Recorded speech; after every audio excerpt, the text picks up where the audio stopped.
Everyone. Today we're going to be discussing the esoteric and occult meaning behind the story inside of Genesis, the story of Adam and Eve. This is a widely known story, but not many people know the true esoteric meaning behind it.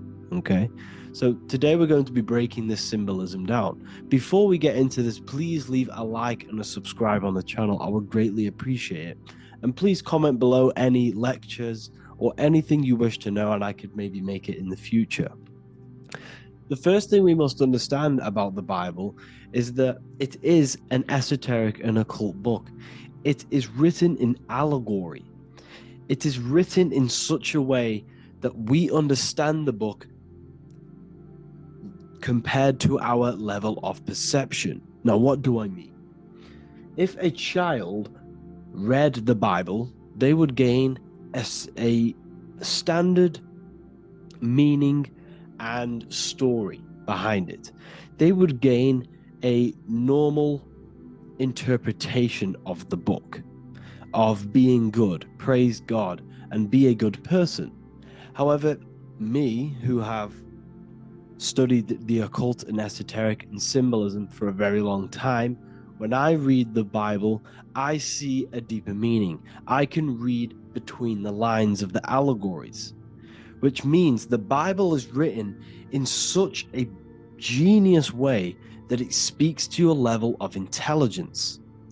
Depending on how advanced you are mentally and with knowledge will depend on how you decipher this book and how the parables inside the book can speak to you in your personal life. Okay? So the Bible is the greatest psychological book ever written in history. This is why it's known as the greatest story ever told. It's a story. What we must understand with the Bible is that the Bible creates on the surface a logical way of thinking, which is what we call religion. We read the Bible and if we think logically and we take that book literally, then we gain a religion. But if we look beyond the surface, this is what we call esoteric, metaphorical, symbolic. You can read between the lines using our right hemisphere of the brain in deciphering this book, in what it truly means to us and the evolution of our mind, body, and soul. What this book actually reveals between the lines is instructions and stories which teach you how to level up your consciousness, how you can sync the mind, body, and spirit and the soul all together so you can live like a god. This is what the esoteric is. It's the purification of consciousness. Now, when it comes to Adam and Eve, okay, what we must understand is that this is the beginning of creation. This represents the beginning of your life in an esoteric way. This is symbolic for the beginning of your incarnation into this physical world. Okay? And we have Adam, masculine, Eve representing feminine. These are the two masculine and feminine energies which create the whole material universe. Okay? And as we are born with a pure consciousness. We are born with pure consciousness. Well, now, what do I mean? As a baby, we have no knowledge. We are pure essence of the soul. You know, we don't gain the knowledge of good and evil. We are pure. Yes, we're not happy all the time as a baby, and we're not sad all the time, but we have no ego. This is what I mean. Our consciousness is not split. As a baby, you are whole. You have a whole consciousness. You are yourself. You have no false identifications, no limiting belief systems, nothing. You are pure awareness and the pure soul and the pure mind. Now, this is what Genesis is representing. As we grow older, the more experiences we gain, the more thoughts we start to think, the more knowledge we gain of this world, the more impure our mind, our heart, our soul, our spirit becomes, the more impure our body becomes. As we grow older, We're infected with negative beliefs, negative thoughts, and society norms. This is a big one. As we grow older, we are molded by society. We shut off areas of ourself and we push them away so that we fit in with society. We all know this. We all did this in school. We pushed away parts of ourselves to act cool or to fit in, whatever it may be. Whatever type of person you were in school, we all went through this because society and culture is programmed. So as we grow older, our consciousness splits. We gain a persona, an ego, and we gain a shadow self, the subconscious, and we gain an ego. Now, the ego is what you show to people. It's that character that you show, that you put on to your culture, to your family, to your friends. This is a false identification. And we also gain a shadow self. The shadow self is gained through experience. This is the subconscious.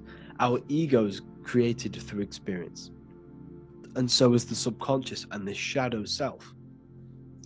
Okay? So as we gain age in this material body, we fall from the Garden of Eden. We gain the knowledge of good and evil. This is what the symbolism represents of us leaving the garden, us eating from the fruit. Now, the fruit represents the knowledge, it represents the insight, the experience, which splits our pure consciousness. Our soul splits. Okay? We lose connection with the divine. We lose connection with our pure self through material experiences. We may lose ourselves in material experiences. We may lose ourselves in lust and material gain, wealth, and all of these lovely things that the material world offers. We lose ourselves in this, okay? And not only that, there's another symbolic thing that we're missing with being a child. There's another symbolic meaning behind this tree in this story of Adam and Eve, and this is sexual energy. Okay, as we are a baby, we have no ability to create another human life. We have no sexual urges. We have no desire for the material things as a baby. Nothing. As we grow older, our sexual energy cultivates around the age of, it's like 10, maybe earlier for some people or later for some people. This is what we call puberty, when our sexual energy activates. This is when the masculine and feminine energies are present within the body, and we are now given the ability to create human life. We're now given the ability to bring in a soul into the material world. Now, this is what we believe and know in the esoteric world. That is what sex is. You're bringing a soul from the astral into the physical. Okay? So, as you grow older, you gain this ability to use the power of creation. You gain this force within you that allows you to open a portal in the astral and bring in a soul to the material. Now, this power can be misused. This power is very powerful and should not be misused. In occult and esoteric teachings, we teach and learn sexual transmutation, how we transmute sexual energy into different areas of our life so we can grow and create. Because sexual energy is creative energy. It creates a whole new human being. So if we retain it, we can transmute it into creativity. So this energy is kind of corrupting us as well. And now I'm not saying growing up is evil, all this thing is evil. This is a natural cycle that we must go through. The soul of us must go through this cycle so that we learn, so that we overcome it, so that we gain mastery over ourselves, so that we expand ourselves. I recommend you watch the Evolution of Consciousness lecture that I did on my YouTube. An amazing lecture. It talks about the evolution of consciousness and how we're on a never-ending cycle of life and death and expansion. So leaving the Garden of Eden is symbolic.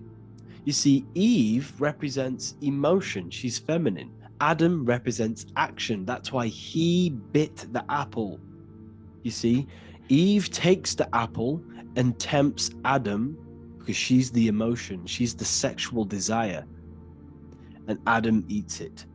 He releases. He misuses the power of his creation. He misuses his consciousness because of material illusions and material desires. This is natural, okay? As we grow older in this life, our soul has to experience sin. We have to experience negativity. We have to experience evil, okay? And we have to misuse this power within us to learn about it so we can overcome it and gain control over it.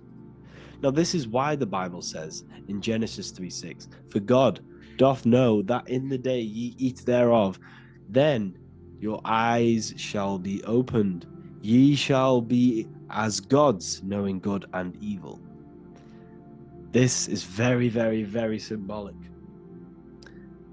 We come into this world to experience a dualistic way of reality. We come into this world to challenge ourselves so the soul can grow, because the soul comes from pure love from God. But we come into this world so the soul may know what it's like to be evil. You see, we are like a seed. Our soul's like a seed. And when that seed grows, okay, and it's planted, them roots must grow to hell in order for the top of the tree and the roots to grow to heaven. In order for the soul to reach the highest states, it must descend down into the lowest states. Good and evil. This is the story of good and evil, okay? And this is the story, a psychological story of how the human mind has functioned in this life. This is what this story is representing, of how our soul and mind is functioning, how our consciousness is splitting and growing up and evoluting, okay? Like I said, snakes represent sexual energy. They represent, snake, when you've been snaked. This is why we say you've been snaked, because it represents a temptation of sexual energy. This is why the Kundalini is symbolized as a snake. This is the serpent within us that we can rise to activate dormant brain cells in our brain. And that's called the Kundalini awakening. I'm not going to get into that into this video, but this is what it symbolizes: the tree and the knowledge of good and evil, because our body is the tree. Our central nervous system is the tree. The snake is our sexual urges and this false temptation that tempts us to interact with sin, the material world, okay, and go against our higher divine self. This is what it represents. Now, it's very, very symbolic. Not everyone is going to agree with this, but this is my interpretation of Genesis based on my research of occultism, symbolism, metaphors, and me studying the Bible. This is my interpretation, and I hope it resonates with you. It might not resonate with you, but this is what makes sense to me, and this is what has made sense to many other occult researchers who are in this space as well. Okay, so please leave a like, leave a comment, leave a subscribe. I'd greatly appreciate if you could, just give me some support on this channel. We're nearly at 100,000 subscribers, which is insane. I just want to say thank you all. And yeah, I will see you inside the university. If you join, I'll look forward to mentoring you, connecting with you on the live calls. There's a new symbolism course which is going to be available very, very soon. And yeah, if you join the university, you also get a 30% discount on all of my products, astrology readings, one-on-one calls, all of my books. Yeah, so I hope you gained some insight on this video, and I'll see you in the next video, and I'll see you inside the university. Have an amazing day. There's one secret that is hidden and guarded within secret societies grants you profound power which can fully transform your life and perspective on reality. Today, I'm going to reveal this one secret, which you probably already know, but never realized how deep it truly is. This has the power to change your life. It is the key to your potential. And if you stay with me, this power may be yours, and you could transform your life with this hidden secret that is guarded within secret societies and esoteric orders. And this secret is not really a secret, but something people overlook, that the universe is mental. Everything we experience and interact with and perceive originates within the mind. The universe is a boundless field of consciousness, a mental construct molded and shaped by thought. We do not just live in a physical world, as they want you to believe. There are hidden forces that mold the material world. They want you to believe that you are only a physical being inside of a physical universe. But this is completely wrong. You are the architecture of the universe. Your consciousness is the very fabric of reality, and you create your own universe. The universe is an infinite field of consciousness, a vast and limitless mental construct, intricately woven and shaped by the power of thought. It is a dynamic and ever-evolving field where the interplay of awareness and attention gives form to existence. Within the boundless realm, every idea, perception, and belief contributes to the creation and transformation of reality itself. Each thought holds the power to transform reality. Your consciousness is the very fabric of reality. And this is shown in the symbol of the flower of life. The flower of life is a symbol. It symbolizes the interconnectedness of all existence, illustrating how every thought is not merely a fleeting moment, but a ripple that reverberates across every layer of reality. Each action, like the intricate overlapping circles of this pattern in the symbol, extends its influence far beyond its origin, weaving a web of interdependence where every choice impacts the whole. It serves as a profound reminder that everything is connected, bound by an unseen field of consciousness. This symbol represents how one action, one thought is a ripple in the whole vastness of the ether of consciousness. To master your mind is to master the universe, because your mind is a miniature universe. The mind is the very fabric of reality. So if we gain the hook, if we gain the power and the mastery over our minds, we have now gained the power to create reality to your will and intent. You see, most people live in a cycle, and this cycle is the outer world manipulating how they feel on the inner world. People's external circumstances are creating their thoughts and emotion in the inner world of consciousness, which is producing a constant cycle of negative manifestation. For example, let's say something negative happens to me in my external world. Then I start to think negative and feel negative. What that is actually doing is manifesting and projecting more negativity, because our thoughts hold the power to control and weave our own life. Your life is a direct correlation of every thought you thought in the past. What we need to do is stop and not let the mind control you in your reality. You need to control the mind so you can control reality. So what does this actually mean? Reality is an externalization of consciousness. Consciousness and matter are one. They're not separate. They are inseparable, and interconnected. Everything we see, experience, and observe is a manifestation of thought, beliefs, and consciousness, shaping the world around us. Now, this ties in with the secret fifth element that they have hid from you. They've hid from you this sacred and very important symbol and pillar to reality. And this pillar, this sacred thing they've missed, is called the ether. And they've held this from you for a reason, a specific reason. This is the true fifth element.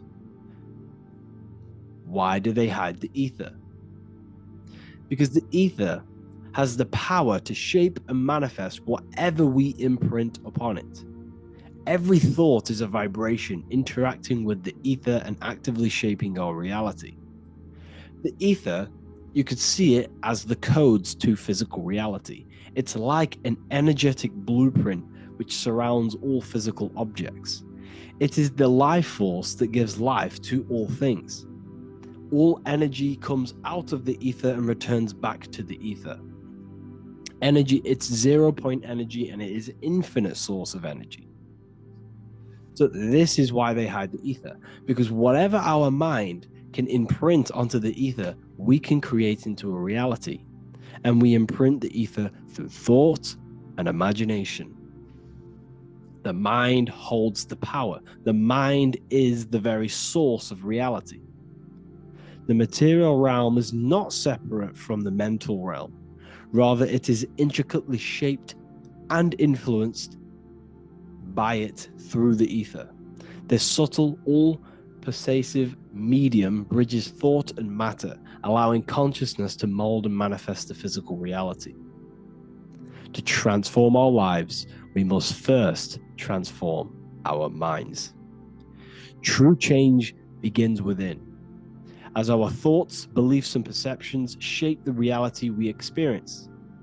By shifting our mindset, we unlock the power to reshape our world and recreate the life we desire.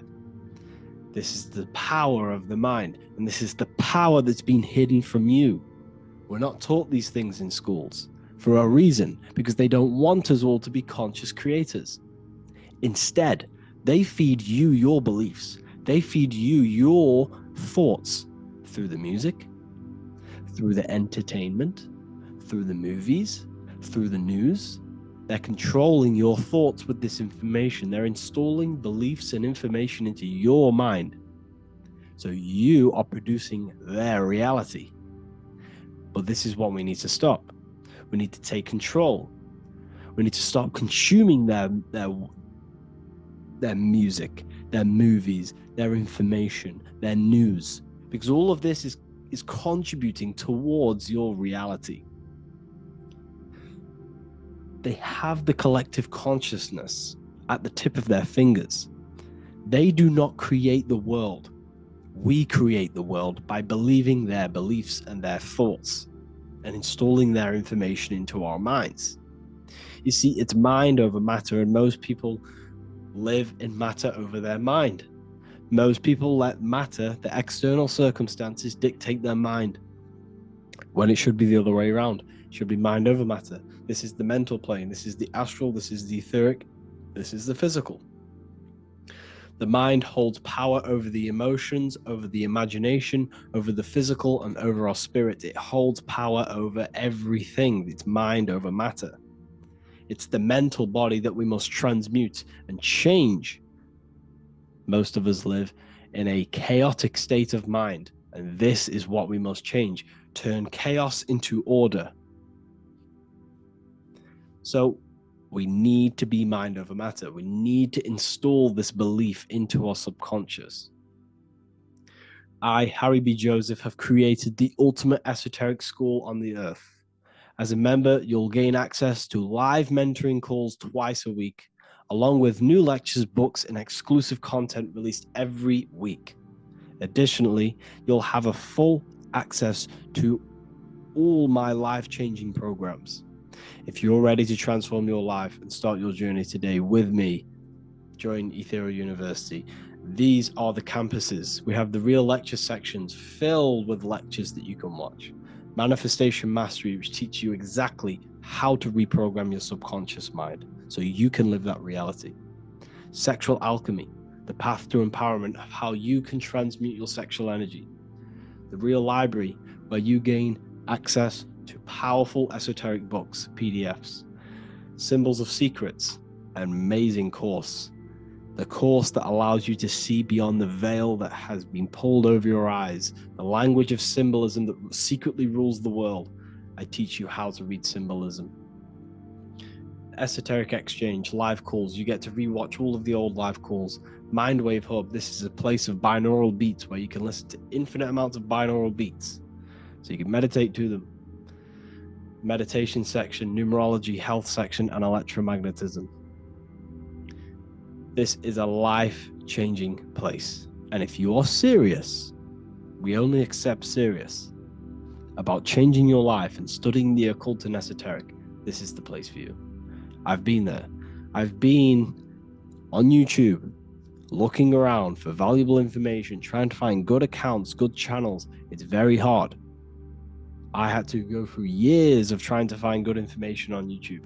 But what I've done is, instead of you searching around everywhere for bits of information and connecting the dots, I've put it all into one big place. You get your binaural beats, you get all the programs you need to walk the path of enlightenment to transform your life.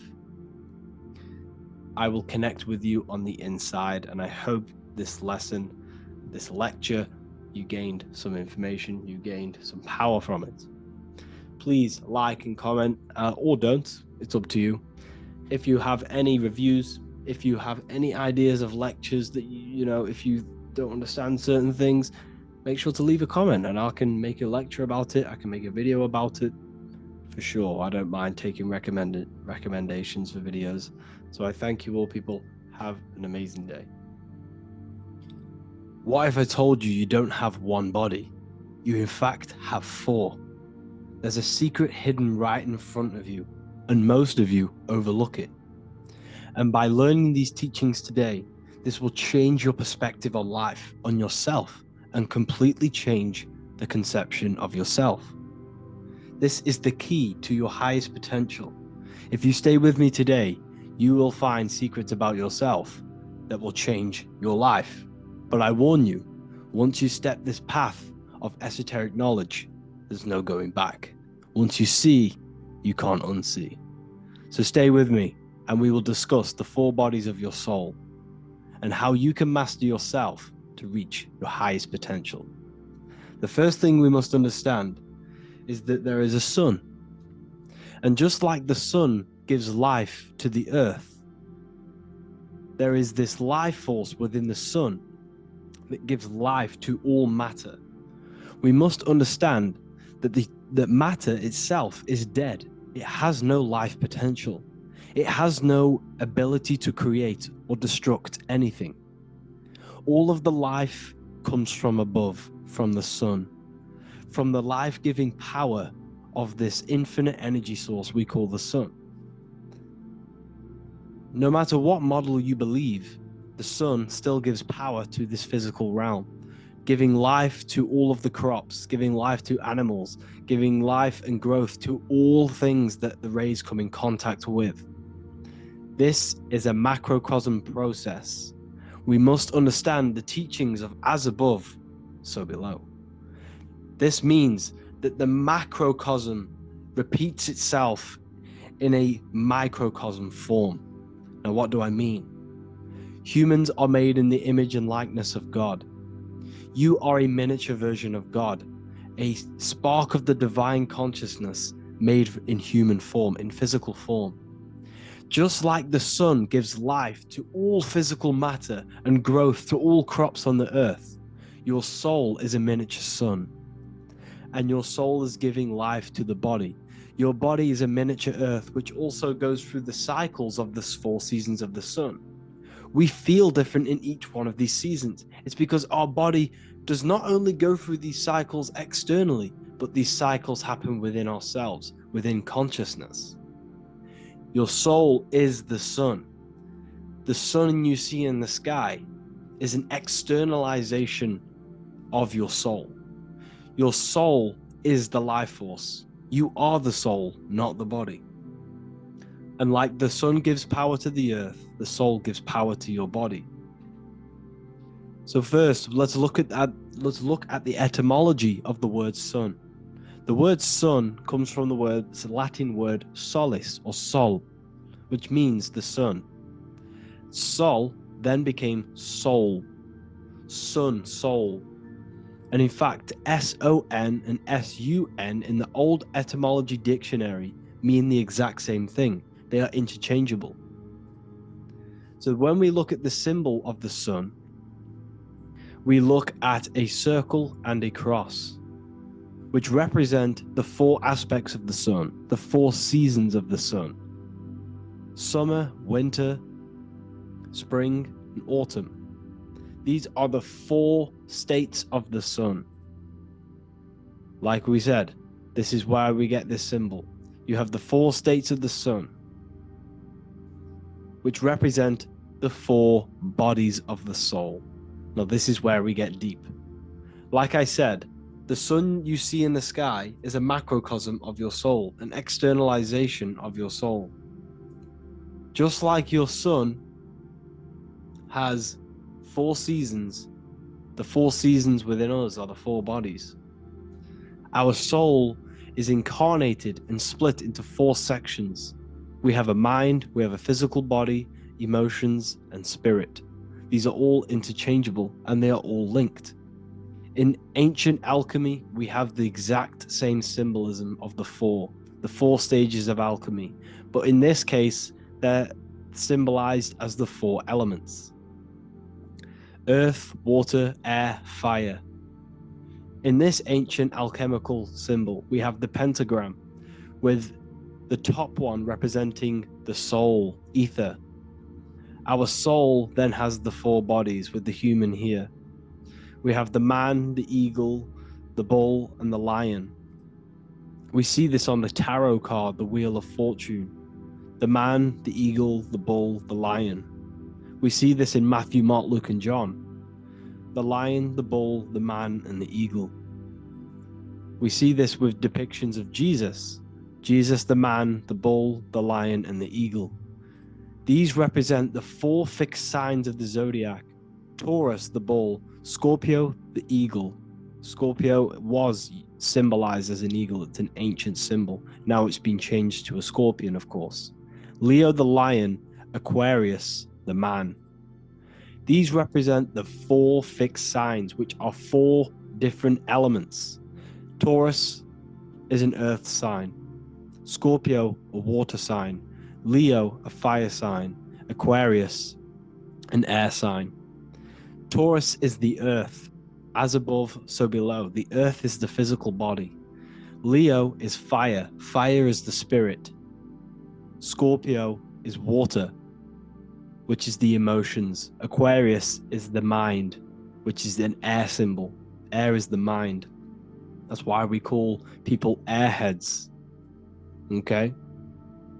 So what we're actually looking at here are the 4 aspects of our soul. We have the sun in the middle and the 4 bodies of the soul. This is what Jesus is symbolizing. Jesus represents you. God made flesh with the 4 aspects of the soul. The 4 gospels are all depicting Jesus in 4 different ways according to the different body of consciousness. The Wheel of Fortune are representing the 4 bodies of the soul. This represents the 4 bodies. Now, how are they 4 bodies? They are 4 dimensions of consciousness. The mind is not made of the same substance of the emotion. The emotion is not made of the same substance of the physical body. The spirit is not made of the same substance as the physical body also. They exist in 4 dimensions of consciousness. They are 4 bodies of our soul. And the most important teaching here is what I'm actually getting to, is the powerful one. This is what gives you power. Most of us live in chaos. Our mind is thinking of doing something. Our emotions are feeling something else. Our body is lusting and wanting to do something else. And our spirit's energy is completely off. Most people live in unbalance. None of these four bodies are working together. This is why we produce chaos in our lives. When these bodies are in balance, are not working together. So in alchemy, they symbolize the four elements, which are the four bodies of consciousness. These are the furnaces with the fire. They represent transmutation of each body. We have to sync these bodies. We have to sync the mind with our emotions, and our emotions with our actions, the physical body, and with our spirit. These four key bodies need to be in line in order for us to create consciously in our life. Because each one of us is a creator, a miniature version of God, creating our own earth, creating our own material reality.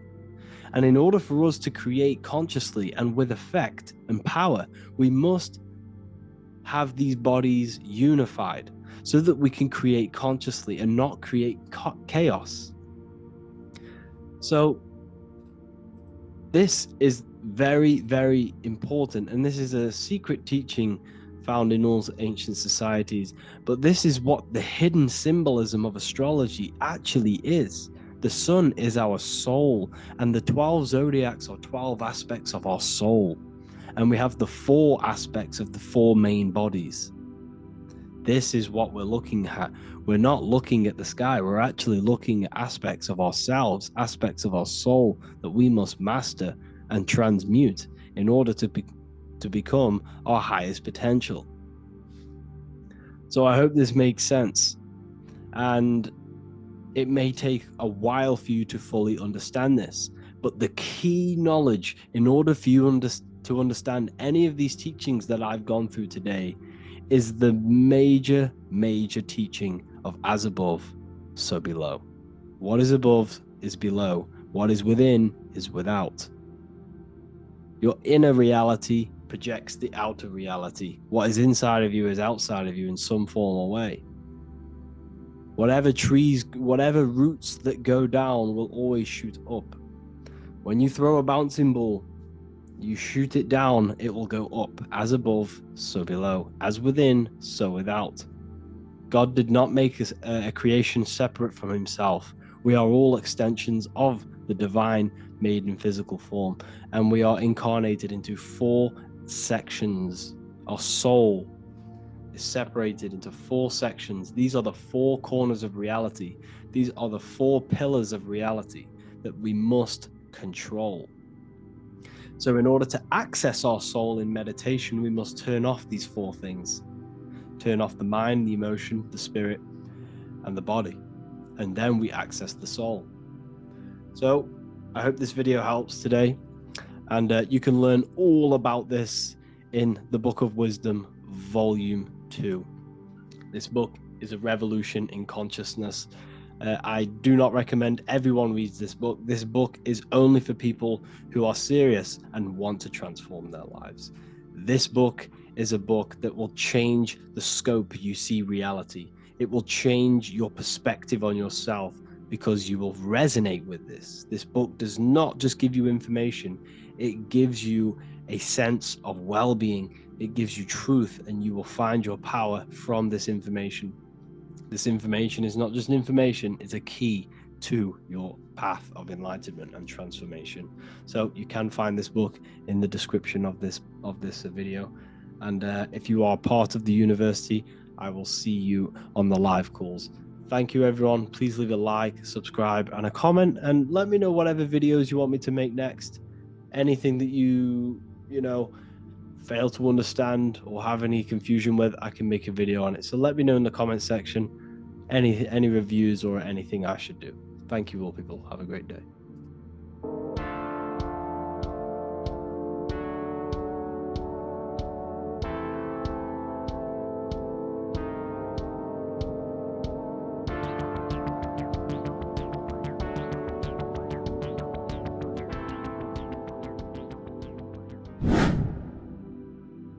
What is good, YouTube? Today we're going to be talking about the astral plane and how the cosmology fits into the astral plane. Okay, so first let's go over the astral plane and go over the different layers of reality so that you can understand reality more.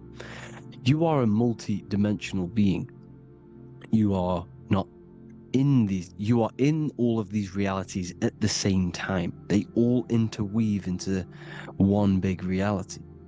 But there are different planes, they are different vibrational dimensions, there are different dimensions of reality.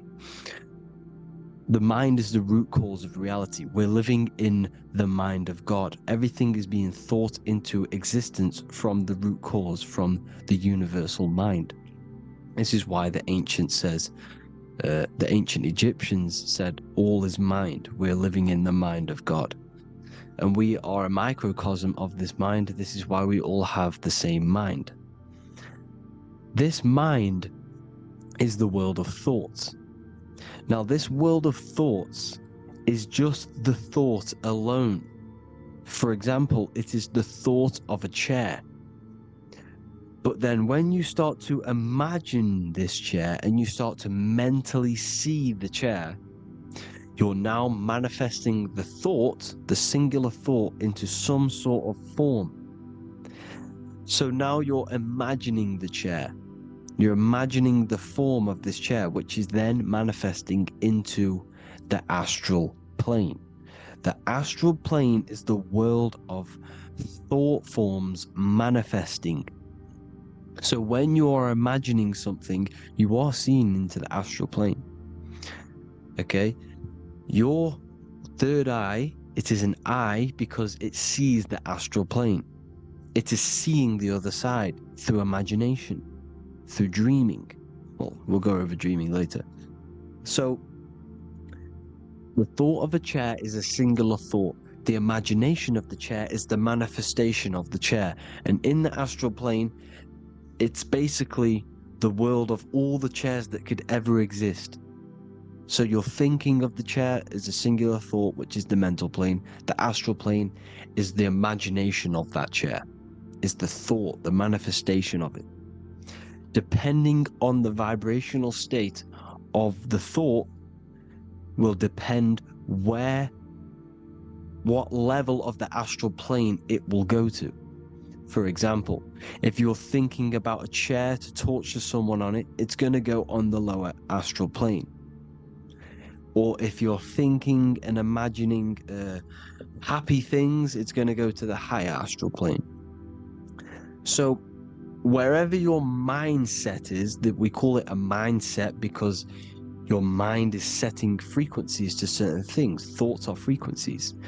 And a mindset is setting your frequency, setting your mind to a certain frequency. So when you set your mind to a certain frequency and you imagine something in that frequency, you're going to match everything in the astral plane that are on that similar frequency, just like you would in the physical world. Because we're all in these worlds right now as we speak, but we can't see them with the two physical eyes. We can feel it though. When you're around someone and you've just met a new person, for example, you can feel their vibration, and if you're not on a similar vibrational match, you will not get along with that person, or you just won't not get along, but you won't connect with that person because you're on two opposing frequencies, not matching. And this is something you can't see, you can only feel, because it's the astral plane. It exists within the astral plane. Everything in the astral plane is made out of vibrations.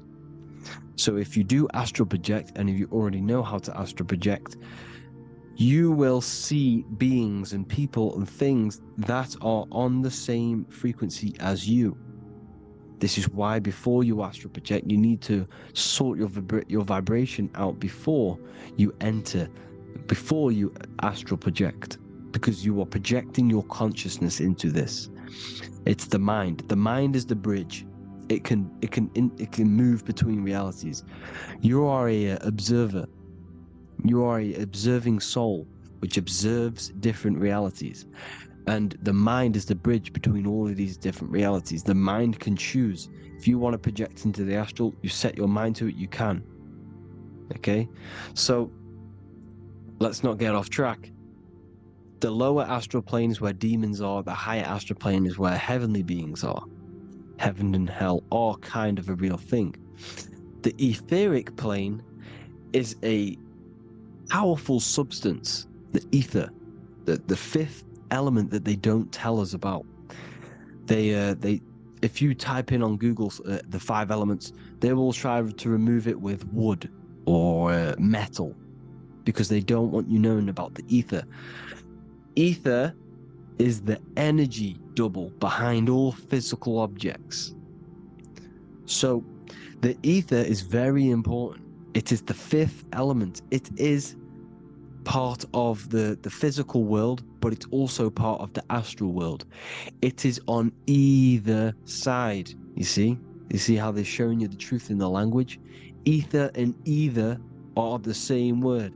The ether has 1 foot in the astral and 1 foot in the physical world. It's a substance that connects the physical to the astral world. It is the either. It's on either side of reality. It's on the other side. Other, either, same word. Ether is connecting the physical to the astral plane. It's the world of frequency.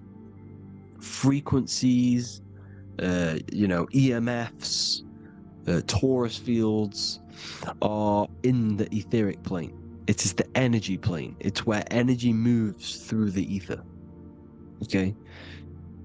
So then you have the physical world, the world of effect. Everything you see in the physical world is the effect of the higher planes.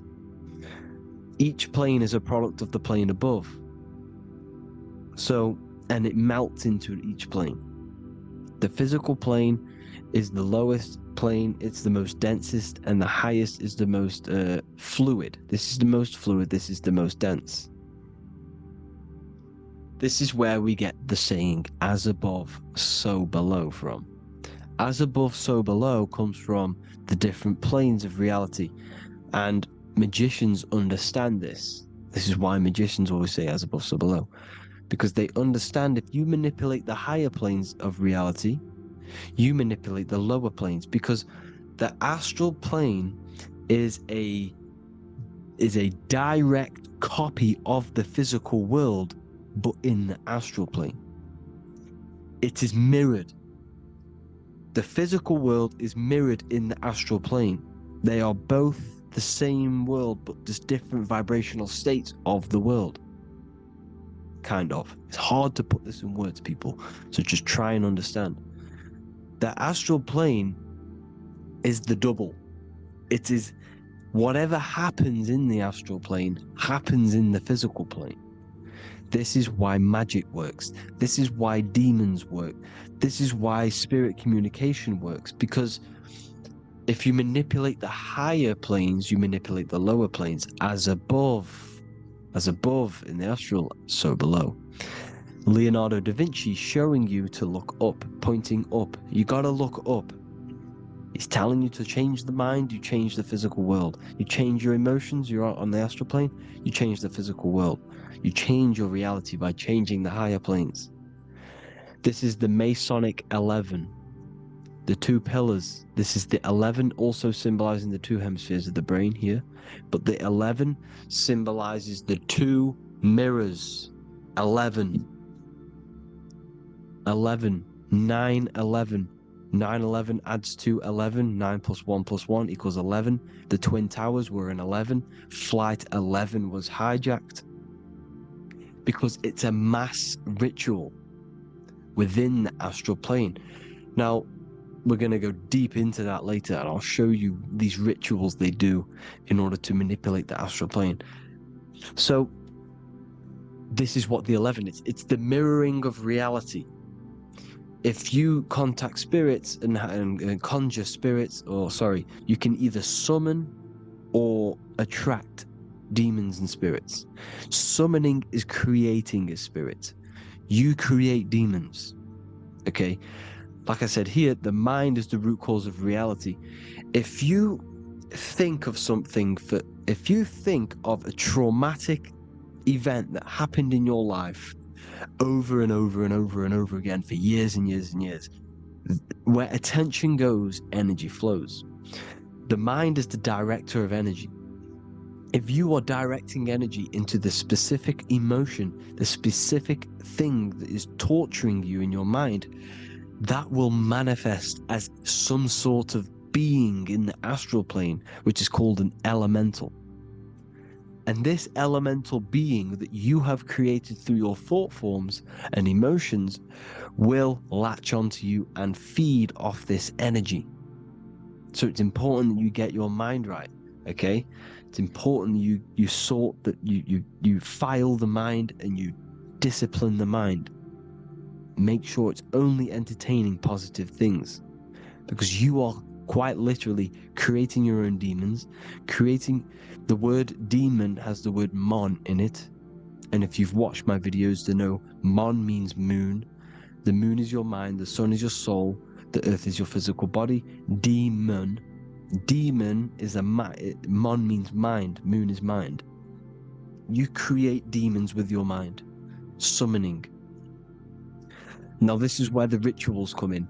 9/11 was a ritual because everyone was thinking about this big fearing, the death of 9/11. Everyone was thinking about it, and all of their minds thinking about this horrific thing will manifest and summon a negative energy spirit elemental within the astral plane. That's how all of this works. This is why it was a mass ritual. Okay, Chris Brown, new album name 11/11, release date on the 11/11. This will be my 11th album and contain 11 songs. All of these people know the occult. This is Hermes Trismegistus with the star of Saturn, the six-pointed star, as above, so below. The mirroring of reality, physical and astral, the two Masonic pillars. So as above, so below. What's above us? The stars. The stars are connected to the astral plane. This is why we call them stargates. When we dream, we are experiencing these different realities. And what are stars? They tell in the Bible, it says Genesis 1:14. And God said, "Let there be lights in the firmament of the heaven to divide the day from the night, and let them be for signs." Signs translates to things to come. Why things to come? The stars tell the future. Why? And why do we say as above, so below? As above us is the astral plane and the etheric plane. As above, so below. Whatever happens in the stars happens on Earth. The stars are connected to the astral plane. Above us is the astral plane. We are a star in a physical body. This is why we say Mr., Sister, stir equals star. The E and the A are interchangeable. We are stars, and the stars are the start of our incarnation. We start in the stars, same root word, and we descend through the 7 energies, which are our 7 chakras. Then we enter the heart of the soul system. Heart rearranged spells Earth, and this is the true cosmology. Here's the Masonic cosmology. This is Masonic now. Here's the firmament. Let there be a firmament in the midst of the waters to divide the waters from above from the waters that below. Genesis 1:6. The firmament, firmament comes from the word firma, Latin, I'm pretty sure. Which means firm. When something is firm, meaning it's stable, it does not move, it is firm. The firmament is firm.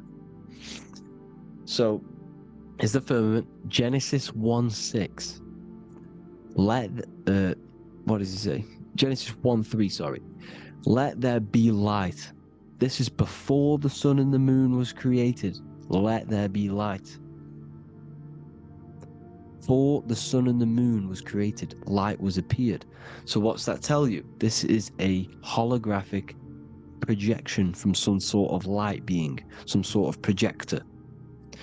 And that projector is the all-seeing eye you see in the Masonic cosmology.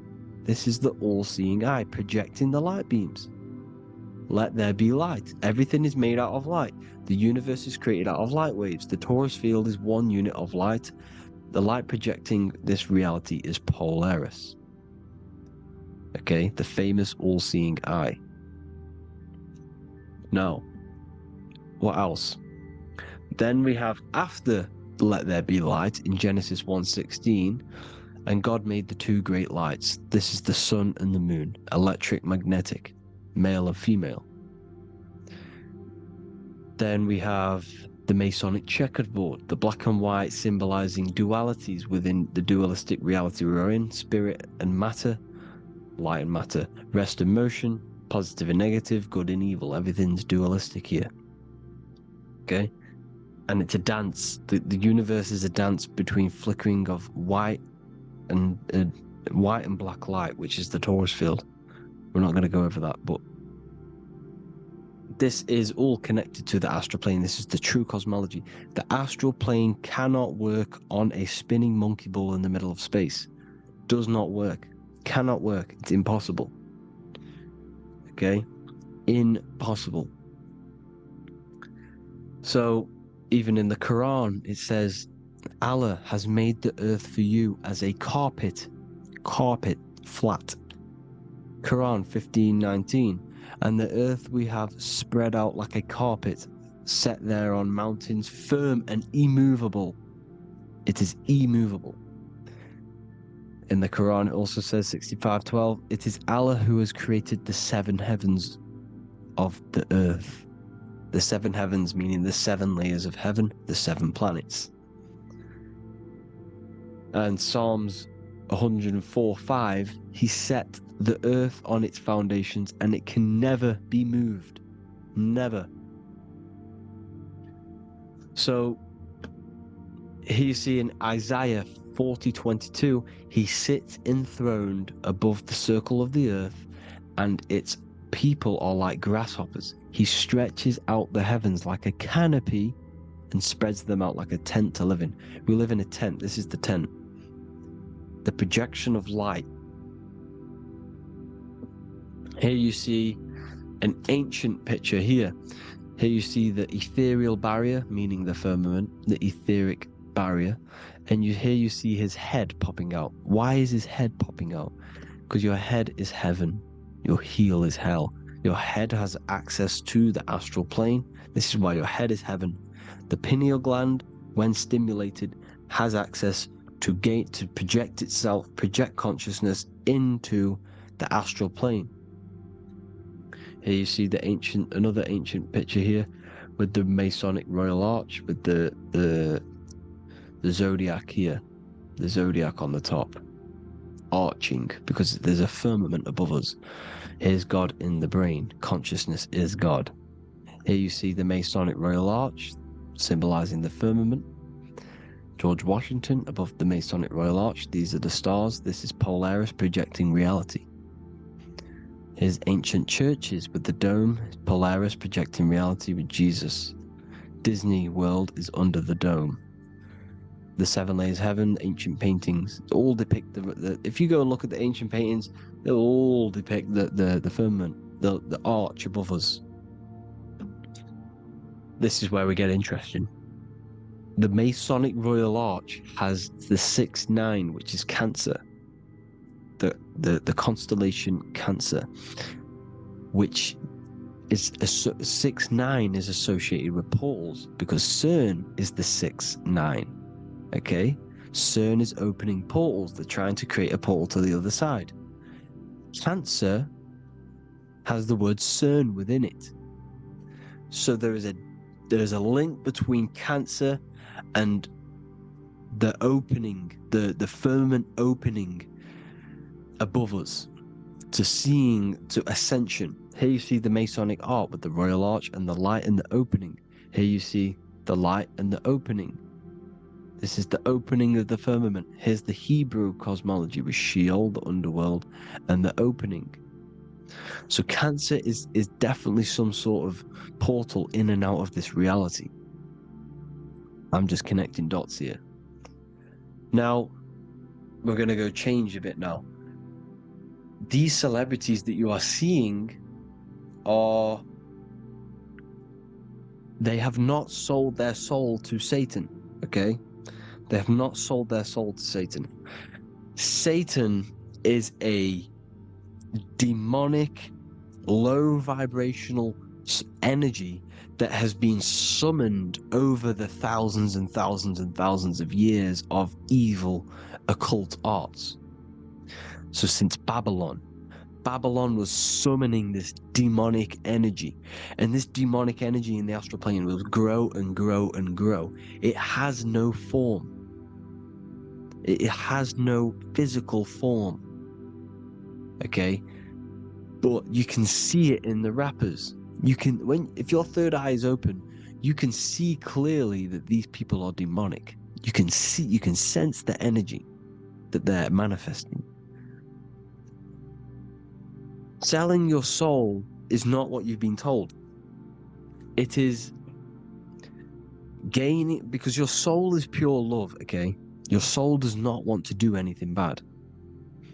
So when you sell your soul, you're gaining physical gain, you're gaining physical wealth, for example. Like for these rappers, they will be given millions of pounds because the people in control of the music industry, which is the dark occultists trying to brainwash the masses, the people in charge, they're dark occultists. They understand Satan and the energy.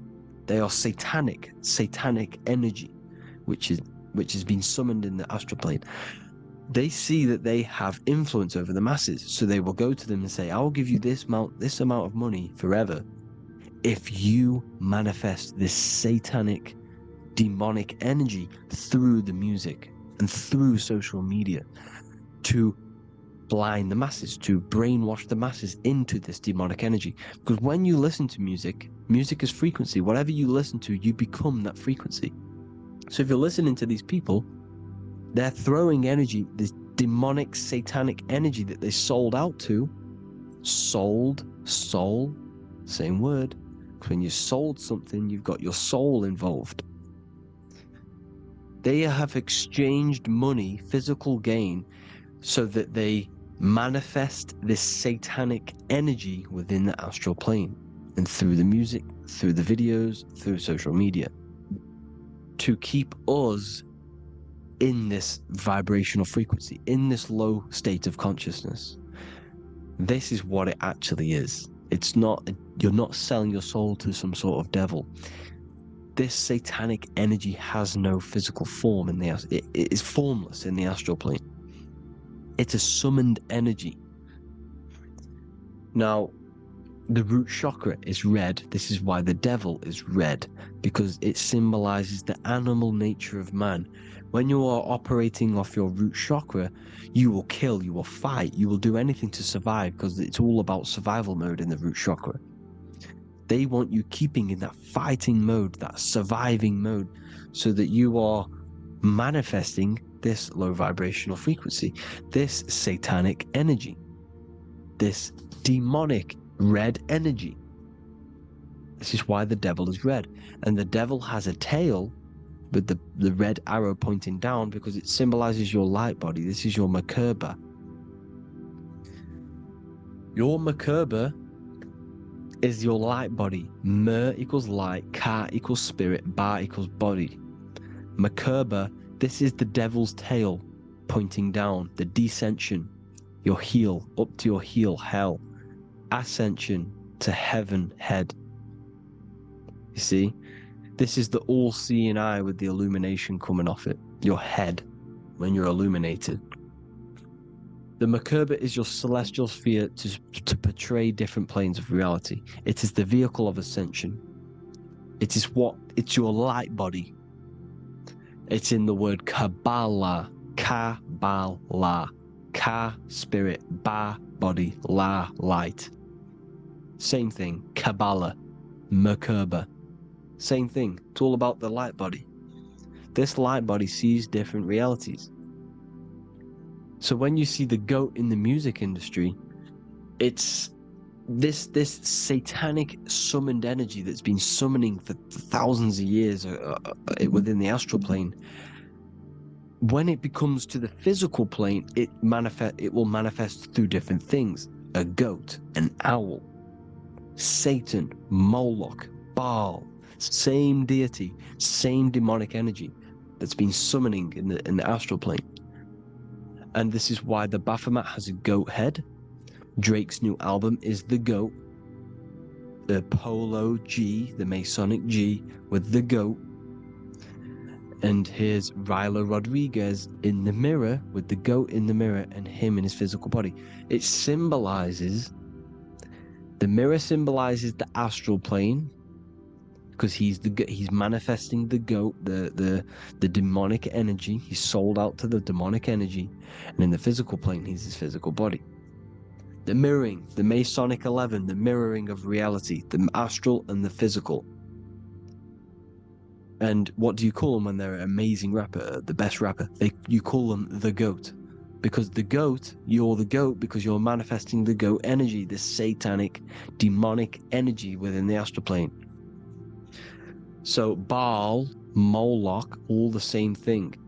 Because in the astral plane, if you want to gain spirits to come to you and communicate you, in the physical world, if you want to communicate with spirits, you have to gain their attention. You can either gain their attention or come together and agree to create some sort of being, which is Satan. Okay? You can, like I said earlier, you can create these beings, you can summon them or attract them. One way to attract them is sacrificing. In order for you to become God, man, to turn to God, you have to sacrifice your life. You have to sacrifice, not drinking, not doing things, not doing anything demonic, not doing anything bad, not eating meat. You have to sacrifice yourself to become the light.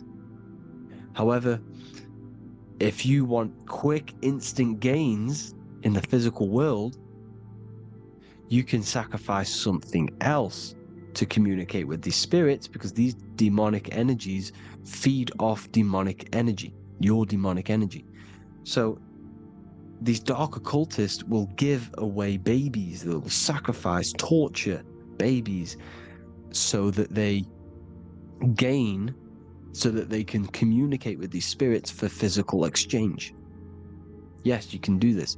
These powerful spirits, these powerful demons can give you powers. They can give you certain things. And this is what they are doing. They're summoning and attracting these demonic energy. This is why, trafficking is one of the most, Balenciaga. Baal is the demonic energy in the astral plane, which requires child sacrifice for his presence. Balenciaga, and they were trafficking children. They were trafficking, killing them, and offering them to the spirits. This is what they are doing. Balenciaga. It's in the name. Here you see, you can see here a stick man with two horns. The goat, obviously, it's all the same deity. Baal, the goat. Moloch, is Moloch the owl, the Egyptian owl, because it comes from the owl of Moloch, which is Baal, which is Satan, all the same demonic energy. And it's on the dollar bill, a tiny dollar bill, on the $1 bill. All the same thing. Bohemian Grove, they worship the big owl, Moloch. It's all the same thing. It's all one big demonic energy which has been summoning in the astral plane. And it's trying to take over Earth, the physical plane. That's what it's doing. So I hope you all gained a deeper understanding of the astral plane and what's actually going on in the world. Please leave a comment if you can to help the algorithm. Drop a like if you like this content. And hope you all learned something today. And God bless you all. Thank you all.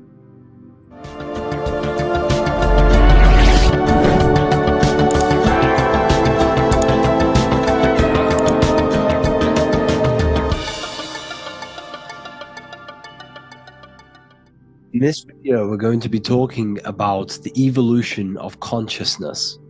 You are born human, however, you possess consciousness, which is the awareness behind your being, the awareness behind your thoughts, the experiencer behind your five senses, the experiencer, the observer behind your thought, emotions, and senses. You are an eye, an invisible consciousness looking through a lens which is your body. Your body produces this physical world that you experience. Your brain produces this world. Your brain and body is a technological computer. However, you are an infinite, ever-expanding consciousness behind this physical body. And there is an evolution of consciousness, a cosmic journey of expansion. And this is why we see so much pyramid symbolism in the occult and esoteric world, and especially within Freemasonry. Because the pyramid represents climbing, an evolution, a raising state of consciousness, a journey. Steps symbolize a journey upwards. This is the raising and the evolution of consciousness, our inner world.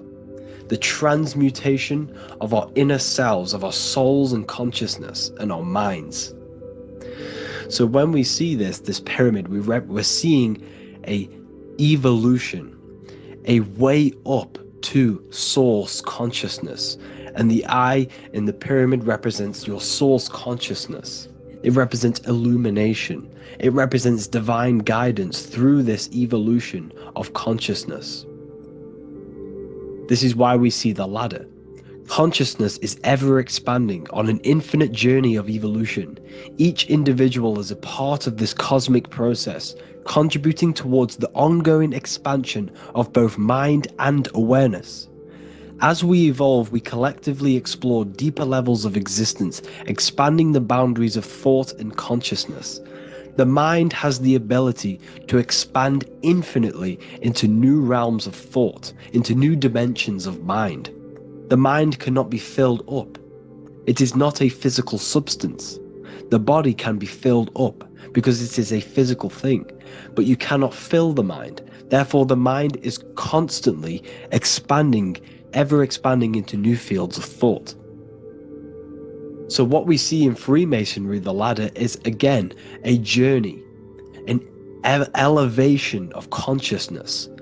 When we are born with an infant consciousness, and as we gain older, we gain an adult consciousness. Our inner world, our inner mind, and our emotional intellect changes and evolves.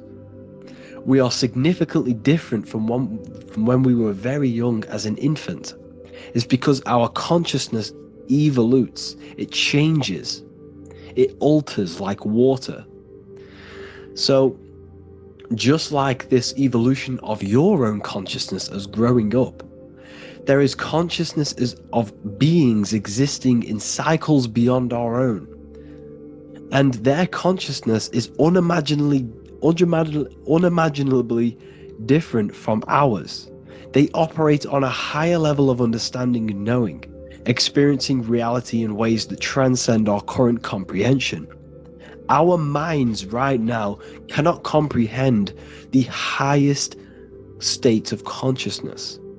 There are entities, there are beings beyond our own, existing in higher dimensions of consciousness that we cannot comprehend because they have expanded. They are on a further way up the ladder of consciousness.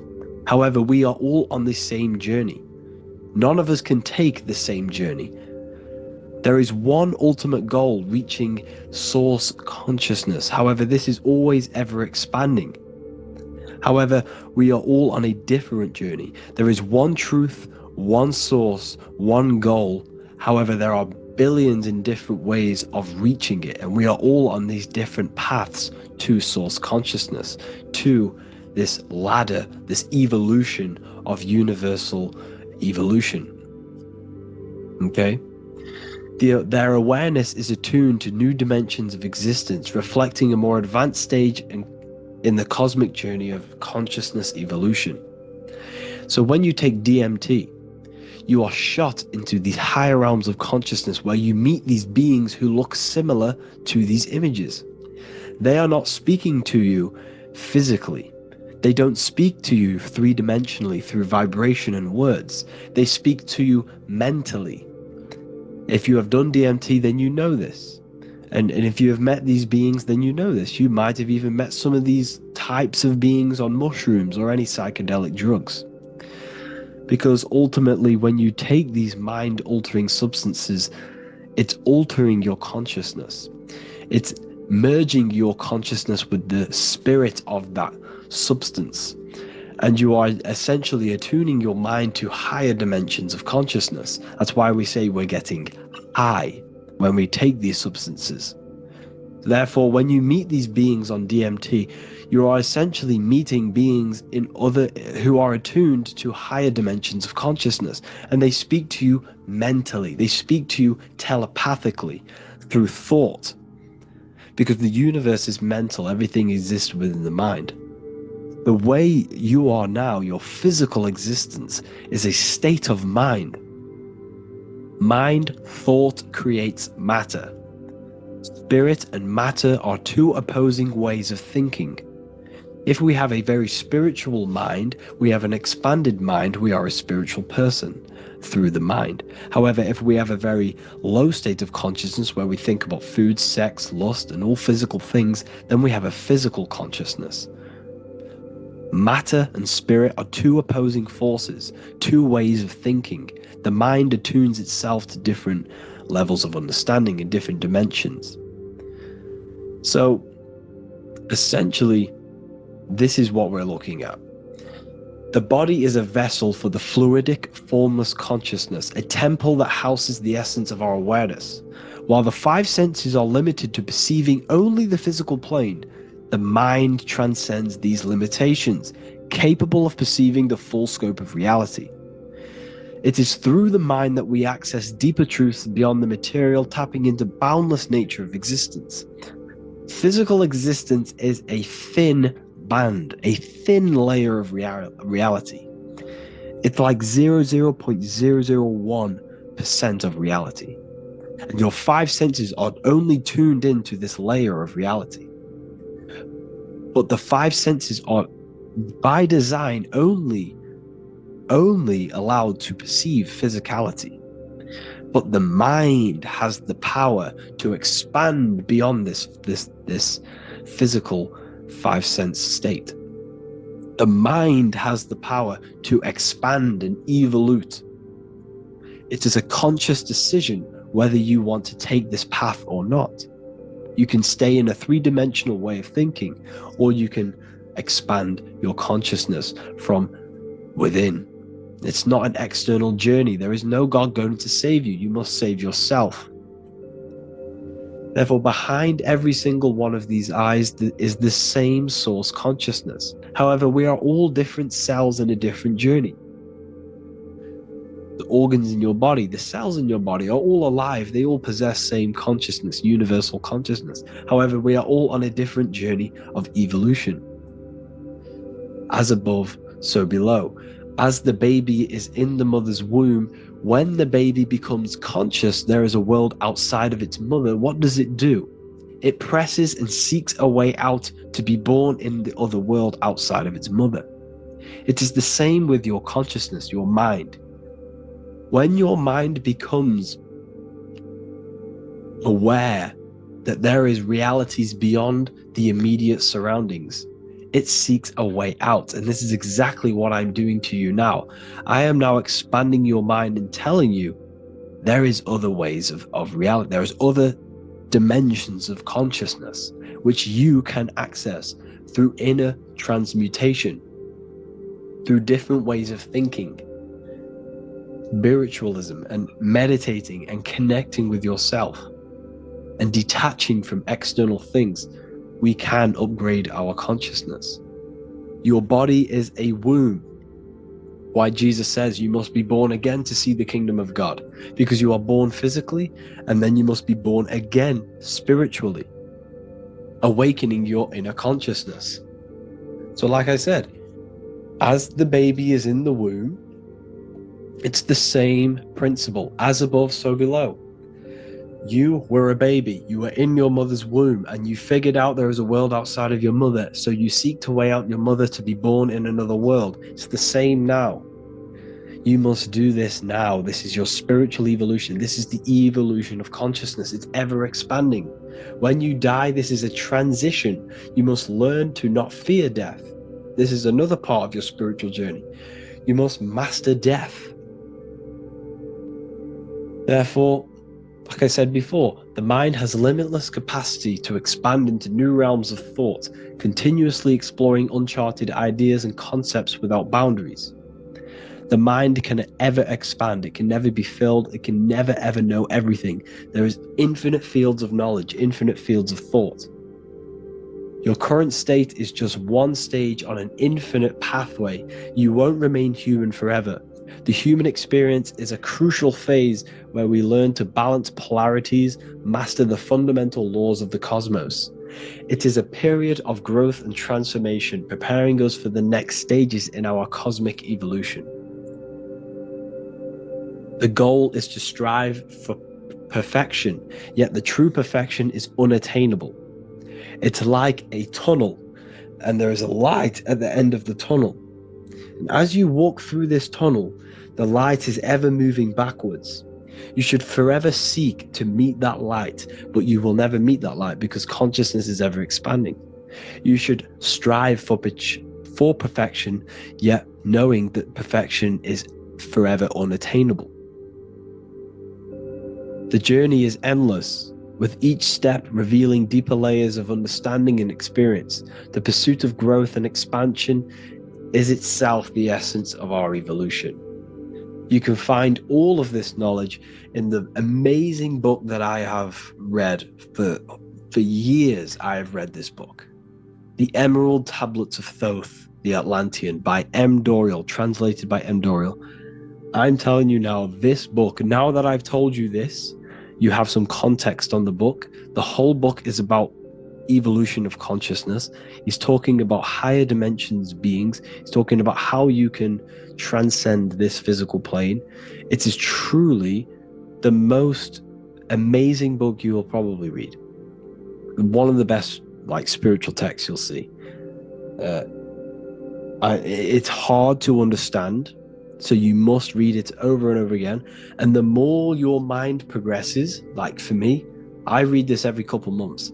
And the more I learn about consciousness, the more I expand my own consciousness.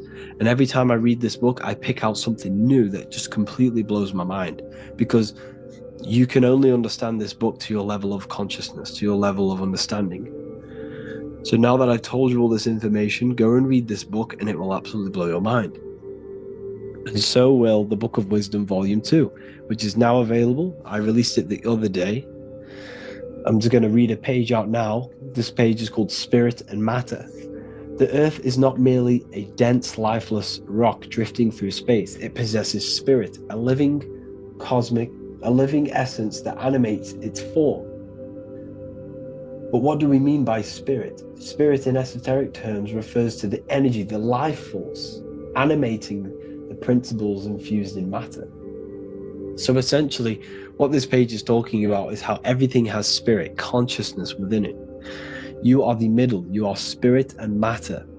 You have the ability to expand your mind to the God self and raise above our animal instinct, our material self, and know the divine and expand. Animals cannot do this.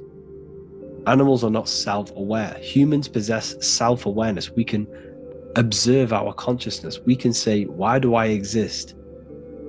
We can look in the mirror and know that we need growth. And this is what Anunnaki means.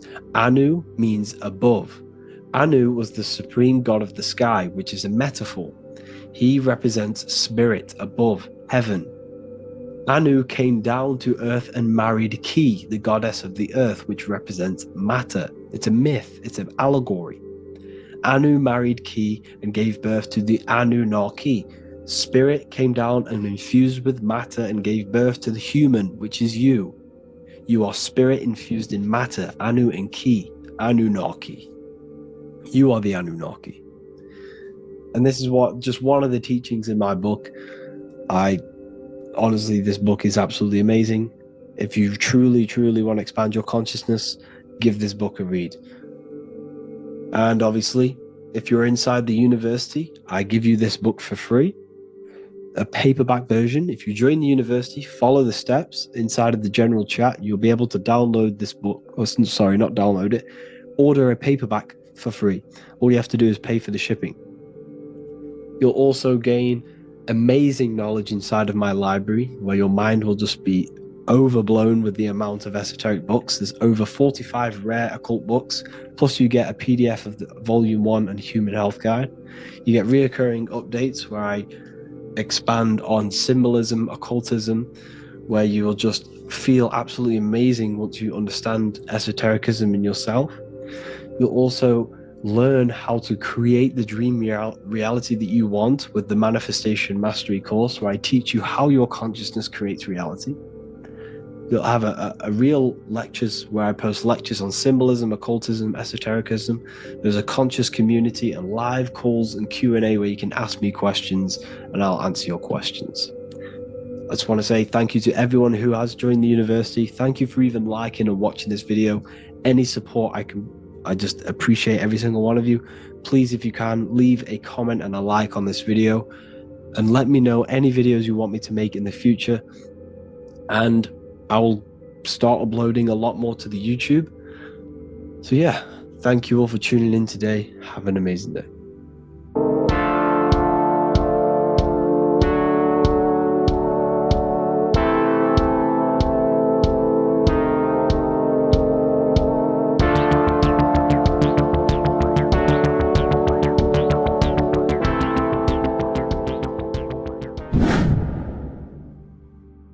What is good, people? We're back with another video, and today we're talking about the chakras.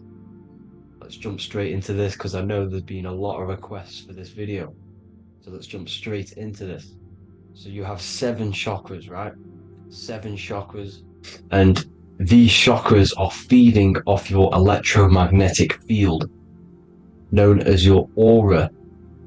This is both positive and a negative pole, male and female, right?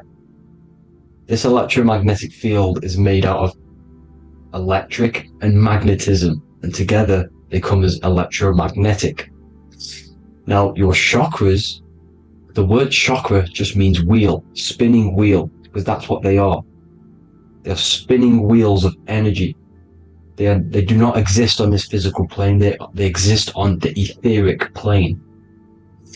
Okay, now, these energy centers are known to regulate your emotions, and each energy center controls the organs and cells in that particular area of the body. So for example, your sacral chakra will control the cells and organs of your sexual reproduction area. Okay, the navel chakra or solar plexus will control the digestion in your body. Same with the heart, same with the throat, right?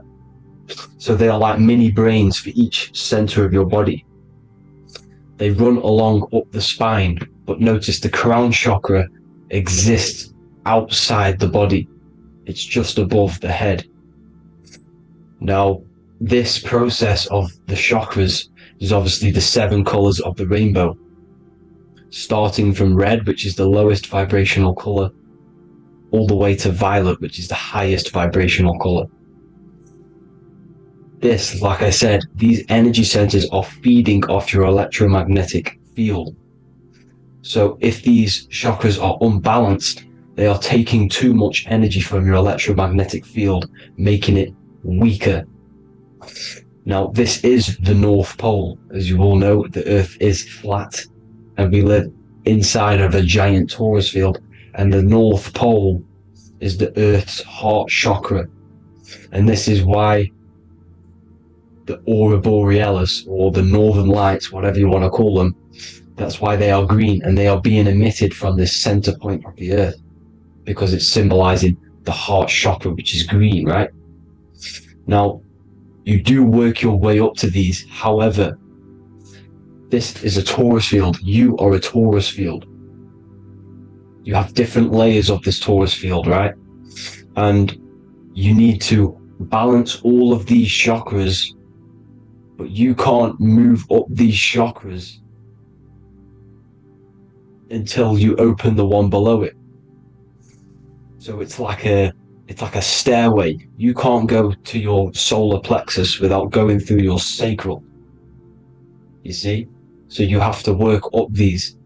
However, you have to work up these and then live from the heart, because the heart is the center of the torus field. It's the balance between male and female poles, positive and negative poles. So you have to balance all of these chakras and then bring them all into one, which is the heart chakra. Now, they exist on the etheric plane. They exist on the etheric plane, and the etheric plane is a layer of the material plane. It's the one higher than the material plane, and then after the etheric plane, it melts into the astral plane. So they exist just between the physical and the astral aspect. Now, this is the yin and yang matter, which is the lowest root chakra, physical matter, and then to spirit, because high vibrational matter turns into spirit, low vibrational spirit turns into matter. So they're interchangeable. This is the yin and yang. Now, when you see ancient paintings with the halos, you see this is like a toroidal field coming out the top of his head, you see, with a halo. This was symbolizing in the old days, in the ancient days, that they've aligned their chakra, they've reached Christ consciousness, which is God consciousness, right? Now, this electromagnetic field is the apple that we bit out of in the Bible, because you see that apple is a torus field. So they were metaphorically or personifying the torus field. That's what the Bible is. It's a massive personification. It's all metaphors. You have to read it properly. It's got a greater meaning behind it. Now, when we bit from the apple, we ate from the tree of knowledge, which is good and evil. Our lower mind took over, so we materialized to feed our physical bodies. We materialized through Saturn. That's what Saturn does. Now, if you don't understand that, go and watch the video previous to this one called Occult Secrets of Saturn, and that will show you how Saturn is the materializer. Now, this is one of the secrets behind the Masonic compass: electric and magnetic, male and female, duality, positive and negative. Now, like I said, they teach you about the torus field, about a magnet in school, but they don't teach you about your electromagnetic field. Everything alive has a torus field. It is the building block of this creation. Absolutely everything has a torus field. There's not one thing without it. And as you can see here at the center of the apple, that's where the seed is. That's where the life is. The reproduction of that organism. As you see, this is where the most electromagnetic energy is stored, in the center, because this is where the two duality, this is where the field meets at the very center. This is why the seed is at the very center. Now, your spine is a elongation of the brain.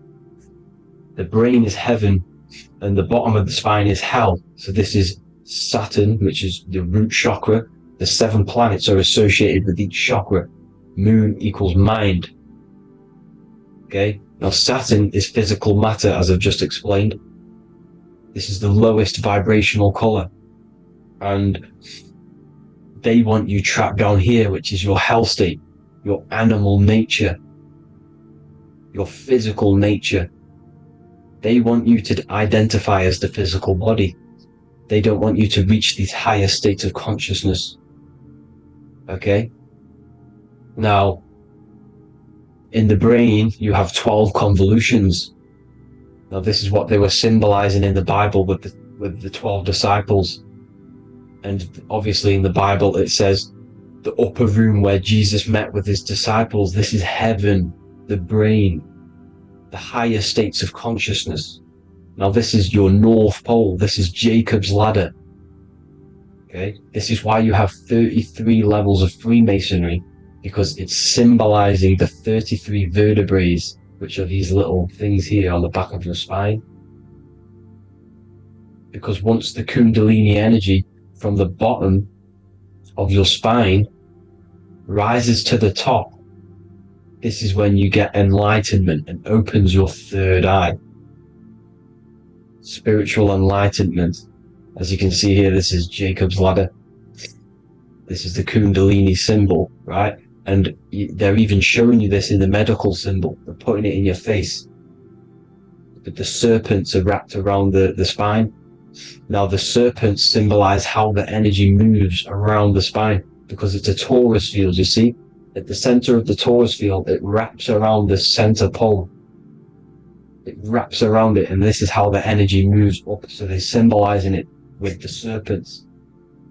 Okay? Now, every religion has a sacred river. For the Egyptians, it's the River Nile. For Christianity, it's the Jordan River, right? This river is the canal, the energy canal at the center of your spine, all the way leading to heaven, to the Holy Land. This is the chamber which the energy rises up, right? Now, they used to say the gods descended from heaven to man. This is just heaven. This is the mind state. And they said the gods were connected by a rainbow bridge. That's the chakra system, the rainbow bridge.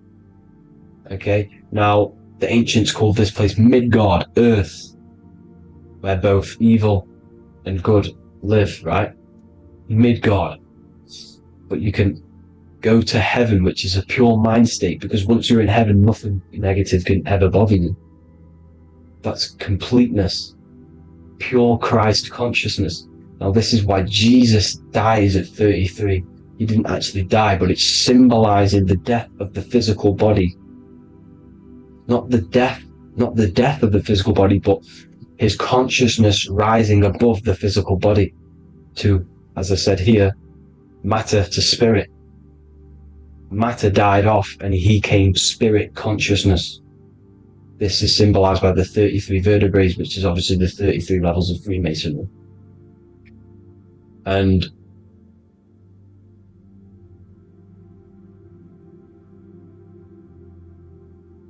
now the pineal gland, which is at the very top of this Jacob's ladder, or the River Jordan, the canal, your 33 vertebrae on your spine. This is where the pineal gland sits, right? At the very top, at the center of your brain. Now, there's multiple ways this was symbolized. The Eye of Ra, which is used by the Egyptians. Now, this pineal gland is the seat of consciousness. This is where your consciousness is stored, right? And the ancient Sumerians used the pine cone, hence why it's got the word pineal gland, the seat of the soul consciousness. It produces DMT, dimethyltryptamine, which is known as the spirit molecule. And the pineal gland is wrapped in microcrystals, and we all know crystals transfer frequency and energy. Now, radios use crystals. A radio is a frequency transmitter, turning a frequency into a frequency that we can hear with our ears, right? Because all the radios are actually playing right now in your ears. However, our ears can't pick it up, so the radio transmits it into a frequency that we can hear using crystals. So this is the power of crystals, and this is what our third eye is wrapped in, crystals. Now, this third eye is not actually your third eye, it's your first eye. When you're being materialized in your mother's womb, this is the first gland that is produced, and everything's built around it, because it is the consciousness. It is your consciousness. Your consciousness never dies, ever. It's an eternal essence. It lives forever. You never actually die. Only the mortal body dies. Now that's what we call life. Life is abided by time, and time is change, and change is what we call life, because everything's constantly moving and transforming into different things, right? Now let's not get off track. The pine cone is obviously, this is in the Vatican here. The pine cone is symbolized as the pineal gland, pine, and this is the opened pine cone. The opened pine cone means or symbolizes the awakened man, the awakened third eye. But the ones here which the Sumerian gods are holding, these are shut pine cones, symbolizing the unawakened man. But let's not get confused, people. These gods were not gods. They are human beings just like you. They reached Christ consciousness. They are nothing more special than you. They just had the ability to reach Christ consciousness. And obviously their knowledge was far more intelligent than ours, far more advanced than ours.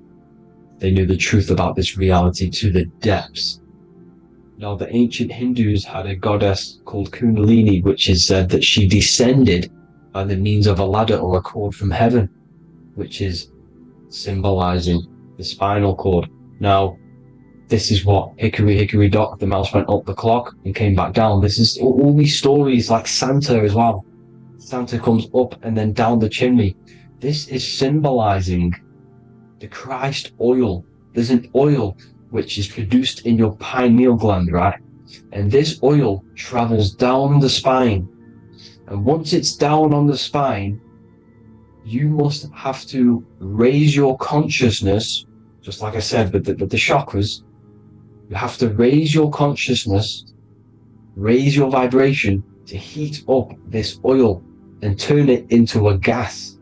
And it travels back up the spine through like the serpents up the spine, and this awakens the third eye once it's coming back up the spine and hits the pineal gland.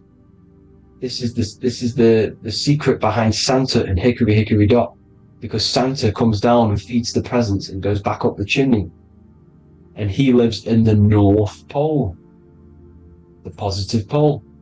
This is the North Pole, people, and the presence is your sacred oil.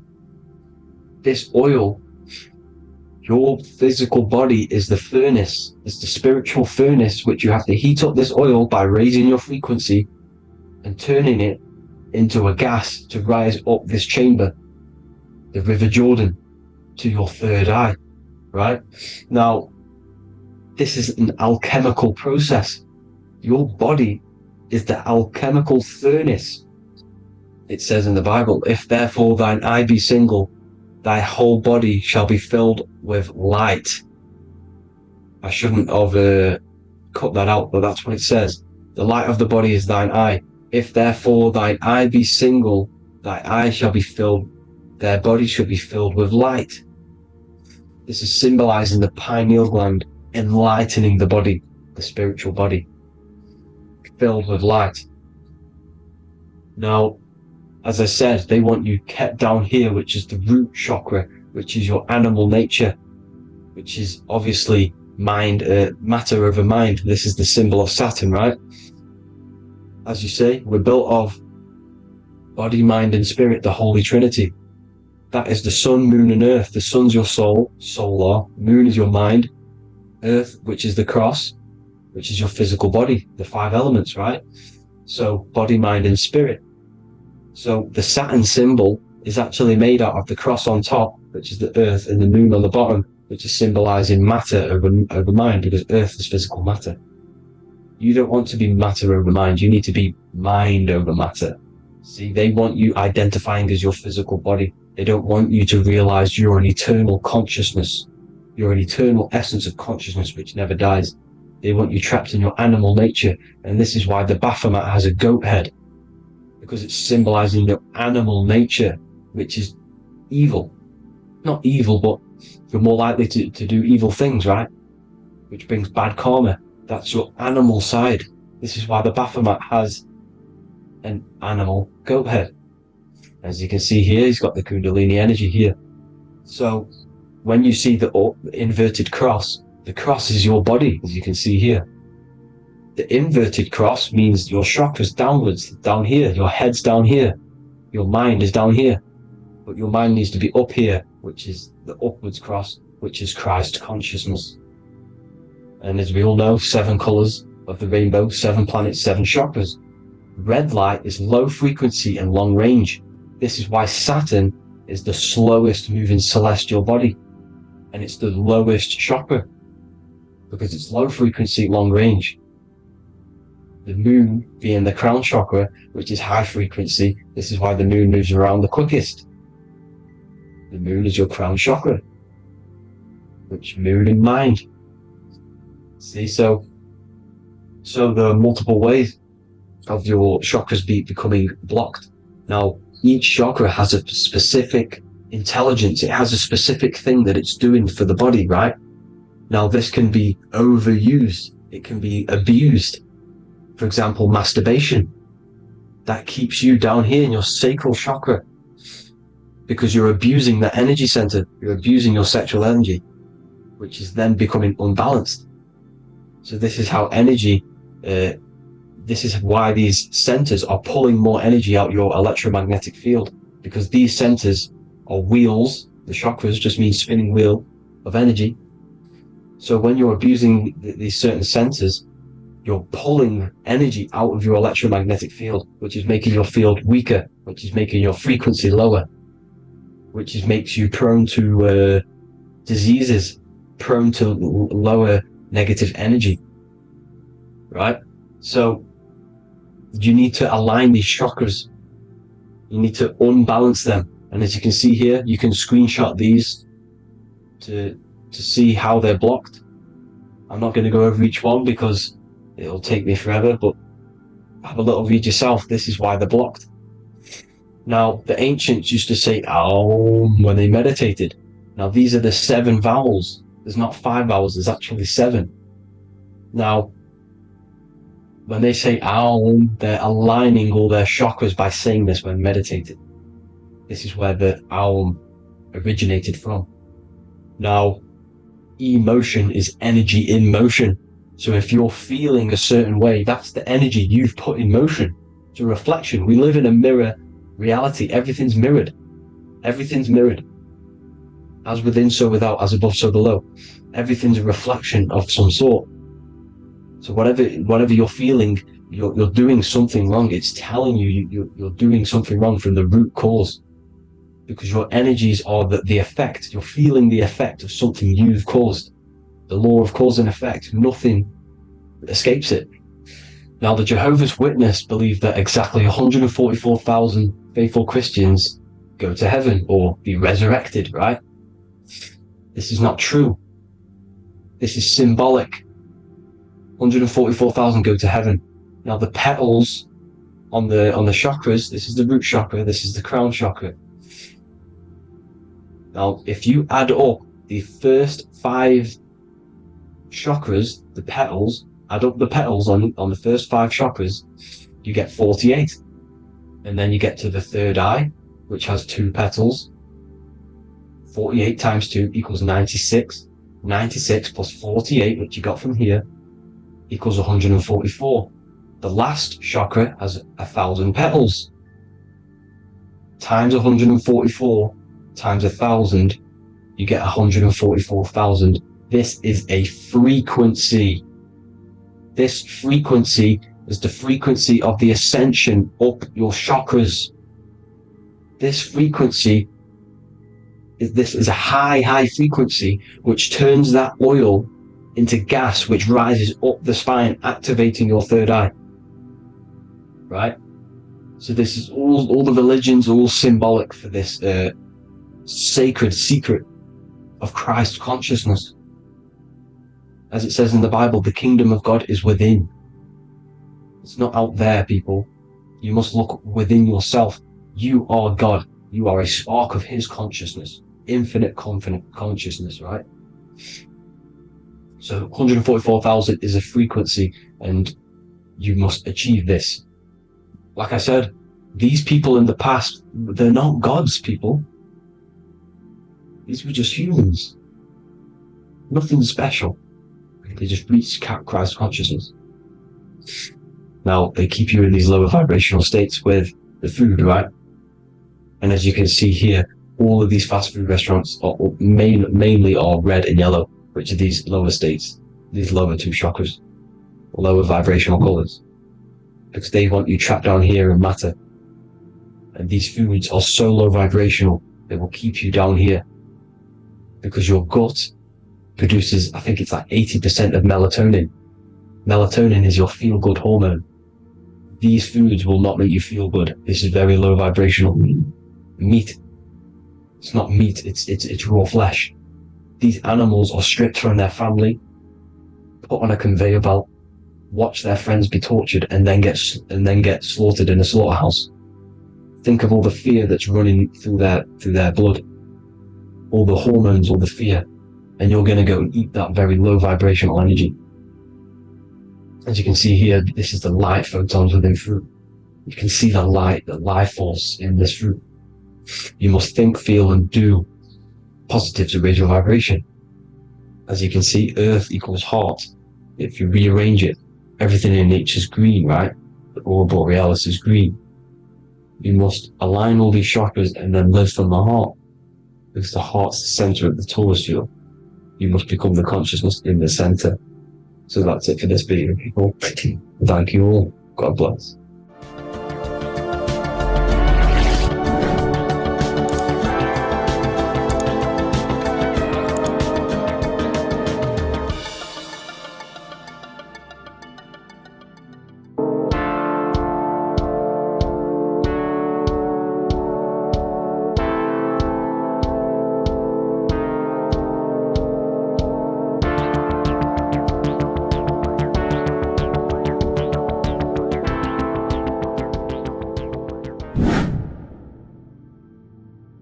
What's good, people? We're back with another video.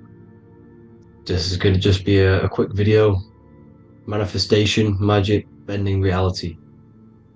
So let's jump straight into this. So you have a conscious and a subconscious part of your mind.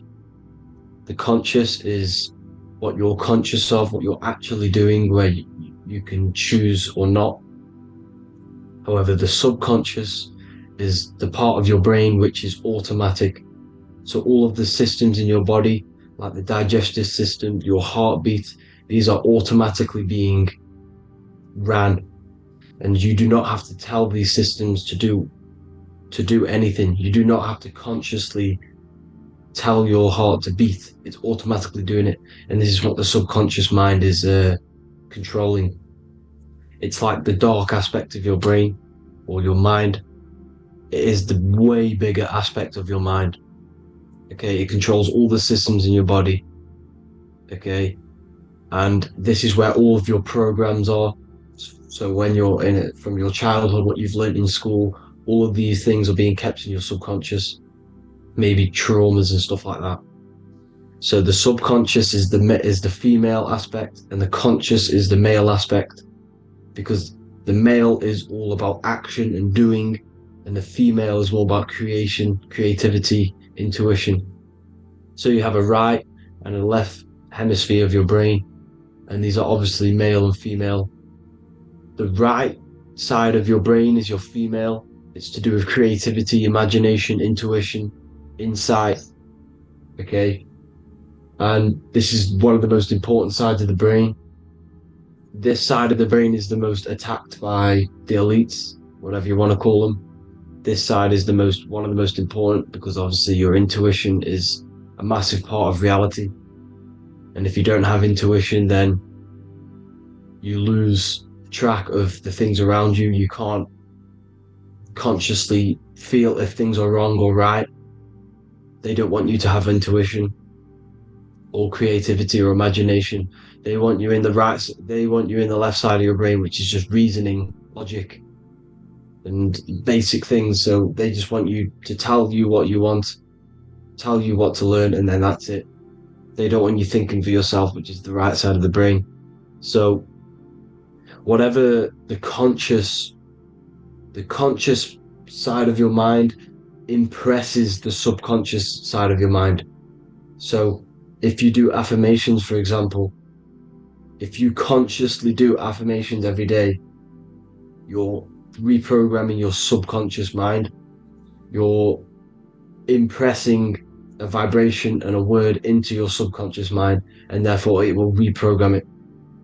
So the male and female aspect are symbolized by the Star of David as well.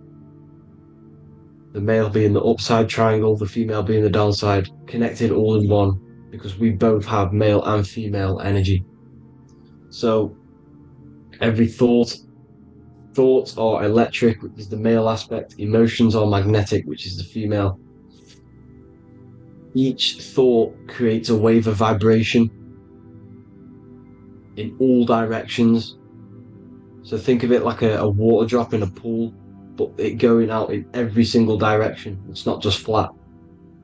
And these thoughts have a certain frequency, has a certain vibration. That vibration has a certain frequency.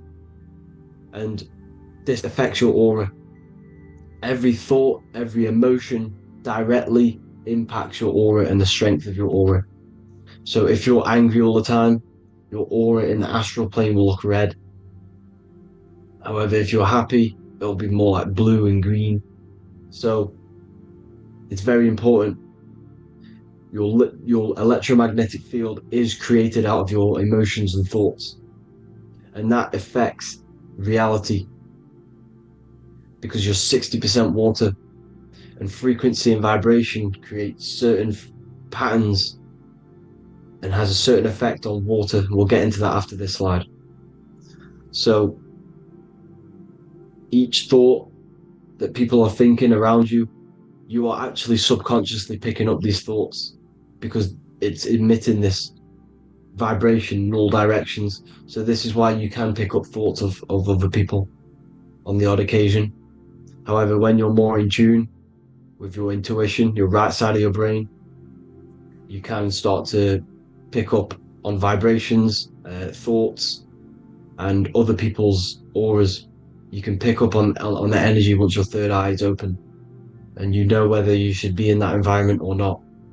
This is what we call an atmosphere. When we go into a room and you can feel the tension if someone's been arguing, for example.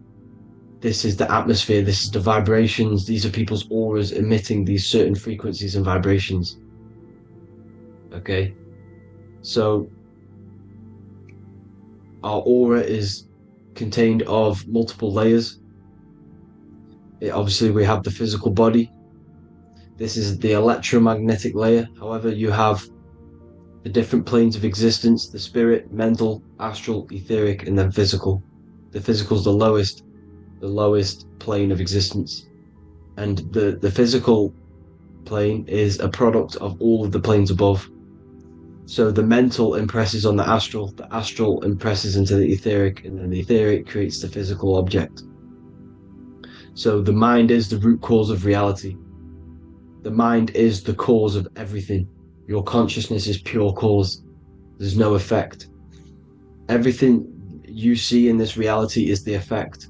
Everything that you experience is the effect, because the root cause was the mind. The decisions you made you experience that certain experience. And that decision was created on the mental plane. And this is just pure thoughts. And thoughts are things. If it exists in your mind, it is a thing. It's a certain frequency. So if you have a certain level of thoughts, if you're thinking positive, for example, you're going to have a strong aura, you're going to have a higher vibration, and that attracts like. Like attracts like when it comes to thoughts and vibrations and electromagnetism. So if you're thinking positive all the time, speaking positive, doing positive, you're then creating a higher vibration, and that's going to attract people on that similar frequency to you. Everything is electromagnetism, frequency and vibration. Everything. You see, so this is why, for example, if I put my hand to a TV screen, if my finger was the same vibration as the TV screen, it would go straight through it. However, the particles in my hand and the particles on the TV screen are two separate vibrations, and this is what causes the friction to stop, and not my finger to go straight through it. So like I said, when you don't feel the vibe of someone, when you don't feel right, you don't really get along with someone, this is a vibration. Your vibrations are not matching, they're not similar, they're two complete different vibrations, and they're not aligning properly. So music has a massive part on this.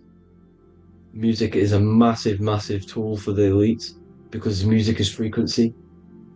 And in 1975, the musical instrument are all tuned to 440 hertz. So Spotify, Apple Music, most of the music on YouTube is all set to 440 hertz. And 440 hertz is not divisible by 3, 6, or 9. And when you can't divide a frequency by 3, 6, or 9, it's not a natural frequency.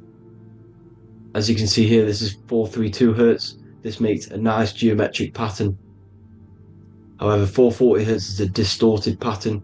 So when you listen to this actually shuts off the whole right side of your brain. Like I said at the start, this is the most attacked side of your brain. It's to do with creativity, imagination, intuition.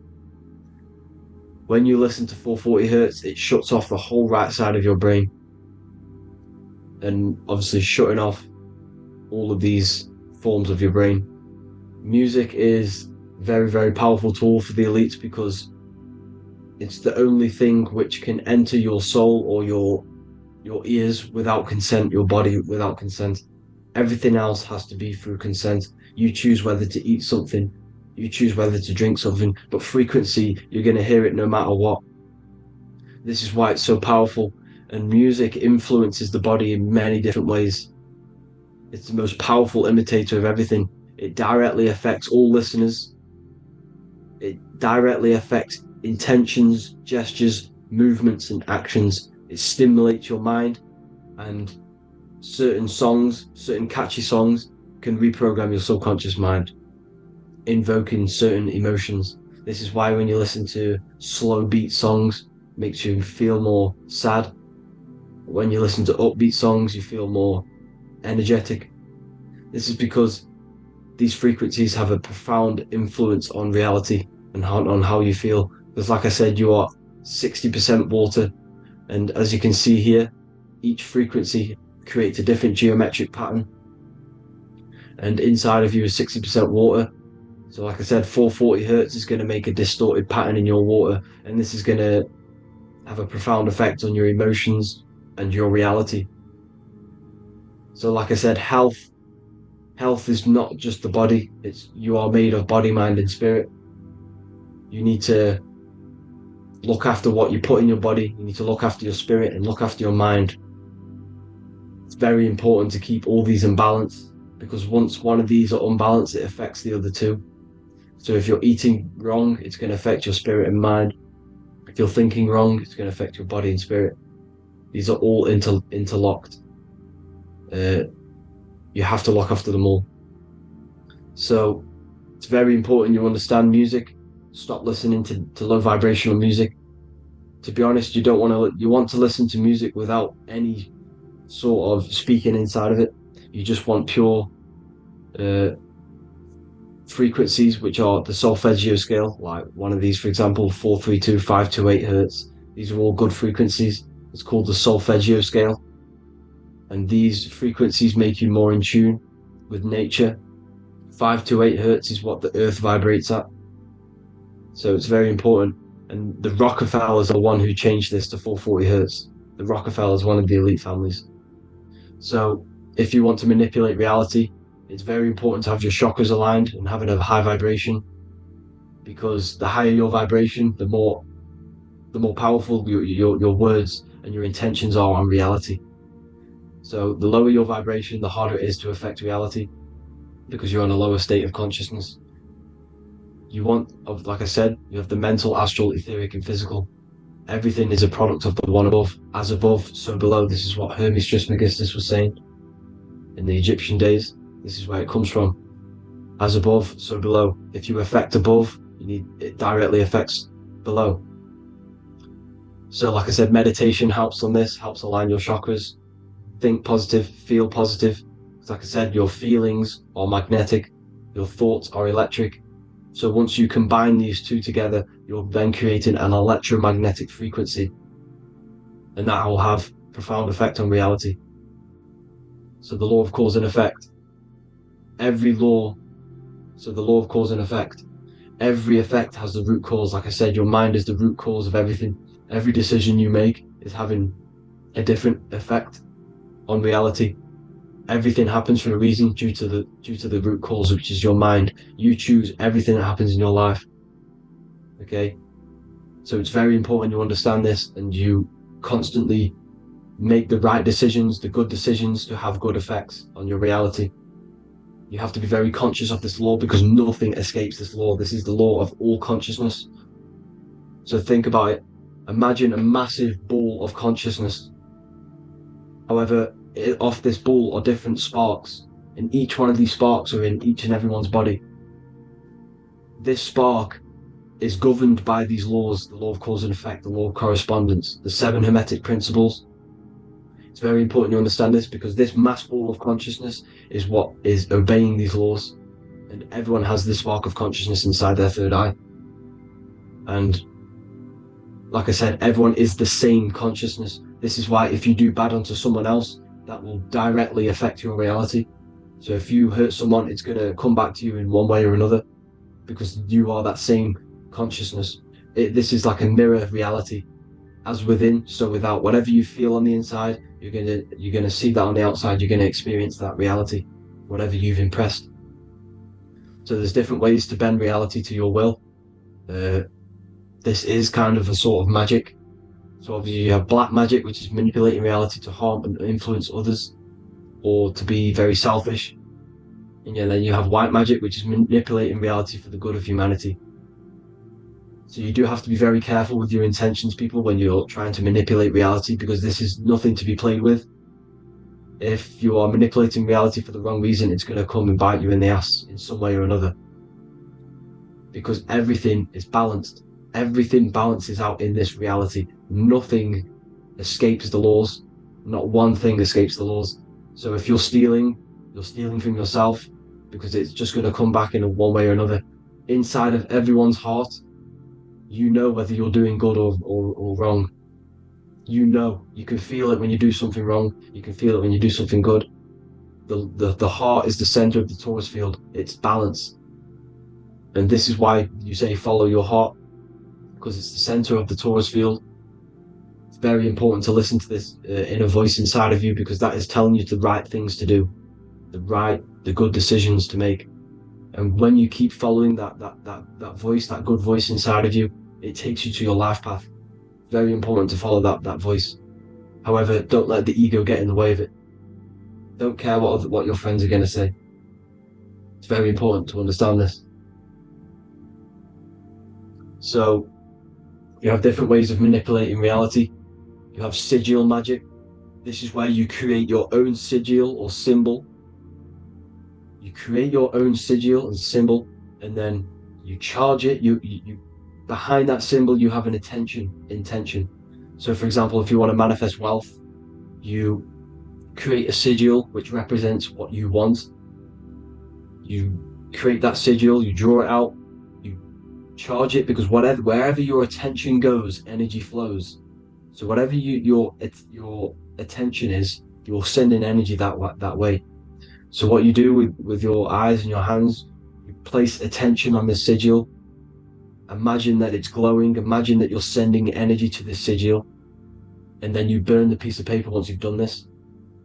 And then after this, you meditate on that symbol. You constantly think about that symbol, because that symbol is the frequency, is the thing that you want to manifest. So that's one way. Or you can just meditate on your reality. So imagine yourself having already what you have. This is what they call a mindset. You must set your mind to the frequency what you want to manifest. Okay? So if you want to manifest wealth, for example, imagine yourself being wealthy. What would it feel like? What would you be doing? Imagine a scene in your mind. Constantly do this, and you're putting out that frequency. Like I said, you must think, because the thoughts are electric, and then you must feel, which is magnetic. Together, this creates an electromagnetic frequency, and this is how you attract things to you. You will attract the certain people to come in your life to bend reality to your will. Okay? Or you've got mirror magic. Stare yourself in the mirror, because a mirror reflects light. It also reflects energy. So you've got to be very careful with what you say to a mirror. You've got to be very, very, very careful, because whatever you send into that mirror is directly sent straight back to you. So if you're thinking negative, you're sending negative energy back straight to you, and that's going to have an effect on your reality. Affirmations are very important, because your words are frequency, your words are vibrations, and each word you say has a certain frequency. If it's if it's positively charged, it's going to affect you positively. If it's negatively charged, because like I say, your brain and your mind is like the director of energy. That's what your brain is, and it directs energy into certain things. You can either positively charge it or negatively charge it, and this brain is creating your reality constantly. It's manifesting your reality constantly in the present moment. So this is what the government knows. The government know your mind is the root cause of reality. This is why they call themselves a government. Government. The New World Order is not being manifested by them. They are controlling the information. They are controlling your perception of this reality. And they know the mind is the root cause of reality. Therefore, if they control your perception of reality and your information, what you believe, you're going to manifest that information, that perception. So we, the people, as a collective consciousness, are the ones manifesting this New World Order. You see, so this isn't black magic. They're actually tricking us into manifesting their own their plans, this New World Order. You see, this is how smart these people are. They know how to get around the laws of reality. They know how to bend reality to their will without facing the consequences. They're getting humanity to do it. You see, there is a collective consciousness. As like I said, we all have that same spark of consciousness, right? So as a collective consciousness, we are on a very low vibration at the moment. However, we are waking up rapidly. There are more and more people waking up at the moment, and light always chases away the shadow. Light is a lot more powerful than darkness, you see. So one person waking up has a massive effect than one person being asleep. It has a profound effect, because like I say, the light always chases away the darkness. It's more powerful. The light is always more powerful. High vibrations are more powerful than lower. So that's it for this, people. I hope you all enjoyed. This is a short, quick video. God bless you all.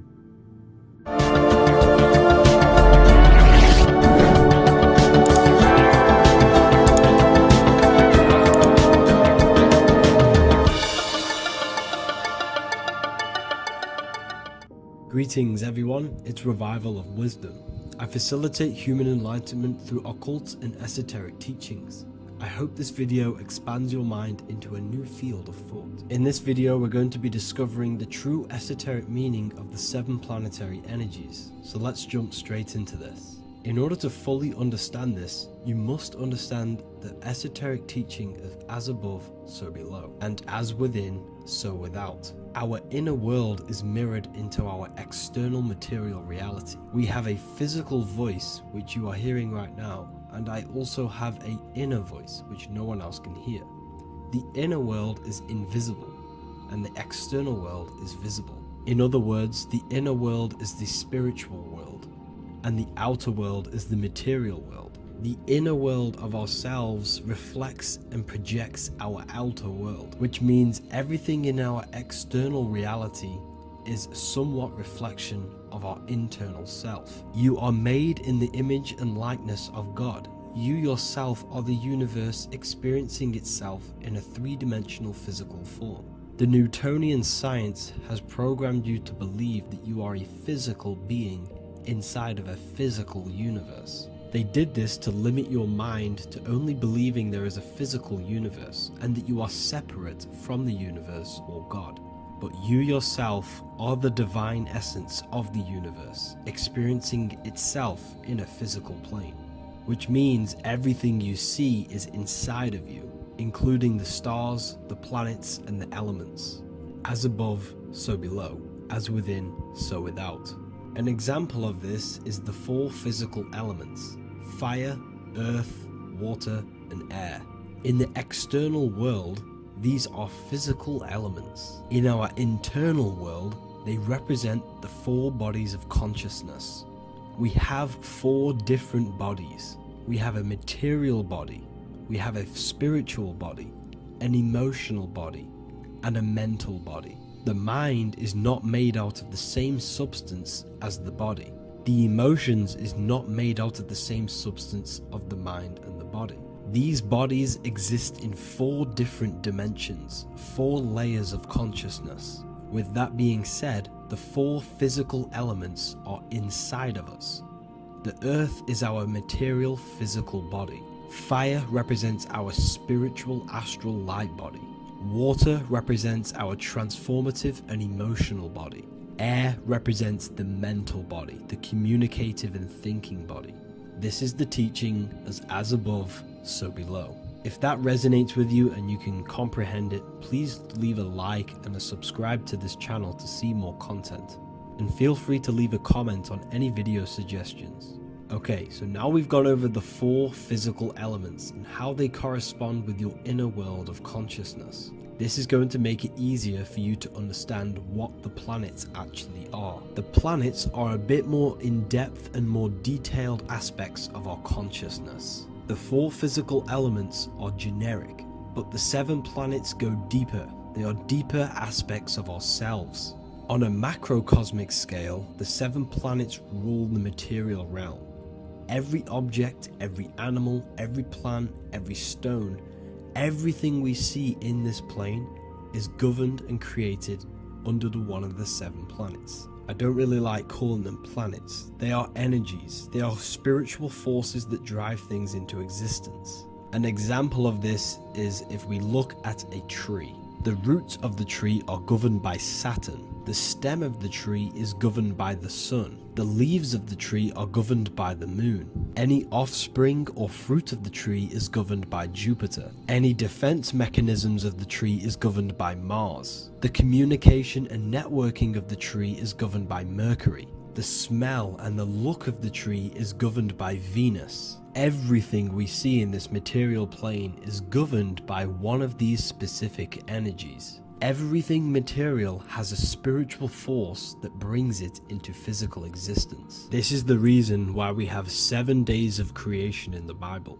The 7 days of the week, all governed by the planetary energies. Monday is moon day for the moon. Mars governs Tuesday. Mercury is Wednesday. Jupiter is Thursday. Venus is Friday. Saturn is Saturn day. And Sunday is for the sun. This is the reason why there are so many 7s in this physical plane. 7 days of the week, the 7 colors, the 7 chakras, the 7 diatonic musical notes, the 7 lamps on the Jewish candlestick, the G inside of the Masonic square and compass. G is the 7th letter. Now let's go a little bit deeper into every planetary energy. Saturn in the external material plane governs the foundational and enduring aspects of existence, such as roots of plants, the bones of our body, and even the insects that dwell beneath the ground. Saturn represents the dull, hard, and unyielding forces of life, symbolizing structure, limitation, and conditioning. Under Saturn's influence, things become rigid, bound by restrictions and boundaries. This is the reason why Saturn is known as Father Time, because Saturn rules anything that is a restriction and a limitation, which is time. The whole of this material plane is governed by time. You will be born and you will die. This explains why there is so much Saturn symbology in this material plane. Saturn is one of the most important planetary energies. You are a spiritual being in a physical body. Your light, your consciousness is bound to the physical body until you learn how to escape the physical body. The body is a limitation for our infinite minds and spiritual bodies. Our infinite mind is stuck in this material body, governed by Saturn's limitation of time, matter, and space. Now let's dive into what Saturn means to our consciousness within our internal world. We've gone over what Saturn means in the external world. What does it mean to our consciousness? Internally, Saturn embodies the conditioning within our consciousness.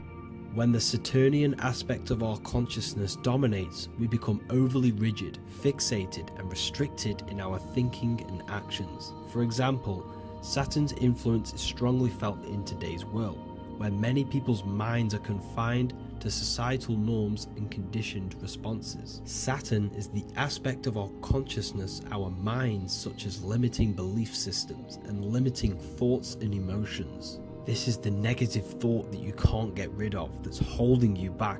This is a Saturn aspect of our consciousness. However, this is not a negative thing. The Saturnian aspect of our consciousness is a great teacher, guiding us through difficult life lessons that ultimately lead us to growth and expansion. Saturn's energy allows us to experience and overcome fears and limitations so our minds can expand into new fields of thought, into new life.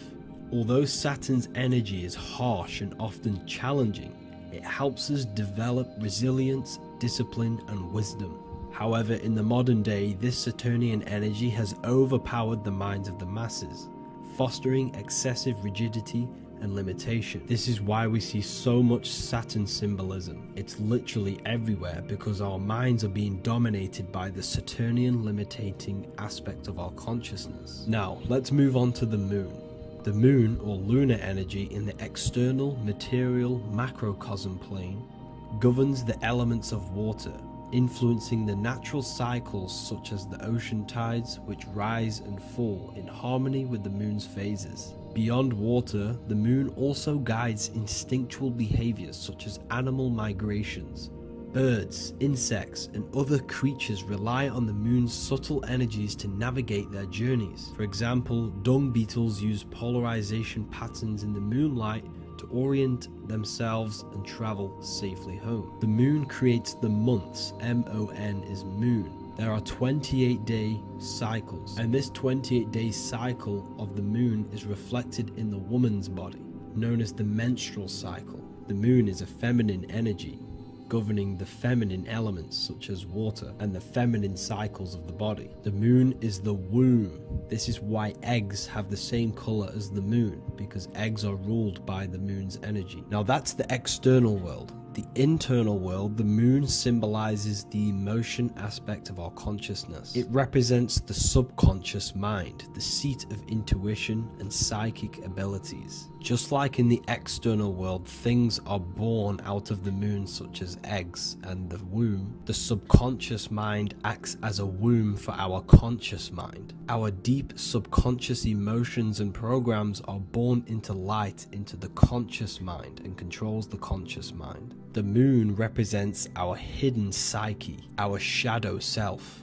Now let's go on to the sun. The sun represents the life force. In the material external world, the sun is ruling over pretty much all life. The sun gives life to all things. Without the sun, animals could not exist, the human body could not work, and plants would not grow. The sun is the life force. It's the soul of the world. Now, in our internal world of consciousness, the sun represents our passion, our drive, our conscious mind. The aspect of our internal world that wants to drive things and give life to physical manifestation. Now we go on to Mars energy. Mars is well known for being the god of war. Mars energy manifests into the material plane through anything that seeks to protect or defend itself. For example, the holly tree. The holly tree leaves are very sharp and they defend itself. Anything that is protective in the material world has Mars energy and is governed by this specific aspect of consciousness. For example, any predators or animals such as hedgehogs with spines on their backs for protection. Mars represents all things that is driven by conflict, aggression, and defense. Now, internally, inside of our inner world, Mars symbolizes the aspect of our consciousness that is focused on self-preservation and protection. Mars governs our ego, the instinctual urges of anger or maintaining reputation. Mars is not evil. It's necessary. Sometimes it's necessary for us to protect ourselves. Mars is the aspect of our consciousness that is anger, rage, the desire to fight or conquer. When this energy is activated within our consciousness, we become defensive, assertive, and even combative. ready to dominate others and destroy obstacles in our way. Now let's move on to Venus energy. Venus in the external material world manifests its energy through the aesthetics of creation. This planet governs the beauty and harmony found in nature, including the nurturing environment of a mother's womb where life begins. Venus embodies the essential love, not only in romantic relationships, but also in the bonds between family members and all living beings. Venus represents relationships. We have relationships between plants, animals, they all depend on each other to give life. Plants provide food and medicine, while living creatures contribute to their own growth and pollination. Internally, Venus represents the aspect of our consciousness that yearns for relationships and connections with others. This is an aspect of our consciousness that encourages to care for our physical appearance and embracing beauty. Aesthetics play a role in our interactions and self-expression. This is why there is a beauty brand called Venus. Now let's move to Jupiter energy. Jupiter in the material plane manifests its energy as forces of fortune, abundance, and wealth. This energy manifests itself as plants, as fruits that we can consume and eat in abundance. Anything that is nourishing and cultivated by the earth for humanity and animals. Jupiter embodies the giving energy that provides for and sustains life, fostering growth and ensuring that resources are available to all. Its influence is seen in the natural cycles of abundance, where fruits must grow and ripen before they are enjoyed, symbolizing the importance of effort and patience.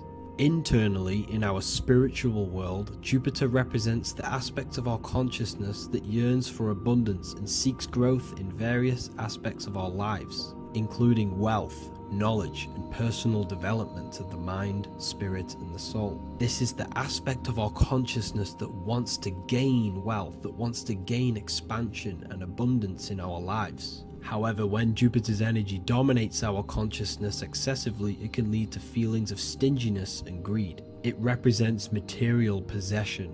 The last planet is Mercury. Mercury in the external world governs the vital elements such as seeds, air, communication, education, and electricity. Known as the messenger of the gods, Mercury rules over intellect, communication, and the transmission of knowledge. Mercury's states of consciousness manifests itself in the material plane as the network between trees and plants, how they all communicate together. It represents the intelligence behind all physical things. It's the intelligence behind the seed that allows it to grow into a plant. Mercury's creative energy is manifested in the nervous system of the human body and all living animals. The intricate messenger that transmits signals from the body to the brain and then to the mind. This intelligence within us allows us to facilitate thought and movement. Internally, in our spiritual aspects of consciousness, Mercury is the state of consciousness that seeks knowledge, understanding, and intellectual growth and expansion. This part of us is curious, eager to learn, and driven to communicate ideas and information. It represents our mental body. The Roman god Mercury is often depicting flying because this symbolizes the air. Air represents our mental body. When the Mercury aspect of our consciousness dominates, we become highly intellectual, constantly seeking information, analyzing situation, and communicating our ideas. While this can enhance our understanding and ability to interact with the world, an excess of Mercury's influence can lead to overthinking, excessive analysis, and focus on intellect over emotions or intuition. Okay, so they are the 7 planetary energies in the external world and your internal world of consciousness. These energies are manifested in the Roman mythology as human beings. They are depicted as human beings, but this is nothing but symbolism. These gods never existed physically. They represent aspects of our consciousness and spiritual forces that govern the material plane. Every material object, every intelligence, every piece of life in this universe is governed and brought into existence by one of these spiritual forces. Now I hope this video has expanded your mind into a new realm of thought. Make sure to leave a like, a comment, and subscribe to the channel for more occult and esoteric information. You can read more about this topic and many more occult and esoteric teachings inside of my books, the Book of Wisdom Volume 1 and the Book of Wisdom Volume 2. I honestly advise that not everyone reads these books. These are books which will completely transform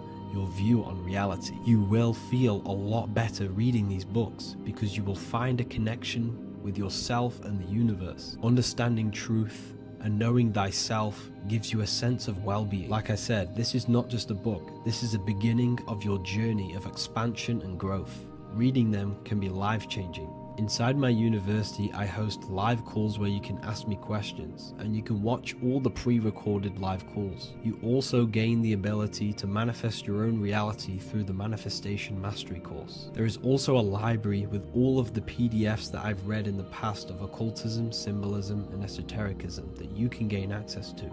There is a whole lecture section where you can watch all of my occult lectures. This is a place of transformation. The price of the university will be going up very soon. If you join now, you will gain a free sexual alchemy course which will teach you how to transmute sexual energy into creativity. I'll leave all the links in the description for the university and also my website where you can get my books. I hope you enjoyed this video. Take care.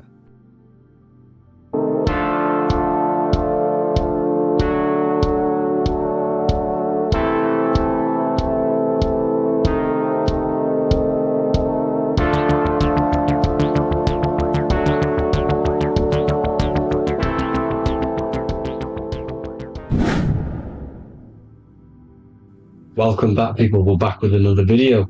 Let's jump straight into this. Make sure to tune in till the end because this has got so much information in this video. So sit back and enjoy. So everything's Taurus fields. The Earth's a Taurus field. Everything's Taurus, which is electromagnetic field, electric and magnetic. The center of the Taurus field is where the two opposing forces meet in the center. And this is what creates the plane of inertia, the dielectric plane of inertia. Okay? You got red shift, blue shift, positive, negative, south and north pole, right? This is what the ancients were showing with the tree of life. As you can see here, this is the plane of inertia and this is the Taurus field. Everything consists of this. Everything is a Taurus field. A atom is a Taurus field. Okay, now the inertia is the 0 point. So this plane is a 0 point. It's the balance between two poles. Okay, now this creates matter because matter is two opposing forces in motion equalized.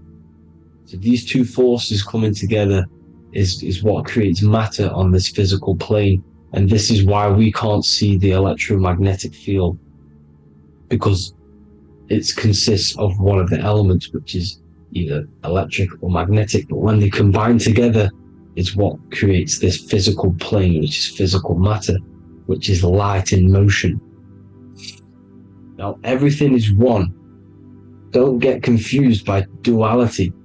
Duality is two opposing forces, but them two opposing forces are created by the same substance. It's two aspects of the same substance. So for example, water and ice are the same thing, you know what I'm trying to say, but it's two aspects of the same substance because all is one. The whole universe is one. All goes back to the one, which is God, the creator, or magnetism, whatever you want to call it, because magnetism pulsates. Electricity has two poles, red shift, blue shift. Okay, so red shift, blue shift is electricity, and electricity vibrates, and all vibration always comes back to a standstill point. But magnetism is what pulsates. This is why your heart pulses. You breathe, which is a pulse. This is the breath of the universe, magnetism. Now, this is why the earth is green, okay? Earth can be spelt heart if you just move the H to the beginning, it spells heart, okay? Because the heart is the center of the torus field, which is the heart chakra for us humans, okay? We consist of the same field, as you already know. Heart being the center, which is green, which is the center of the 7 colors. The center of the 7 colors. This is the most powerful chakra in your body. People think it's the crown chakra, but it's the heart chakra because it's the center of the torus field. You must align them all and combine them all into one, which is the heart chakra. Now, Earth is green. Nature's green. Okay, this is because we live on heart chakra, the plane of inertia. It's the center of the torus field. Okay, and this is what the Egyptians called Isis, which is nature. Nature is balanced, and nature is female, Mother Nature, because it looks after us with the fruit it grows with abundance, and the water. It's a female energy, Mother Nature, and this is the symbolism of an equal, balanced arms. This is the scales, it's balanced. Mother Nature is balanced.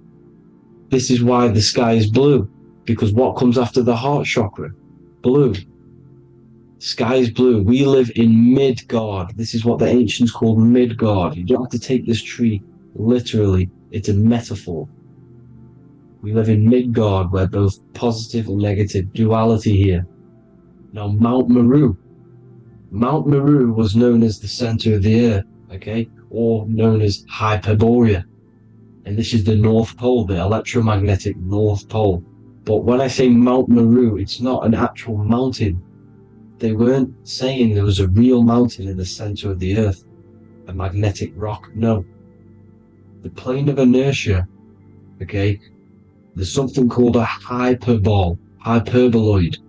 That's what it's called, a hyperboloid. And this is the center of the torus field. And this hyperboloid is what is in the shape of a mountain, you see? So if I go to this next one, they say Hyperborea on this map. Why do they call it Hyperborea? Because this is the hyperboloid in the center of the torus field, and this is the electromagnetic mountain, a metaphor.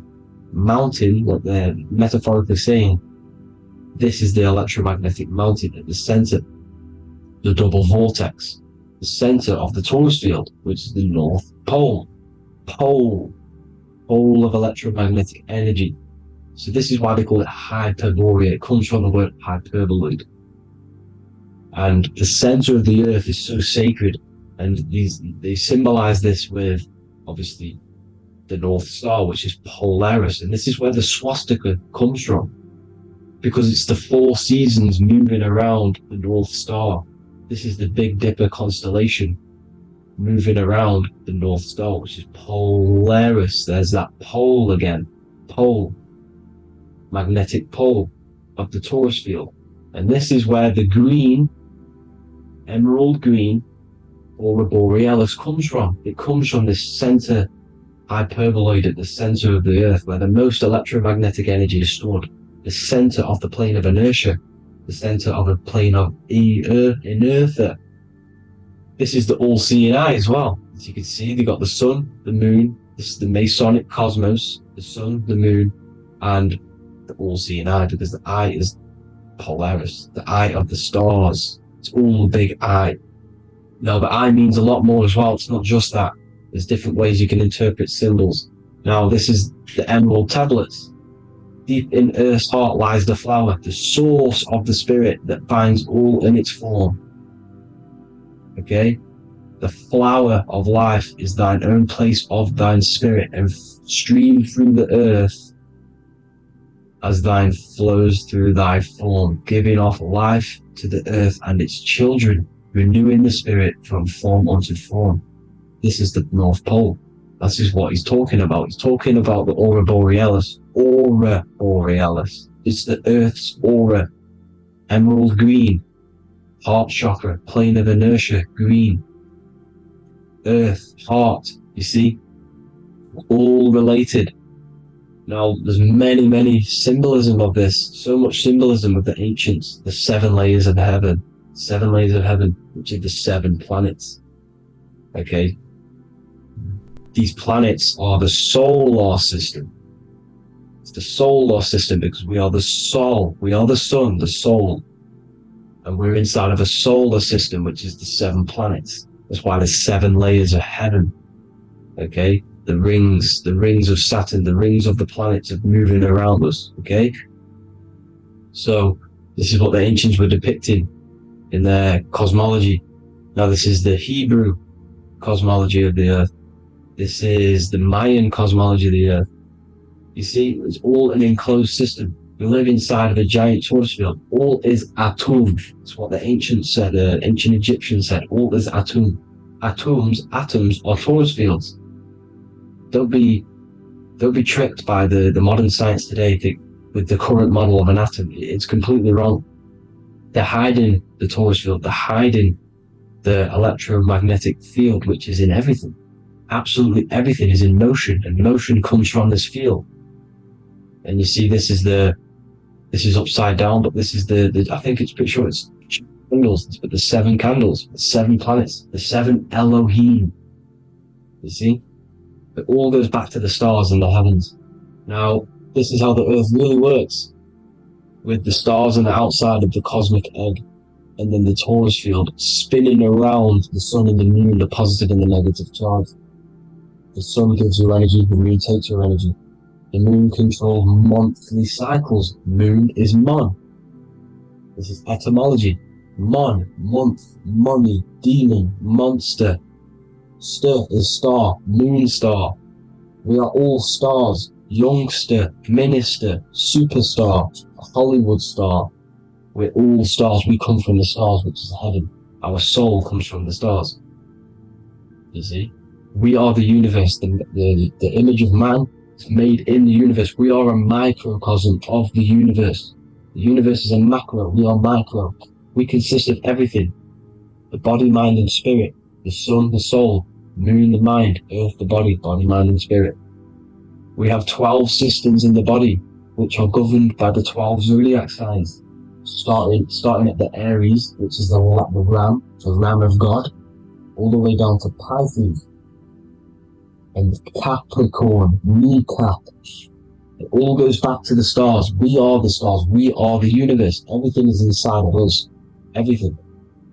Like I say, the Temple of Solomon, the Temple of the Soul, and man. The soul, the temple is the body. The soul is the soul, and the man is the mind. The temple of the soul and the mind. Body, mind, and spirit. We consist of the 5 elements.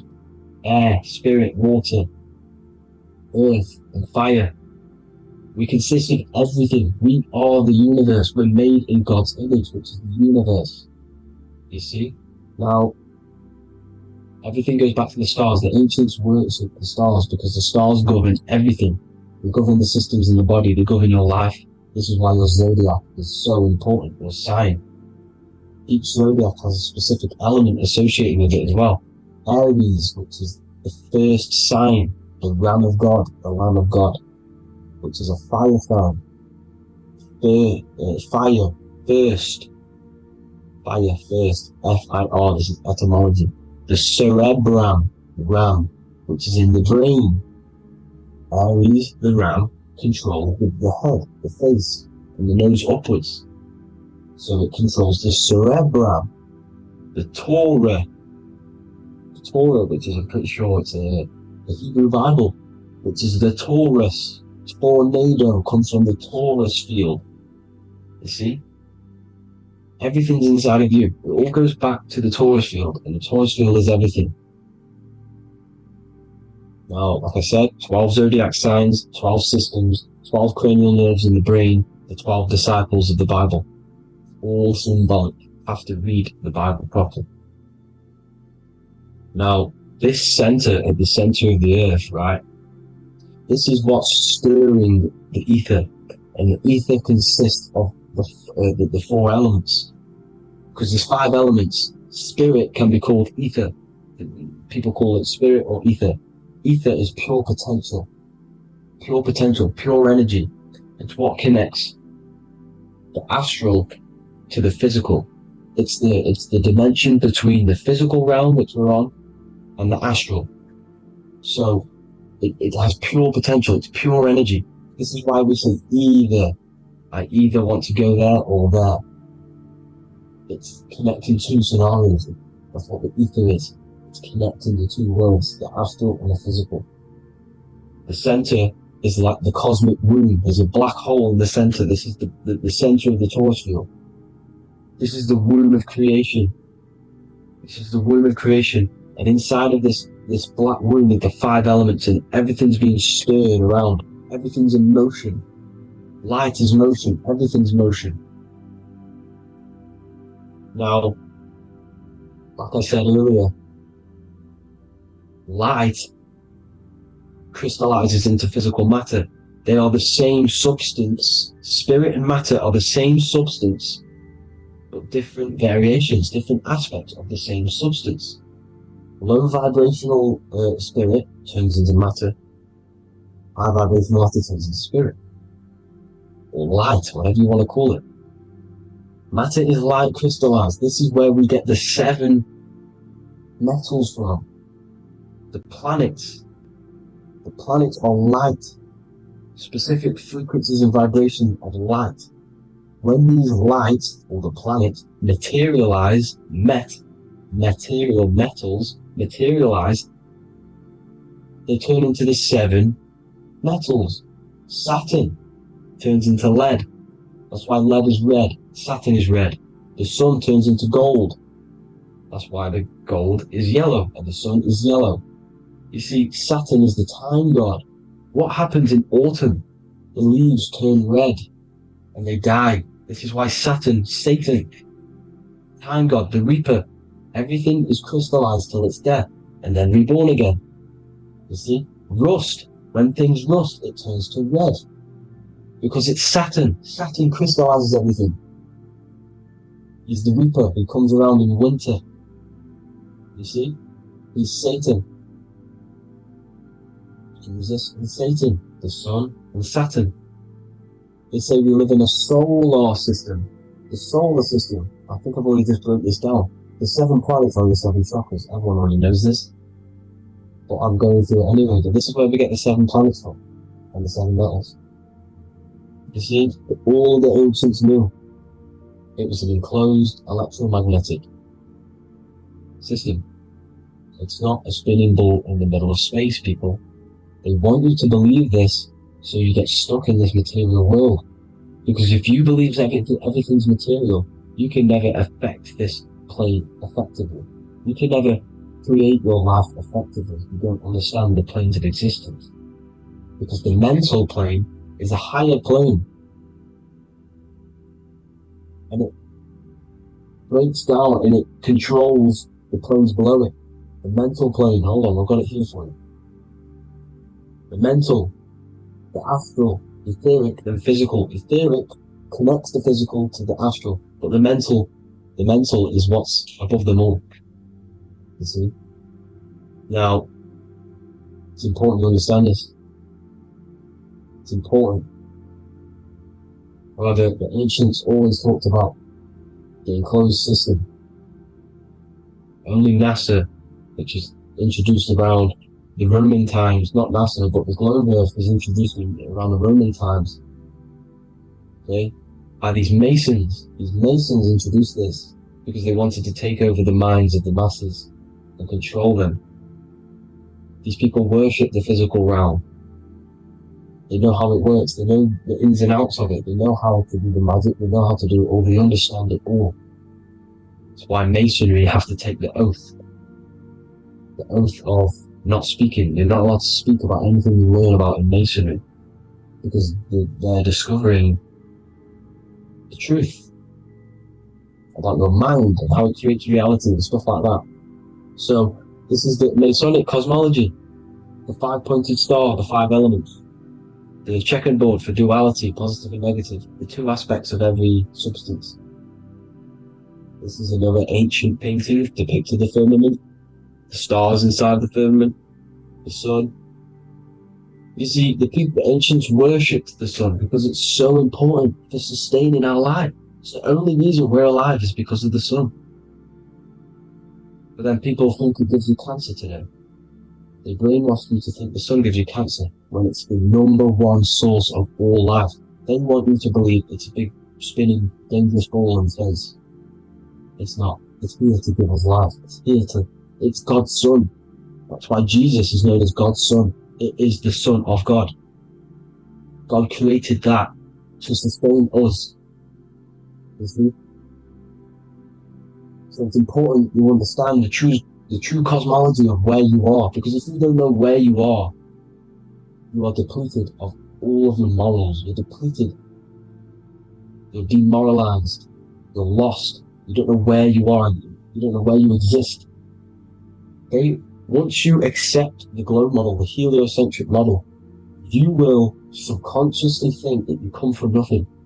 This is why they implemented the evolution theory just after the globe model was introduced by Charles Darwin. Charles Darwin came in after the globe model.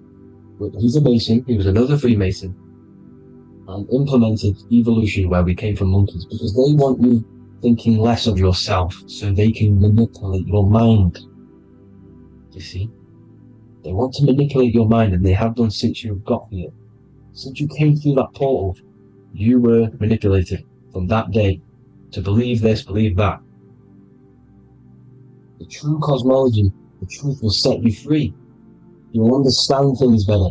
You will feel better in yourself when you know the sun is here for you. You'll feel better in yourself that you know that you didn't come from a monkey. You were created as a human, a manifester, a creator. You're so intelligent. Your mind is amazing. It can manipulate matter, mind over matter. See? Thank you all people for tuning in. Tap in with yourself. Love yourself. Find the truth. Spread the truth. Nothing dies. Nothing in this creation dies. Everything's energy. Everything's light. Light can never die. You're a light being. That's why it says Q. Q man. Q is light in Hebrew. Or Latin. Either one of the two. You are light. You're a light being. You never die. Ever, ever, ever die. Ever. Stop thinking you're going to die. This body will die because it contains electricity. And electricity always goes back to a standstill point because of vibration. Electricity vibrates. You are pure light. You will never ever die. Thank you all people. God bless. Make sure to like, subscribe and share.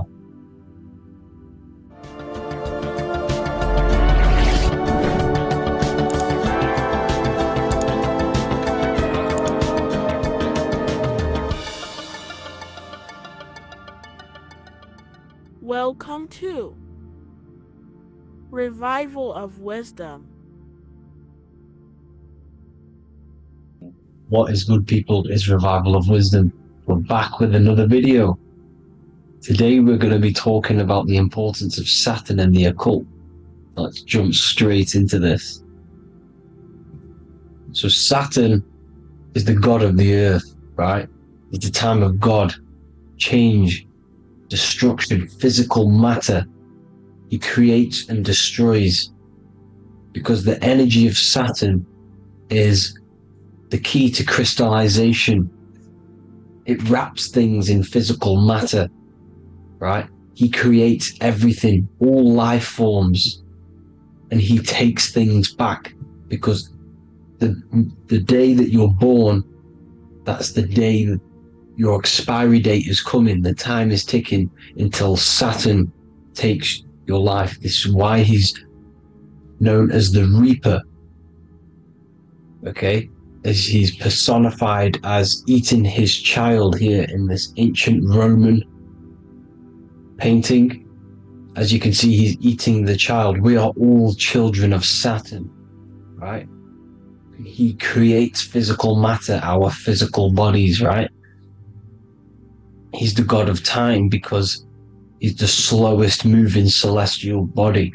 He's the Lord of the Rings, as you can see here. He's the last one on the ring. He's the slowest one moving, okay? So he is the Lord of time. destruction and creation. Okay? This is why his name is Satan. He's the devil. Okay, but I'm not saying Saturn's evil, guys.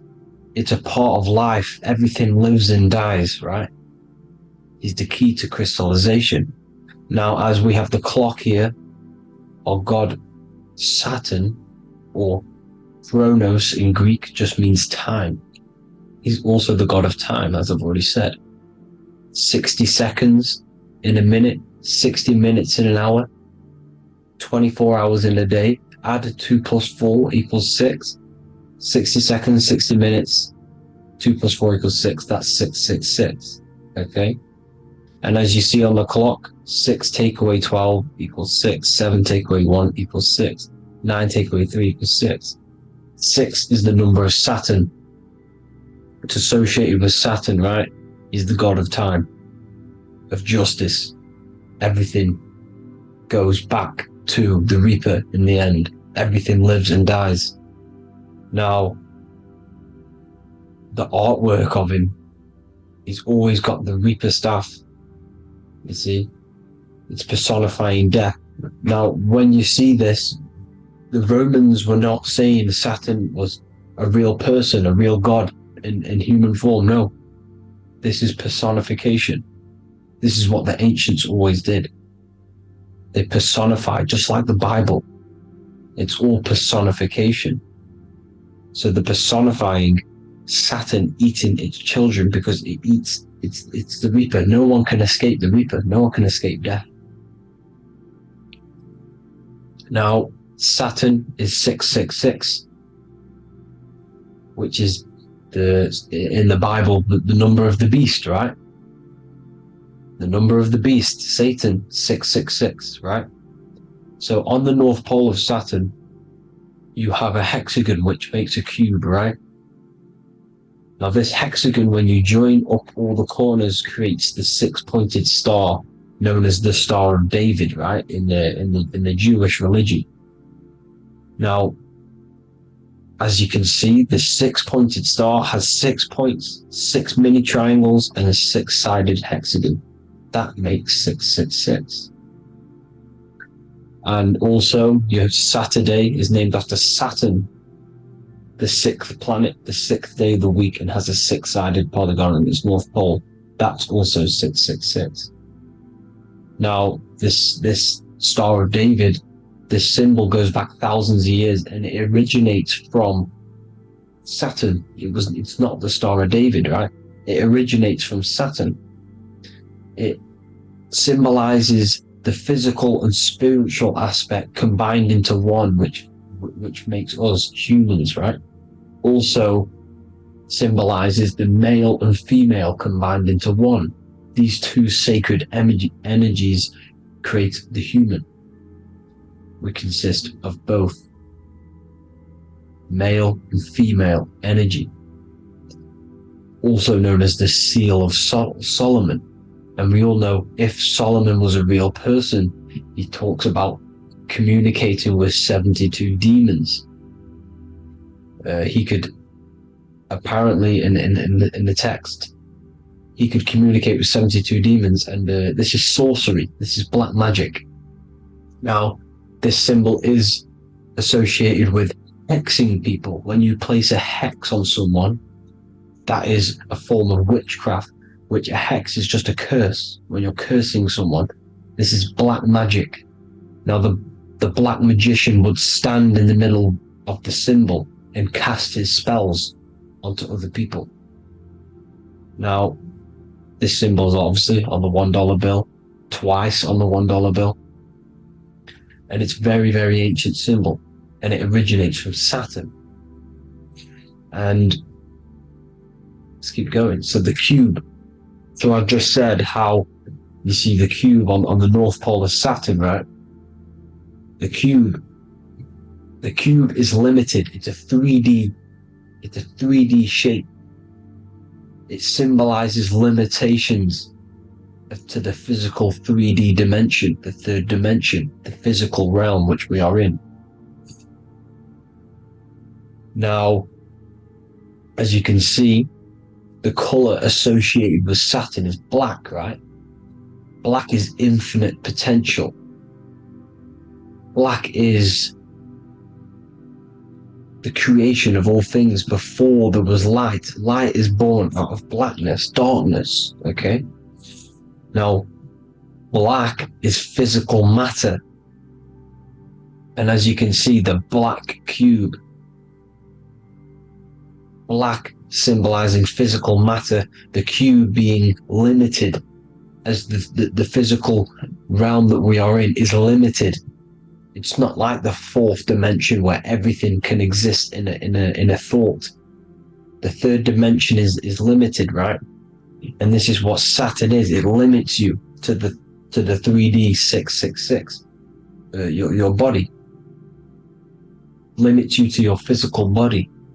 Now these black cubes are placed everywhere, as you can see: Australia, Denmark, Manhattan. There's one in New York. As you can see, the Apple have a cube. The Nintendo GameCube. Trump Tower is a black cube. This is worshipping the energy of Saturn, the god Saturn. Okay, it's not a god, it's a celestial energy. However, it rules over Earth because it pretty much created the physical realm. Now, as you see, when you go to a funeral, you wear black, a black suit symbolizing Saturn, which is the color associated, black. And as you see in Mecca, they walk around the black cube in rings. As you can see here, they're stood around in rings, like the Saturn, the rings of Saturn. The Mercedes symbol. You probably wouldn't notice that, but yes, it's Saturn. And when you graduate from university, you wear a black cube on your head. This is all symbolizing Saturn. Okay? Now, as you can see, the Jews here have a black cube on their third eye whilst they pray. Notice how he's shutting his eyes into blackness, darkness, and he's wrapped around a black strap around his arm. This is symbolizing the wrapping of physical matter, of how physical matter wraps things into existence. And as we all know, the Star of David is a Jewish symbol. So he has the black cube and the Star of David, right? So all of these religions are secretly worshipping Saturn. Okay, this is all Saturn worship, Kronos, the god of time and destruction, the physical reality. Now, as you can see, it's symbolized everywhere in all major corporations. Pepsi, internet, that's obvious. NASA, of course, NASA. NASA means to deceive in Hebrew. Universal, Walkers, that one's so obvious. Nike, Toyota. So many different ways they symbolize it. You either see the rings of Saturn or the black cube, as I just showed you here, the Nintendo and the Mercedes, right? It's absolutely everywhere. Now, they also use 666 to symbolize it, as I've just broken it down to you. 666, the World Economic Forum. We all know how they're trying to enslave us into this new world agenda. Google Chrome, CERN, Disney, Coca-Cola, Cadbury's, all of these have 666. Now every UPS barcode has 666. And even www. is Hebrew for 666, as you can see here. Monster. It's the same Hebrew letter that means 666. Drake, 6 god. That's his god, Saturn. Why? Because they love physical realm. They love the physical dimension, the third dimension. Because they can rule here through riches. They can build an empire here. It's not like the fourth dimension. They don't want to ascend. They want to stay down here in the physical realm. Okay? Now this is why they're cloning. They can move their consciousness into other clones to live forever. This technology exists. This is why they love the third dimension. As you can see, all of these sellouts here, Drake, Leonardo DiCaprio, you know, all of these people doing 666 because this is their God. This is their God. They love the physical realm. They sold their souls for wealth and fame in this physical realm. So why would they leave? You see? Now, this isn't all just evil, okay? So you have 7 chakras, right? You have 7 days of the week, 7 solfeggio scale notes. These are frequencies, the solfeggio scale. Now, it's called the Saturn Moon Matrix because the moon symbolizes your mind, because you're created out of the Holy Trinity, which is body, mind, and spirit, right? That's the triangle, the equal triangle, body, mind, and spirit.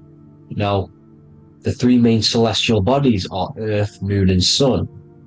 The Earth being your physical body, the Moon being your mind, and the Sun is your soul, hence why it's called solar. It's a solar soul. Now, these symbols are alchemical symbols, so when you're doing alchemy, you use these symbols to obviously symbolize what we're talking about. Now, as you can see, these are all the symbols of the planets. Now, Saturn is created out of the moon on top, the moon on the bottom and the earth on top, as you can see here. You see? And this creates the number 5. Now, with the moon being your mind and the earth being your physical body, this is mind over matter, because the earth is your body's matter. This is matter over mind. You don't want to be matter over mind. This is low states of consciousness. You won't be mind over matter. You see, to manipulate matter, to create your own reality. Now, obviously, we all know Saturn is associated with the lowest chakra, which is the root chakra. This is to deal with your animal instincts. When you're down here, you identify as the physical body. You don't know anything spiritual. You're you have a pure physical mind. You don't believe in anything spiritual. This is survival mode, consumption. They want you trapped down here, which is matter over mind. They don't want you to create your own reality, which is mind over matter. You see? Now, that's what Jupiter is. Saturn is the moon on the bottom and the earth on top. But Jupiter is the moon on top with the earth on the bottom. That's mind over matter, you see? So, these chakras are an ascension process from matter, physical matter to spiritual. This is the ascension. This is the stairway to heaven. This is Jacob's ladder. You see? Now, the number 5, which is obviously associated with Saturn as well, which create the symbol for Saturn, created the number 5. You have 5 senses, 5 elements, 5 physical elements. As we all know, Saturn crystallizes everything into physical matter out of the 4 elements. 5 fingers and toes, 5 points of man. Okay, the number 5 is the number of justice. Saturn holds things back. He restrains things from you, makes you learn the lesson. Now, 666 is not all evil. 666 is the atomic structure of the carbon atom. 6 protons, 6 electrons, 6 neutrons, right? We are carbon-based life forms. All life forms are based on the bonding properties of the element carbon. Because Saturn crystallizes everything into physical matter. Now, the Masons symbolize this with the checkered boards. They have the black square, which is obviously matter. As I just said, the black cube. And spirit is the white square, because white is eternal light. White and light, you see. Black is physical matter. Now this is what we are. The point of our soul is to transmute from matter to spirit, but these are interchangeable. This is the constant cycle between spirit and matter, spirit and matter. High vibrational matter turns into spirit. Low vibrational spirit turns into physical matter. You see? Now, we are carbon-based life forms. This is what 666 is, the number of the beast. Well, when I say we, the physical body is the beast. It's the animal. It's just the carbon suit to operate in this physical dimension, in this physical realm. See? It's the vehicle used to operate in this physical realm. But your mind isn't from this physical realm, you see? The brain is the physical manifestation of the soul.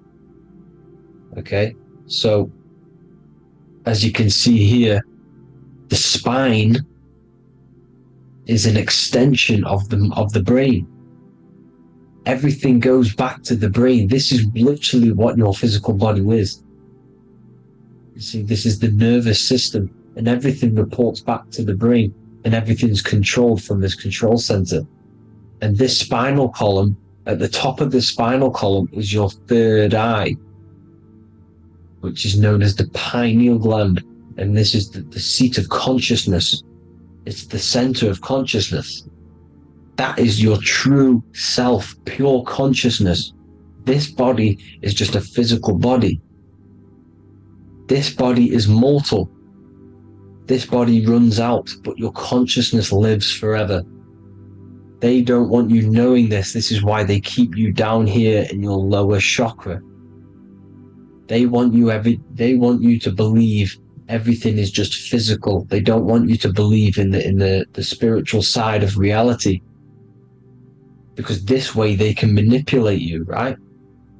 They want you matter over mind, because they know your mind creates reality. They know your mind is the root cause of reality. You manifest your own reality from the inside out. So this is why they control your perception of reality. They control your information in order to manifest their new world order. You, who are ignorant to knowledge and wisdom, you who are ignorant are manifesting their agenda because you accept their information and their perception of this reality. Now, this is why they tell you the globe model, the heliocentric model, to trap you into physical matter. Now, if you understood about this true form of this realm, you'd understand that there's a spiritual side behind everything. The spiritual side, something has to exist. The root cause of reality is higher planes of existence. It happens in the mind before it happens on the physical plane. You see? They don't want you knowing this. They want you matter over mind, which is the symbol for Saturn. Moon over Earth. The Holy Trinity.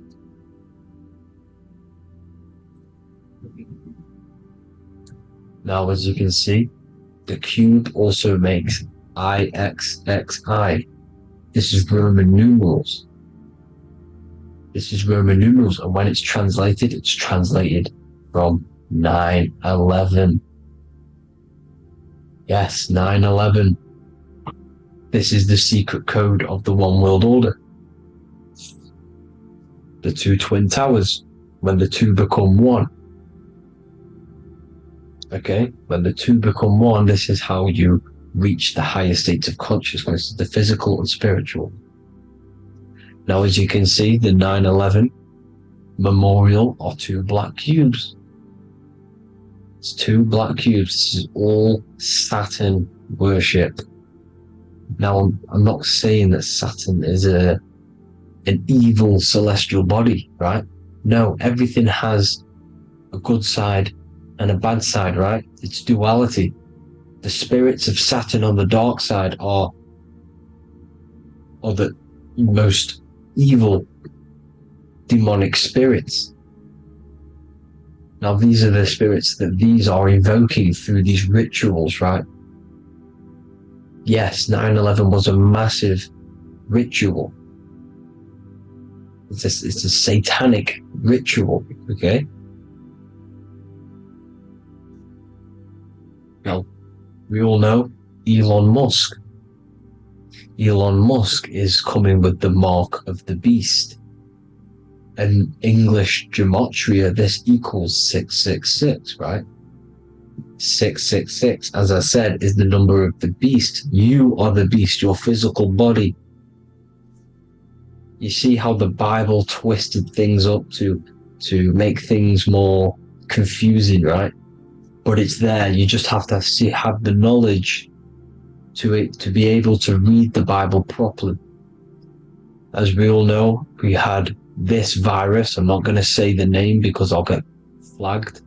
This virus adds up to 666 because this is all part of the New World Order. It's all part of keeping you in this physical dimension. Okay? Now, as you can see here, Novus Ordo Seclorum on the back of his shirt, on Elon Musk's shirt.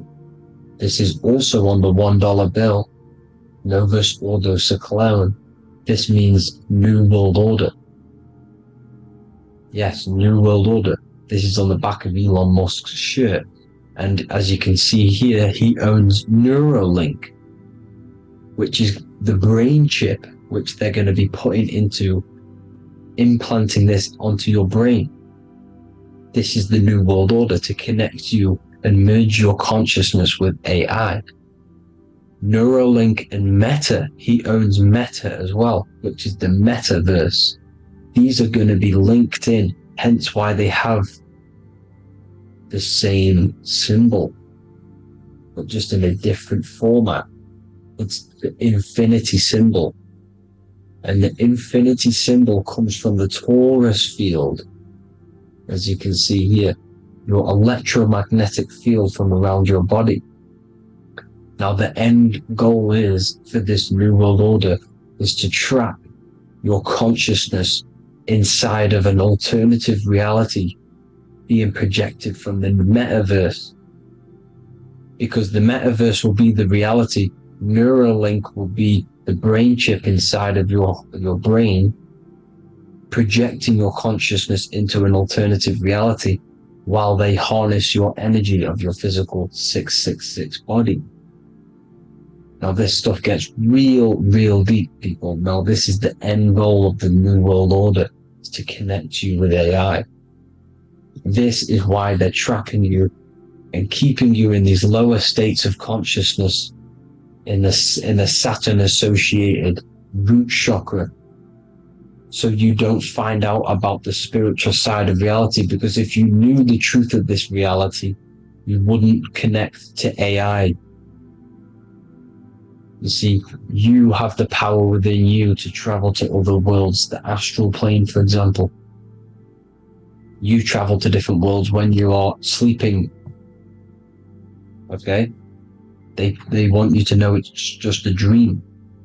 However, their end goal is to trap your consciousness and feed off your energy, spiritually and physically. Okay? I don't know why these people are just pure evil. As I said, evil love bondage. They love the physical dimension.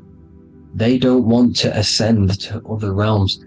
These evil love the third dimension. This is why evil spirits will inhabit bodies, exorcisms, because they miss being in the physical realm. They miss it. Evil love bondage. So this is why they're cloning and putting their consciousness in clones to stay in this third dimension, to stay as further away from the source as possible. Okay? This is why they're doing it, and this is how it's all linked in. So I hope you all enjoyed this video. Hope you gained some wisdom. Please feel free to join the Telegram. And please leave a like and a subscribe. Thank you all, people. God bless.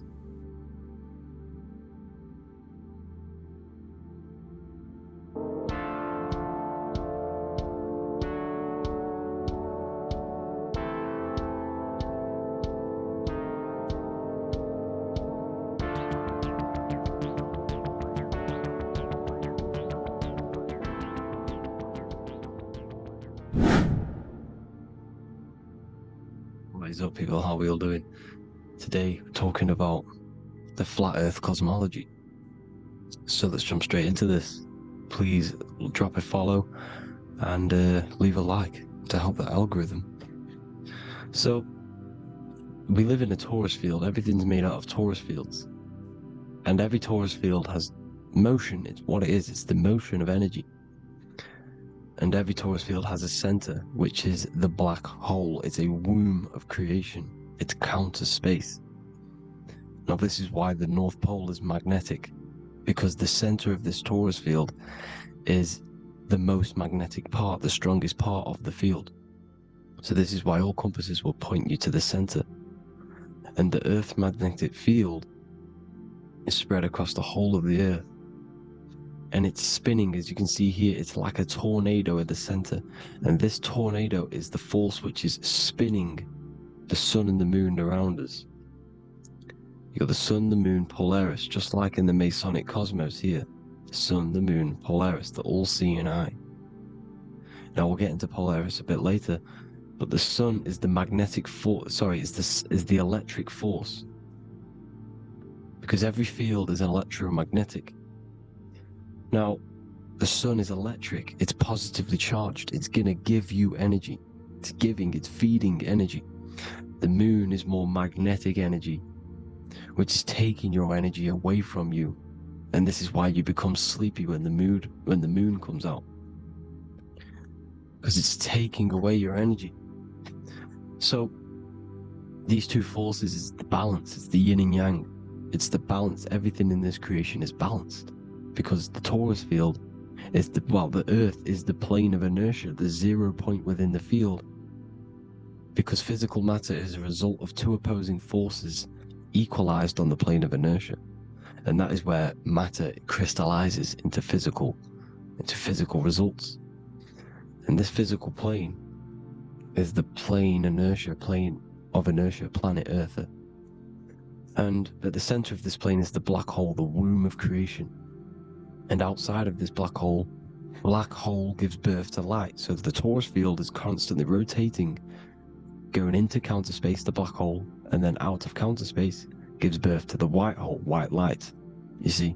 So it's going around, black hole, birth again, black hole, birth again. And it just keeps going around. It's an infinite cycle of energy. And this is where the infinity sign comes from. This is the motion, this is the force which is creating everything to spin inside of this circle.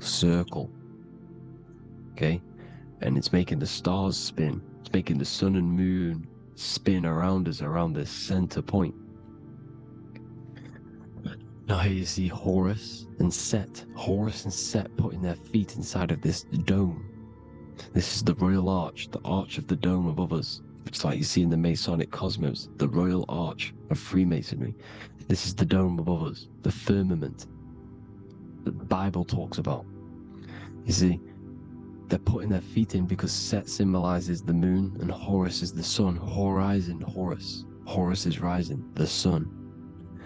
So they're both putting their feet around this center magnetic pole, which is the pole, North Pole. And above the North Pole, you have Polaris, the pole of electromagnetic energy. You see? And this is how we get the sun and the seasons. Because the sun, for us, when it becomes summer, it's on the Tropic of Cancer. Then it spirals outwards, going out and out and out, then goes to the Tropic of Capricorn. That's winter for us. Then it comes back in and creates summer again. So it's constantly spiraling around this center magnetic North Pole. You see? So this roof above our heads is the firmament, and this is what they've taken off of us. They haven't physically taken it, but mentally they have taken this away from you.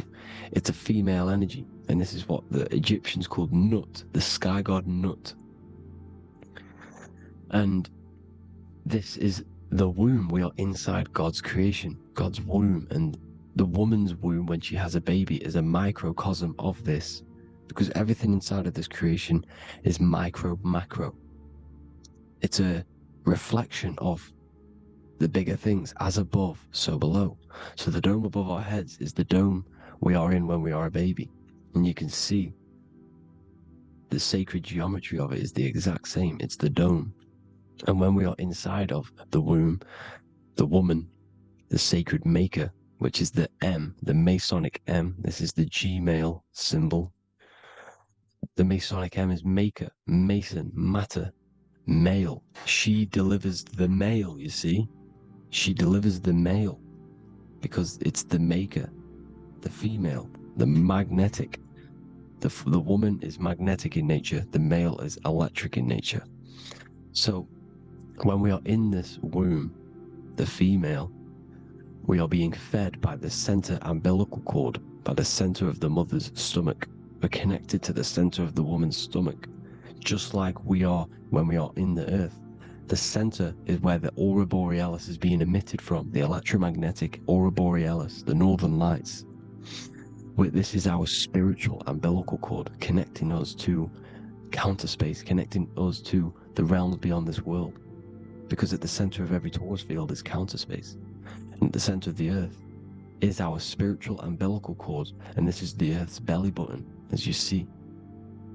As above, so below. We had a physical umbilical cord, we have a spiritual umbilical cord, and this gets cut when we die, when we're cut away from the physical reality. You see, here's the ancient Egyptian tablet showing this female. You can see the hair, it's a female above us, because the female energy is nurturing, helping, looking after. And that's exactly what the dome is. It's protecting us. It's the Ark of the Covenant, the Ark covering us, you see? And this is what they've taken away from us. By you believing in space, it completely destroys the idea of this being a sacred creation. They've taken the roof off your head, whether if you believe in space, you believe that there's chaos, there's planets, there's asteroids that could kill us at any moment. But this isn't true. They've made you fear your own creation that you're inside of. They've made you fear what's above you. You see, and it's to hide the power of astrology, the power of the lights in the firmament, which are constantly flowing through the ether. These powers which are above us are sending rays down to the earth, which are influencing our psychology and how we behave. And this is what astrology is. It affects human consciousness. It interacts with our consciousness. And there's a different energy every day because the planets are in different houses, different alignments. And this is, we'll go into this a bit deeper later on. So the world tree, this magnetic north pole, the pole of electromagnetic energy, was symbolized as a tree, the great tree at the center of the earth. You see? And this tree is symbolized everywhere. You can see here how the center person, this Egyptian person, is holding up the sky. This is the North Pole, the hyperboloid, at the center of every torus field. And this tree was in the Mayan cosmology.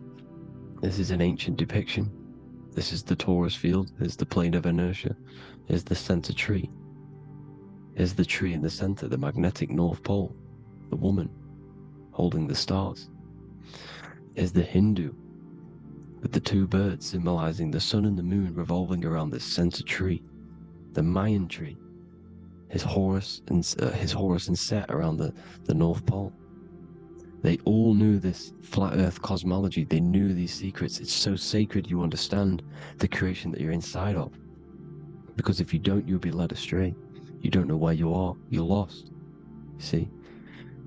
And here's the Masonic art with the rays of the stars coming down with the tree in the center.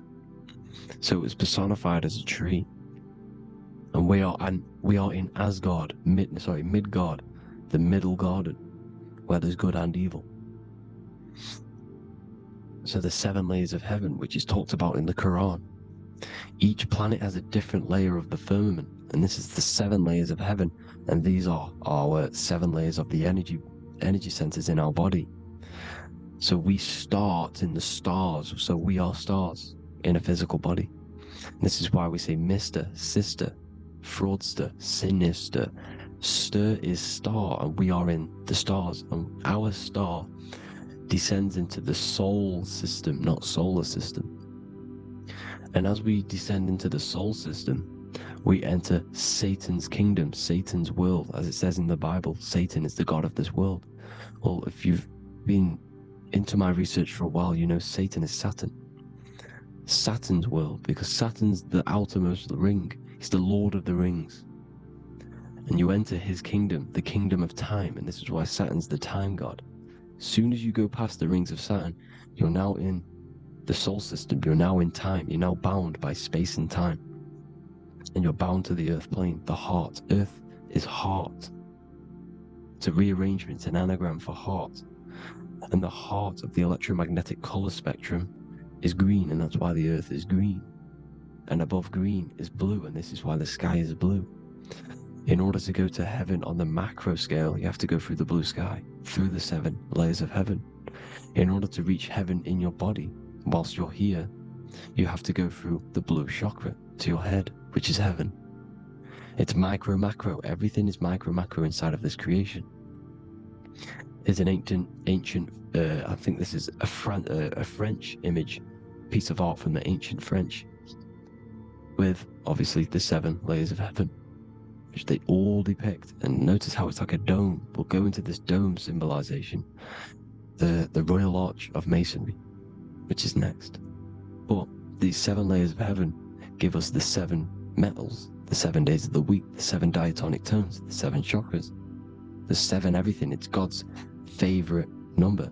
And this is why the Masons use the G inside of the compass, because the G is the 7th letter, and God starts with G. You see?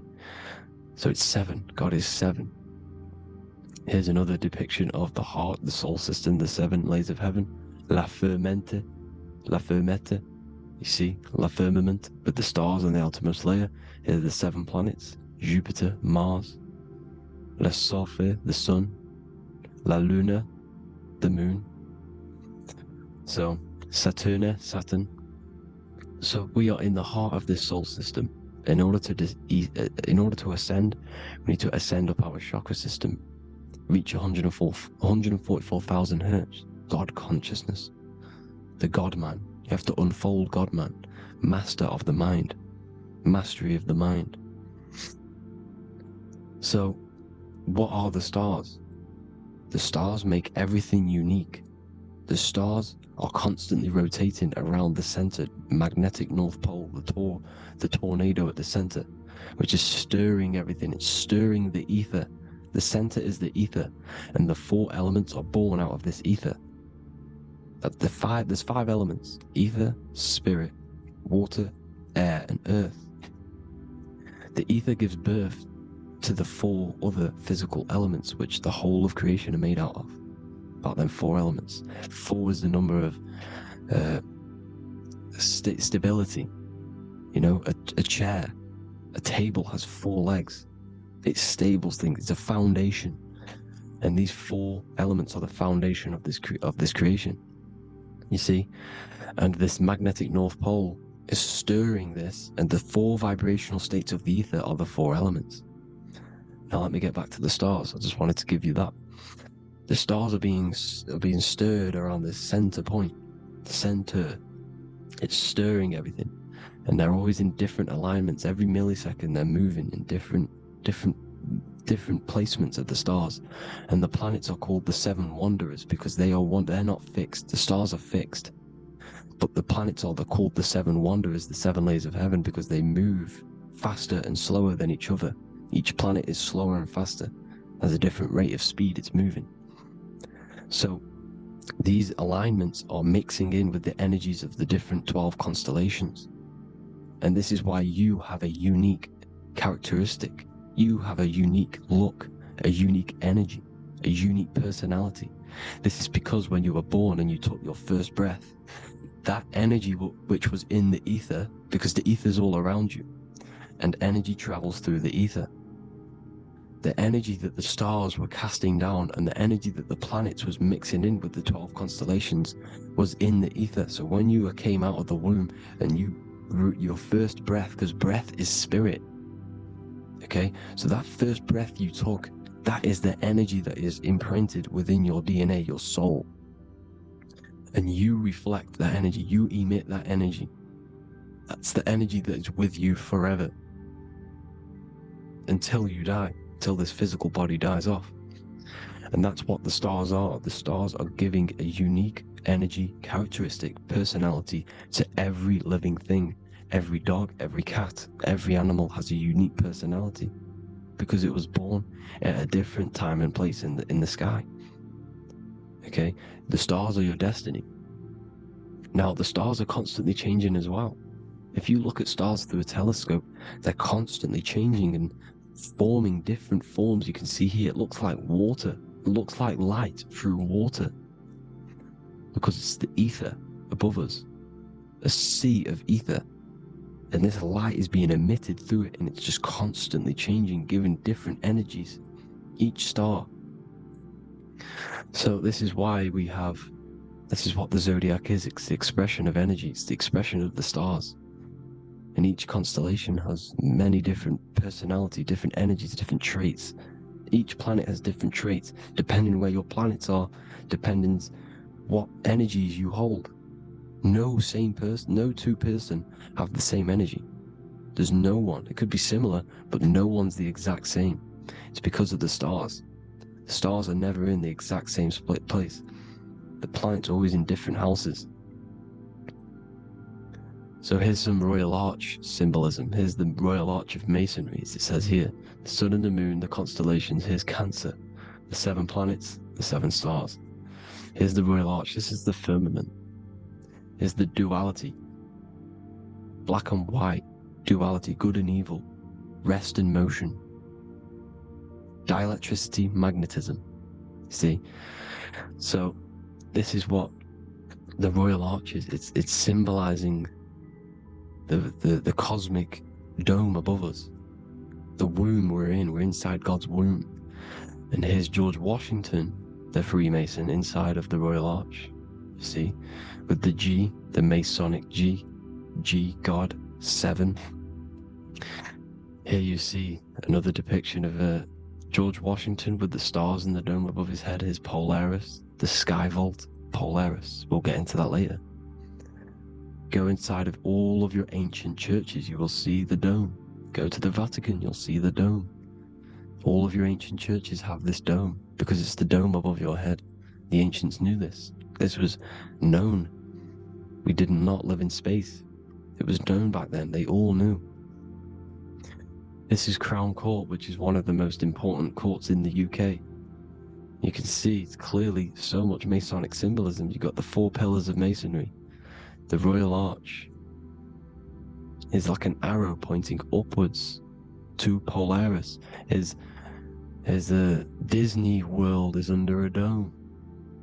In his Polaris, the sky vault. You see? And also 666 in the symbol. Here's more 7 layers of heaven. Here's an ancient depiction of the firmament. Here's the astral plane outside of the firmament. The Royal Arch. You see? It's everywhere. Here's Polaris, the 8-pointed star. Polaris is in between the sun and the moon. It's at the center of the Taurus field. And Polaris corresponds with the pineal gland as well because it's the all-seeing eye. See? So, here's Polaris, the 8-pointed star, which is at the very top. It's the very center. It's on top of the North Pole. And it's an 8-pointed star that's always symbolized as an 8-pointed star. Here you see the Vatican. The Vatican is a giant key with an 8-pointed star. See, it's a key. Here's the dome. Here's the Space Delta, the USA Space Delta logos. Here you see the Egyptian god looking from the center of the North Pole, looking upward to an 8-pointed star, Polaris. An arrow pointing up to Polaris. Here's another the bear holding a key with an arrow up to Polaris 7 holds the key to Polaris. Here's an eagle holding a key above the North Pole to Polaris. Polaris, and here's another one. There's another bird, like a dragon, holding a key to Polaris. Because Polaris is definitely something to do with leaving this creation. Okay, maybe, I can't say for sure, but maybe it's to do with ascension, and this is why the Vatican hold the key to the 8-pointed star. And this is why the space, well, we all know space is a lie, but they're showing Polaris and its sacred symbology. Maybe it's to do with something leaving this creation, going to another. Here's some North Pole symbolism. As above, so below. See the four seasons of the Big Dipper constellation going around Polaris. This is Polaris, this is the Big Dipper constellation, and this is the swastika. This image gives us the swastika, because all the symbols we use are created in nature. They're created somehow in nature. This is how we get them. As above, so below. This is the map of the North Pole with the 4 rivers, looking like the Big Dipper constellation. It's the Masonic, here's the ancient cosmology with the 4, you see the 4 islands, Mayan cosmology, 4 islands. This is the alchemical symbol for Earth, 4 sections. The windows, because the center of the North Pole is a window to another dimension.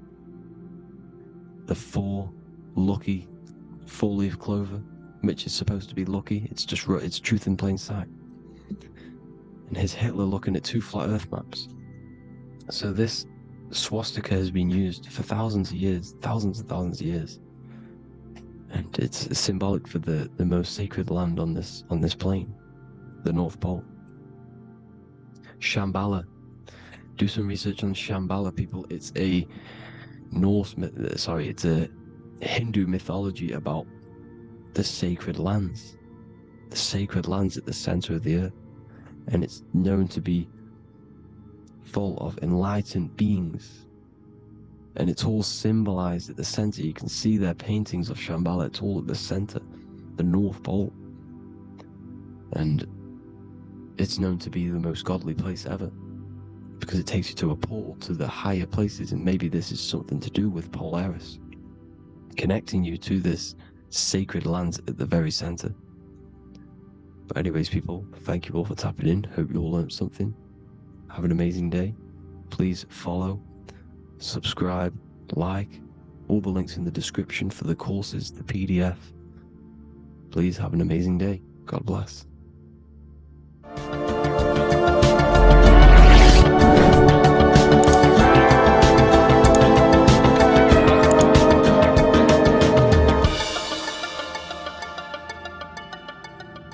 Welcome to Revival of Wisdom. This video is going to be about the flat Earth and the breakdown of the whole cosmology. I'm going to be digging very deep. I've got a lot of pictures and images to show you, and a lot of dots to connect. So let's start with the Freemasonry art. So this artwork we have here is the Freemasonic cosmology as they know and believe. So what is it symbolizing? Obviously have to start off with the 4 pillars representing the 4 corners of the earth. The 4 corners with duality. You see, there's everything on earth. There's good and evil. Good, evil, positive, negative. Good, bad. This is the checkerboard. This is what it symbolizes. Okay, obviously we have the sun, the moon. The sun gives you energy. It's the anode. The moon is the cathode. It's the opposite. It takes your energy, so therefore you become sleepy when the moon comes out. You see, everything on earth, everything in the universe is balanced. There's complete balance, symbolized by duality. There's always 2 opposites. We have the all-seeing eye, and obviously 7 stars representing the 7 planets, but not planets as in we know planets. They're not physical spinning balls of gas. They are energies, they are lights emitting from the realm above this realm. They are lights through the firmament, through the electromagnetic field. So let's go through that again. The 4 corners, duality, positive and negative, cold, dry. Everyone on Earth has an opposite. Everyone, there's 2. Okay, and then we have the sun, the moon, the 7 planets with a 5-pointed star. What's the 5-pointed star? Of course, it's the 5 elements: spirit, water, earth, fire, and air. Okay, that's what the 5-pointed star is symbolizing, the 5 elements of earth. And then, most importantly, we have the compass. The compass is very, very important, hence why it's in the center. The compass is symbolizing many, many things. And one of the most important things, but we'll get into that after. We have a boat with water outside of the earth. So we have a boat on water, symbolizing the waters separated by the firmament, the waters above, separated by the firmament from the waters within the firmament, the earth. So this is what it's symbolizing. So the compass, what's the compass? This is where the compass comes from.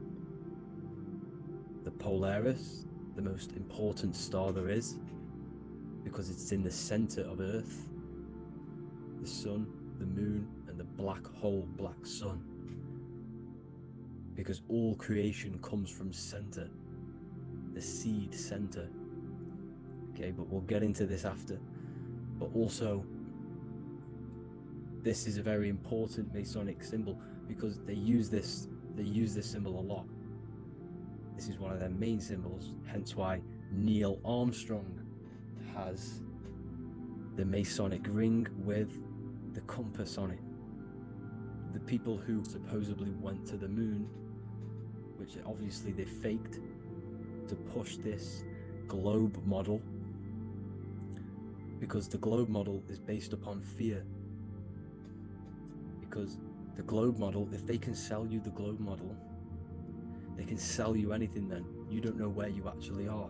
The globe model is to push fear upon the masses, because the globe model means there's not enough resources. There's also risks of asteroids hitting the planet. There's also risks of space extraterrestrial invasions, global warming, asteroids. You see, this is all the fear that they can gain of selling you the globe model. Okay, because they don't want you to know that this is an intelligent design. And also, they're hiding God, the creator, the source. This is why they are satanic. They are opposites. They are lefty, Lucifer, right, righteous, godly. Hence why they do the symbolism on their eyes. 666. This is another famous, famous astrologer, astronaut. This is another famous astronaut doing 666, showing that he's in the alliance of the occult. But even look at their 10th anniversary stamps. They have a Masonic compass on there. Also the Order Out of Chaos. Order Out of Chaos, double-headed eagle. Okay, the Order Out of Chaos ring, which they wear. So all of these astronauts are in the occult. They are lying to you. They are in with this order, this Masonic New World Order, whatever you want to call it. So let's break this compass down a lot more. Because as I showed you here, the center, okay, this is what the compass is symbolizing. Let's go into the North Pole map. This is from 1595. This is a rough estimate of where this map came from. It's from around the 1500s to the 1600s, maybe 1400s. There's not an actual set date on this map because obviously our history has been tampered with. But let's break down this map and the symbolism that they use towards this map, because this map is the map of the North Pole. Okay, so in the center we have the black rock symbolizing the tower, the pole, North Pole. And what's on top of the North Pole? Obviously it's Polaris, North Pole and Polaris. Okay, with the 4 islands around the center. Okay, 4 islands around the center. And this is what blew my mind, right? They say that Santa sounds similar. And if you look at this pole that's pointing to the North Pole, you see this line here. So this is obviously from the 1600s. What color is Santa? He's red and white. Just like this map pointing to the center is red and white, and Santa comes from the North Pole. So it's not a coincidence that they use red and white. They're mocking this map because obviously they took over after the 1500s, 1600s. They took over around the 1800s. So they're mocking this map with Santa coming from the North Pole with this red and white line to the North Pole. Notice the 4 islands, okay, like windows, their symbol. They obviously, in the occult, they're part of the New World Order, is symbolizing these 4 islands with the blue behind it for the water. Okay, so this is another occult logo. They're symbolizing this center because the center is so important. Okay, we'll get into that. Also, we have the Mayan cosmology. This is the Mayan cosmology. This is what they created. This is their artwork, with also 4 major lands around the center. You see this 4 with green in between them all. 4 major lands with the underworld. You see this underworld is also symbolized by the Masons with the coffin of the skull and bones, the deceased, the dead. Okay, so this is also mentioned in the book of Enoch. Okay, and it's called Sheol, the underworld.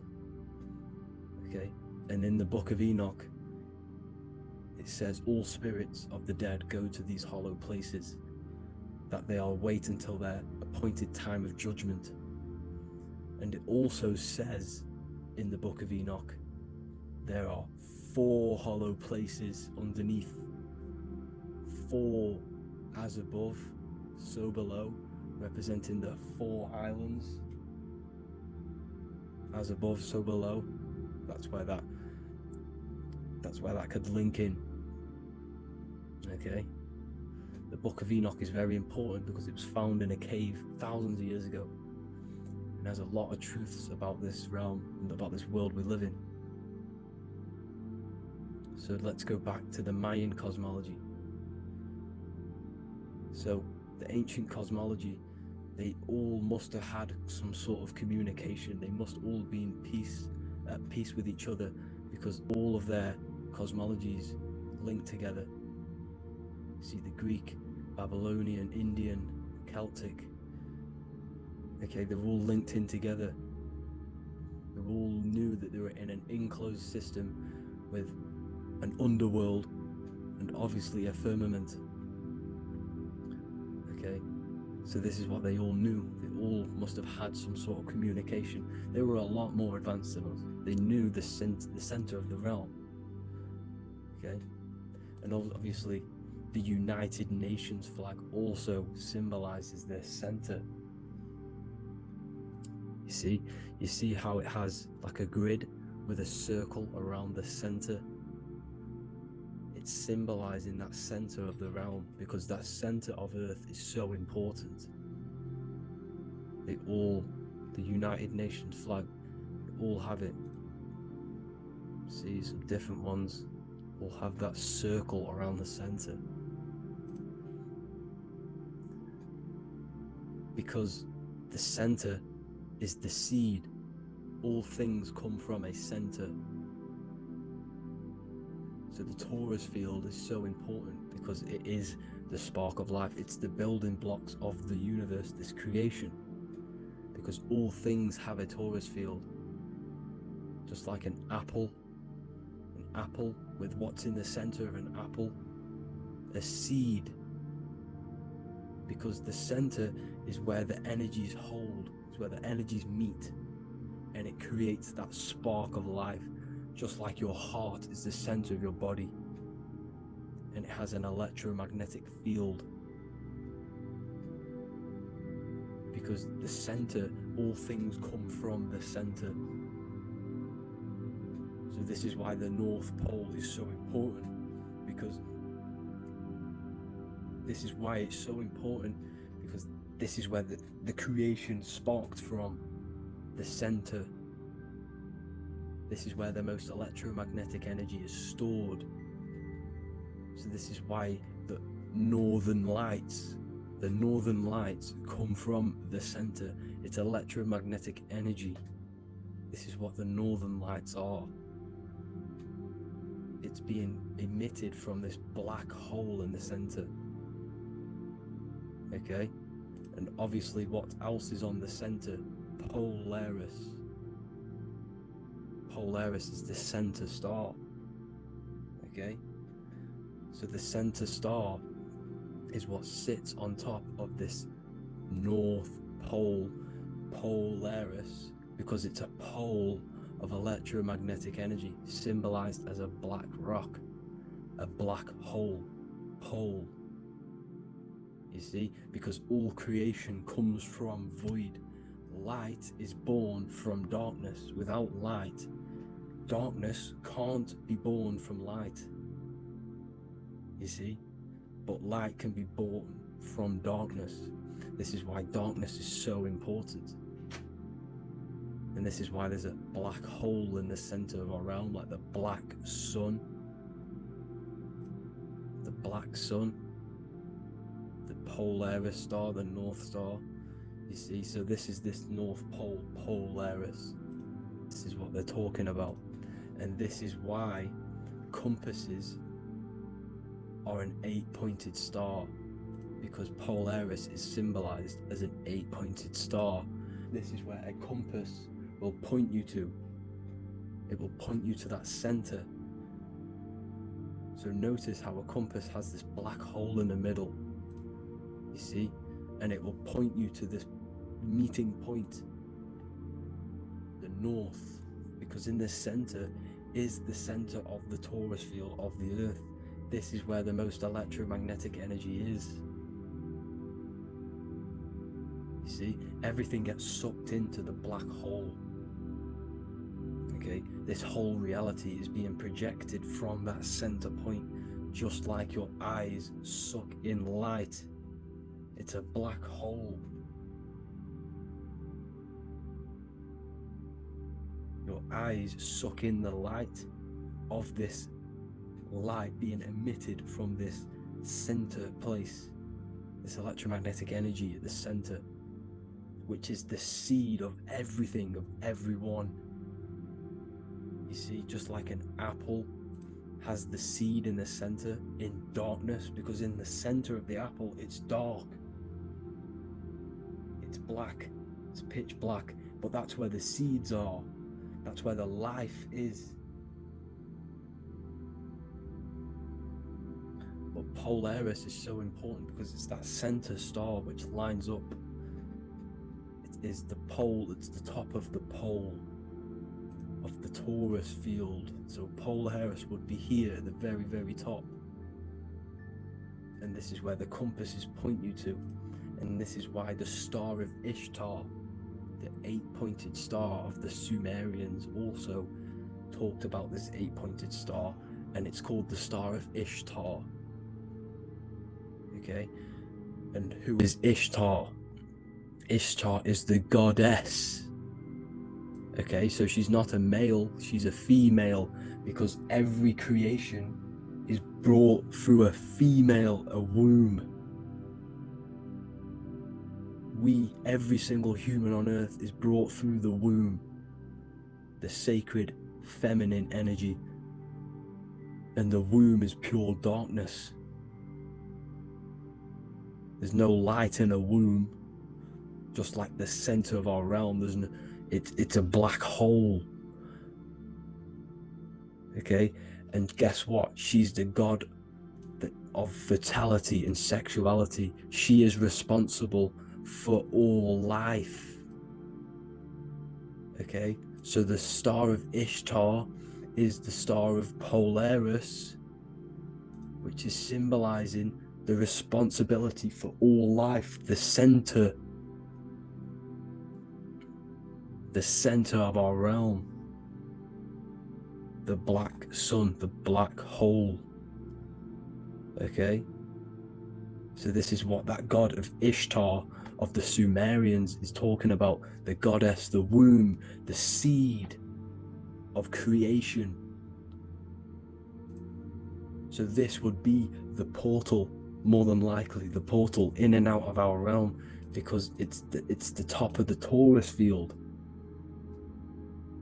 And what's above this realm is the heavens. So this is where you get sucked in from the heavens. Your soul gets sucked in and brought onto this plane of existence called Earth. These are some space NASA symbols. Look how much Polaris symbolism there is, and notice how it's at the center. You see this circle? This is like a half circle, and at the center is an 8-pointed star of Ishtar. It's the same thing. It's Polaris. It's at the center. And notice on some of these, look, this one is a bear holding the key and an arrow pointing to the Polaris star, so that they hold the key to Polaris. Another one with like a demon holding a key to the what? Polaris on top of him. Also an eagle, which is a Masonic symbol, the eagle holding a key.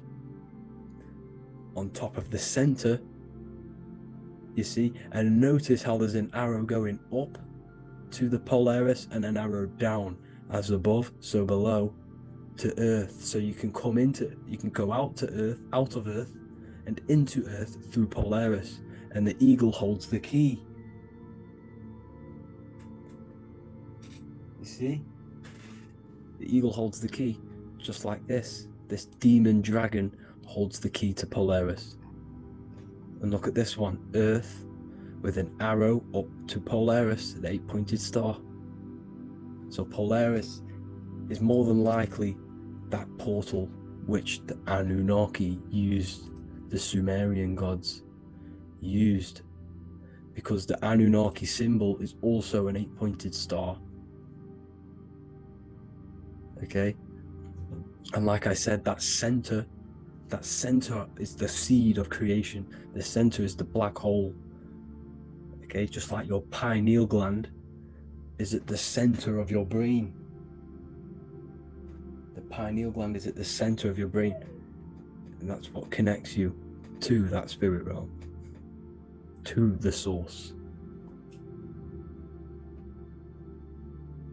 That's it for this video, guys. Thank you all for tuning in. I hope you all learned something today. Please leave a like, a comment, and please subscribe to the channel for more content. God bless you all. Welcome to Revival of Wisdom. Welcome people. We're back with another video. Please make sure to hit that like button, subscribe, and turn on notifications to never miss a video. The Earth is a giant torus field consisting of a positive and a negative pole. The Sun being the cathode with positive charge and the moon being the anode with a negative charge. This is why the sun rules over the day, giving you lots of energy, and the moon taking your energy from you, making you go to sleep. Now, the plane that we live on is called the plane of inertia, and at the center of this plane of inertia is the North Pole. This is where the two electromagnetical energies meet. Now, this is where the most electromagnetic energy is stored. This is why all compasses will point north, because it's the most magnetic place in this reality. So the sun and the moon is spinning around this center point, which is stirring the ether of this reality and making everything move in circles, meaning this is a cycle. Everything's recycling itself. It's an organic simulation. The ancients also knew about this sacred land at the center of this reality, known as the North Pole. As you can see on this map from the 1500s of the North Pole, you can see 4 islands around this center black rock. Ancient civilizations like the Mayans, the Buddhists, and ancient Chinese also depict these 4 islands. The endless symbology of these sacred lands at the center has been going on for thousands of years. These sort of secrets are now kept by the elites, but as always they have to show the truth in plain sight, and this is what they are doing with the Windows symbol and also the Wizard of Oz. Now in the Wizard of Oz, as you can see, there's something called Munchkin Land. Munchkins are these unusually short people. Then on the ancient 1500s map it says Pygmy, and then the Pygmy people in mythology are also these unusually short people. Just like Santa and his elves, they come from the North Pole, and elves are these unusually short people. These stories that we are told about Santa and Munchkins are putting truth in plain sight about this sacred land. This sacred land at the center of the earth is where the aurora borealis comes from and is being emitted from this black hole in the center, also known as the black sun. The aurora borealis is the earth's aura, hence why it has the word aura inside of it. It is the life-giving essence to all life within this realm.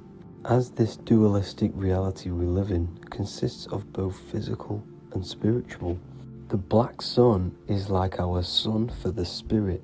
It's our spiritual umbilical cord, connecting us to the spirit realm. And the rising sun is the opposite. It's our sun for our physical 666 carbon suits, known as our human body, our physical aspect. As it states in the 40,000-year-old emerald tablets, deep in Earth's heart lies the flower, the source of the spirit. The flower of life is as thine own place of spirit, and streams through the earth as thine flows through thy form, giving off life to the earth and its children. So the North Pole is the core of this spiritual reality, and the closer you get to it, the more spiritual and lucid it becomes. So the elites have covered this up in order for us to forget the true nature of this reality. And they did this cover up by introducing the globe model. Nicholas Copernicus was around in the 1400s, and he introduced the globe model. As you can see, he is a Freemason. He depicts himself with a globe and a Masonic compass in all of his paintings and portraits. Galileo was also a Freemason, as you could see in all of his portraits with a globe and a Masonic compass. He was also a massive part of introducing the globe model after Nicholas Copernicus. So yes, the globe model was a spiritual and political move to gain more control over the masses. After the globe model was then introduced, they introduced the theory of evolution by another Freemason, Charles Darwin. See how these two theories go hand in hand? They both degrade humanity, and they make you confused of where we actually came from. By hiding the true form of this divine creation and hiding the true power of each and every one of us, They maintain control over the masses. Now this is order out of chaos, known to be the 33rd degree slogan of Freemasonry. Now this is the Masonic cosmology, and as you can see, you have the checkered board for the duality, the 5-pointed star for the 5 elements, the 4 corners for the 4 pillars, the all-seeing eye, which is Polaris, the sun, the moon, and the 7 stars. So even Freemasons are taught the flat earth cosmology and the true form of this reality. Now the true nature of the sun, the moon, and the earth is shown and reflected through the Masonic compass. The Masonic compass is the sun, the moon, Polaris at the top, and the black sun at the bottom. It makes sense why all the scientists who introduced the globe model all used the compass and the globe together, because it's truth in plain sight. As I explained in my other video, all Freemasons have to take the oath, so it goes to show, why are we all learning these theories from Freemasons who can't talk about certain topics that they learn about? Why should we believe their theories when they're holding back the real truth about this reality? Now going on to NASA. NASA means to deceive in Hebrew, and they are also funded by the government. They are not a private company. The old owner of NASA, Werner von Braun, on his grave has the Bible verse Psalms 91. The heavens declare the glory of God, and the firmament showeth his handiwork. Now why would the owner of NASA put this on his grave? Seems a bit suspicious to me, alongside with the NASA astronauts are all Freemasons. And not to mention the countless mistakes they've made on their live videos in space stations, the moon landing, and the CGI footage of the Earth, which is obviously photoshopped. Just by tricking the masses that they live on a spinning ball, the elites gain the perception of the masses. Not only does it hide the divine creation we're inside of, it hides the divine spark within you. It hides the creator, the source.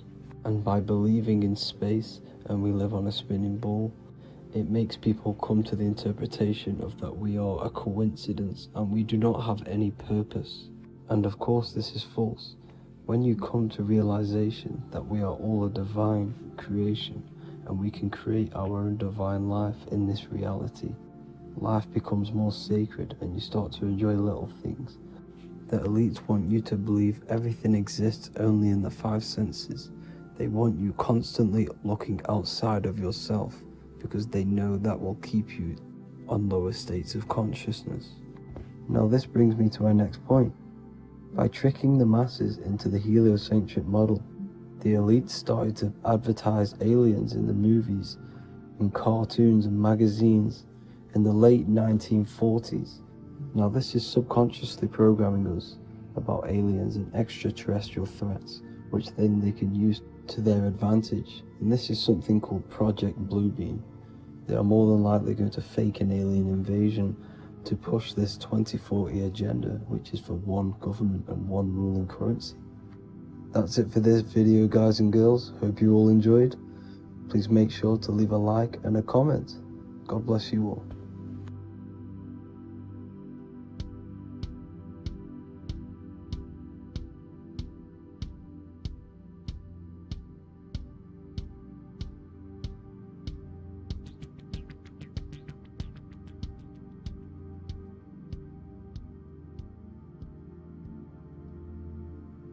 Welcome people, we're back with another video. I will now be keeping track of my YouTube and trying to upload every week. In this video we'll be talking about the chakras. The chakras are the 7 attributes of God, and they are the 7 planets. These are literally vortex portals within us that connect us to these vices and characteristics of God.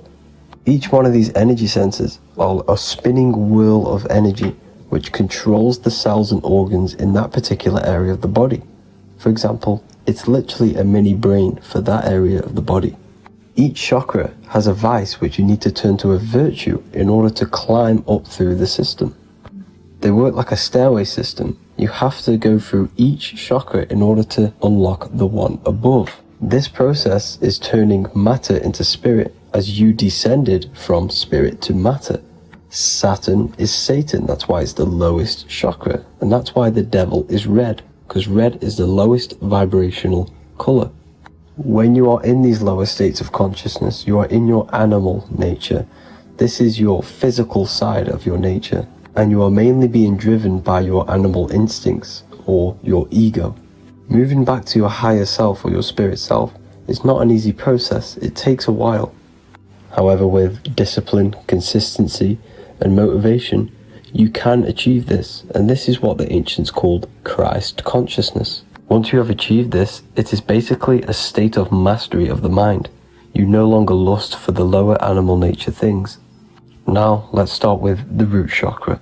This is located at the base of your spine, and you can feel this chakra by tensing your anus. This energy center is in control of your survival needs, your vitality, stability, and security. Now, if this chakra is unbalanced, you will feel insecure, fear, anxiety, unstable, low self-esteem, anemia, over or underweight, and constipation. In order to balance this chakra, you need to feel grounded, embodied, stable, calm, centered, a sense of safety, and trust in yourself and the world around you. The next chakra is the sacral chakra, which is located around the belly button area. You can feel this chakra just by sucking in your belly. This chakra is to do with relationships, self-worth, creativity, empathy, and most importantly, sexuality. This is the most important one in order to start to raise your vibration overall, is giving up the over-sexualized nature. In order to balance this chakra, you need to come into harmony with all the toxic relationships that you have. Get rid of the fear, the anxiety, the isolation, and 100% get rid of the over-sexualized nature. Lust is one of the most lowest vibrations you could possibly feel. It is literally manifesting hell. In order to work on this chakra, you need to feel self-worth. You need to do creative things, empathy, healthy relationships, and 100% being confident. The next chakra is the solar plexus. This is to do with personal power, will, metabolism, eating, happiness, and your self-esteem and self-identification. You can feel this chakra just above your belly, below your ribs, and you can suck in this area. If this chakra is blocked, you will feel lack of confidence, difficulty in manifesting your desires, low self-esteem, misuse of power, misuse of dominance, weak will, and shame in yourself. Biggest one for this chakra is overeating, as it's to do with metabolism. If you are overeating, you are literally unbalancing a lot of your lower chakras, not just the solar plexus. In order to work on this chakra and balance it, you want to have a positive self-identification. You want to feel happy, a happy self-esteem, effectiveness to people, not overeating, and a strong willpower. Now for the heart chakra, one of the most important chakras. Chakra is to do with love, understanding, trust, hope, openness, compassion, balance, and forgiveness. The most important because your heart is the tree of life in the body. It is the center of the toroidal field. It is the most powerful chakra. Your heart is 5,000 times stronger magnetically than your brain. Once you have hit the heart chakra and you start surpassing the heart chakra, you are now turning matter into spirit, as the lower three chakras are dense and physical, and the above the heart chakra are turning to spirit. As you can see already, this is a hard and long process of working on yourself physically and internally. The symptoms of a blocked heart chakra would be lack of love or too much love, difficulty to accepting or giving love, lack of compassion, loneliness, and lack of emotional fulfillment. Finally, a lack of connection with a divine or to nature. In order to balance this chakra, the most important thing and the most powerful thing you can do is loving people, accepting and giving lots of love. Second most important thing to balance the heart chakra is balance. You need a balanced life. You need balance in all aspects of your life. Now for the throat chakra. This is a very important chakra as it's to do with communication. A symptom of this being unbalanced is a lack of self-expression and putting on a front all the time, acting with the ego. In order to balance this chakra, you need to constantly self-express yourself. You can't be putting on a front. That voice inside your head, you have to let it come outward. Don't just block it off with a wall. Self-expression will lead to you gaining friends who actually like you for being you, and not these fake friends that you have to put on an ego for. In order to balance this chakra, you need to express yourself, express the word that's within you. Don't be lying to people, don't deceive or be deceptive. The next chakra is the third eye chakra. This is starting to get very advanced and you are coming very close to spirit. Just before we head on, I want to announce the PDF is now available, containing all the presentations I've ever made, all into a condensed 38-page PDF. The link will be below this video for you to access. And if you want to learn how to create reality using your mind, how to attract your desires, how to get out of the situation you are in, the link will also be there for the Manifestation Mastery course. Now for the third eye chakra. The third eye chakra controls the pineal gland, which is your first eye. It's to do with your psychic abilities, channeling, telepathy, astral travel, visions, and connection to the higher self. You need all of the chakras aligned to get the full potential out of your third eye or pineal gland chakra. For example, if you're astral traveling and you fear something, you will be instantly shot back to your body. So you need to master all of the chakras before you go on and try and do these higher spiritual activities. Symptoms of the third eye chakra being blocked is lack of imagination, lack of vision, lack of concentration, blocked or clouded intuition, can't see the big picture, and especially overly reliant on logic and intellectual thinking. A good way to work on this chakra is imagining things, vision things, trust your intuition at all times, always follow that inner voice. Cut out the tap water which contains fluoride. Fluoride blocks the pineal gland. And cut out all junk food because all of this is affecting your pineal gland. When in meditation, you want to focus your eyes and your attention to the center of your head between the two eyebrows. This is where the pineal gland is located. This will help and awaken the pineal gland over time when you keep doing these meditations. Finally, for the crown chakra, this is to do with universal consciousness, all-knowing, enlightenment, cosmic connections, the God source. This chakra is blocked by being cut off from spirituality, plagued by the senses, being tricked into the five senses and being tricked into thinking you are the body. In order to work on this chakra, you need to feel grounded. You need to know yourself, your real self, the voice within you.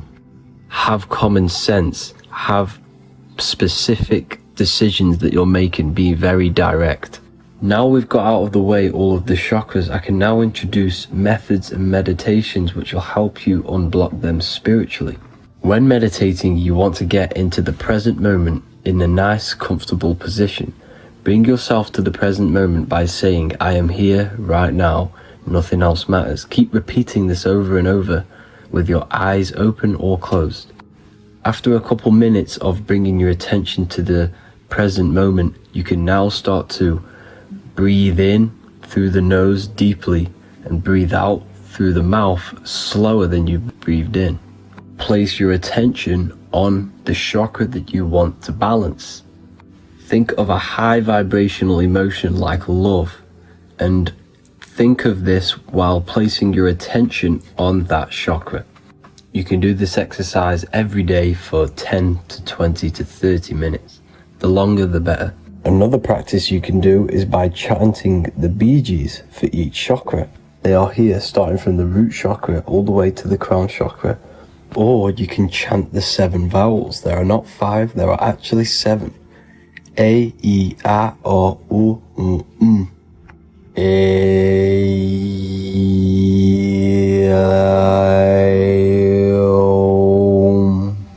This is the proper way of pronouncing the 7 vowels. These are so powerful because these are the only things that exist. It is literally the sound of God. By pronouncing them right, you can actually create a lot of power within you and align your chakras. That's it for this video, people. I'd appreciate a comment and a like to help the algorithm.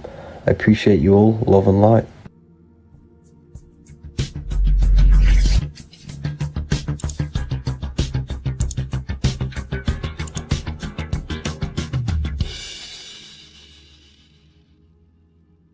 Welcome to Revival of Wisdom.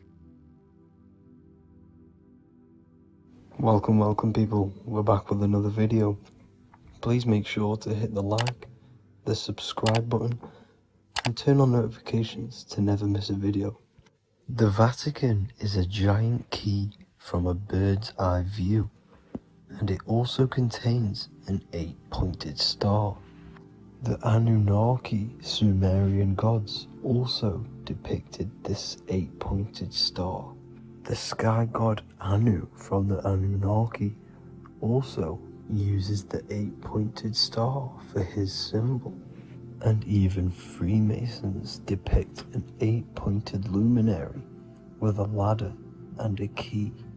This is symbolizing the key to ascension up to the 8-pointed star, which is Polaris. Polaris is always depicted as an 8-pointed star. Polaris is the standstill star at the very center of our realm, which is perfectly aligned with the North Pole. The Earth is a giant torus field, and at the center is where the most electromagnetic energy is stored. This is why all compasses point to the north. Hence why a compass is an 8-pointed star, because it points you to Polaris, which is the North Pole, the center of this realm. The 8 points of the 8-pointed star symbolize the 8 points in space and time. So yes, Polaris is the portal which you ascend through if you outgrow this consciousness by aligning your chakras. Our earthly realm is a macrocosmic reflection of us, and we as humans are the micro reflection, with the earth containing its 7 chakras as well as us. The North Pole is the 7th chakra, which is the crown chakra. So the key to ascension is held by the Vatican, hence why it's a giant key, because they mislead the masses through their religions, which teaches the masses to look outside of themselves. As stated in the 20,000-year-old emerald tablets written by the Egyptian god Thoth. On Earth, man is in bondage, bound by space and time to the Earth plane. Encircling each planet, a wave of vibration binds him to his plane of unfoldment. Yet within man is the key to releasement. Within man may freedom be found. So the 7 planets are associated with each 7 chakras. The lowest chakra being the root chakra, which is associated with Saturn. This is why the elites love Saturn and reflect it in all of their symbols, because the chakras are an ascension of spiritual principles, starting from the material and ascending up to the spiritual, the crown chakra. However, evil love bondage, and they are trapping souls in the physical realm by stopping and provoking the ascension process. They do this by abusing the energy of Saturn, and Saturn is associated with the lowest chakra.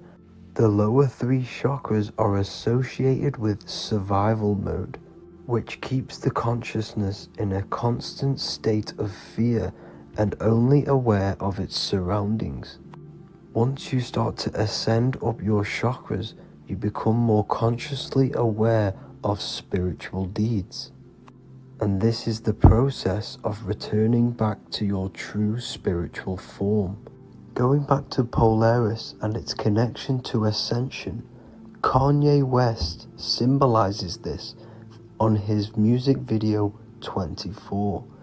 As you see him rise up into the sky, you see an 8-pointed shape around him, which symbolizes the 8-pointed star, as you see the beam of light. And even NASA symbolized this in their Space Delta logos, a bear holding a key with an arrow up to Polaris, the 8-pointed star. Here's another NASA logo of an arrow from the Earth to Polaris. The series Lock and Key on Netflix is all about portals and doorways, and they have the Kundalini energy as one of their keys. Kundalini energy is the energy which rises up the spine, the 33 vertebrae, and activates the third eye. The third eye is the spiritual gland which connects humans to other spiritual realms. We are not the body. Our spirit, our soul inhabits the body. We exist physically, spiritually, and mentally. Therefore, we are multidimensional. The intellectual and spiritual inhabit the body. Therefore, this is just an avatar within this timeline. However, within each and every one of us, we all have the key to releasement, as says in the Emerald Tablets. This releasement is ascension, up until higher states of consciousness. As stated in the Emerald Tablets, man is in process of changing to forms that are not of this world. Grows he in time to the formless, a plane on a cycle above. And another one saying, man is a flame bound to a mountain, but we in our cycle shall ever be free. Know ye, O man, that when ye have progressed into the cycle that lengthen above, life itself will pass to the darkness, and only the essence of the soul shall remain. That's it for this video. I hope you all enjoyed. Please feel free to leave a like, subscribe, and comment any subjects you want me to talk about. God bless you all.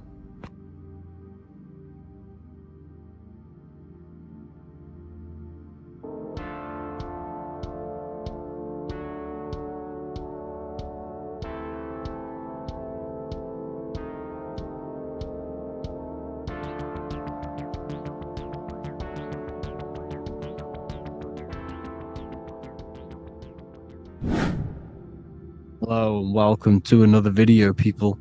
Before we start, please like, comment, and subscribe if you wish to see more content. Today we're going to be talking about the mental universe and how everything is mental. This is the #1 law on the Kabbalion. If you've never read that book, it's called The Kabbalion. A very good book. It's the first law because this is the most important thing you need to understand.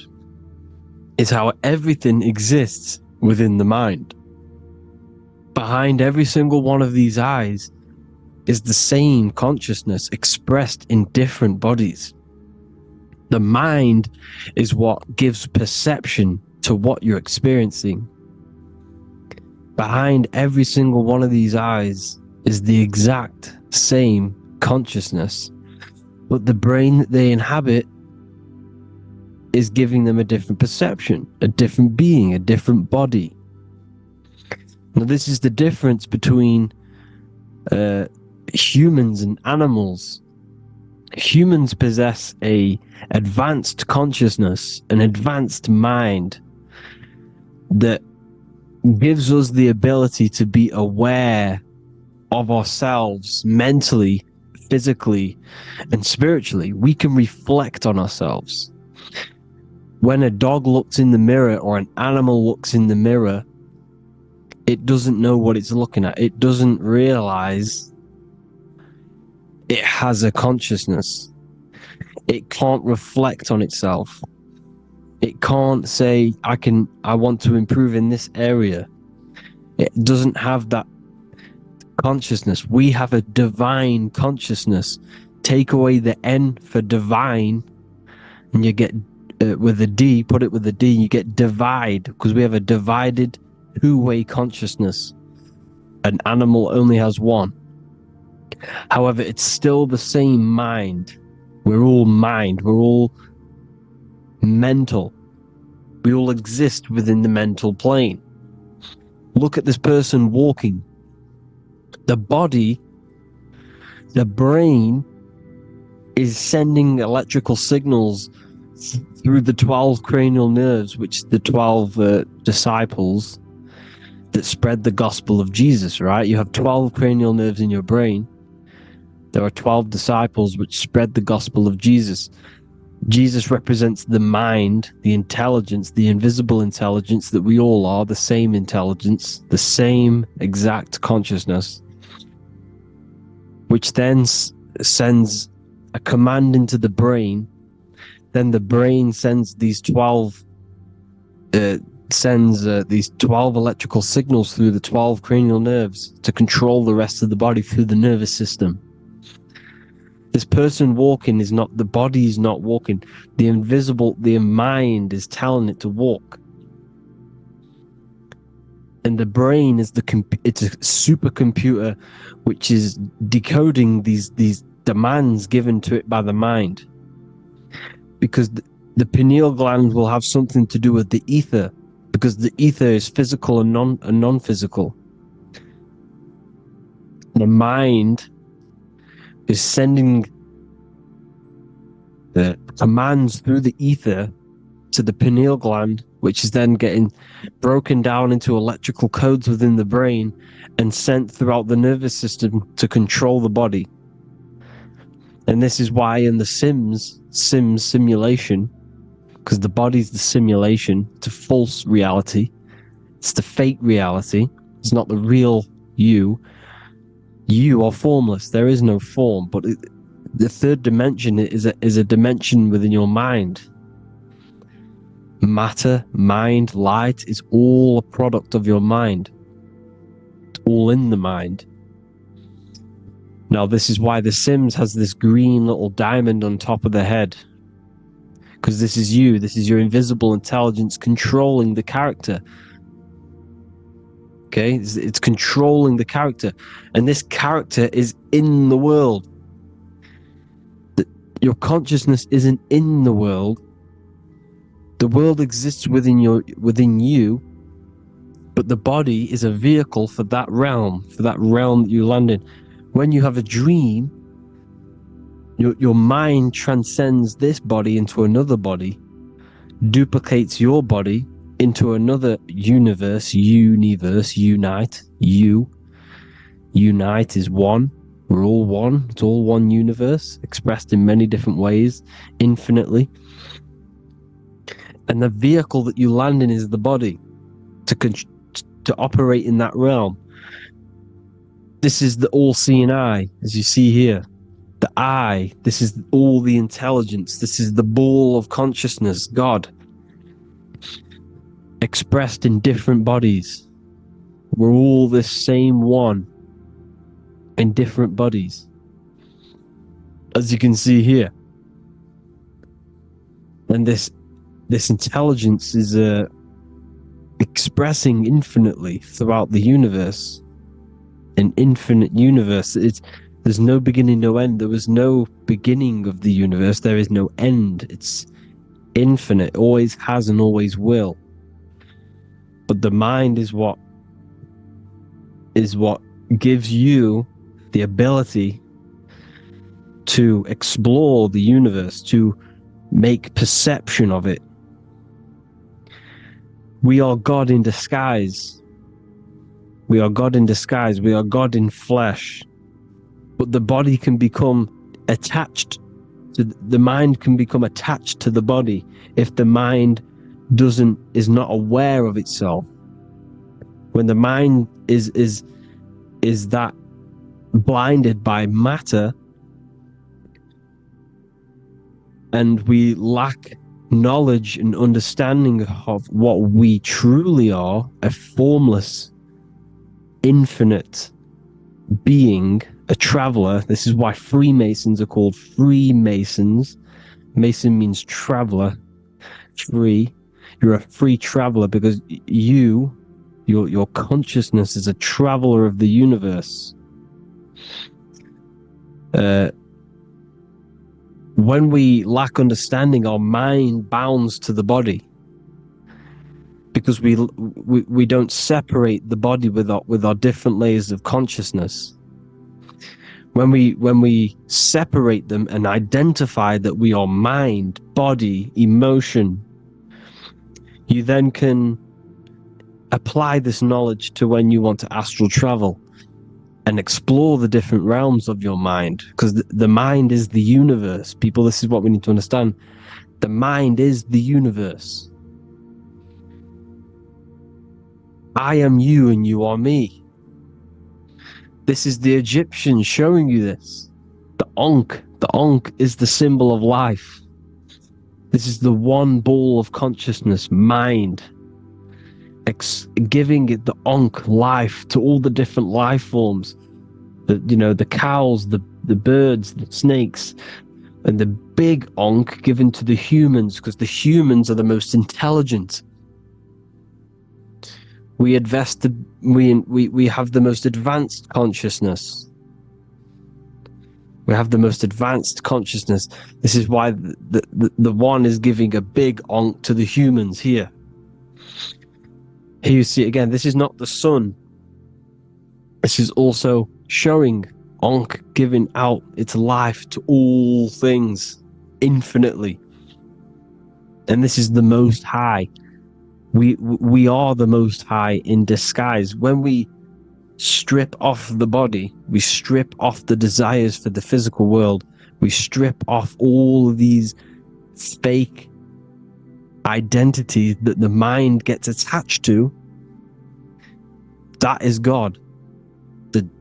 The universe. You are the universe experiencing itself. I and I. The letter I and the number 1 is just one line. The letter I is the number 1. Because your I am, when you refer to yourself as I, every single one of you who's watching this video refers to yourself as I, which is the one. We are all the one. We are all intelligence. We are all invisible. We are all the one. 1 is the only number. 1, 2, 3. Everything goes up in ones because there is only one. Doesn't matter how far you go down the line with numbers, all of their numbers are created by 1 because there is only one. It's me and you are the exact same consciousness expressed in different bodies. Mind. Cause. There is only one cause. There is only one mind. There is only one being. But because we lack understanding of this, we think we are the bodies.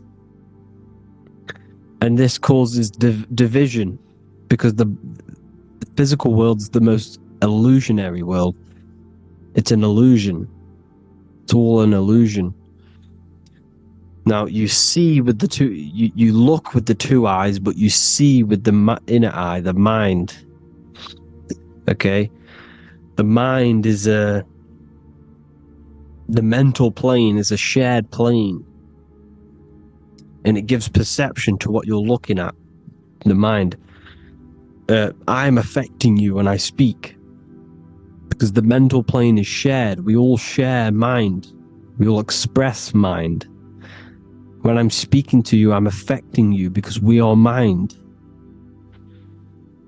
So the words that I'm saying, which are being manifested from my mind, are being manifested through my body into vibration, is affecting you. I'm affecting you with what I'm saying. And these words are having an effect on your mind, because we're all mind. This is why you need to be careful what you're listening to, music and all sorts. Because music can also create thought loops within your mind. Because the chorus, we shouldn't be listening to choruses. Choruses are loops. And what they're saying in the chorus is being looped. And this can create thought loops within your mind. Go and listen to an old song that you used to listen to about 5 years ago, 10 years ago, 20 years ago. Go and listen to an old song, and you guess what? You will get nostalgia. Why will you get nostalgia? Because that song will trigger the thoughts that you were thinking in that time of listening to that song. So songs with choruses create thought loops, and they reprogram your subconscious mind. It's important why music is very powerful. Mind and mind, same word. See, language is the truth, people. This is why I use language in all of my presentations, especially the English language. It's riddled with occult truth.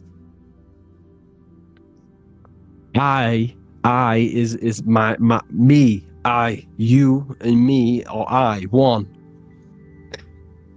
We are not the name, we are I. Every single one of you is I, because we are all the one, all mind.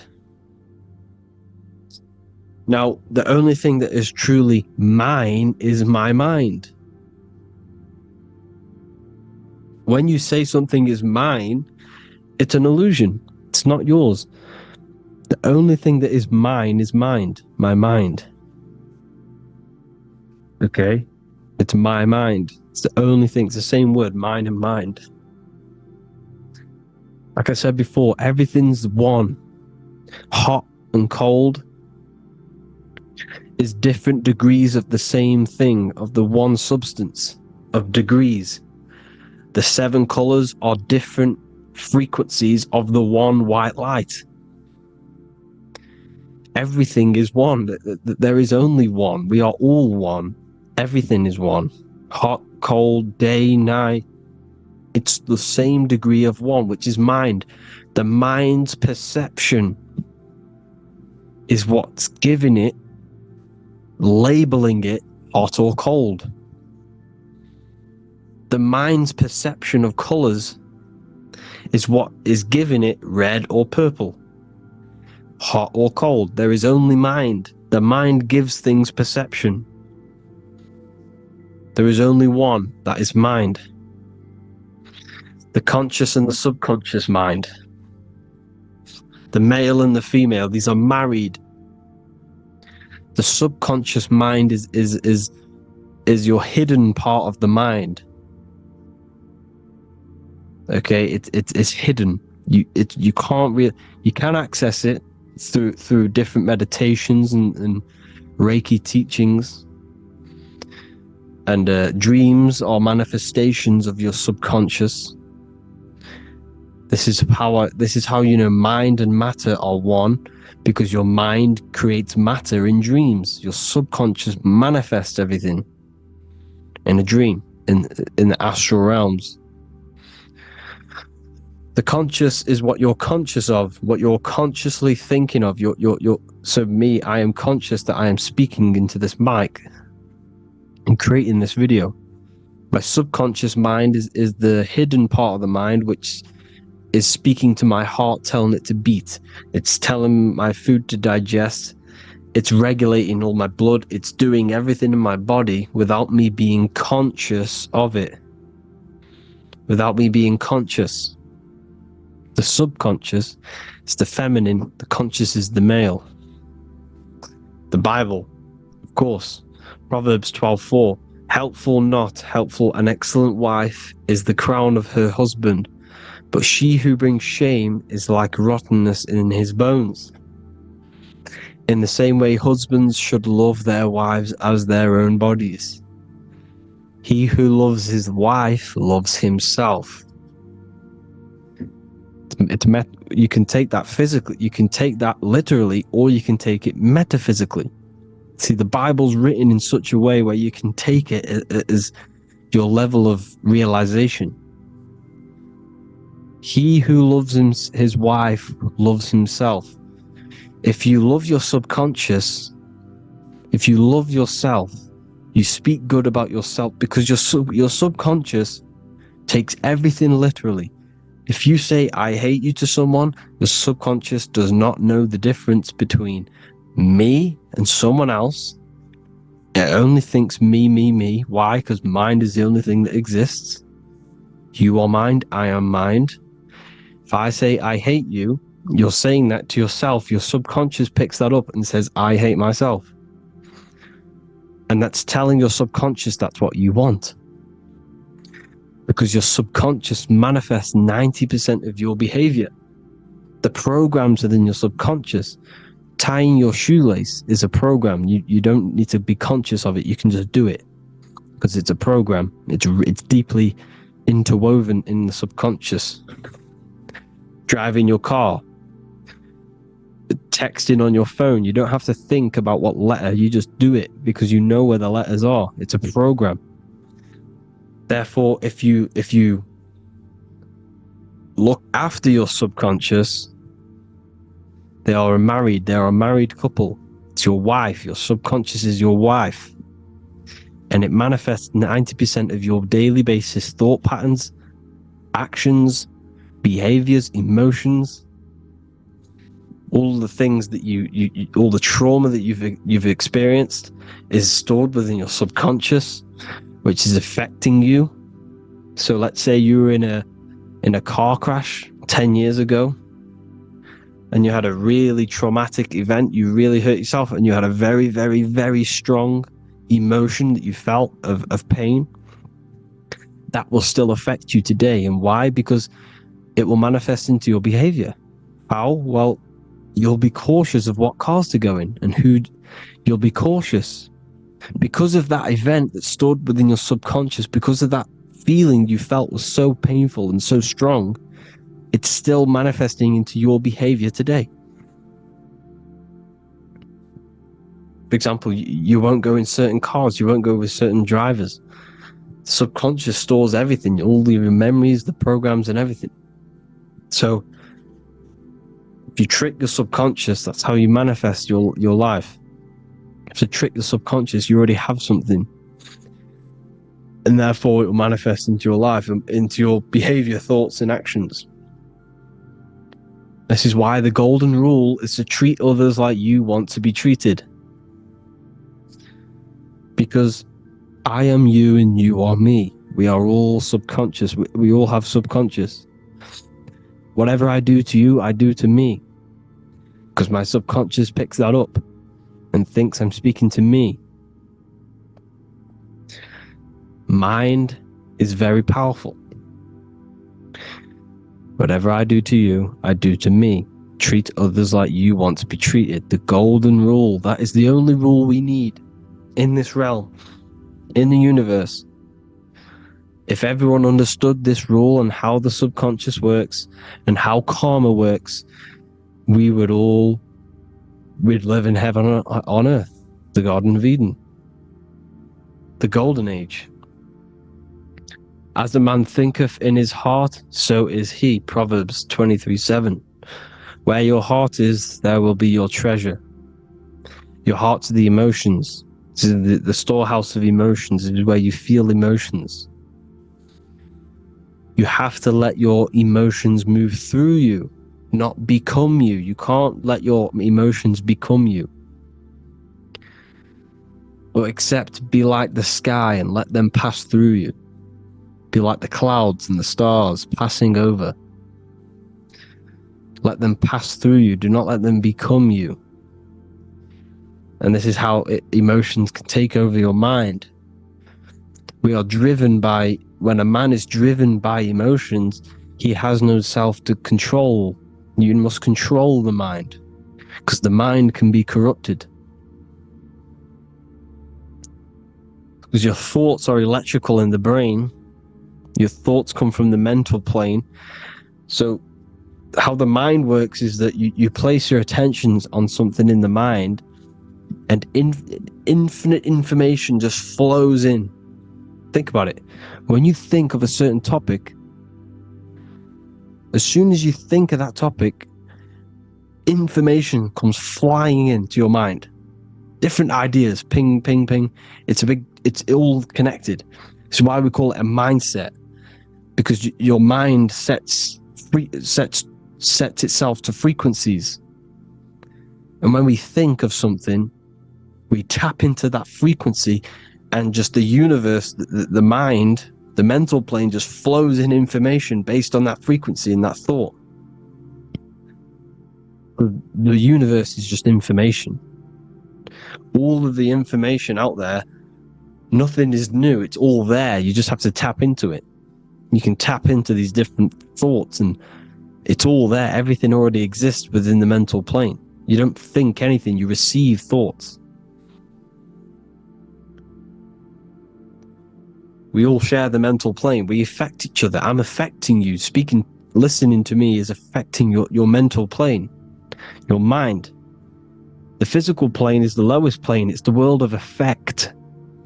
Everything you see in the physical plane is the effect of mind. Like I said, the person walking is the effect of their mind telling the body to walk. The physical plane is the lowest dimension of your mind. Mother Earth, we are in a mother. We're in the womb still. The Earth is feminine. It looks after you. It provides you with food for free. It grows on trees, with water. It's Mother Earth. It's the womb. The dome above your head is your mother's belly. Okay? Is your mother's belly. You're in the womb still. You're forever in the womb because your mind's constantly expanding. Because when the baby's mind figures out that there is a reality outside of its mother, starts to hear the people on outside of its mother, what does it do? It figures a way out of the mother, and it becomes born again in the water, in a hospital, into the other world. It's the same with our minds. When our minds figure out there is other worlds beyond this physical, we explore them. The astral plane, for example. You figure a way out of the body. Because when you're the firmament, look at the word firmament, meant at the end. Firm is firm, something strong, something like a rock is firm. If your mind is firm like a rock, you will be stuck under the firmament. So, for example, people who are very programmed and can't think outside the box, they have a firm mind and they'll be stuck under the firmament because your mind is the only thing that's keeping you under the firmament. It's the only thing. When you're doomed, doom is dome. This is the dome, which is your head. Your head is the dome. Above your head, above the earth is the dome, the ethereal barrier. But that's just an external manifestation of your head. You don't leave the earth, you leave your body to leave the earth, because your body is the earth. It's a dimension within your mind. So when you're doomed, you're domed. Your reality is your level of realization. You realize something, or when you have an idea, the mind, in the EYE or I, same thing, mind, it's all mind. Reality is your level of realization. You realize there's other worlds, that's your reality. Your perception's your reality. Mind in Latin is mens. Jesus was known as the fisher of men, which is the fisher of minds. He was fishing minds worthy of knowing the higher truth, the deeper occult knowledge. Jesus figured out that we are all God. And he got killed for it, because in that age they were trying to suppress this information. Jesus figured out he was God because we are all God, every single one of you, and they killed him because we're all mind. We are not the body. We're the invisible intelligence, which is God. But you are not God if your mind is attached to this physical world, to the worldly pleasures. If you master your mind and travel the depths of your mind, that is God. Mental and men. Look at the word mental. It has men in it. Men in the Bible means mind. Here you see the Masonic symbol with the eye, the mind. Looking over, everything is the one. Everything comes from the one. Look at all the lines coming off it, giving its life to all of the life forms. Down here on the bottom, you have duality, black and white. Up here, you have singularity. One and the two. Unification and division. The lower self is divided into the left and the right. So the Bible even says, I forgot what verse it is, but it says, it's better to go through life with one eye than to have two and be cast into the fiery abyss of hell. I'm not sure what verse it is, but you can research it yourself. It's better to go through life with one eye, to be unified. Unified consciousness. Dimension. No-brainer. No-brainer. The language tells you the truth, people. Dimension. The dimensions are in your mind. Entertainment. Entertain the mind. Disappointment. It's all in the mind. Environment. The environment that you are in is a product of your mind. Within, rearranged spells high twin. Within is your mind, and your external world is mirrored from the decisions you make in your mind. Advertisement, commitment, it's all meant, it's all mind, everything is mind. Everything. So, this is important. The collective thoughts and collective beliefs. The collective, because we all share the mental plane. And because of this is why we are in a weakened state of consciousness at the moment. Because the collective thoughts and the collective minds overall are asleep. And they don't believe in anything. You see, everything is true within the mind. You think of something, it is there instantly. You think of a chair, it's there in your mind. You think of anything, it's there instantly. So everything's true within the mind. Anything can happen in the mind. Anything can happen on the physical plane if the collective consciousness, the collective minds, believe it to be true. This is why back in the days, in the ancient days, you look at all the old world stuff, you see all this crazy technology, and it's because as a collective, as humanity back then, they believed that they had much more open minds. Therefore, the things manifested in the physical world were a lot more out of the box, so to say, compared to today. For example, magic is not as powerful today because the masses don't believe in it. It's still powerful, don't get me wrong, but if the masses believed, or if everyone knew magic could be real, because it is, anything's real in the mind, it would be a lot more powerful. You see? So and what they're trying to do is create a hive mind worldwide. They're trying to make one religion, an external God, What happens when you worship something external? You give energy to it, because where attention goes, energy flows. Where your mind gives attention to, energy goes there. And when we all believe in external gods and give our worship and our power to these external things, we all give energy to it, which will manifest as a demon in the astral planes. It's a hive mind. They're trying to make a hive mind to summon our energy. Trying to summon our energy. And it through mind, through collective thoughts.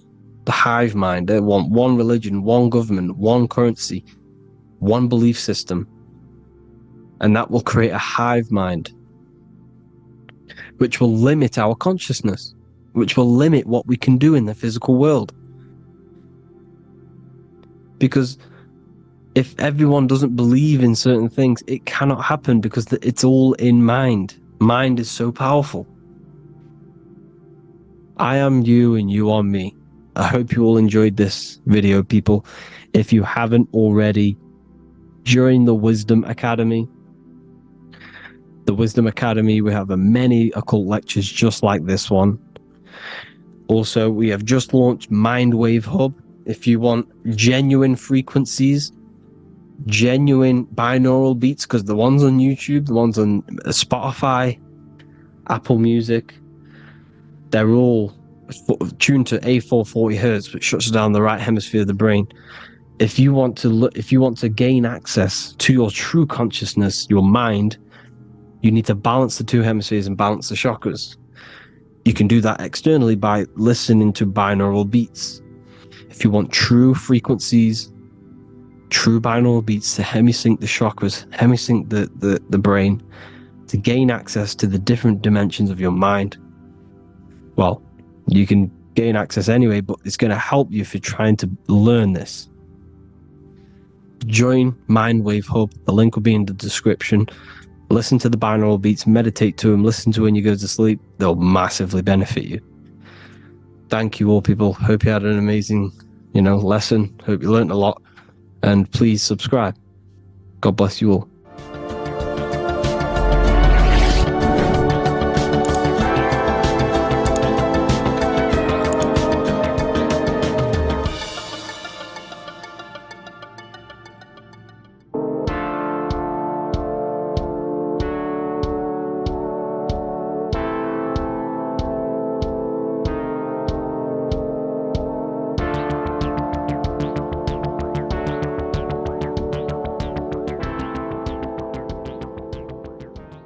Welcome back everyone to another video. Today we're going to cover everything that you need to know about the mind, starting with the two aspects of the mind, the conscious and the subconscious. The male aspect of your mind is the conscious. This is the 10% of your mind. The conscious part of your mind is only aware of everything around you, your vision, your sight, your smell, your taste, your hearing, and your current state of emotion and thought. Every thought that you consciously think about has an emotion directly attached to it. That emotion is then impressed onto the subconscious part of the mind. The subconscious part of the mind is the female aspect of your mind. It is also a whopping 90% of your mind. Subconscious mind is controlling all of the subconscious processes which happen within your body. For example, your subconscious mind is controlling your heartbeat, your digestion of food, and all of the things that you do not have to tell the body to do. It is the hidden part of our mind which is controlling all of the hidden things. The subconscious mind is like a recording supercomputer. Everything that you have experienced in your life is all recorded and stored within the subconscious mind. One of the most important things about your subconscious mind is that it stores your mental programs. Everything in the subconscious mind manifests into behavior and actions within the body. Your daily basis routine and habits are all mental programs within your subconscious mind. These mental programs are created by mainly two ways. 1, repetition, and 2, emotional impact. The repetition is fairly simple to understand. The more you do something, the more it impresses onto your subconscious mind and becomes a program. That program will then manifest into your behavior. However, with the emotional programs, they work a bit different. The stronger that you feel an emotion, the stronger it is impressed onto the subconscious mind. And then that emotion becomes a program. For example, you had a very traumatic moment happen when you were a young child. The emotion that you felt was so strong in that moment that it impressed into your subconscious mind so hard that you can recall that moment like it was yesterday. That traumatic event that happened to you when you were young will still manifest into your daily basis behavior even to this day. However, it manifests subconsciously. For example, if you were in a car crash, you will be wary to enter cars with certain people. All because of that traumatic emotion that you felt and impressed onto your subconscious mind. Another example of the subconscious manifesting into our behavior is posting on Instagram. Most of the time, the reason why you post is because your subconscious mind is seeking gratification. So before you actually do something, question yourself and find out the root cause of why you are doing this. Another thing that you need to understand about the subconscious mind is that it takes everything you say and hear literally. So for example, if you go and say, "You are an idiot" to someone, your subconscious mind will only pick up the word idiot. It only knows yourself. It doesn't know anyone else. You are casting a spell on yourself just by saying that to someone else. This is why the golden rule is to treat others like you'd like to be treated.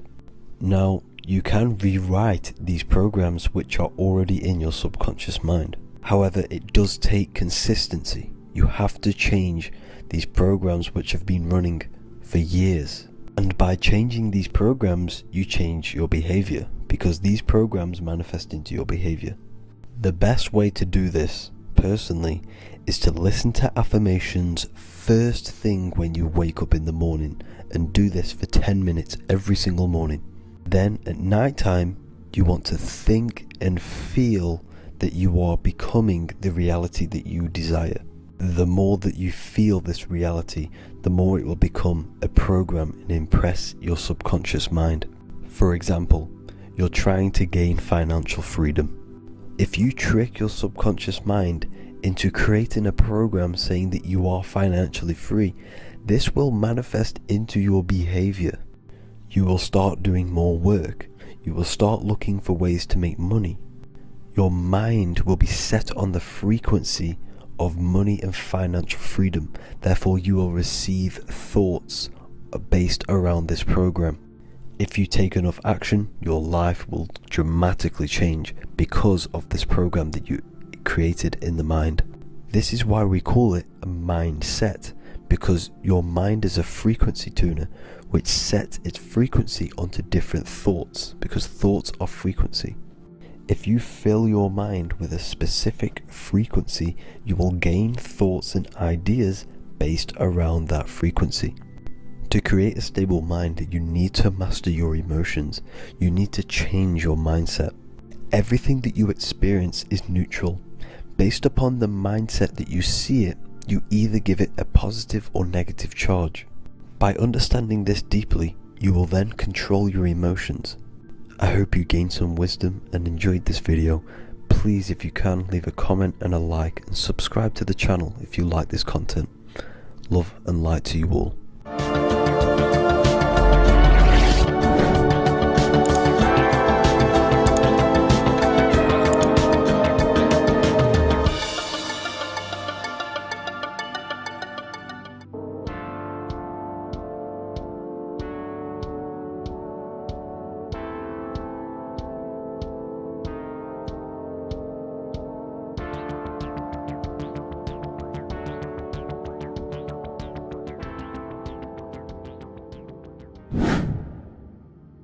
The earth has become a realm in order to trap souls within, so that they can harness our electricity, our energy. Even the Bible is talking about how this realm is controlled by the wicked one in John 5:19. We know that we are the children of God, and that the whole world is under the control of the evil one. Ephesians 6:12. For our struggle is not against flesh and blood, but against the rulers, against the authorities, against the powers of this dark world, and against the spiritual forces of evil in the heavenly realms. So the Bible is telling us that this is not the only world. There are other worlds, there are other realms that we can go to, considered as heaven. Heaven being a higher realm where there is no evil, no darkness. This is a midpoint realm where there is good and evil. Now, we're going to explain how the soul trap is how it's working, and how your soul is being harnessed for its energy, and how you are tricked to come back to this realm after death. What you need to understand is that you are the invisible intelligence behind the physical body. You are the mind and soul. The soul is the true you, the good you. It is pure love, pure bliss, eternal, never dies. The mind can be corrupted though. The mind is the intelligence of the soul. It is invisible. It has no true form. The intelligence inhabits the brain. The brain is the computer to control the electrical machine called the nervous system, which is choice, program, and action. You are the invisible intelligence behind the body, and this will prove it even more. You do not even see into the external world. You are seeing an image produced by the brain, because the light is being sucked through the retinas of the eyes. The image is produced in the visual cortex at the back of the brain. What does this mean? This means that we are the consciousness in the center of the brain, in the pineal gland, that is experiencing the program being ran by the central nervous system in the brain. This is the sigil of Lucifer. Lucifer in Latin is Lucy. Lucy is light in Latin. Lucifer is known as the light bearer. This is how the eyes work, people. It's not a demon or a devil. The sigil for Lucifer is how the eyes work, and how the left eye is controlled by the right brain. The right eye is controlled by the left brain. There is a crossover. It's the same with the body. The left side of the body is controlled by the right brain. The right side of the body is controlled by the left brain. There's a crossover with our hemispheres in the brain.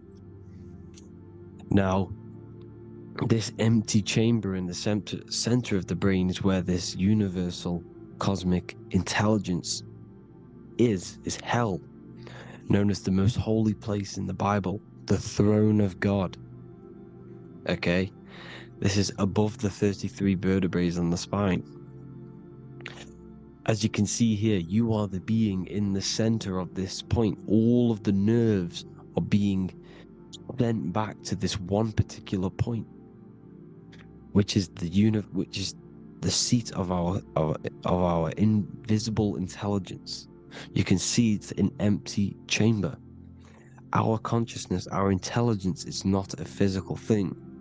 This intelligence is the true voice inside of your head. This is why your head is heaven, your heart is earth, your heel is hell. Your head is heaven because this is the seat, the throne of God.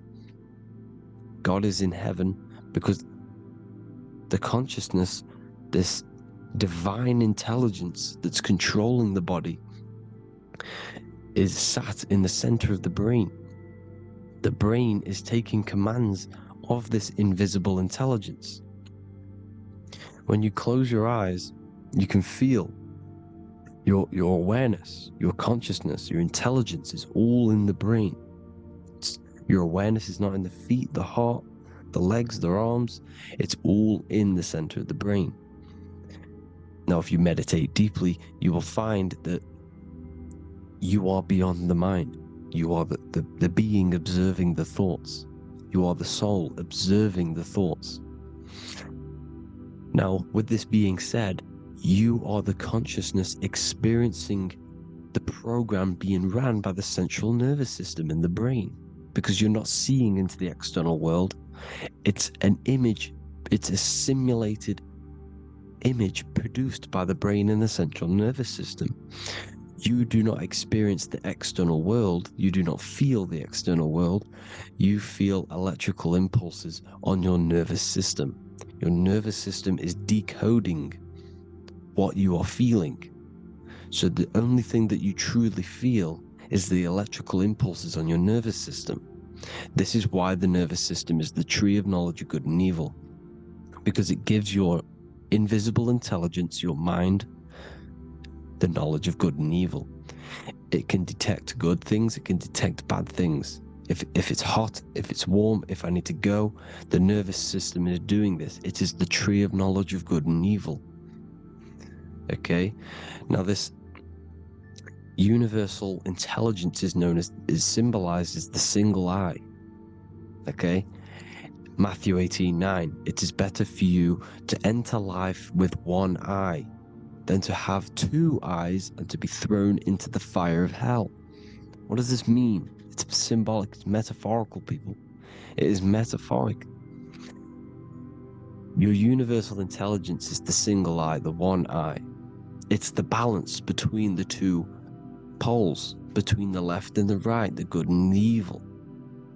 It knows the right thing to do all the time. This is our inner guide. The inner self is the inner guide. And when you are operating your life off duality, using your two eyes, you'll be thrown into the fire of hell, lower states of consciousness. Because you're split. You need to live in oneness, even, balance. Matthew 6:22, the light of the body is the eye. The light of the whole body is the eye. You are a light being. Human. Hue means an attribute of a color. Man is the word manifested. We are light manifested into physical form. Depending on your vibration is depending on what color that you are vibrating on, which is a hue, a human. If therefore thine eye be single, thy whole body should be full of light. Again, it's talking about the single eye, oneness, completeness. When you balance the hemispheres of the brain, we'll go over that later. But anyways, the body is the earth. This is what we need to understand, people. The body is running the simulation, the program that our consciousness is experiencing. So when we leave the body during death and astral projection, we leave the earth. This is how it works. The body is the vehicle for the earth, for this realm. Everything exists within our mind. You have the soul, mind, and body. The soul is the observer, the watcher, the true being. This is why she has many different heads, because the soul inhabits different bodies. This is the serpent, which means knowledge, which is the mind, wisdom. And this is the body, soul, mind, and body, Brahma, Vishnu, Shiva. The mind is the bridge between the soul and the body. So what do I mean? When you astral project, you are using your mind to project your awareness, your observing consciousness outside of the physical body. The mind is the projector, projecting consciousness. By using your mind, you can project your consciousness outside of the body, which is known as the astral realms, which is known as walking on water. Jesus was never walking on physical water, people. It's metaphorical. Leaving the physical body. The water is the ether, which is the veil between the physical and the astral realm. It's a fluid substance. It's on either side. It's physical and astral. The ether is the fifth element that they hide from us. Why? Because they're trapping you in the physical. They are hiding all of these realms. Etheric, astral, and mental. People think their mind is their brain, It's two separate dimensions.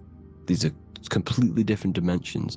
The mind is way more intelligent. The mind is formless. There is no form to the mind. You can think anything you want. You can manifest anything you want within your mind. It is not a physical object. The physical realm is being controlled by the mind. Everything's being controlled by the mind. Everything exists within the mind. This is why the Egyptian says the universe is mental. So when we project our consciousness outside of the physical, we go to the astral. The ether is the water that Jesus is walking on. This is the veil between the physical and the astral world. The word together has ether within it because it joins the two worlds together, together, the astral and the physical. The word either is ether because the ether is on either side, physical and astral, physical and spiritual, physical and non-physical. In the astral realm, the mind can manifest anything we want. We incarnate to restrict our minds. This is why Saturn, if you go and watch my video on Saturn, how Saturn is this simulation, okay? Our minds can manifest anything we want in the astral plane in the click of a finger. However, when we incarnate in matter, we now have to labor for our manifestations. This is why Saturn's known as the great teacher in astrology, because he teaches you a lesson. When your mind incarnates into matter, it's teaching your mind a lesson, the knowledge of good and evil. This is why the Bible says you shall be gods and know the knowledge of good and evil. When you incarnate here, you have to know the knowledge, you need to know the knowledge of good and evil to become a god. Okay? Now the square is the physical plane, the triangle's the ethereal plane, the circle's the eternal plane. The circle has no beginning, no end, it's eternal. The physical plane is the square, it's limited.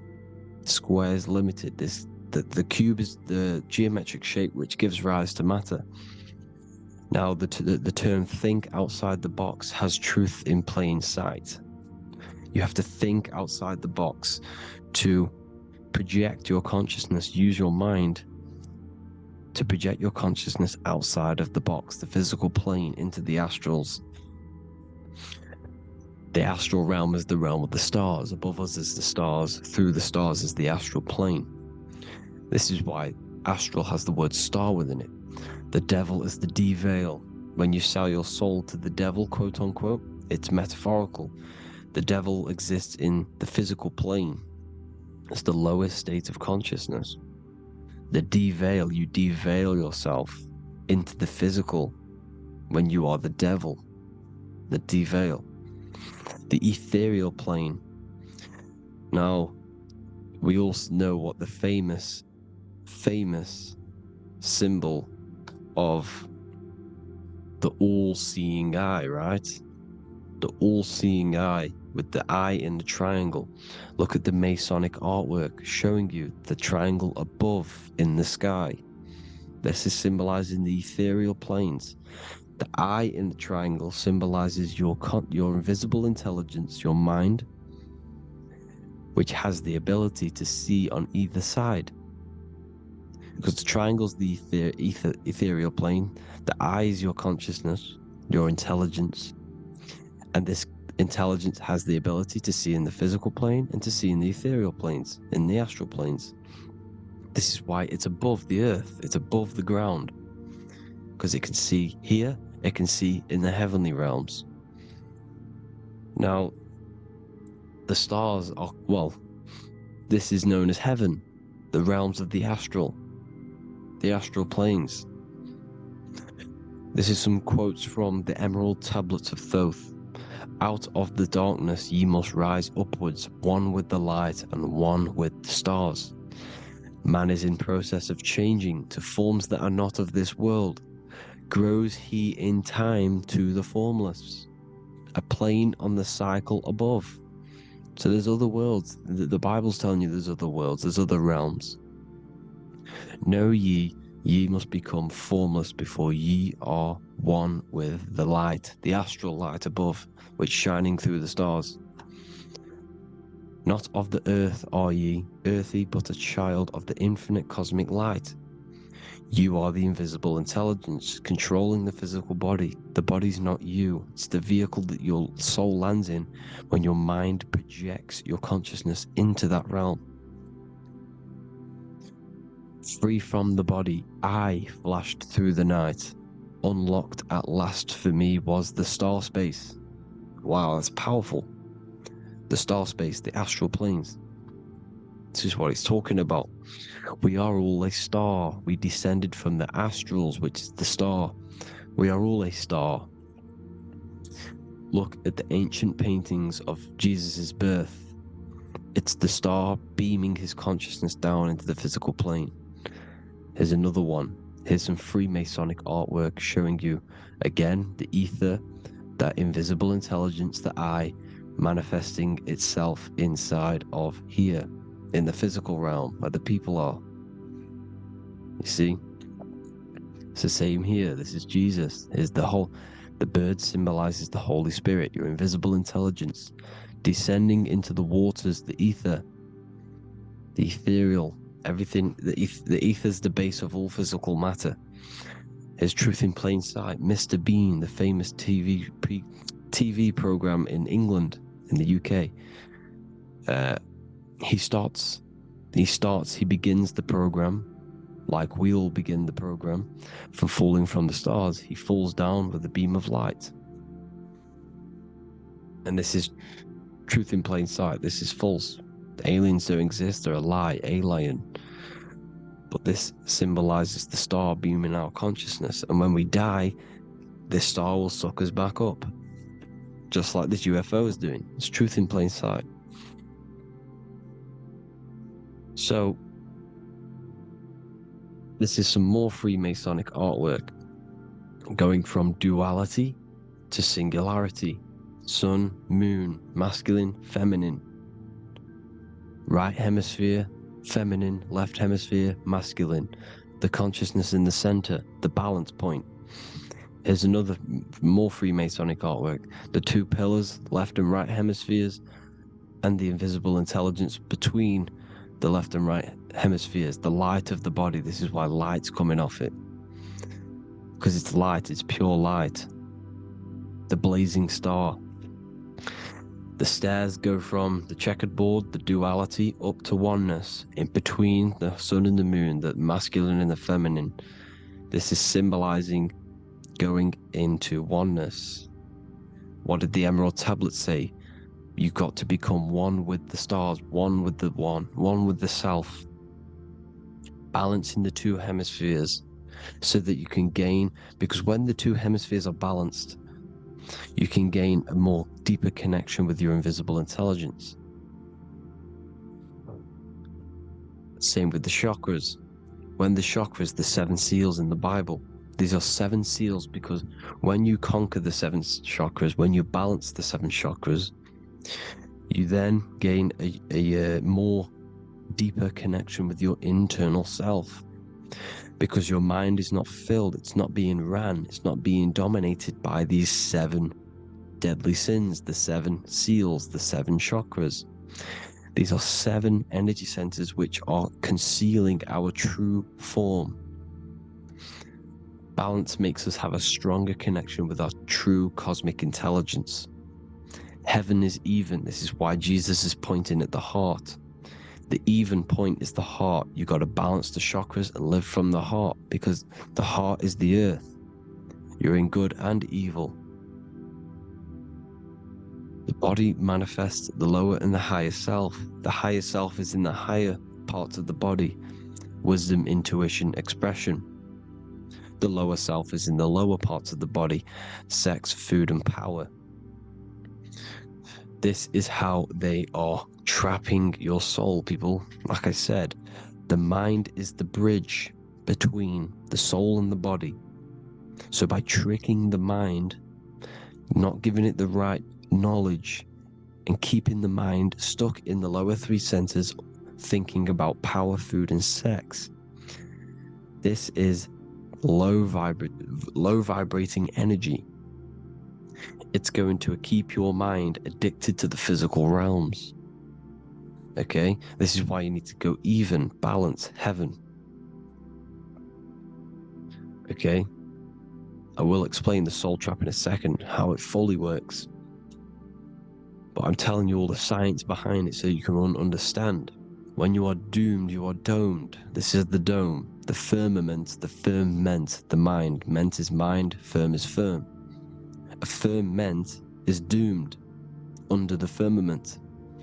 You must have a loose mind, an open mind to expand your consciousness beyond the stars, beyond the ethereal barrier. You have to vibrate higher than this world. Your consciousness must be expanded more than the physical plane. You need to learn how to astral project. You need to learn how to leave the body, how to operate outside of the body, so that you, when you do leave the body, you will have recognition. You'll have knowledge. You'll have practice. But this is as above, so below. The woman's belly is the earth. It's as above, so below. It's a microcosm of the macrocosm. We are the children in the womb. We are the people in the earth being ready to be born into the heavenly realms. As above, so below. It's a microcosm, macrocosm. Everything is in everything on a bigger and a smaller and a larger scale. Now, when the baby figures out that there is a world beyond its mother, what happens? The baby starts to move around and tries to get out of the mother. Because once it starts to hear the external world, starts to hear people, it's going to wonder, what's outside of why am I in here? What's outside? So the baby will force its way out of the mother. It's the same with our minds, as above, so below. When our minds figure out that there are other realms beyond this world, we will seek a way out. This is the womb, the Mother Earth, Mother Nature. It's the mother. We're in the womb. We can be born out of this world, which is being born again in the Bible. When you are doomed, you are domed under the dome, under the firmament, the firm mind. The firm mind will keep you under the firmament. Due to the law of polarity, there has to be other realms. There has to be. Because the law of polarity works in this world, and it will work on every scale possible. It's universal laws. These are universal laws. The law of polarity means that there are other realms polarizing this realm. There is a hell, there is a heaven. There is a midpoint, which is Midgard, which is the one we are in now. Earth, heart. Earth is the heart. Heart is the center, good and bad. The balance between good and bad. Your reality is your level of realization. Your mind realizes other worlds, you will seek a way to them worlds. It's that simple. The soul trap is to keep you stuck in this physical body, which is the earth. This body is the earth. It's running the program, like I said at the beginning. It's running the simulation that your consciousness is experiencing. You are an electromagnetic being, and you're hidden in a cage, your rib cage, and you're stuck in cells, a prison cells. Look, you're in cells. We produce electromagnetic energy. Your soul produces this energy. And by trapping your consciousness inside of this physical realm, they harness this energy within the astral realms. They're using you to manifest demons, because your mind creates demons through emotions and mental thought energy, which is a whole nother video. I can make a video on that. You're manifesting everything for them because They're trying to create a hive mind. This is why they want everyone to believe in one belief system, one government, one belief system, one religion, because they're creating a hive mind. This hive mind will manifest and be summoned within the astral planes, because the mind manifests the astral plane.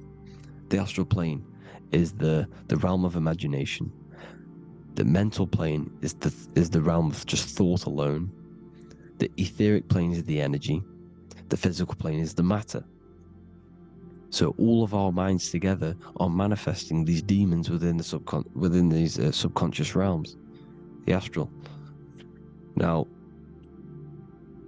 how are they keeping you stuck to this realm? Well, when you die and you're stuck in your lower 3 chakras, okay, when your mind and soul detaches from the body, which is the earth, when you leave the earth, you're still going to have these mental addictions to the food, the sex, the materialism, the phone, the cigarettes, everything. This is why they get you addicted to everything possible. The TikTok, the YouTube, they get you addicted to as many things possible. Because when your mind is addicted to these things, and when this mind leaves the physical body, you're still gonna have these addictions. Okay? You're still gonna have these thoughts. And you will be manifested into the lower astral realms because you're thinking materialistic, you're thinking negative, because your level of realization was your reality. You were manifesting hell on the earth. When you leave the body, you're going to manifest hell in the astral planes, which means you'll be vibrating on the very low, which will put you in the lower astral realms. So guess what? You're going to come back. You're going to come back into materialism. You're going to reincarnate. Because you haven't prepared for life after death. You must detach from the external world. Okay? Moon is mind. The sun is the soul, the earth is the body, the moon is the mind. This is why we say lunatic. In your mind, you have a specific mood. Moon. Money, M-O-N, is the moon. Money exists in the mind. They get you addicted to the money. The Bible's telling you this. Do not conform to the pattern of this world, but be transformed by the renewing of your mind. It's telling you. Of this world, but be transformed by the renewing of your mind. Who knew that the Bible was this deep? Matthew 16:26, what good will it be for someone to gain the whole world yet forfeit their soul? James 4:4, don't you know that friendship with this world means enmity against God? Therefore, anyone who chooses to be a friend of this world, of the world, becomes an enemy of God. John 4:4, dear children, are from God and have overcome them, because the one who is in you is greater than the one who is in the world. It's talking about the invisible intelligence. It's greater than the physical world. John 2:15, do not love this world, nor the things it offers you. Because this world will create you to, if your mind has attachments to what this world offers, sex, money, and power, pretty much, you will reincarnate here. You will come back here. Because when you leave the body, your mind will still have these addictions. Do not love the world, nor the things it has to offer you. All of this is in my newly published book. The paperback versions are now available. Finally, for all the people who have been waiting, the Book of Wisdom. All of this knowledge is inside of the Book of Wisdom. The paperbacks are available. There's worldwide shipping. You can get it anywhere, pretty much, any country. My new website, it's amazing. There's going to be some amazing products coming on the new website. But I thank you all for the support. Before I leave, I need to explain what is going on with the soul trap. Like I said at the beginning, the mind's the bridge between the soul and the body. The body's the realm. By tricking your mind with false knowledge, they are keeping your soul stuck to this realm. They get you addicted to all the physical things, and that is it. As soon as you're addicted and you die, you're going to come back. So by tricking your mind, which is the bridge between the realms, they keep your mind stuck within this body. They keep you in physicality. They deveil you. The devil, the deveil. Thank you all for the support, people. If you do want to join the Academy, all the links will be posted below this video for the book, The Academy. Thank you all for the support, and have an amazing day.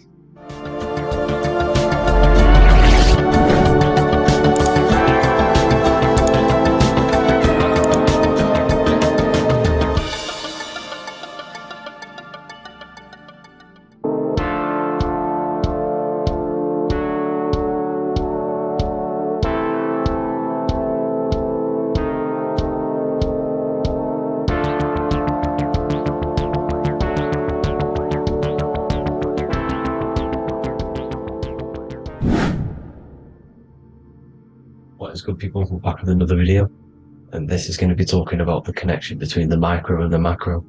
You know, you are the universe, everything is inside of you. So the first thing you need to understand is that the law of mentalism, we are a thought in the creator's mind, everything's being thought into existence. We have a spark of this mind, this same mind of the creator, and everything is a state of mind. Particles or atoms, whatever you want to call them, are a mental thing. They're a product of the mind. Everything's thought into existence. Thoughts influence everything. Thoughts are energetic effects which send out waves into the quantum field around you.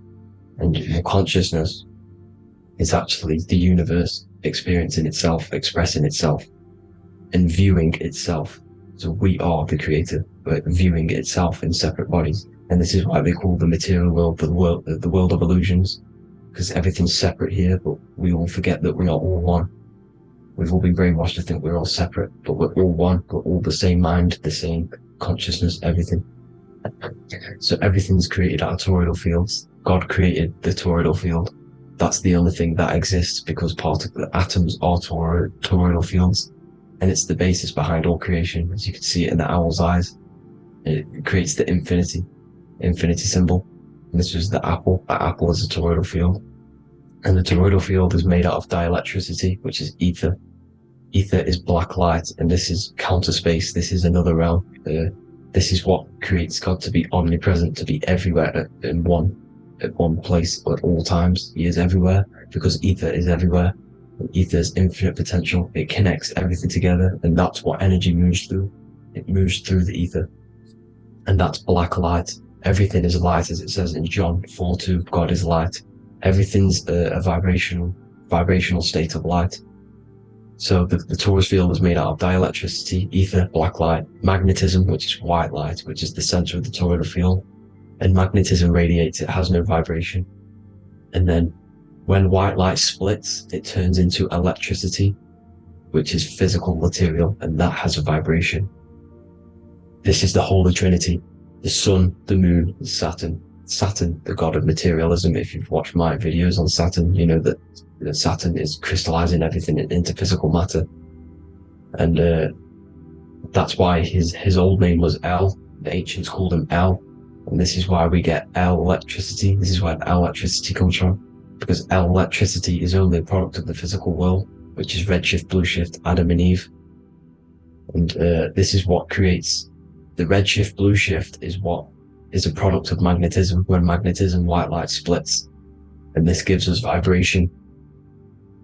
And this what creates the toroidal field, which is the basis of all physical creation. The sine wave is created out of the magnetic wave and the electric wave. The electric wave is the blue wave, and the magnetic wave is the straight wave, which is radiation. This is vibration, frequency. So the magnetic wave is straight, and then you have longitude and amplitude, which is depth, which is dimension. You see how the electric wave has depth and a dimension. This is why you get the cross. This is the cross of Earth. This is the symbol of Earth, of bondage, of physical matter, because it consists of magnetic wave and depth, which is electric wave. And this is where you get the sun cross or the earth cross, whatever you want to call it. It's the cross of physical matter, and the ancients knew this. This is why they used that symbol. Red shift, blue shift, which is the toroidal field, is the basis of all creation, physical creation. And this is why you have the police siren is red and blue. The Matrix movie, red pill, blue pill. You have red blood and blue blood in your body. The Democrat and Republic, the two parties, red and blue. Like your taps on your taps, you have a red and blue tap. One's generative, one's destruction. Fire, destruction, water, generative. So this is the basis of all things. And electric wave has dimension, like I've already said, depth, material, and it's measured in hertz. It's measured in hertz because it hurts you, it decays, because the electric wave has a vibration, and vibration always has to go back to a standstill point. This wave cannot go forever, but the magnetic wave will go forever. It's radiation. Magnetic is radiation. It radiates forever, it pulses, but the electric wave will at some point come back to a standstill point, and that's why it hurts, it decays. That's why our physical body decays, because we contain of electricity. This body is an electric body, and it will return back to stillness like a guitar string. If you vibrate a guitar string, you pull it, it will vibrate, make a sound, and then go back to a standstill point. It's the exact same with every single toroidal field within the body. It will decay, and this is why our bodies decay, and everything in creation decays. So we're born into sin. The sin of Eve. The sin of Eve is us biting into the tree of knowledge of good and evil, which is the systems in the body. And the sin of Eve is biting into the sine wave. We bit into the sine wave. The sun moves in a sine wave. Our DNA is a sine wave. Time is a sine wave. Everything in this creation is a sine wave. This is why the dollar bill is a sine wave. Magnetism and electric waves in one. And this is the sun doing its sine wave, which creates, when you go bowling, it kind of creates that pin that you hit over. That's the pin of the sun.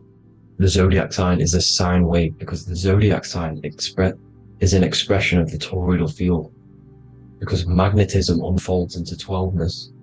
And that's why you have 12 zodiac signs, 12 systems in your body, 12 cranial nerves in your head, in your brain. So if you can imagine this, see where my pointer is? Always starts with Aries. Aries is the head. It's the first thing that's created in the womb. And this is Aries, the ram. And this is why it's called a cerebrum in your brain, which is the first thing that creates when you're in the womb. And what's the element of Aries? Is fire. Fire is the first element. F-I-R, first, because it's the first thing on the wheel, the first expression of energy. As you can see here, my pointer, this is the center of the toroidal field.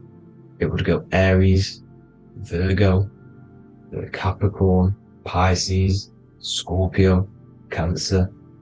Then we go back to Libra. Libra would be center.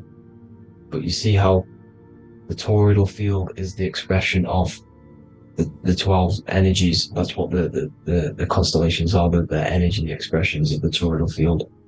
So it would go outwards, starting from Aries here, all the way back to Pisces, which is beyond the bottom half. But Libra would be the center. That's why Libra is the equinox. It's the equinox. Libra is when it goes from summer over to autumn. It's the equal. It starts to transition into the winter side. Equinox, equal, which is Libra. And that's why Libra has the two scales. It's symbolized with the two scales. That's because of the sun moving over. It's being judged, it's equal now, but then it's going to tip over into the winter. That's why Libra is here, the center of the sine wave. And like I said before, magnetic energy unfolds into 12ness. Magnesium is number 12 on the periodic table. It's the sacred number, and this is why the scientists are trying to, NASA is trying to bring in another constellation to destroy the holy science of astrology. So Aries rules the head, which is Mars. Taurus rules the neck, the lower head. Gemini, the two twins, which is your lungs, your two twins, your arms, two twins. Cancer, the breasts, or the chest area. Leo, the heart, which is the sun, which is fire, the center of the toroidal field. Virgo, the belly, which is the intestines. Libra, the kidneys, the two scales, the kidneys, balancing out everything. Scorpio, the sex organs. Sagittarius, hips and thighs. Capricorn, I've missed that out, which is the kneecaps. Capricorn, kneecap. Aries, which is the ram, which is the cerebrum in your brain. And then Aquarius, the calves and the ankles. And the Pisces, the two fish, the 2 feet. So everything corresponds, as you can see here. This is an ancient way of depicting it, of the folded human. And this is everything. Each constellation rules that part of the body, gives energy to that part of the body, makes you do certain things. So magnetic energy unfolds into 12ness, electricity unfolds into 7s. That's why when you get electric, the light spectrum that we see, it consists of 7 colors. Why we have 7 planets. The 7 planets give us our 7 metals and the 7 solfeggio scale frequencies. So the rotor, this is the rotor, and rotor is an anagram for Torah. The Torah, which is I think it's the Hebrew Bible. Don't quote me on that, but it's one of the holy books. Which is the Torah, the Taurus. Everything goes back to the Taurus field because it's the basis of all creation. So the chief cornerstone, it says in the Bible that the builders rejected the chief cornerstone. The chief cornerstone, you are the builder. You decided to incarnate into the physical world, into the electric world, El, the world of El, Saturn. When you are created in the womb, it takes you 9 months for you to be created. So for example, if your parents, if you went into the womb here, it'd take you 9 months. So let's say you're born in Scorpio. So you'd go back 9 months, 1, 2, 3, 4, 5, 6, 7, 8, 9. You consist of all of these 9 energies because it takes 9 months or however long you took to be born. Some people are born earlier. You'd have to find out how many months you were in the womb for. But you consist of these 9 energies, and each constellation has a cell salt associated with it. And these cell salts are vital for your health, and your cells and the optimal health of your body. So the chief cornerstone that you rejected is these 3 cell salts, these 3 constellations. So you're mineral deficient in these 3 constellations. For example, fluoride, magnesium, phosphate, and potassium sulfate. So that's the chief cornerstone. And a cornerstone, people always get it rejected with the cornerstone. The cornerstone is not, it doesn't say the cornerstone in the Bible, it says the chief cornerstone. The cornerstone is a cornerstone of a building, but the chief cornerstone is the top of the pyramid. This is where we get the pyramid of the wheel. So you're mineral deficient in whatever 3 zodiac signs you're not. You were not in the womb for. This is the chief cornerstone you rejected. So the human body is the micro. It is the universe in a physical form. It consists of everything in the universe.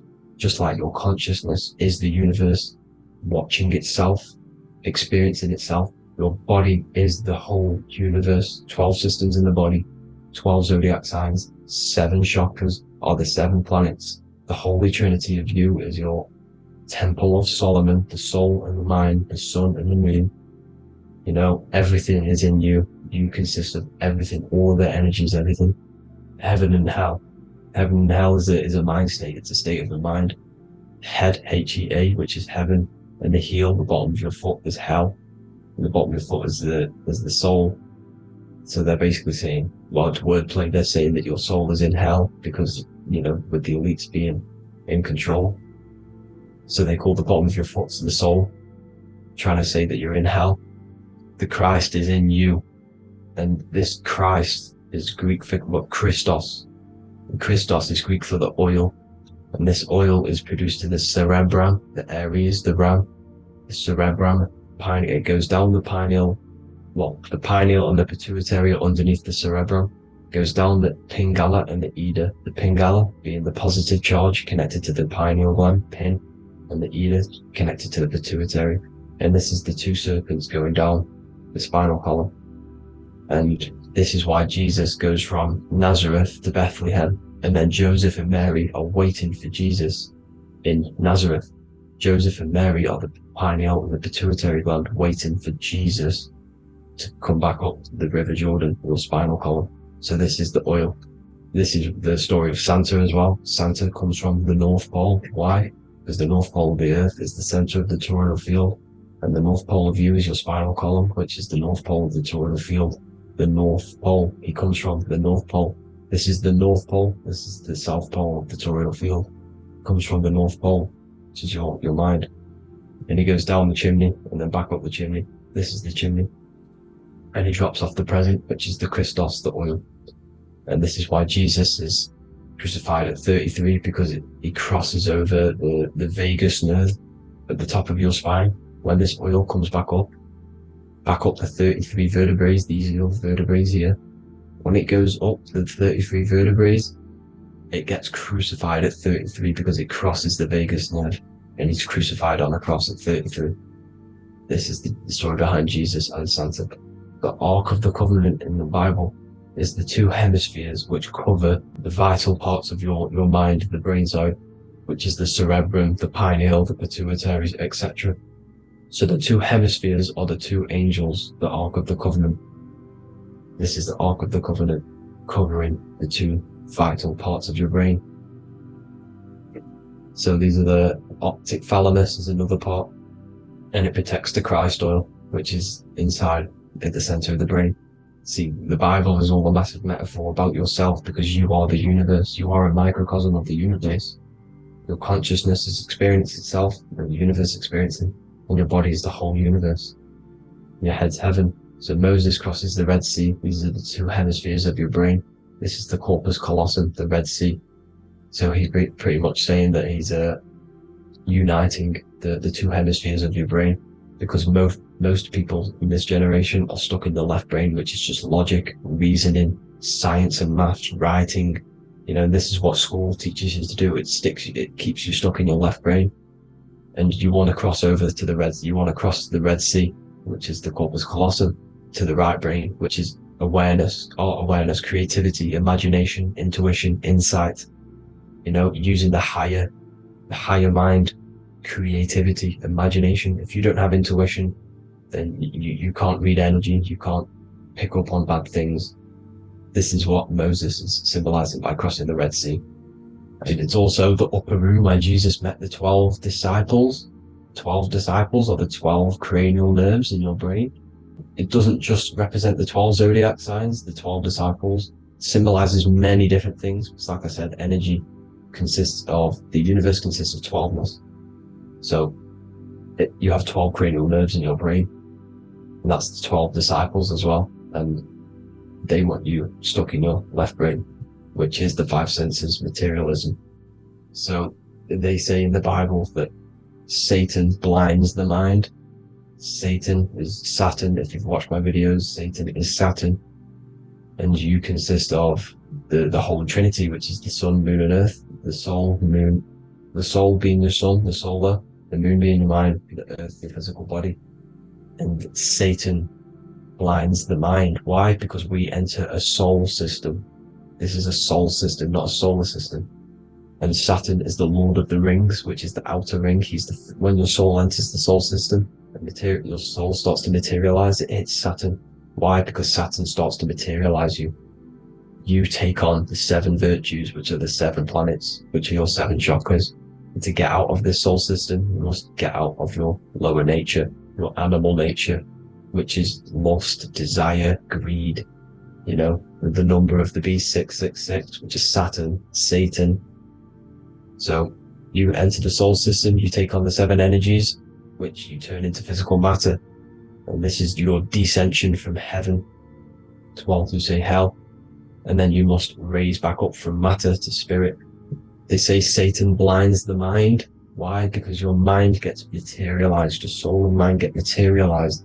And when you get materialized, it's an intense experience. You lose the divinity within you. You forget the divinity. So Satan, which is the first planet, the first energy you take on, the material body, he blinds the mind. He makes you forget everything, your divinity. Then you must ascend up Jacob's ladder, the 33 vertebrae, to heaven. And this is a microcosm of the macro, because you will ascend back up to heaven if you do this, when you leave your physical body, when your body decays. So when it talks about in the Bible, completely destroy them, the Hittites, the Amorites, the Canaanites, all the ites, this is what God says to the Israelites. It says completely destroy them. It's basically symbolizing saying destroy your lower nature. The Canaanites, cannibals. We're under a Canaanite system now, which is cannibalism. And this is flesh eating, lust, greed, all the demonic stuff, all the lower vibrational stuff, the lower nature, eating, sex, and survival, the lower three chakras. You must get out of these lower three chakras and return back to spirit, which is heaven, which is spirit, love, being holy, being truthful, being passionate, going back to Satan blinding the mind. All of the planets are made out of these three symbols. Satan blinds the mind, and that's why Satan's symbol, this is the symbol for Saturn, Satan, this symbol for Saturn is the cross, which is physical matter, the earth, over the moon is your mind. So the Saturn symbol saying matter over mind, he blinds the mind, Satan blinds the mind once you enter the soul system. And you must remember, in the Bible it talks about the Genesis, which is Eve, the sin of Eve, which is biting of the tree of knowledge, with the serpent which wraps around the tree. It says the serpent placed himself on the tree. Well, the serpent is the spinal column. It's the serpent telling you eat from the tree of knowledge of good and evil, which is your nervous system. And eating from the tree of knowledge of good and evil is doing bad things. For example, over-sexualized, overeating, eating the wrong food. That's eating from your nervous system. It's decaying you, and it's preventing you from achieving the God self, the God consciousness. This is the symbolism of, the tree on the serpent, telling you to eat from the left brain, with the left brain being the sinister. Sinister is Latin for left. That's sin. Sin is left. And left is lefty loosey, Lucifer, right, righteousness, right, God, godly. The tree of knowledge of good and evil, which is your nervous system, because it determines good or bad. That's the only thing you experience in this world is your nervous system. And then the tree of life is the cardiovascular system, and the Garden of Eden is your body. So that's it for this video, people. Hope you've got a greater understanding of how you are the universe and everything is inside of you. Just keep in mind you are the universe experience in itself, and your body is a reflection of everything. The 12 constellations, the 7 planets, everything's inside of you. This world is an expression from the inside outwards. You can't affect the outside world to manipulate reality. Everything's inside of you. I hope you got a greater understanding of this, and God bless.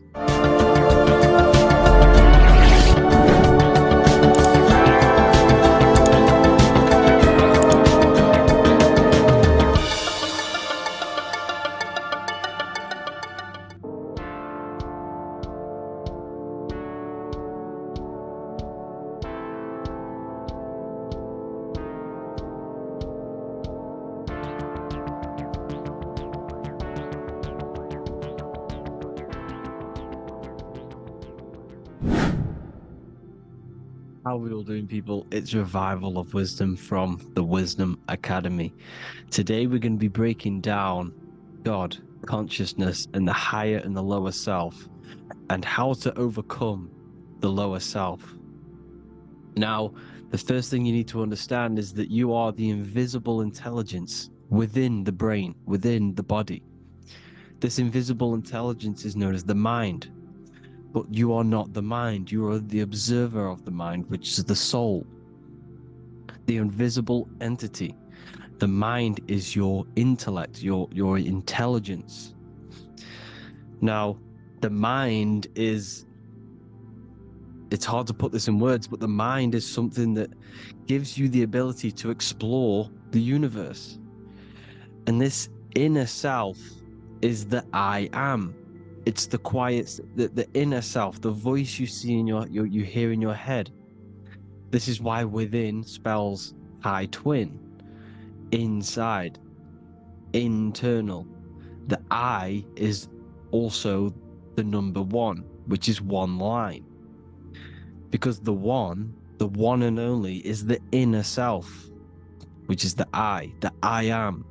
This is why you say, my name is Harry. You are not Harry, you are the I, the inner self, the intelligence. Okay, this is why Jesus in French is I am. You look with the two eyes and you see with the inner eye. Eye and eye, the same thing.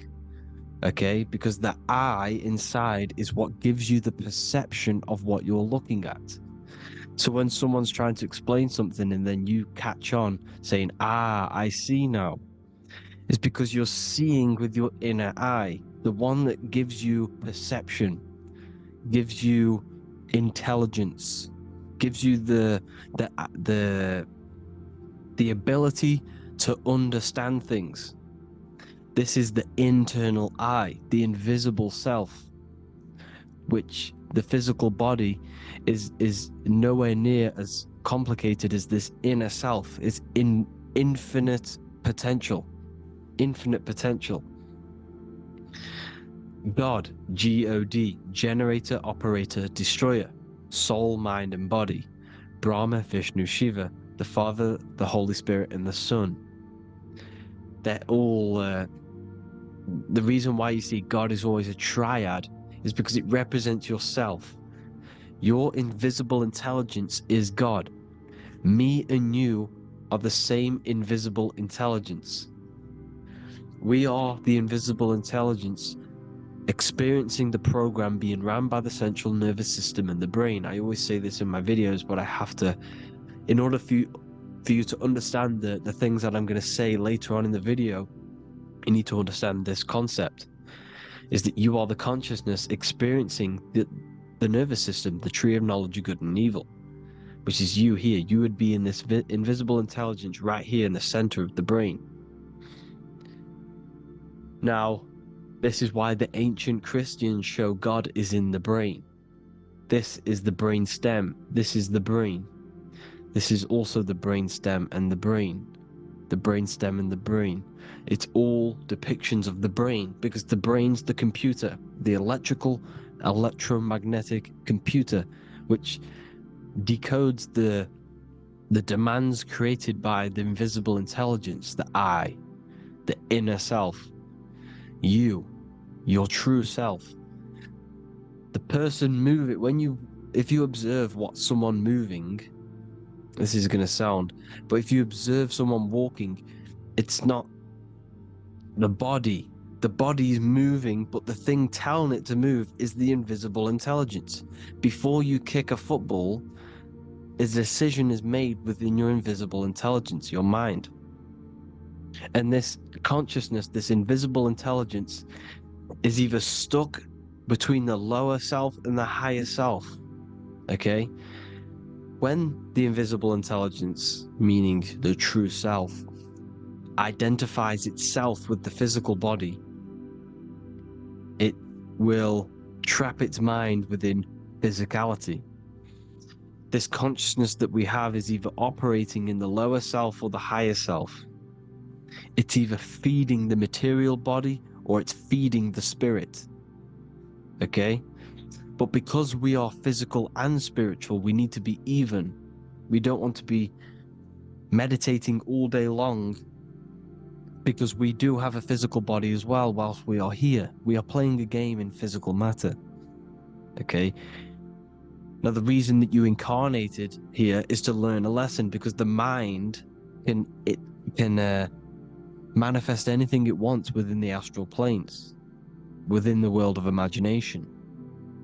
It can manifest anything it likes, but it incarnates into matter, into this game, so we can understand labor, because anything in matter you have to labor to manifest. But in the astral, you can manifest at the click of a finger. You come here to learn the knowledge of good and evil. And your consciousness, I came out a bit off topic there, but your consciousness is experiencing the lower or higher self.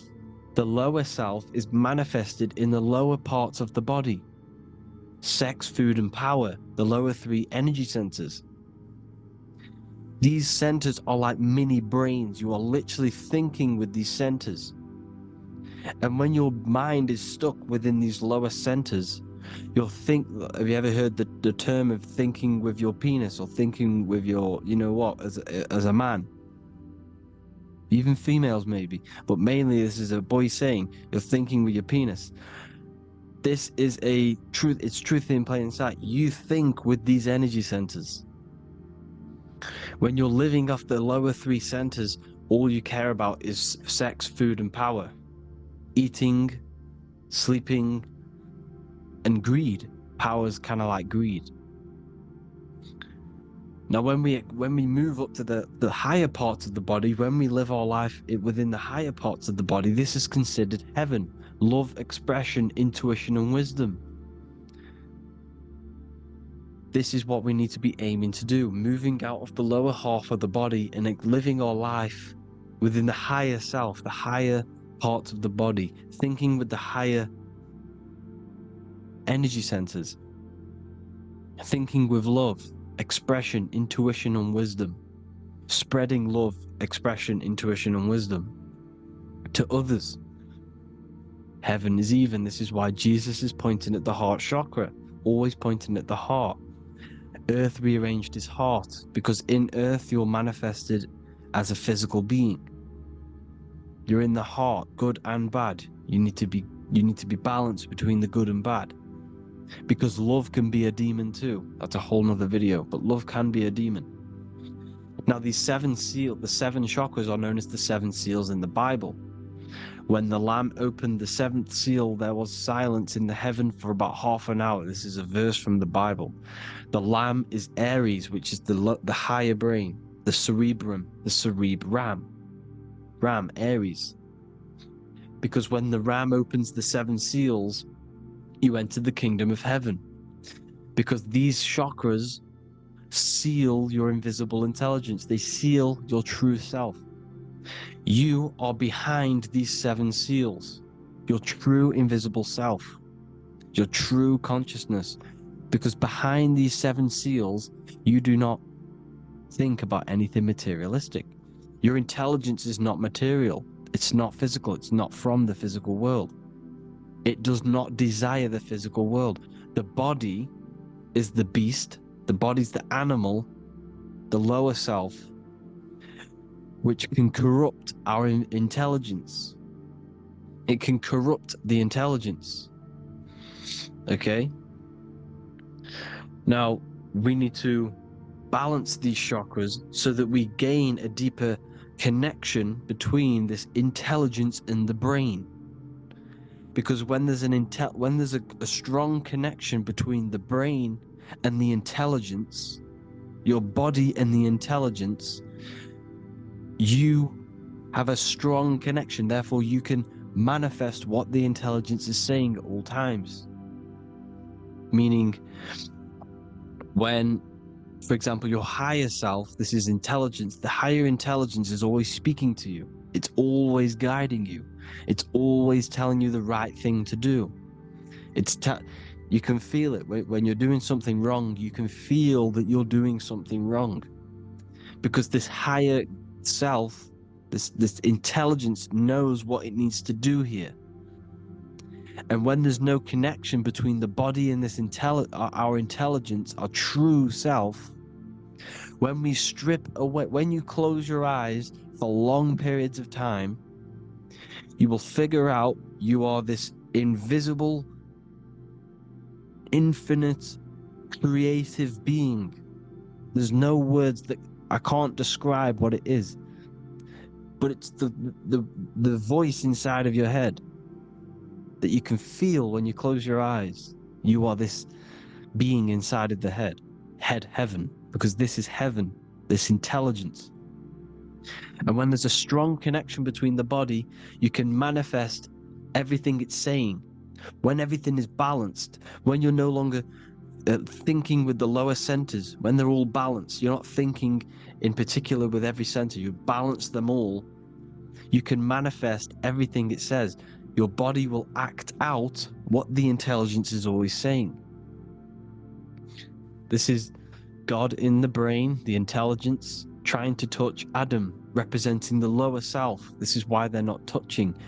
Notice how Adam is resting, but the intelligence is always reaching out, stretching, symbolizing metaphorically saying it's guiding. I'm always reaching out. The intelligence, your intelligence is always guiding you. It's always reaching out to you. But Adam is ignorant of it. The lower self is ignorant of it. And that's why he's so relaxed and God is so stretching out. Because at our highest self, that when you think of when you want to better your life, that highest true version of yourself is God. When you're manifesting this, your highest self, this is God. Your truest form, your most perfect form, that is God. Your highest version of yourself, that is God. Emotions are not what you've been taught. Emotions are not something that should be reactive, okay? You should not let the emotion be you, except that you should experience them instead of letting them become you. You need to understand there's a separation in our consciousness. You have the soul, which is the person who is observing your thoughts. When you think a thought, who's the one observing that thought? The soul, you, the I am, the I, the inner self, the one and only. And inside of every single body, inside of me, inside of you watching this video, there is this same intelligence that is inside of me, inside of you. And it's the exact same intelligence, experiencing a different body. And this is what we mean by the universe is mental. We are all sharing the same ball of consciousness in a different body. The animals, the fish, the cells, all expressing this one consciousness. Me and you are the same. This is why the golden rule is treat others like others should be treated, because I am you and you are me in a different body. Now, going back, you need to identify that there's different levels of consciousness: soul, mind, emotion, and body. Okay? Your emotions are on a separate layer than the body, the mind, and the soul. So when you identify there's a difference between all of these, you do not let them become you. You do not let your mind rule you, because your mind can be corrupted. Your soul is the one that is pure good, pure love, but your mind can be corrupted. Okay? Your emotions can be corrupted. The body can be corrupted, but the soul can never be corrupted, only layered on top. You can only throw piles of programs within the subconscious, layering the soul down, but deep down inside of every single one of you, there is a loving being. Because love comes from the heart. Love is the universal emotion, expression. Now, your thoughts can become bondage, your emotions can become bondage. Now, what do I mean by bondage? By conquering the lower self, we need to conquer our own mind, because the mind is what's manifesting the lower self. When you're thinking with the lower half of the body, when you're becoming your emotions, you need to experience the emotion, not become the emotion. Do not let the emotion become you. Do not let your thoughts become you, because your thoughts are tools that you can manifest. Your thoughts are the idea. Your emotion is the energy that you can use to manifest that thought. Your emotion is energy in motion, emotion. You use emotion to manifest, to feel as if you already have the thought. Therefore, you become that vibration. Therefore, your emotions are actually a creational force that is given to you to manifest things, because you're a human, a manifester. You're here to manifest things. You're a creator. You are a god. Your inner self, your intelligence, your I am, the one and only inside of you, the inner self, the quiet one, the one that's deep down, the invisible intelligence, is creating things all the time. All the time. Speak no evil, see no evil, hear no evil. This is the astronauts, they're Freemasons, but they understand this because thinking, seeing, and hearing can corrupt your mind. And when you have a corrupted mind, you'll have a corrupted subconscious. The subconscious will manifest into the body because 90% of your behavior comes from the subconscious mind. So you got to speak, see, and hear no evil. But sin, what is a sin? To overcome our lower self, to overcome our lower self, the 7 deadly sins are not something that goes against an external God. A sin is something that goes against your inner guide, your inner conscience, the inner self that's always speaking to you. It's always telling you the right thing to do. A sin is something that goes against this inner guide. And this is why you can feel something where you can feel you're doing something wrong. Because the inner guide is speaking constantly. And when you commit these 7 deadly sins, which are 7 internal states which keep your invisible intelligence bound to your physical body. Because evil, right? Evil love bondage. This is why they stay in this realm and they control this realm, because they love the bondage of the body.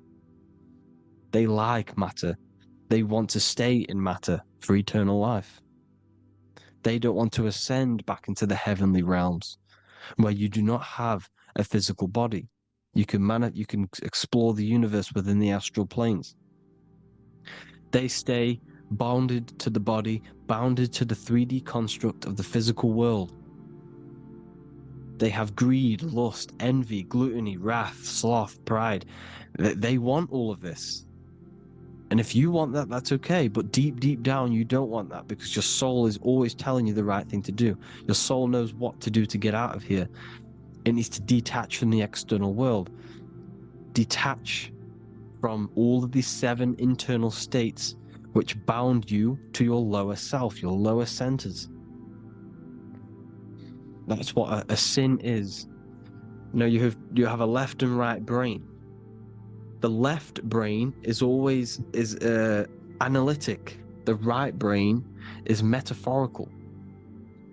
So the right brain is producing a holistic view of reality. Now, what do I mean? And not view, perception. When you see, because your eyes are parts of the brain, when you look at something and you look, that image is produced in the back of the brain in the visual cortex. And then the right brain produces a perception, a holistic, it breaks down what you're seeing into a holistic image, a holistic perception. So for example, if you're in a woods, the right brain sees the whole woods as one big woods. The left brain is breaking that perception down into individual trees, branches, and leaves. So the left brain's to do with duality, the right brain's to do with wholeness, unified. The left brain's dualistic, analytic. This is necessary so that we can pick things up and manipulate them and break things down. We need the left brain, we need the right brain. I'm not saying any of them's bad, but the left brain, sinister in Latin, means left. Because when you're left-brained, you see everything in dualistic. You see everything is dual, when everything's actually one. We need to be focusing and strengthening our right hemisphere. I'm not saying sit in the right hemisphere all the time, but we need to be strengthening our right hemisphere. And this is why left is sin and right is right. Because when you focus on the right hemisphere, you see the holistic perception of creation. The right hemisphere sees humanity as one unified consciousness. The left hemisphere sees everyone as individual persons and egos. Because the left hemisphere is dualistic. And this is why the Bible says, cast the net onto the right side of the ship and ye shall find. John 21:6. What does that mean? Cast your energy, cast your perception into the right hemisphere of the brain, and ye shall find unified consciousness. You shall find your higher self, the one and only. If then you have been raised with Christ, seek the things that are above, where Christ is seated at the right hand of God. Wow. Powerful. What does this mean? Seek the things that are above, where the Christ is seated at the right hand of God. God is your consciousness, your invisible intelligence between the two hemispheres. The right hand of God is the right hemisphere. Seek the things that are above the heart. Love, intuition, expression, and wisdom. Seek the things that are above the heart, the higher self, the higher part of the body. Because when you seek the things of love, expression, intuition, and wisdom, you create a strong aura. You attract the same frequency. And this frequency is heaven, God. This is the Sumerian artwork showing the Lamb. This is a step symbolizing stepping upwards, raising up. He's stepping over the Lamb up to the bird. His hand is going to the bird. The Lamb symbolizes the lower self. Okay? The bird with the wings is in the sky. It represents the higher self. This is why angels always have wings, because it represents the higher self in the sky. The lamb is a ground animal, symbolizing the lower self. He's stepping over the lamb to the bird, his higher self, his invisible intelligence. Horus and Set, Jesus and Satan. Look, Horus has an evil brother, Set, just like Jesus and Satan. Horus is a bird, higher self. Set is a ground animal, lower self, which is the devil and the angel on your shoulder. You see? The right and the left hemisphere. The two wings. So, the devil and angels always speaking to you. The higher and the lower self. It's the battle between the higher and the lower self. Between the invisible intelligence and the physical body, because the body's the one that wants the sugar, it wants the pleasure, it wants the sex, it wants the porn, it wants all of the materialistic things, it wants the 7 deadly things. Okay, it wants this. There's a battle between the higher and the lower self, your intelligence and the body. This is why you need to become balanced, so that there's a deep connection between the body and the invisible intelligence, the I am. You need to master your mind with discipline, and you gain a connection between the brain, the body and the intelligence.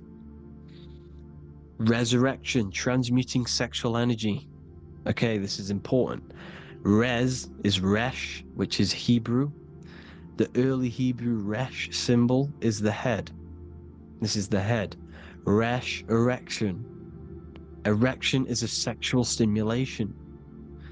Resurrection is rise erection. You got to raise your sexual energy up the base from the spine to the head. This is the Christ, the Christos. Because there's a psychophysical germ, psychophysical oil produced in the brain every month.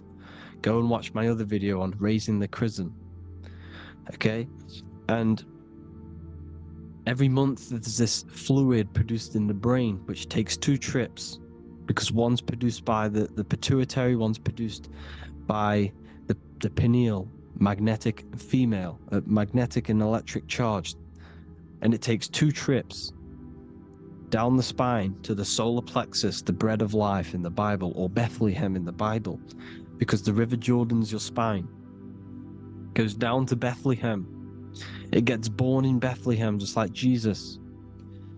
because when this oil travels to the solar plexus, it creates the seed of life, and it feeds the body, all the central nervous system, all the cells. It regulates the blood, does all sorts of good things for the body, this oil. Now when you save your sexual energy and you raise your resurrection, you awake the Christ, you raise it from the solar plexus or the sacrum bone up to the brain, you activate 100% of the brain, and this is the true resurrection of Christ. Instead of wasting the energy and giving away your sexual fluids, because behind the fluids is the energy. So when you release that fluid, the energy is out there. You've released the energy. Your sexual energy is the most potent emotional force a human could possibly feel. Same with any animal or anything. The sexual urge, the sexual emotion is the most powerful, potent emotion that you can feel. It takes over the whole body. When you feel sexually aroused, it takes over everything because it's so potent. And when you fight the serpent, when you fight the sexual energy, which is shown here in the Egyptians, the cat cutting off the head of the serpent, or Hercules fighting the serpent, or in the Greek mythology fighting the seven-headed dragon, the seven chakras, the serpent is your sexual energy because it symbolizes your kundalini. When you fight it and you transmute this energy, instead of releasing it, instead of acting sexually on it, you can transmute the energy, transfer it from the solar plexus up to the brain. You can also do this with other tasks. Instead of releasing it, instead of raising it from the solar plexus to the brain, you can use it for other things. So for example, you want to think critically. You can use it for critical thinking. You can use it for going to do exercise. You can transmute sexual energy into anything. But you can do this, you can raise the sexual energy, and you can use this energy to push the cerebrospinal fluid from the solar plexus up through the spine, up the 33 vertebrae to the brain, and it'll activate 100% of the brain. And this is the resurrection of Christ. Jesus was never dead. Jesus was never rose from the dead. It symbolizes the Christ, Jesus Christ. Christ is Christos, which means oil in Greek. The resurrection of the Christ, the Christos, the oil. When it activates 100% of the brain when it's raised, and it can regulate all the systems, it can regulate all the blood, it can regenerate the body. And this is the true Antichrist. They don't want us doing this process. The Antichrist is not against Jesus, it's against the fluid in our body that makes us live hundreds and hundreds of years and makes us live as gods. This is the true resurrection. And when you fight the serpent, you fight your sexual urges, your sexual emotion, the most strong emotion that you could ever feel. You can do this process. And this is the true secret of transmuting sexual energy. Because when you transmute the sexual energy, you can become a god. And this is why Hercules is fighting the serpent. Notice how the serpent is low. He's reaching down to it. It represents the lower self. Because the lower self wants the lust. It desires sex. The body desires sex. There's a fight between the higher and the lower self. But when there's balance, there's even. Heaven is even.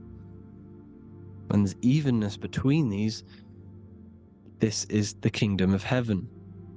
This is when heaven is on earth. So at our highest levels of ourselves, the highest level of our intelligence, this is God. God is something that we manifest. We need to achieve Christ consciousness by battling the body. There is no battle outside of the physical body. It's an internal battle. Jesus and Satan have been externalized. Nothing exists outside of you, because I explained in the beginning how you are the consciousness experiencing the central nervous system. Therefore, There is nothing outside of you. It's all internal.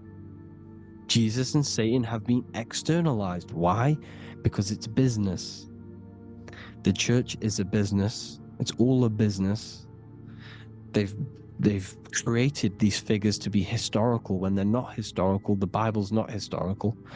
It's all externalized. It's called exoteric, when the truth is esoteric, internal teachings. So anyways, people, balance the chakras, balance the two hemispheres of the brain, balance the conscious and the subconscious. Balance is perfect, the yin and yang. You are spiritual and physical. You live in day and night. You need to be balanced. Oneness. Seek oneness. And this is the true kingdom of heaven. And when we all realize that we are all the same intelligence, the same consciousness expressed in different bodies, when we all realize this, we all realize we're all one. Doesn't matter what race you are. It doesn't matter what race you are, where you're from, your nationality, because none of you are actually from here. None of you are from the physical world. You're manipulating the physical world through the physical body. You are the I am. We all have a soul. Every single one of you has a soul. We all have souls. The reason why they say some people don't have souls is because they're trying to suppress your mind. They don't want you to know that you have a mind. That sounds crazy, I know. But a lot of people haven't realized that they have an infinite intelligence called a mind. And behind that mind, if you can observe your thoughts, the person who is observing the thoughts, you have a soul. Everyone has a soul. Don't listen to all these people saying some people don't have a soul, some people do. We all have a soul. Every single one of us. So anyway, you need to break the lower nature of yourself. At our highest levels, we are gods. Our intelligence, our universal intelligence, the I am, the intelligence that's inside of the brain, is God. Our minds are being corrupted within believing that you are the body,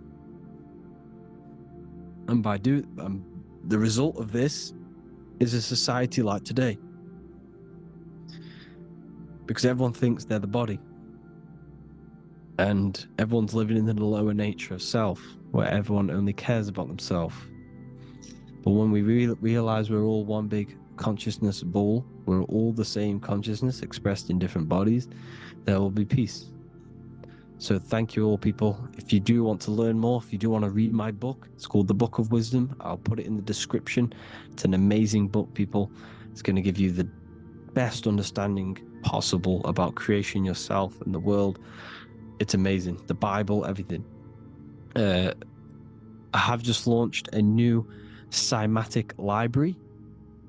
A friend of mine has just added this to the website. He creates beats, and he creates the purest beats, so they are actually the frequency that it tells you. Most of the stuff on YouTube and Spotify and Apple Music it says it's a certain frequency, but we know these major platforms are all playing with the frequencies of the apps. So if you want a real binaural beats, solfeggio scale frequencies to meditate on or listen to throughout the day, join the Occult Library. You can get a 2-day free trial. I'll put the link in the description. Thank you all, people. Hope you all enjoyed this video. God bless you all.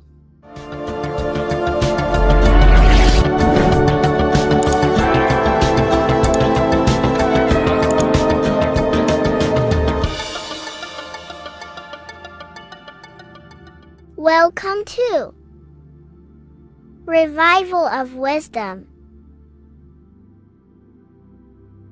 Welcome people, we're back with another video, and this video is about Freemasonry and their connection to the Illuminati. Please, as always, to make sure to hit that like and the subscribe button and turn on the notifications to never miss a video. On May the 1st, 1776, the founder of the Illuminati, Adam Weishaupt founded this secret organization, and this date can be found in Roman numerals underneath the all-seeing eye pyramid on the $1 bill. This $1 bill also says Anno Coptus Novus Ordo Secularum. This is Latin for announcing the birth of the New World Order. This New World Order will be headed by Lucifer, the all-seeing eye, and followed by the 13 layers of bricks for the 13 elite bloodlines. So your Orsini's, Rockefellers, Rothschilds, Soroses, and the other 9 elite families.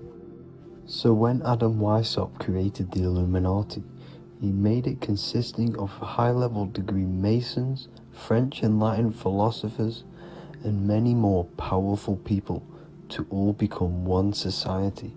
So this is why you see Masons using this same symbol of the all-seeing eye inside the pyramid. But not all Freemasons are part of this Illuminati secret society. As the 33rd degree Freemason Manly P. Hall said in his book The Secret Teachings of All Ages, Freemasonry is a fraternity within a fraternity, an outer organization concealing an inner brotherhood of the elect. So what he's saying here is that Freemasons have to go up the degrees of Freemasonry, and once they hit the top, they either get elected or not into these secret societies like the Illuminati, Skull and Bones, and Knights Templar. So when you see celebrities doing this one-eye symbolism, either covering one eye, doing the triangle, or doing 666 over one eye, this is showing and reflecting the symbolism of Freemasonry. They have taken the oath to never speak on anything they learn about Freemasonry. Duncan's Ritual of Freemasonry book states the oath they have to take. Quote, I ... of my own free will and accord, that I will hail, ever conceal, and never reveal any of the secrets, arts, points of Master Mason's degree to any person whomsoever. All this most solemnly, sincerely promise and swear. Now, this is what happens when they break the oath, stated in this book, quote, myself severed in two, my bowels taken from thence, and burnt to ashes. So this states that Freemasonry comes first, before any law of the land. It has the right to kill you if you break your oath. This is the hand gesture they have to do every time they enter the ritual room inside the Masonic lodge. This is the cutthroat symbol, showing you and reminding you of the oath and what will happen if you break it. Now in this book, Richardson's Monitor of Freemasonry, it states, if you break your oath, binding myself under no less penalty than to have my throat cut across, my tongue torn out by the roots, and my body buried in the rough sands of the sea. If they do not decide to kill you, this book states this by pointing him out to the world as an unworthy vagabond, by opposing his interest, by dearranging his business. In other words, they have the power to frame you and destroy your reputation to the world, and destroy your business if you break this oath. So yes, they do kill to keep this truth hidden, because this truth of this reality is what keeps them in power. They have the ability to manipulate people, because people do not know what manipulates them. This is why they call themselves the government. They govern the ment, which is the mentality, because the mind is the root cause of reality. They control what you perceive to control what you manifest.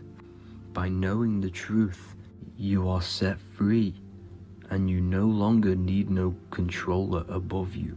So this is why they are willing to kill and do whatever it takes to keep the truth concealed within these high-level degrees of masonry and these secret societies. However, going back to Manly P. Hall's book, it states, part of the symbols are displayed here to the initiate, but he is intentionally misled by false interpretations. So this is saying even Freemasons are intentionally misled and told lies to conceal the truth, to make sure the truth is hidden in the high degrees of masonry. So that's it for this video, guys. Thank you all for tapping in. Please leave a like and a subscribe. God bless.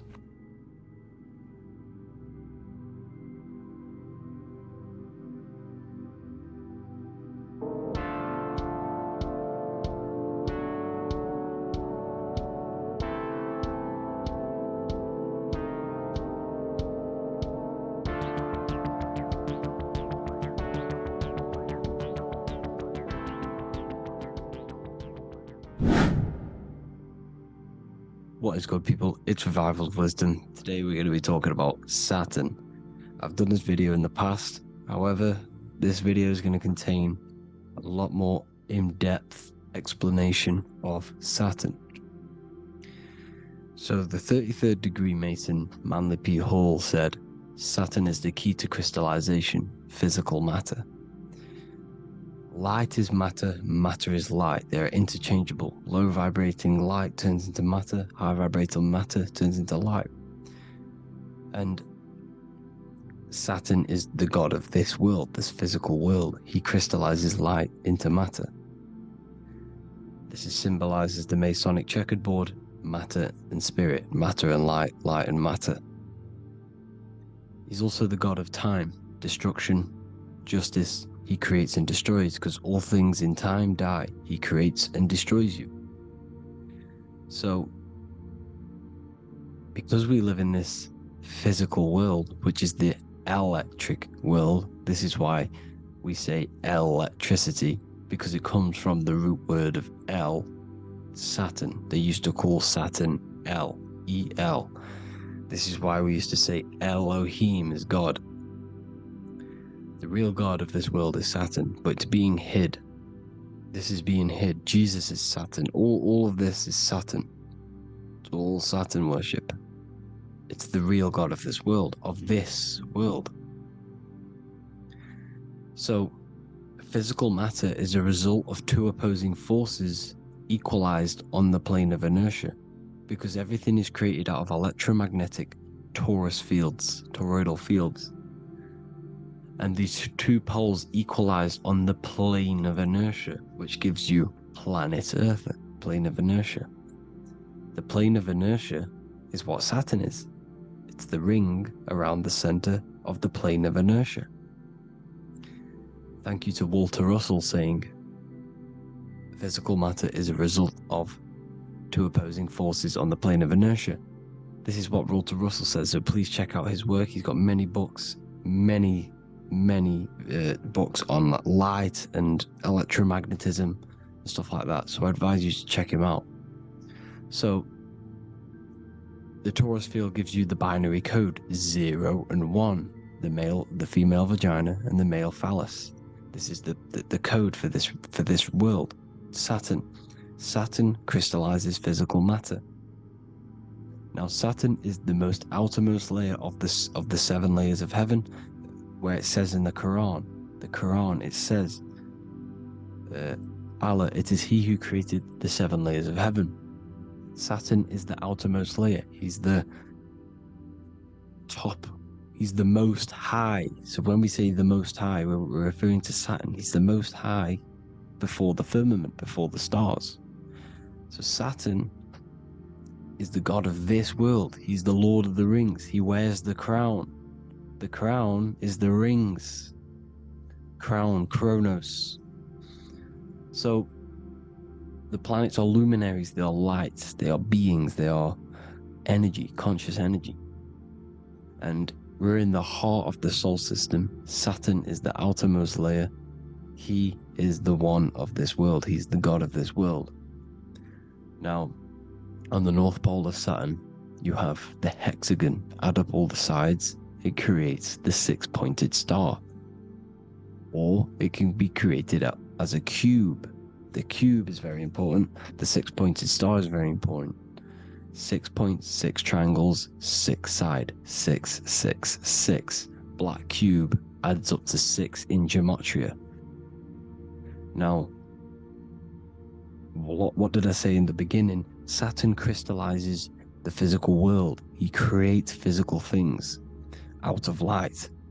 You are a light being. This is why we say human. Hue means the light spectrum. Hue, man, we are light manifested into physical forms. Human. And we are incarnated through Saturn. Satan, same thing.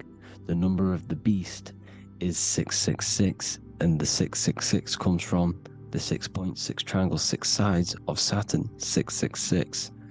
We are all known as carbon-based life forms. Carbon, the atomic structure of carbon, is 666, 6 protons, 6 electrons, 6 neutrons. We are materialized into our physical bodies through Saturn, through the number of the beast. These bodies are the beast, it's the animal. The divine, the Christ, is the consciousness within, because you are a physical, spiritual being combined into one, hexed into one, hexagram. This is a hexagram. You're hexed into physical matter, spirit and matter, light and dark, combined into one. Now you contain of the mark of the beast, the mark of your body. Your body's the beast. It says in the Bible, Satan, who is the god of this world. This world. There are many different worlds, but this world is run by Saturn, and it says that in the Bible. Saturn is Satan. It's the same thing. And look at the crown of thorns are wrapped around the heart. The soul is in the heart. The mind is in the brain. The soul is wrapped around the rings of Saturn. You're wrapped in physical matter. This is what it's showing you. This is symbolizing the rings of Saturn wrapping you. And the cross on top is the cross of the cube. The cube, the black cube of Saturn, unfolds into a cross. So Satan, who is the god of this world, Corinthians 4:4 in the Bible, Satan, who is the god of this world, has blinded the minds of those who don't believe. Saturn blinds your mind, because the god of this world materializes you, and he blinds your mind when you incarnate into physical matter. When you enter this soul system, not the solar system, you hit Saturn first. He materializes you. And look at the symbol for Saturn. This is the symbol for Saturn. All of the planet symbols are created out of the Holy Trinity. The Earth, Moon, and Sun. Body, mind, and soul. The sun is your soul, the moon is your mind, the earth is your body. Your body's made out of the 5 elements. The sun is your soul, because the sun is life force, gives life to everything. Your sun is a soul. Your soul is the sun of your body. The moon is the mind. The moon is the moon of your body, the mind of your body. Intelligence. So all of the symbol of the planets are created out of these. The Saturn symbol is created out of the Earth cross, matter, and the moon crescent, moon, mind, matter over mind. This is why Satan, who is the god of this world, has blinded the minds of those who don't believe. He blinds your mind. Look at the symbol, it's showing you. The Saturn symbol is matter over mind, when it should be mind over matter. So we descend into a soul system, into our 666 Saturn carbon suit bodies, and we are matter over mind. Then we have to move up the spine to go back up to spirit, to mind over matter, where you manipulate your own reality. Now look at this. It creates the number 5.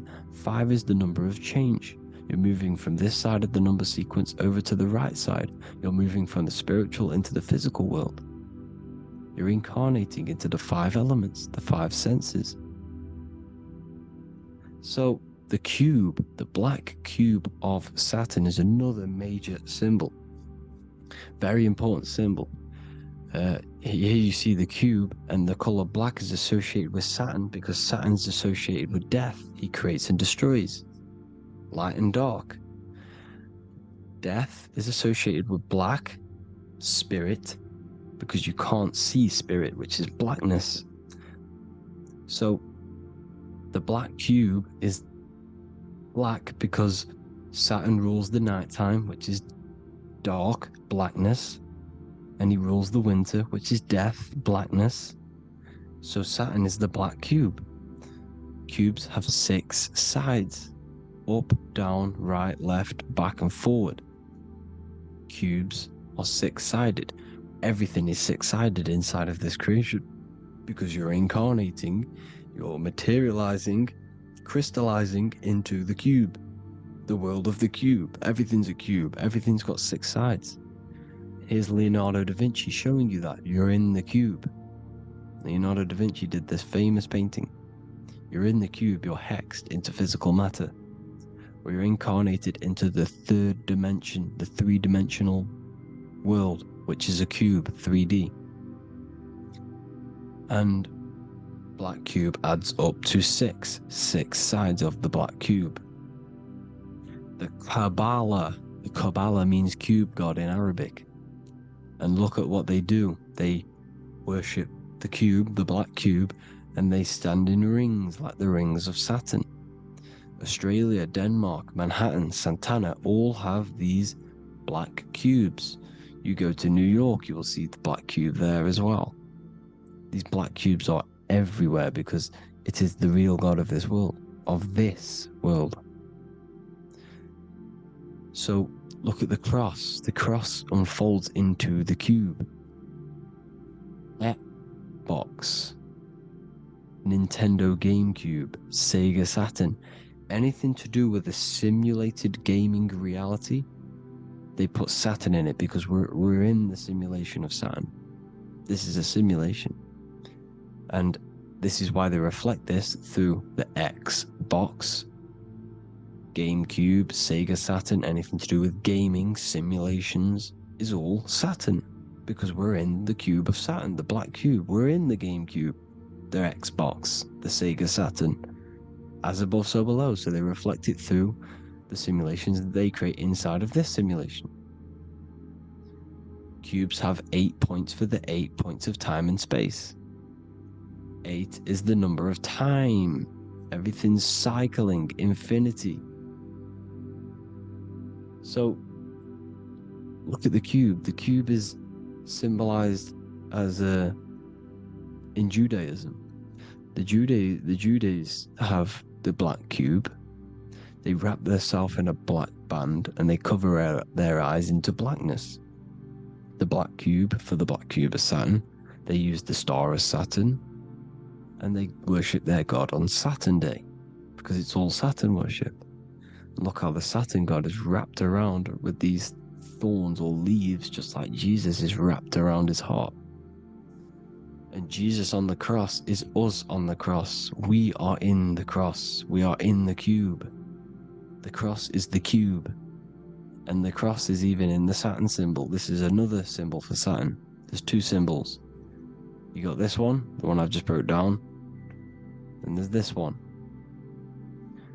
This is the cross of Saturn, the cube god, the simulation, the game cube.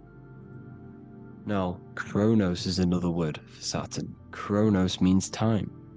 When you clock into work, you go to the Chronos machine. Well, I did anyway. And I tap my card on the Chronos because Chronos is time. Anything to do with time is Saturn. He creates and destroys. Look at the artwork of Saturn with the sand, the time. Look at this, how he's cutting off the baby's wings. He's crystallizing the spirit into matter. He's cutting off your wings. Satan, in the Bible, he falls from heaven into earth and he loses his wings. He becomes a serpent. See that's it's all symbolic for us. We are the fallen angels, fallen angles of light. We're fallen angles of light. We are light beings. Now we've fallen into physical matter. Saturn's chopped off our wings. He's chopped off our spirit wings, because when you astral project, you can fly. You will fly around. He's got the Reaper staff here, always depicted with the Reaper staff. Now look at the clock. Saturn day is the 6th day, the number of the beast 666. Look at the clock. 6 take away 12. 12 take away 6 equals 6. 7 take away 1 equals 6. 8 take away 2 equals 6. 60 seconds in a minute, 60 minutes in an hour, 24 hours in a day, 2 plus 4 equals 6. That's 666. Everything's 666 because it's time. Saturn. All goes to Saturn. He's the god of time. We're in time now. We're in time. We're in the time, which is God. The god of this world. The god of time. Now look at this. The Reaper is also depicted as the Reaper with the staff, the black cloak. Black symbolizing death, spirit. Judges wear black because Saturn is the law. He's the god of this world. He's the law. This is why they wear black cloaks. When you graduate from university, you wear a black cloak and a black cube on your head. You've been hexed. Funerals, you wear black because it's all to do with Saturn, Father Time, Father Crystallization. Now Saturn, here's another one of him cutting off the wings of a child. Because he cuts off the wings. He creates and destroys your body. We're in the electrical world. Everything that is electrical vibrates. All vibrations have to come back to a standstill point, which is death. This is why your body dies. Your atoms stop vibrating. Corona. Look at the crown. The crown is the corona. Corona means crown. And look at this is an alcohol brand for beer. You can see the staff of Saturn in the symbol with the moon crescent. Corona, which is the crown. Saturn, the crown on Saturn, the rings. And then you've got the staff. It's all Saturn worship.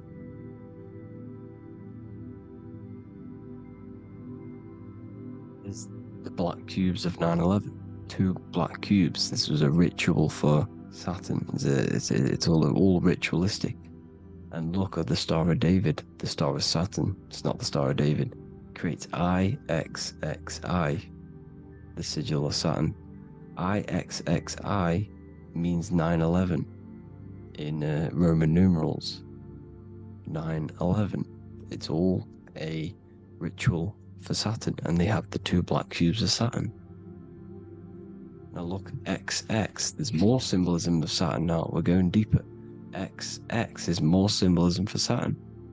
The sigil of Saturn is XX, as above, so below. Same with the Star of David. You split it in the middle, as above, so below, as above, so below. XX, this is a Knights Templar Cross of Lorraine.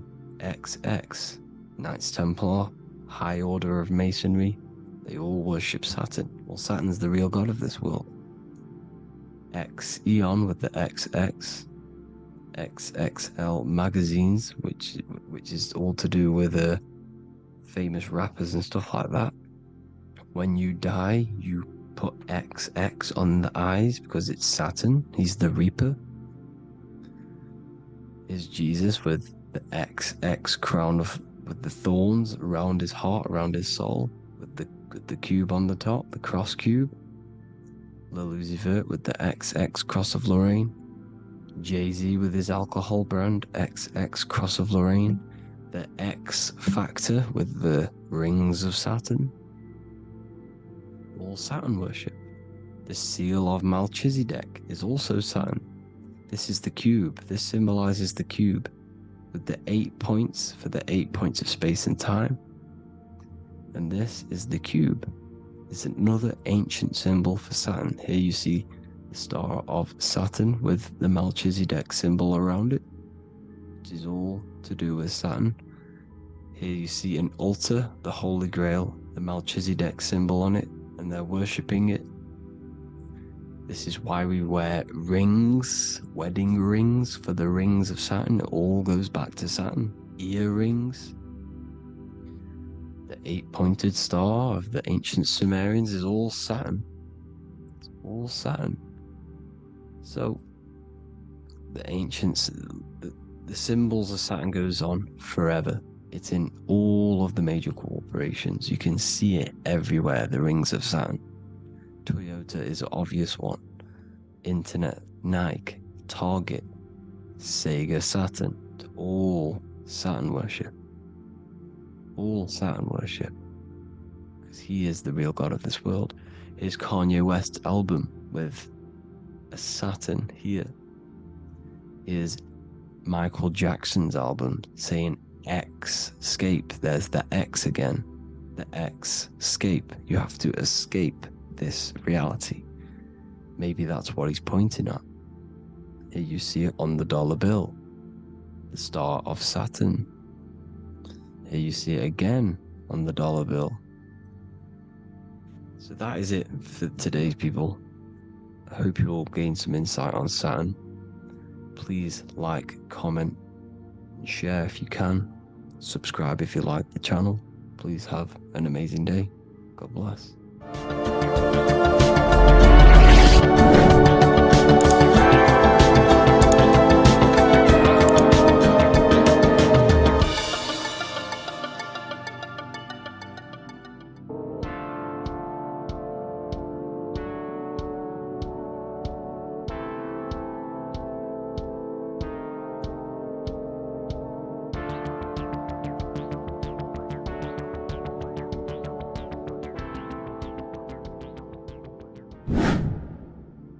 Welcome back, people, to another occult lecture by Revival of Wisdom. Today we're going to be talking about magic and how it's being used on us for the New World Order. Magic has the word mag within it, which is magnetism. Magnetism is the force. Magic is influencing forces, natural or supernatural forces, and using it for a certain agenda to gain something out of it. Now, magic is not what everyone's being thought. It's not some sort of fantasy thing. It's actually very common, and we all do it, whether you believe it or not. Magic is all to do with the mind. As I said, always say in my lectures, your mind is what creates matter. Your mind is what creates your external world. So it's all about manipulating and planting seeds within the mind, because your mind is a garden, and thoughts and words are seeds which are being planted in that garden.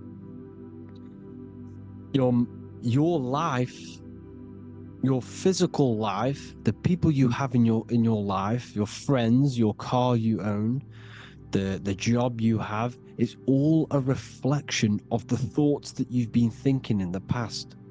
You are where you are in life because of the thoughts that you've been thinking. Therefore, your life is a direct reflection and manifestation of your mind. The Garden of Eden. Okay? The mind is what they are targeting. What you see, say, and hear has a direct effect on your mind.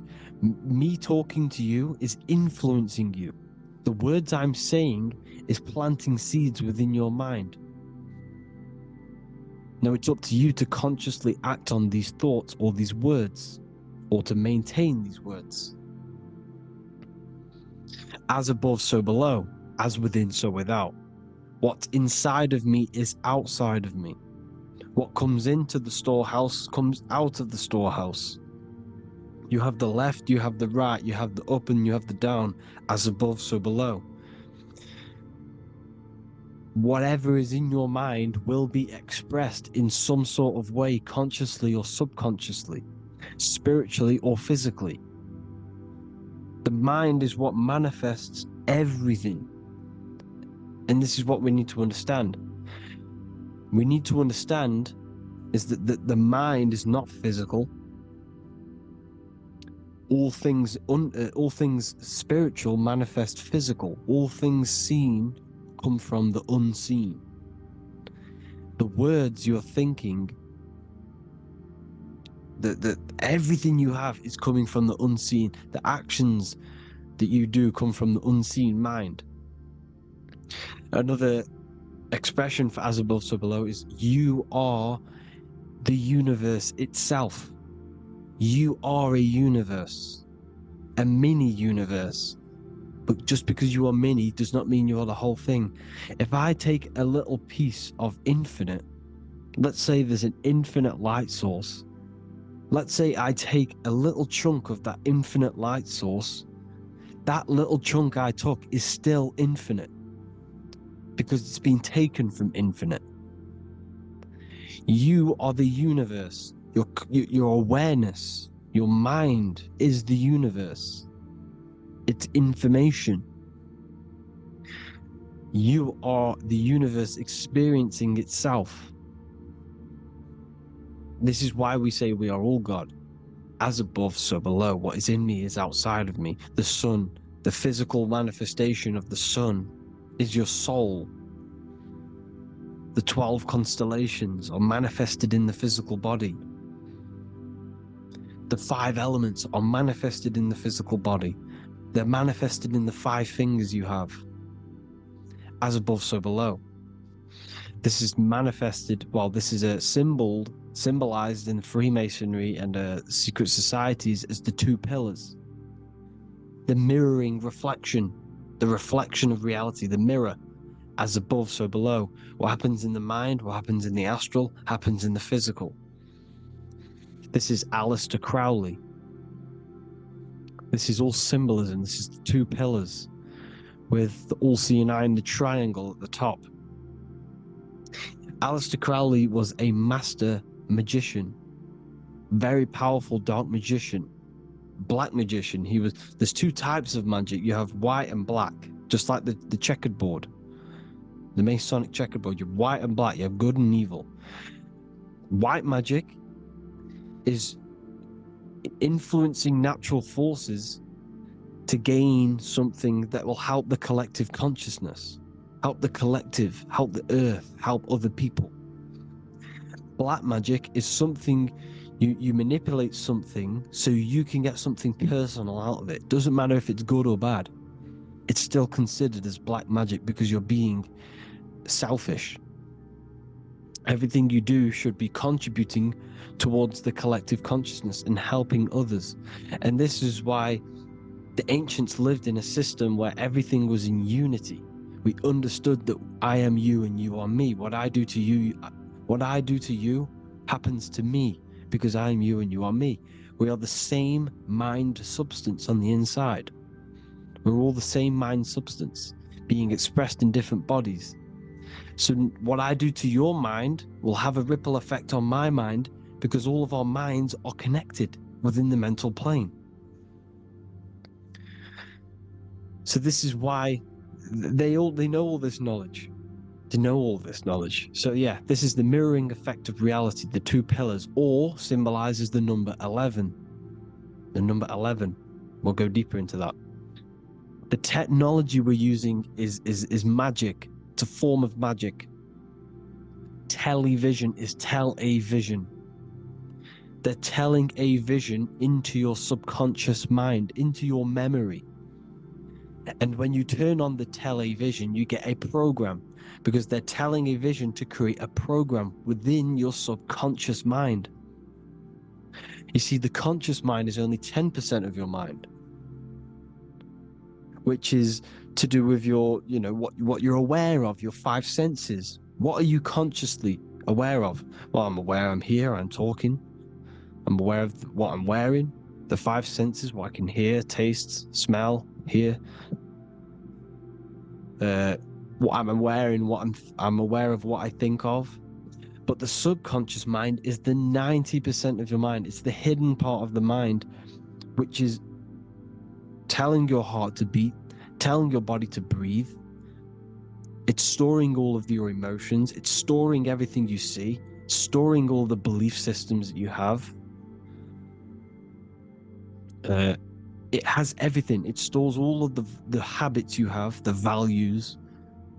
It stores everyone's name that you know. All the words that I'm speaking right now is all coming out of the subconscious. Everything is subconscious, and it literally manipulates 90% of your daily basis behavior. Most people don't know this. What you did yesterday is what you will do today because of these beliefs and mental programs within the subconscious, stored within the subconscious. So the subconscious is what they're aiming at. They're trying to create programs within the subconscious, because the subconscious manifests 90% of your thought patterns, 90% of your actions and words. They know all this stuff. So the subconscious mind is the most powerful part of the mind. Another way the subconscious manifests and influences your life is, let's say you were in a car crash years and years ago, 10 years ago. Let's say you're in this car crash, right? And you really hurt yourself. The emotion you felt in that time when you were injured in that car crash had a great impression on your subconscious mind. You see, the stronger you feel something emotionally, the stronger impact it has on the subconscious.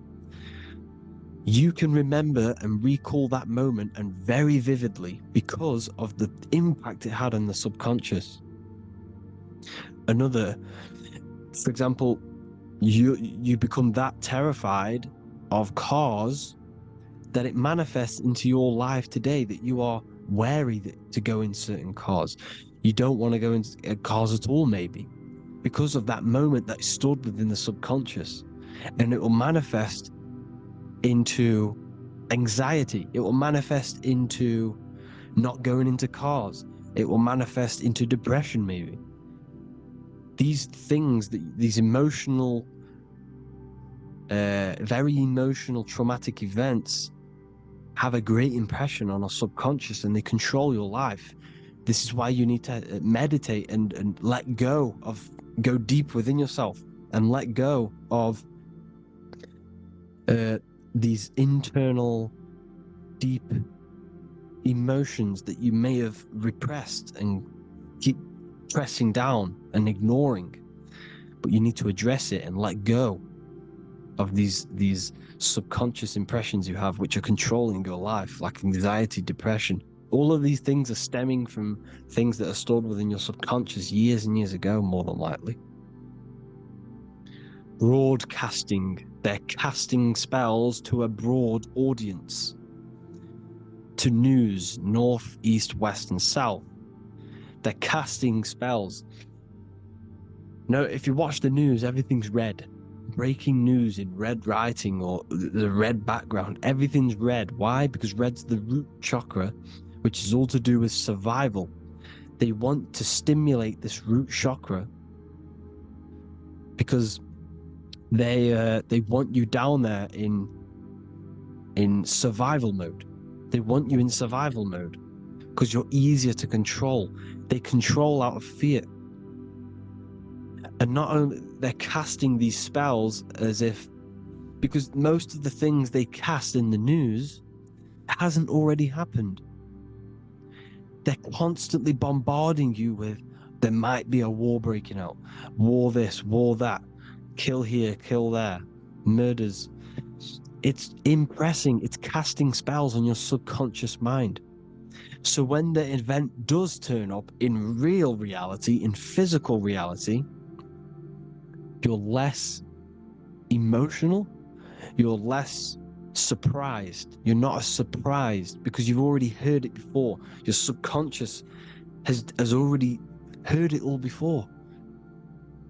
If you never heard of a war and then a war broke out, you'd be going crazy.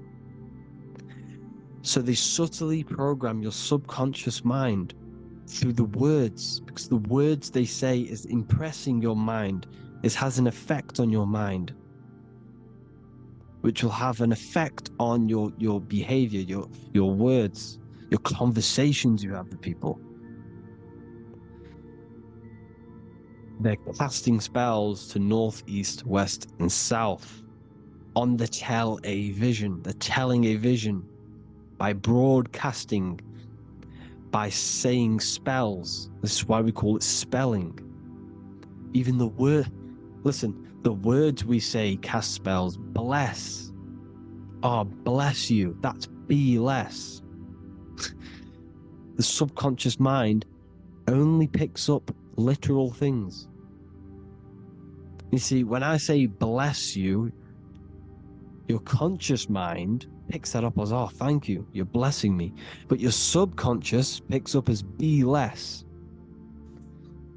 You see? Because the subconscious it has no filter. It's just, it is what it is. Everything is factual in the subconscious. Therefore, if I call you an idiot, your subconscious, my subconscious will think I'm talking to myself and calling myself an idiot, and it will take that as true. That is truth. Everything is truth within the subconscious. And the subconscious manifests your behavior.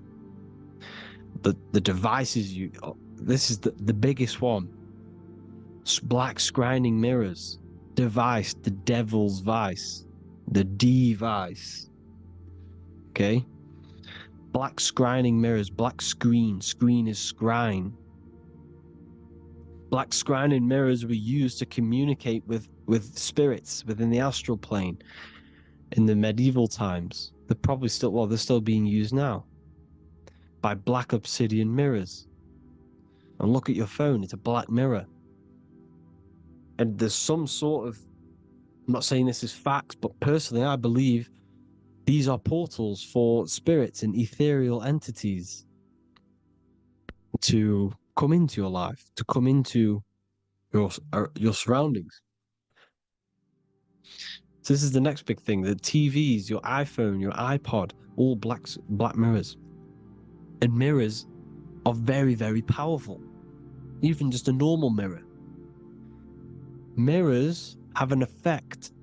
Whatever you say into a mirror, what you say is energy.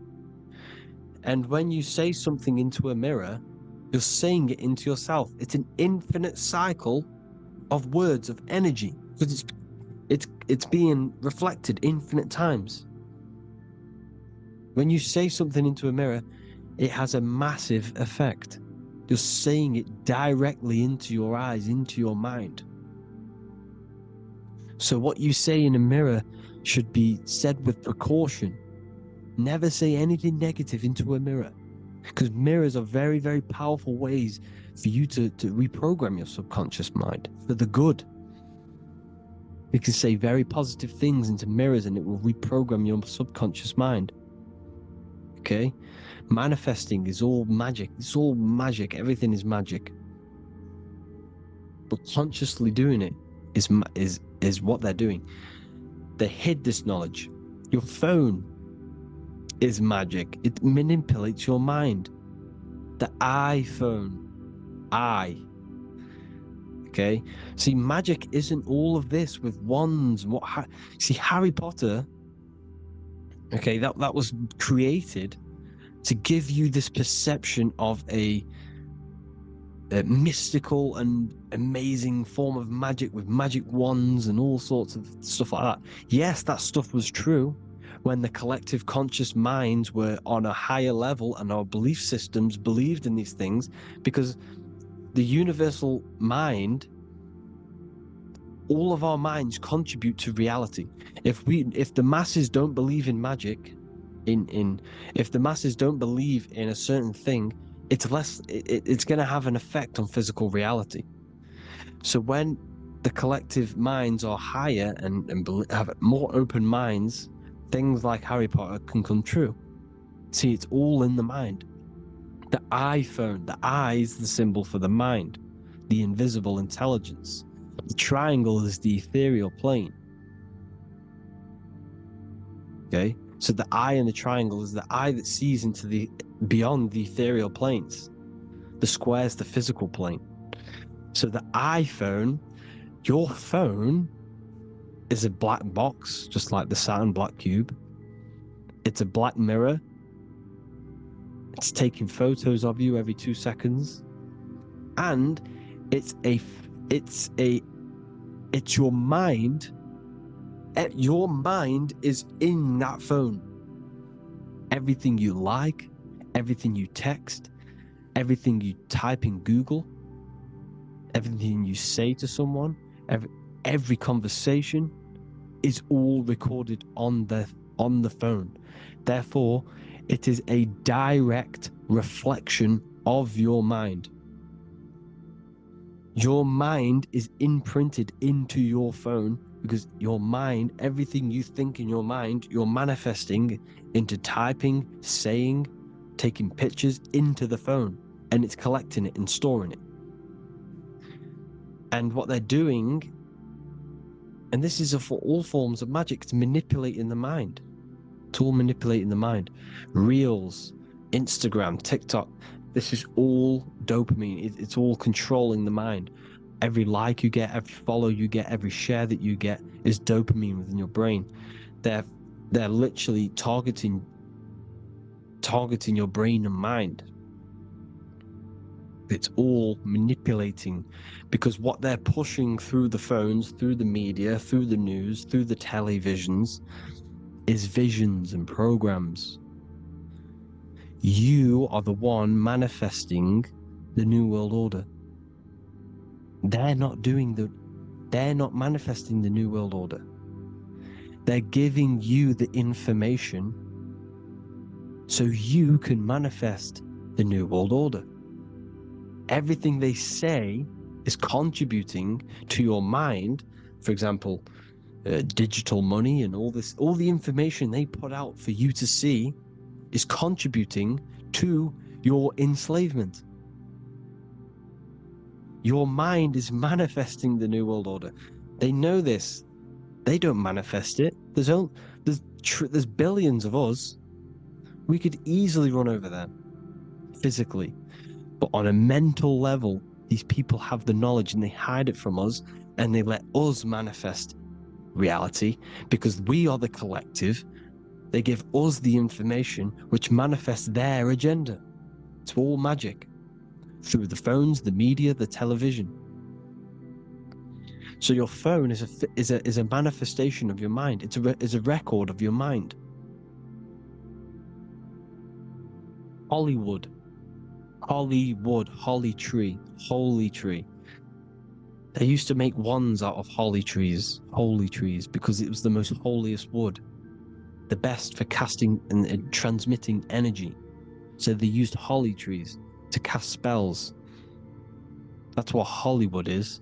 And in Hollywood, they have the red tear, the blood drop next to the Hollywood sign, because it's all satanic. They're all black magicians. They use Hollywood to cast the spells through the music, through the films. You see, music is a form of magic. All of this is magic. Everything they do is a form of magic, because they want an agenda behind it. But it's not black magic. They're letting us create our prison.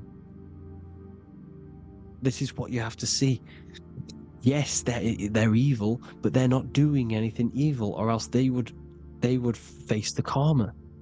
They let us manifest this agenda through giving in the information, by telling you what's going to happen in the movies. Everything that happens in a movie, it's all there on purpose to program your subconscious, to plant a seed within your garden, your subconscious, your mind.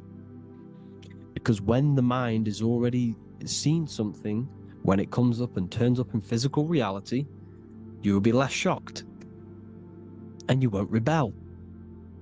So they lure you slowly. They make you aware of these things over time. They make you gradually think it's okay. Like the technology, we never used to use these phones. How did we become so addicted and reliant on them? Well, because First, they gave you a little flick phone. Well, no, sorry, they gave you a phone in your house, and then once you got used to that, they say, "Oh, here's the newest version of a little flick phone." You started texting your friends. Everyone was loving it in high school. They could now meet up without saying, "Let's meet on the weekend at this point at this time," like your parents probably did, or maybe some of you watching this, you probably had to tell your friend to meet on the weekend at a certain time because you had no way of communicating. So everyone got these phones and got addicted to them. Then they slowly got addicted to the new iPod with the touch screen. Now they invented touch screen. Then everyone got addicted to touch screens. Then because all of this is producing dopamine in the brain, which creates you to become mentally addicted to things and physically addicted, chemically addicted. Because dopamine's a chemical. Your subconscious becomes a program within your subconscious, and your body becomes chemically addicted to these phones. And these phones are the enslavement of humanity, technology. Without this, we wouldn't be in this mess, without technology. Because they're creating a hive mind. We're creating a hive mind. So back on track anyways, they program you. Look at the films, 9/11, all produced by Hollywood. Here's the 11, like I said at the beginning, the two pillars which reflect reality. What happens in the mind happens in the physical. What happens in the astral happens in the physical. Okay, what happens in the physical happens in the mind. It's the two pillars, the mirrors. 9/11. 9 + 1 + 1 is 11. Flight 11 was hijacked. New York is the 11th state. New York adds up to 111. This is not a coincidence. It's all a form of magic. It's a ritual, energy harvesting ritual, because your mind produces energy. Your mental attention produces energy, and they're feeding off this energy in the astral plane, these demons. Music is the most powerful. Personally, I think the music is one of the most powerful forms of magic they're using. Okay? Music is hypnosis. It puts your brain in a hypnotic state. It influences your electromagnetic field through vibrational energy. It reprograms your subconscious mind. Why do you think you remember the lyrics? You see, your subconscious stores all of the memories. Remember, the subconscious manifests 90% of your behavior. So therefore, the music you're listening to is manifesting your behavior. You wondered why some people wonder why they have drug addictions and they can't get out of violence and they can't get out of all this negative mind space. It's because the music they're listening to is creating a negative mind space. The words you listen to have plant seeds within your mind. So the reason you remember the lyrics is because that song created a program within your subconscious. Yes, that is what happens. You can use magic to reprogram your mind, but you can use music to reprogram your mind because it's all forms of magic. It's using natural mental energy forces to manipulate the physical reality. You manipulate your mind, you manipulate reality, physical reality. Okay? So the music, another very, very big one. When you turn on the radio, it's just all talks about alcohol, drugs, and sex, because they want you down in the lower three chakras. They want your mind attached to matter when it's mind over matter. Your mind's not physical. You see, the word spirituality is the new trend. It's not about your spirit. It's not about your spirit. It's about your mind. It's not about, spirituality and looking after your spirit. And they've got you focused on your spirit. Why? Because they hide your mind from you.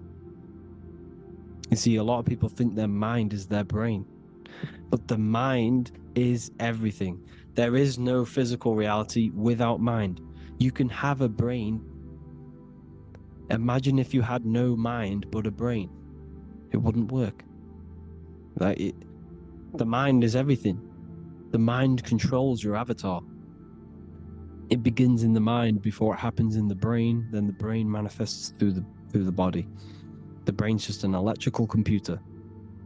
So that, they've got people scared, or do I have a soul or not, and all this stuff. Listen, if you have a mind, you have a soul, because you are not the mind. This is why everything is sort of an illusion, because beyond the mind is your soul. But what is the soul without a mind? You can't have a soul without the mind. But if the mind didn't exist, the soul doesn't exist. You are the person listening to your mind. I shouldn't say person, because you're not the body. You're the entity behind the mind. But if you didn't have that mind, you couldn't understand what you even were. You would just be an observer who couldn't think. So yes, we all have a soul. If you have a mind, you have a soul. Everything is mind. Everything has mind. Mind creates everything. God is mind. And they're manipulating your mind through TV, your phone, every little thing. The school, it's all about the mind, people. Control your mind, you control your reality. Just the last thing, here you go. Aleister Crowley, the dark magician, Kanye West doing the exact same thing because they're implementing magic in the music. Here's the Beatles with Aleister Crowley in the background. Bet you never noticed that.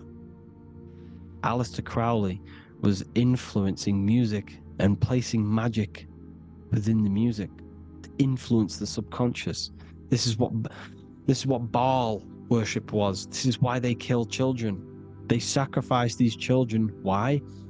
Well, because in order to ascend, in order to raise your consciousness internally, godly, by being good, God, or being in order to be good and raise your consciousness and to get something in the physical world, you have to sacrifice yourself. And what do I mean by that? In order to raise your consciousness and ascend, you have to sacrifice the lower nature of yourself. You got to abstain from having sex to retain your sexual energy, to transmute it, or staying away from negative, poisonous foods like meat. So, staying away from blood. We shouldn't be consuming other animals' blood. We should be keeping our blood pure. We are humans. We shouldn't consume chicken blood, chicken germs. We are the most divine creatures on this creation. We are the most intellectual creatures in this creation. Therefore, we should keep our temples pure. We are not animals. If you want to associate yourself with an animal, go out in the wild, go and find a wild boar, and go and try rip its guts out with your bare teeth, because you can't do it. You're not a carnivore. Okay? So in order to ascend, you have to kill and sacrifice your lower part of yourself to ascend up to your spirit self, your mind self, the highest version. And the elites don't want to do this. So they sacrifice other things like babies to kill them, to exchange their life over to the astral plane, so these demigods in the astral plane can give them something in return in physical.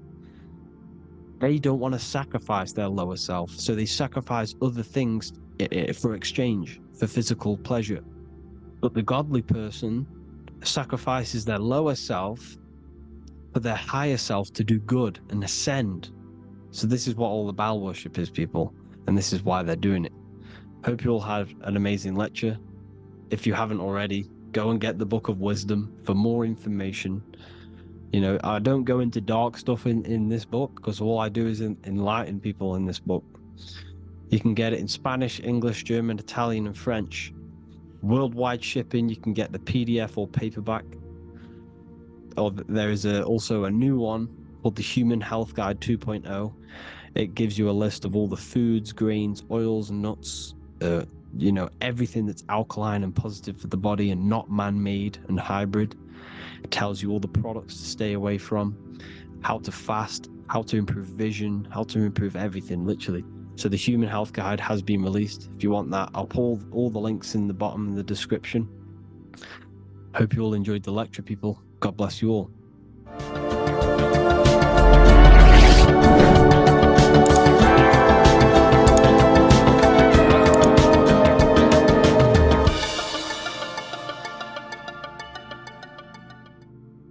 You are not breathing correctly. 98% of people only use a third of their lungs' capacity, which is shallow breathing, which ages you, lowers your brain capacity, and also lowers your state of consciousness.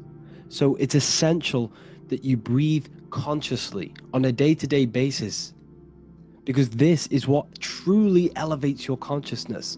I am going to give you the key for you to raise your consciousness just through breathing alone. It's such a simple thing, but yet the most effective way for raising your state of consciousness and becoming more spiritually and mentally advanced.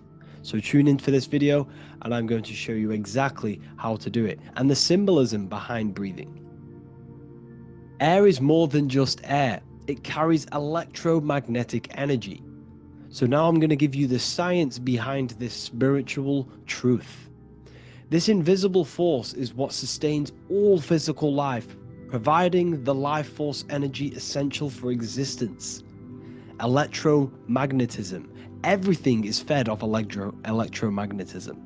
Your body is an electromagnetic battery. Now, we can prove that air carries electromagnetism just by doing a simple test, a simple scientific experiment, by getting liquid oxygen and pouring it between a north and south magnetic pole, two polar opposite magnets. We see that the liquid does not fall straight through it. It is sucked, it is magnetically attracted to these two opposing forces, opposing magnets. This is proof that air, liquid oxygen carries electromagnetism. When you are breathing electromagnetism, the essential life force behind all living beings. This is known as energy or prana, chi, ether or spirit. This is all the same thing.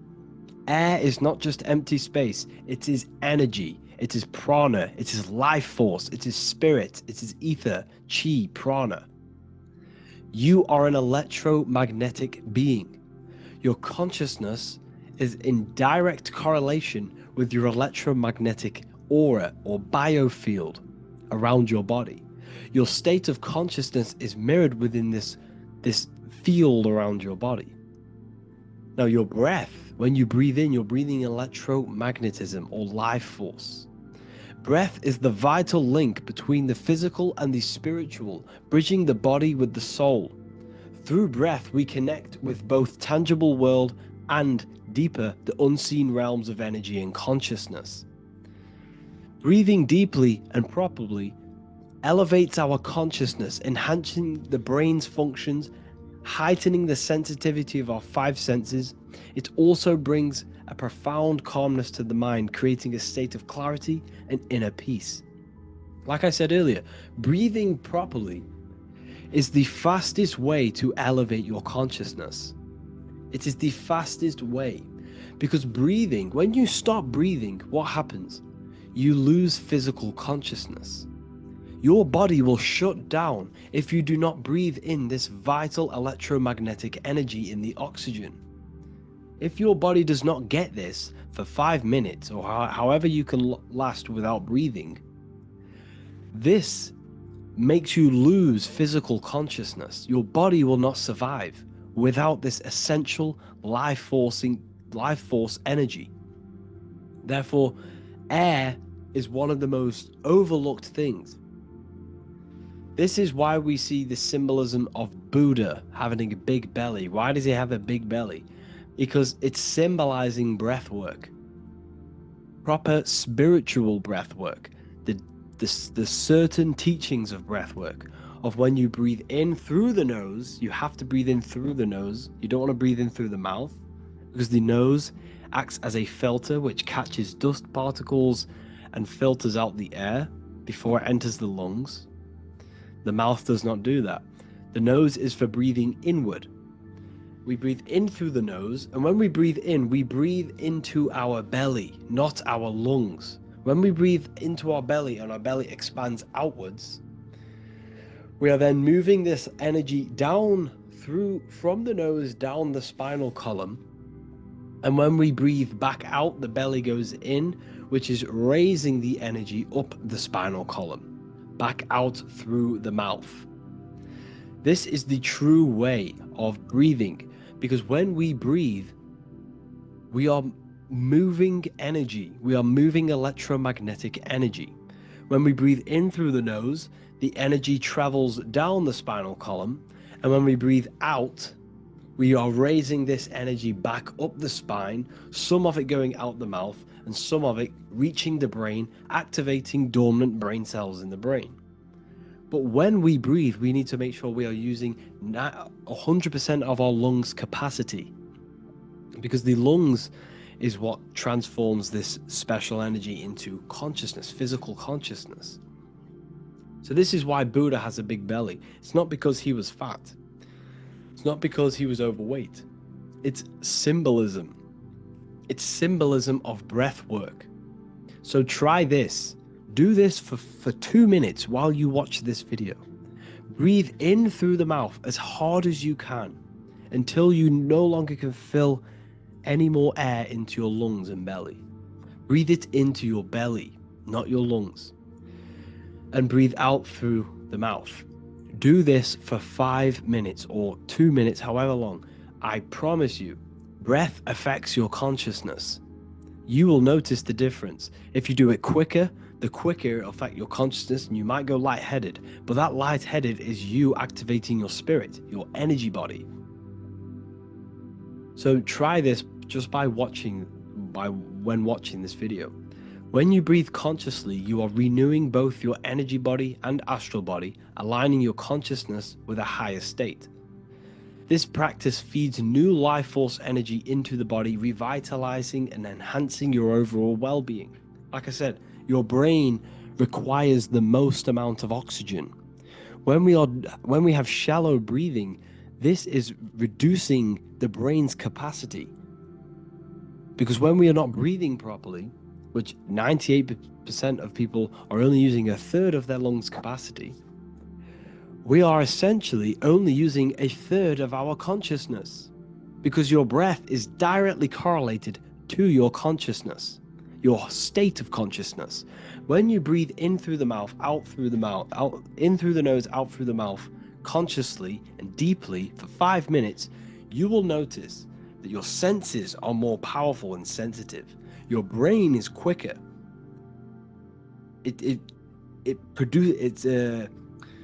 What's the word? It processes information quicker.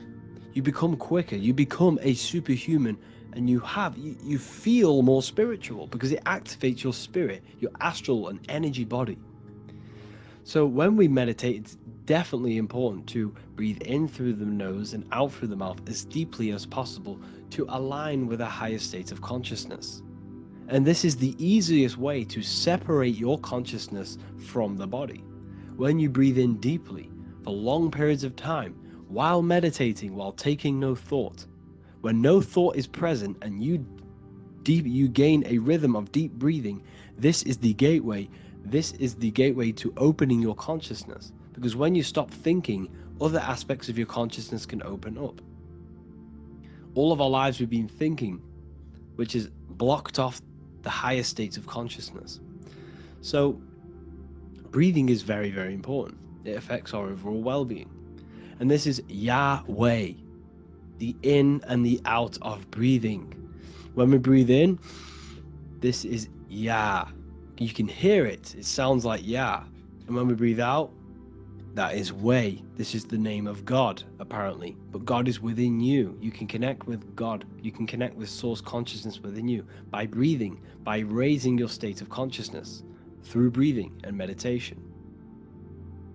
This is why the Bible tells you the Spirit of God has made me, and the breath of the Almighty gives me life. You are consciousness. You are God. You're an extension of God's consciousness. Job 27:3. As long as my breath is in me and the Spirit of God is in my nostrils. The Spirit of God is through breath. John 20:22. And when he said this, he breathed on them and said to them, receive the Holy Spirit. The word spirit means breath. In Greek, Hebrew, Latin, it all means breath or wind or air. The Holy Spirit is a certain way of breathing, a breathing technique that elevates your consciousness, that syncs you up to a holy consciousness, an elevated state. That is the Holy Spirit. That's why it tells you in the Bible, when he said this, he breathed onto them. He breathed onto them and said, receive the Holy Spirit. You must breathe to receive the Holy Spirit. When you breathe, you are renewing the body's energy. You're taking in new life force, which is regenerating your cells, regenerating your brain, nervous system, and also connecting with consciousness, pure consciousness. This is not something that we should be doing during meditation. Yes, it is. We should be doing it during meditation, but this is something that we need to apply all of the time. This is the fastest way you can raise your consciousness. I just want to say, all of this knowledge is inside of the Book of Wisdom, Volume 2. Make sure to give a like and a comment on this video to help the algorithm. And let me know what you think about the last book or this book if you have read them, to let the new people know what they're looking at with this book. This is truly life-changing, the Volume 2 and Volume 1 is truly life-changing. You can get them in a bundle also. Learn hidden knowledge inside of the Ethereal University. This is where truth seekers belong. I'm not here to try sell you this, but this is the place for truth seekers. And if you are serious about your spiritual journey and serious about gaining knowledge, which gives you the advantage of a life, join Ethereal University. This will definitely help you. Thank you for watching this video. Please leave a like and comment. Make sure to give me any suggestions on videos you want me to make in the future. Thank you all. You don't just have a physical body. You have a physical, mental, spiritual, and emotional body. Each one of these aspects are a body of its own. Body does not just refer to a physical substance. You have a mental body for thinking, an emotional body for your emotions, a spiritual body for your energy in your astral form, and a physical body to encapsulate all of these. Each four of these aspects are essential for the human experience and essential to balance. Now, today we're going to be syncing the four aspects of your consciousness with the four seasons and the four elements, and how this ties into the Bible. So we have four physical elements. We have 5 elements in total, spirit being the most important, but spirit is pure invisible. We have 4 physical elements. We have air, fire, earth, water. Earth and water are feminine. Air and fire are masculine. Air and fire are active. Water and earth are passive. The air corresponds with the mental body of consciousness. This is where your intellect, this is where your communication, this is where your thoughts, intuition all comes from. This is the mental body of consciousness that allows you to think, allows you to process, figure things out, and have intellect and gain knowledge. This is your intellectual aspect of your consciousness, located in the head region. We have a fire nature, a spiritual nature. This is our astral body. Our astral body is all to do with the subconscious realms, the higher realms of consciousness. This is the body that allows us to be free from the physical body. Our spirit is more of our energy. Water is our emotional body. This is what allows us to feel things, that allows us to gain intuitive feelings of conscience. So emotion allows us to understand what is right and what is wrong. When we feel something bad, we know that this is wrong. When we feel something good, we know that we are doing good. Emotions are a creational force that allows us to feel certain things to bring them into existence. Our emotional body is a creational force and should not be reactive, and they should be controlled. Most actions are stemmed from emotions. Actions bring thought into physical existence. Emotions are the driving power. They are what drives your actions. The thought, then the emotion, then the action. Earth is your physical body. This is your physical state that allows you to take mind and emotion into action, into fruition, into physical matter. This is what your physical body allows your consciousness, your soul, to interact with the physical world and bring things into physical existence. The physical body, the physical world, is an outcome and an effect of the thinking mind. All physical substance comes from the thinking mind. The pen, the phone you're holding, the microphone I'm speaking into, all began as a thought in the thinking mind, then it was brought into physical reality. Earth is the most dense. So it goes in this order: body, emotions, spirit, mind. The higher you go up, the more lucid and fluidic it becomes. The lower you go down, the more dense and dull it becomes. Air is the mind, fire is the spirit, water is the emotion, earth is the physical body. So this is why you are a microcosm. You have these four things within you. You contain of these four elements, which correspond to the four bodies of your consciousness, the four bodies of the soul. You are the soul. You are the spirit. So this is why in Theologians 4:17 it says, "Caught up together with them in the clouds to meet the Lord in the air." You don't meet God or the Lord in the physical air, in the clouds. This is clearly a parable. A human being cannot go up to the clouds and meet a mystical man in the clouds. This is obviously a parable, a metaphor. The air is your mind. You must raise your consciousness beyond the body, beyond the emotions, beyond the spirit, and enter in the mind during meditation, turning the mind inward to connect with the Lord. The Lord is the highest aspect of your consciousness, the one that exists beyond the physical body, beyond your emotions, beyond the thought. So you meet the Lord in the air, in the mind. The mind represents the air. This is why in America there's a saying called an airhead. You're an airhead. This means that you are stupid, or you don't think, or you have nothing in your mind. You have nothing in your head. When someone's very stupid, you call them an airhead, because air represents the mind. The air is elevated. The air is invisible. The mind is totally invisible to the human eyes. It is a metaphysical substance. In fact, it's not a substance at all.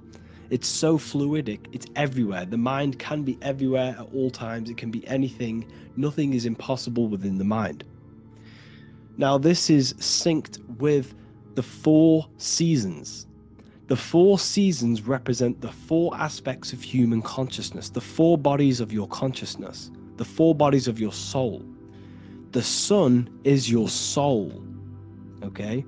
And the sun travels around four Seasons: summer, when the sun is the most hottest point. Autumn, when the sun starts to move away from the hottest point. Things start to die. Then it goes to winter. This is when everything dies. This is when things enter in within itself. This is when darkness occurs. Then spring. This is the reignition of the sun. This is when the sun starts to bring back the warmth back to the summer. You have 4 seasons, which correspond to the 4 bodies of consciousness. Fire is the spirit. This is when you are passionate. This is when you are taking action. This is when you are fiery. The sun is blazing. You're taking action. You're very passionate. You're very spirit. You're in the spirit. Autumn is water, emotion. This is when you start to become very reflecting. This is when you start to feel emotional. Because in autumn, there's lots of water. This represents the emotional body of consciousness. Winter is the mind. This is air. Winter, what happens in winter? Everything enters within itself. The leaves die, the trees die, everything dies and goes within. This is the mind. The mind is the darkness, remember. You close your eyes to enter within the mind. The winter represents meditation. In the winter, what do people do? They stay inside of their house. They research more. They read more books. They become more intellectual. They think more in the winter because we are so we're stuck inside. So we're more reflective. We're thinking more. We're more communicative. We're more intellectual. In the spring, this represents the earth, the body. This is when we start to come out of the mind and we awaken to the body. And things start to grow again. The plants start to grow. The earth is growing again and reborn again. This is the body. This is when you become more active in the spring. And then the summer, back to the summer, we then take action on these thoughts and these thoughts that we gained over the winter. Essentially, this is just a massive cycle. And this is a daily cycle also. The nighttime is the winter. The morning is the spring. The midday is the summer. And the evening time is the autumn. This is a microcosm. We have 4 bodies of consciousness. You are the sun, you are the soul, and the soul has 4 bodies: summer, autumn, winter, spring. Emotion, air, body, spirit. Sorry, emotion, mind, body, spirit. So you are the soul. You are the pure essence of consciousness. The sun is your soul in the heart. And the seasons are inside of you because you are a microcosm. Okay? You are a microcosm. The word sun is son. The Latin word for sun is sol, which is soul or solo, because the sun is solo. It's on its own. You are the soul, and the soul has the 4 different bodies of consciousness. So, before we move on any further, if I've blown your mind, please, if you can, leave a like, a comment, a share, and a subscribe. Let me know what videos you want me to make in the future. Please drop a like, it definitely will help me. You are a microcosm of the macrocosm. Man is a miniature universe that goes through its own cycles. The seasons of the summer, winter, spring, and autumn do not occur merely outside of him, but within him as well. The summer is within you. You feel different in the summer. You feel different in the winter. You feel, depending on the body of consciousness, it's your soul's interacting with. So the sun in the sky is your soul inside, and the sun goes through these cycles, which is affecting your bodies of consciousness, because the cycles represent your bodies of consciousness. Now, this ties in with the Bible. This is why we have 4 Gospels. This is why Matthew, Mark, Luke, and John are always seen with the 4 different zodiac sign animals or symbols. So you always see each one of the Gospels. If you just type in on Google Matthew, Mark, Luke, and John, type in ancient pictures, paintings or pictures of them, and you will find these 4 zodiac signs are always standing with each one. Taurus, the bull; Leo, the lion; Scorpio, the eagle, an old symbol for Scorpio was the eagle, and a man for Aquarius. Here you see very, very ancient paintings and artwork. Here we see Matthew, the man, Aquarius. Here we see John, the Scorpio. The same here. We also see it on the tarot cards, on the world card. We see the 4 fixed zodiac signs. Here we see it as well. These are called the 4 fixed zodiac signs. Now, when we look at the zodiac, we're no longer looking at the sky, because what you must understand is as above, so below. What is above you is inside of you. What is above is what is below. What is outside of you is within you. The zodiac is inside of you. The zodiac revolves around the sun. The sun is your soul. These are different energies of your soul. Like I said earlier, the 4 seasons are the 4 bodies of your consciousness. And in each body of consciousness, you have these different energetic energies that you can work with. Okay? So this is the true astrology. This is the true astrology, the internal esoteric astrology. You can't find much information on this at all. Very hard to find. So what we're looking at are the 4 bodies of consciousness.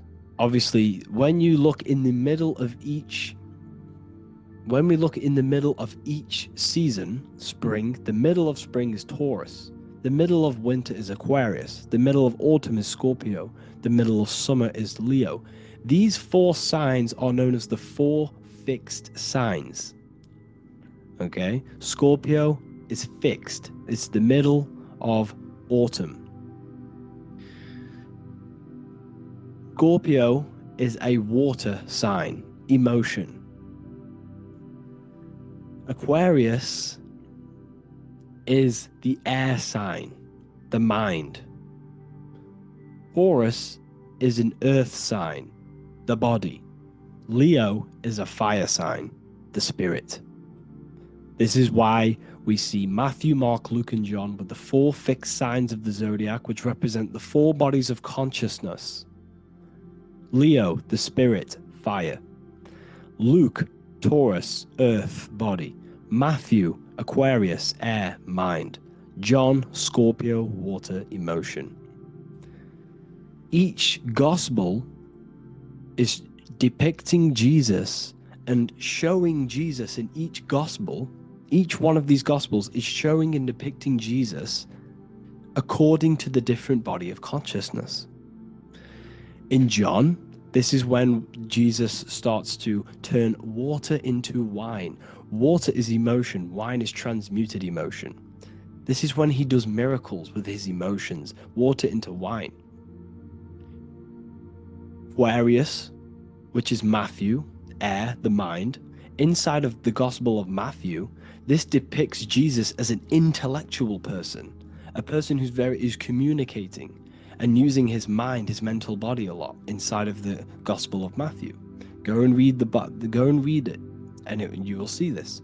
Luke, Taurus, earth, the body. Luke shows and depicts Jesus according to the body of consciousness, the physical body. He shows Jesus as a human, being a human being, helping people physically and helping people's physical needs, like giving away food and doing all sorts of good things for other people. Leo, Mark, inside of the Gospel of Mark, this shows Jesus as a spiritual teacher, a passionate person who is taking action. Each gospel is showing Jesus according to the different body of consciousness, and Jesus represents you, the sun. That's why it's called the Son of God, the light of the world. Jesus represents your soul, and your soul has these 4 gospels, the 4 bodies of consciousness, the 4 fixed signs, the 4 elements, and the 4 seasons. These things all correspond to your consciousness. So this is Leonardo da Vinci showing you the exact same thing. Jesus is the I am, the sun, the soul, in the middle, on his own. Luke, spring, earth, body. There are 3 people in each group. There are 4 groups and there are 3 people in each group. 1, 2, 3.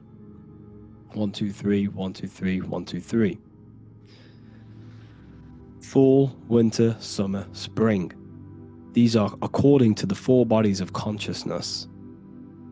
Here we see Aries, which rules the head region. He's on the head of the table.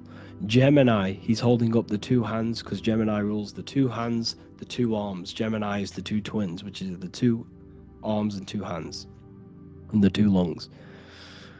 Here we see the beginning of summer, which is Cancer. You see the big knife here? Cancer, him here, this grey-haired guy, holding a knife for the crab. Cancer, they pinch. You have a knife, symbolizing the crab. Leo, the middle of summer, showing dominance. The sun is very dominant. He's got his elbow on the table, showing dominance. Virgo has no Adam's apple.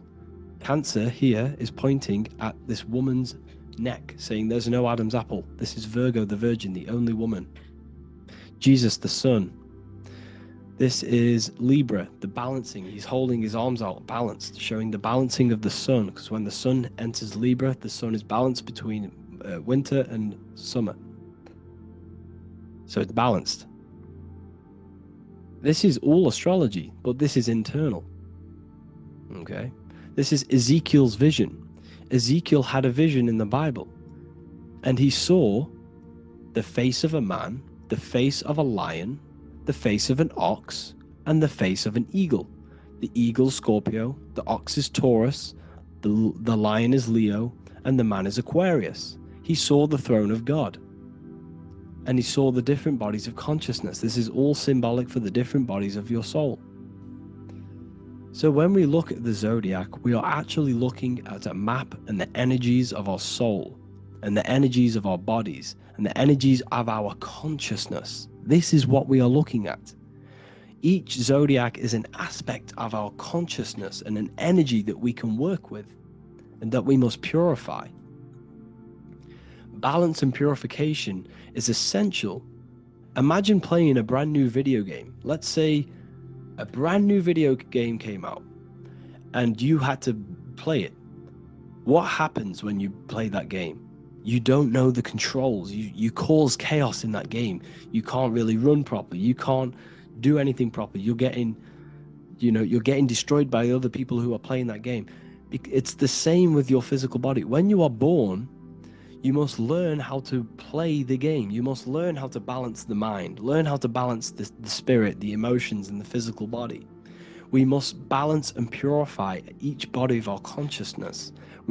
We must look after our physical body with our physical health by eating physical, electrical food like fruits and veg. We must look after our minds by being conscious of what enters our eyes, enters our ears, enters everything. Whatever enters our 5 senses is affecting our mind, our mental health, our environment, mental. We need to look after our thoughts. Control our thoughts by purifying our thoughts, only positive thoughts. Then we must purify our emotions, feeling only gratitude and love and not feeling these negative, dull emotions. Then we must look after our spiritual body through meditation and looking after our spirit. But remember, when we look after our mind, it all begins in the mind. Each body of consciousness is interlocked with the other.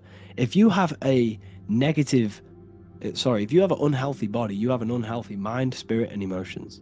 If you have an unhealthy mind, you have an unhealthy body, spirit, and emotions. If you have an unhealthy emotions, you have an unhealthy spirit, mind, and physical body. They're all interlocked. You must balance each one of them. Look after your physical body, look after your thoughts, look after your emotions, look after your spirit. But remember, the mind is the most powerful one. It's mind over matter. Once we look after the mind, once we start to control our minds and control every thought we think, this will then turn into discipline in our physical body. Because once we learn how to discipline the mind, we learn how to discipline what we eat, we learn how to discipline what we feel, we learn how to discipline our spirit. This is all interlocked, but work on the mind first. Work on the mind first. All of this knowledge is inside of the brand new Book of Wisdom, Volume 2. This is a revolution of human consciousness. If you've read it, please leave a review down below. If you've read Volume 1, leave a review down below. This is the next revolution. I don't see this information anywhere. This is the next revolution of human consciousness. And of course, if you are serious about this and you truly want to gain enlightenment and join an amazing community where you can connect with me on live calls, lectures, the Manifestation Mastery course, you can gain access to my library with over 45 PDFs plus my books. And if you do join the university, you can order a Volume 2 free of charge. All you have to do is to pay for shipping. If you truly take your knowledge serious and you want to take advantage of life, join the university. This is where truth seekers belong. Just want to say thank you all. Please leave a comment. Please leave a like. It's going to help me a lot spread this knowledge to the world. And yeah, share this with a friend and subscribe. Thank you all.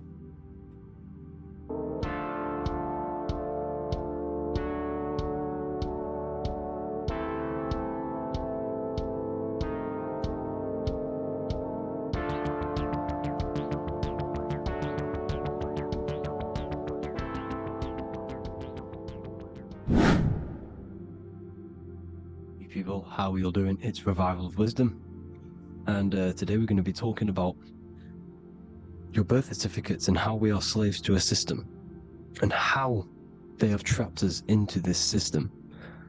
Okay, so the first thing you need to understand about this system is there are two types of laws. You have the law of water, which is Admiralty law, and the law of the land.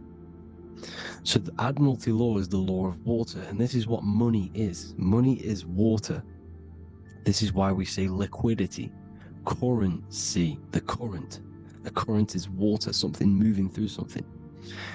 Cash flow.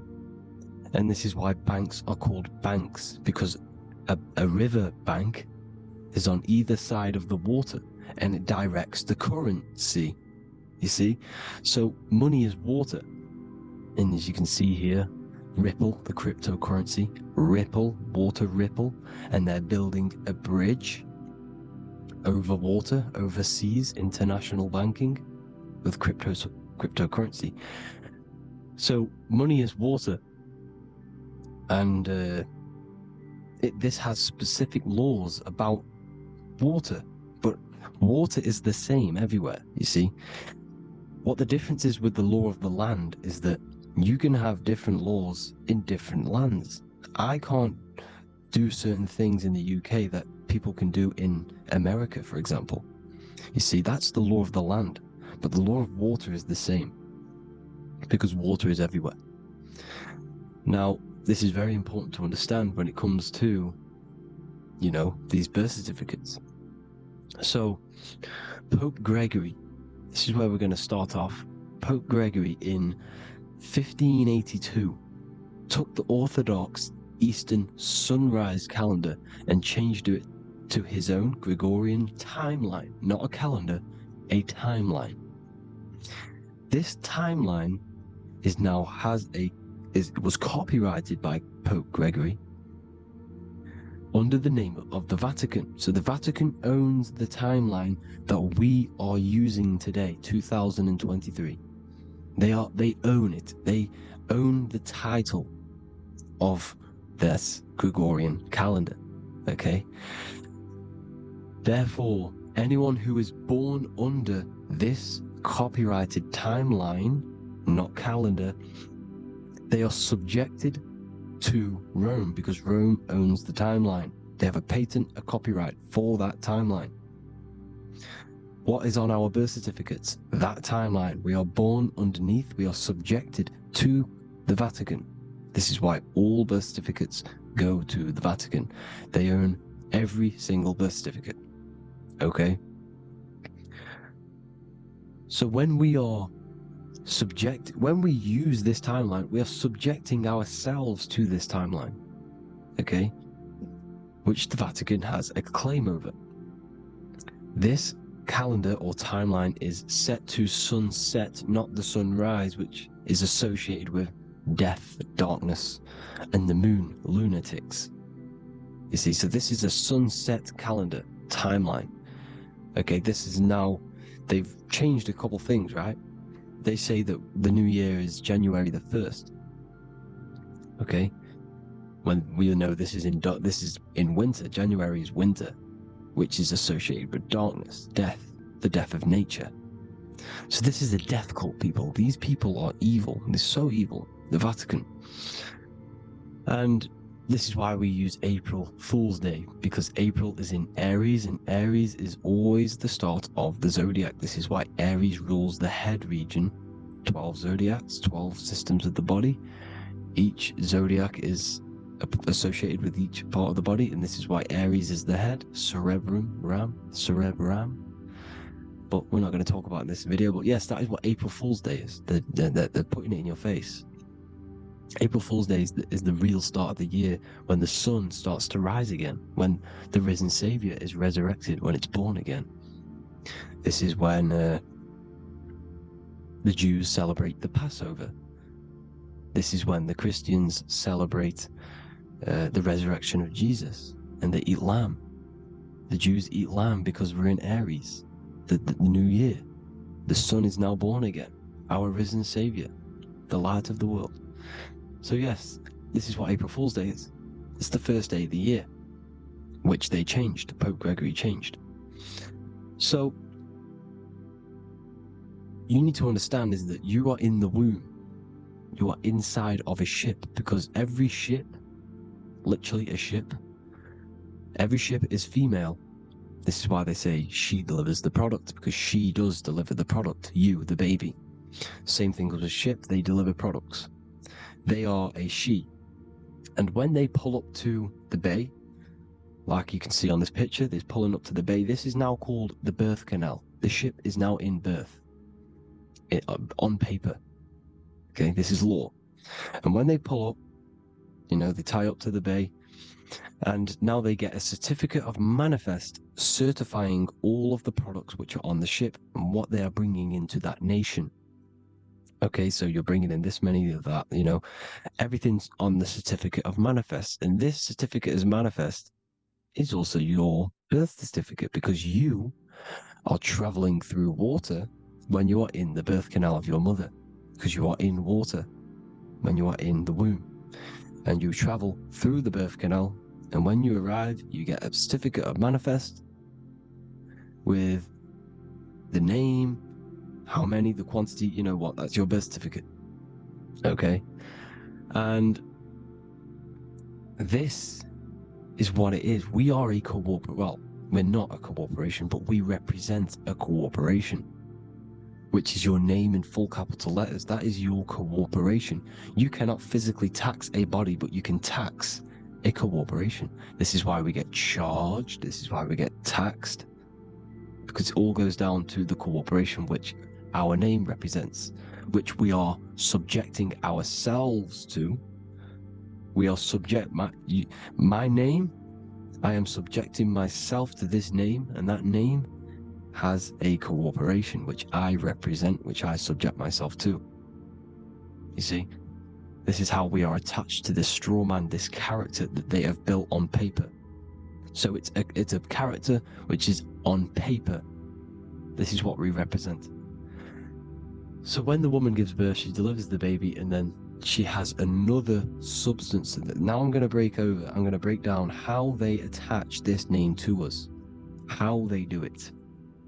Okay, our mother is carrying us the product in the womb, the water, and it goes, for example, it goes from the United Kingdom into a state-owned, corporate, federal-owned hospital, which is government-owned. She does not declare the package when she enters the building. Aha, so keep that in mind.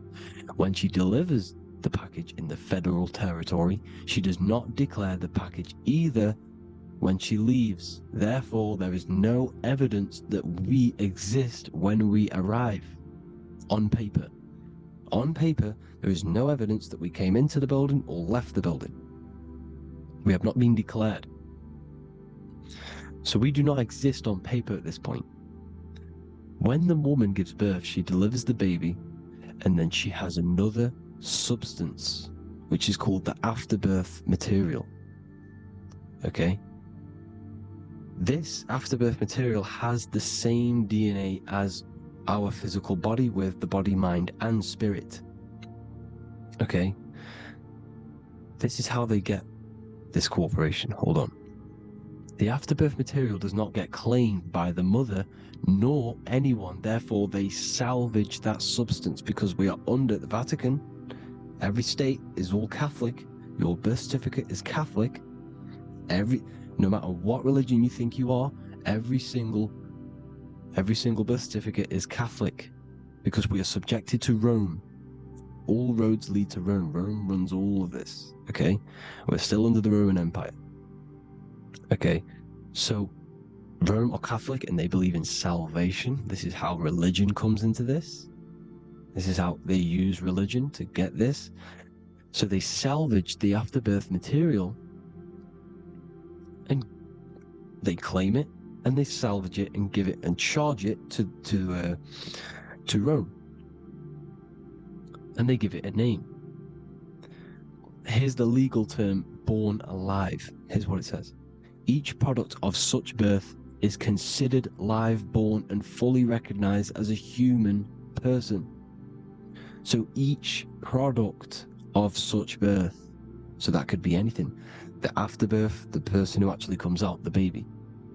So your afterbirth, which we do not take with us, we take the baby with us, they keep that in the hospital, they collect the afterbirth, and they salvage it, and they give it the name, which it is us. We are a representative to that afterbirth material, which they put the name on, they claimed, which is subject to Rome. So we are walking around our whole lives as a representative to that claimed salvaged afterbirth material, which the federal state have. Okay? We are under the Catholic Church, Vatican, therefore the afterbirth material is a child of God. See? On paper, therefore they believe in salvation and salvage the afterbirth material. This material has no mother or father. The state pick it up, it becomes a war to the courts and gets charged to the state. So we are a representative to that character they salvaged because it is the exact same DNA as you. Subject is the name or the title, and the matter is the physical aspect left behind in the hospital, which represents us. You see? So now we're moving on to Unum Sanctum. Unum Sanctum was in 1302, a very, very important year. Very important year. Unum Sanctum says this is basically how they claim everyone in the world. So the Vatican had all this power, all this gold, all these people under them. They need to get a claim for them so then they can rule over them and make them slaves. So what they did, they created Unum Sanctum. Pope Boniface VIII did this. And it says, the spiritual man judges of all things and he himself is judged by no man. The spiritual man, keep that in mind, unless he invent like Manichaeus, two beginnings, which is false and judged by heretical, since according to the testimony of Moses, it is not in the beginnings, but in the beginning that God created heaven and earth. Furthermore, we declare, we proclaim, we define that it is absolutely necessary for salvation that every human creature to be subjected to the Roman pontiff. So they are claiming us in Unum Sanctum, and it's in the vaults in the Vatican. They will put a spell on it because they are sorcerers, they are magicians. They put a spell on it, they lock it up, and whatever goes on that piece of paper goes. And this Unum Sanctum is claiming all of us. So what does it say in the beginning? The spiritual man judges of all things, and he himself is judged by no man. The spiritual man, the man with the body, mind, and soul, the first baby that comes out the birth canal. That's you, your body, mind, and soul. You have the Christ, which is I am, which is grace. Grace means here now, in the present. You have the Christ, which means I am, therefore you have a soul. If you can say I am, you have the Christ, you have a soul. But a creature can be anything with no soul. You see? So no man can judge the man with the soul. However, as it says in the second part, we proclaim, we define that it's absolutely necessary for salvation that every human creature to be subject to the Roman pontiff. So they are subjecting the afterbirth, not the man with the body, mind, and soul, but the afterbirth to the Roman pontiff, to the Roman Catholic Church. We are the ones who are claiming to be the afterbirth material, which is our birth certificate, which is our representative. We represent that because it is our DNA. This is how we are stuck. We are stuck because we represent this DNA, which is on paper, recorded. You see? So we, being untaught, uneducated in these subjects, we are subjecting ourselves to this system, to this slavery. Because we just want to live. We just want to live happily. Just peaceful. Think about it. Where's all this coming from? Where's all this war, all this killing, deaths coming from? We just want to live. It's coming from the Catholic Church, these evil death cult, which has subjected us, which has used us as slaves, and we are still slaves, and it's just going to get worse and worse and worse. So this is how we have subjected ourselves to be the slaves to this system. It's a lot to take in, and there's a lot more deeper stuff which goes into this. I'm just going over the surface. I'm going quite deep, but there is little details that I still need to learn myself. But this is the general how that we've been stuck to this slave system. So we are batteries, okay? This is why we get charged. When you go in a court, you get charged, okay?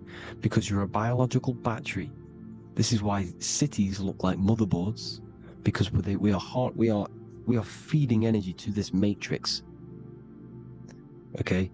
When we look outside of ourselves, when we give power to so-called Jesus Christ, worshipping idols outside of ourselves, where attention goes, energy flows.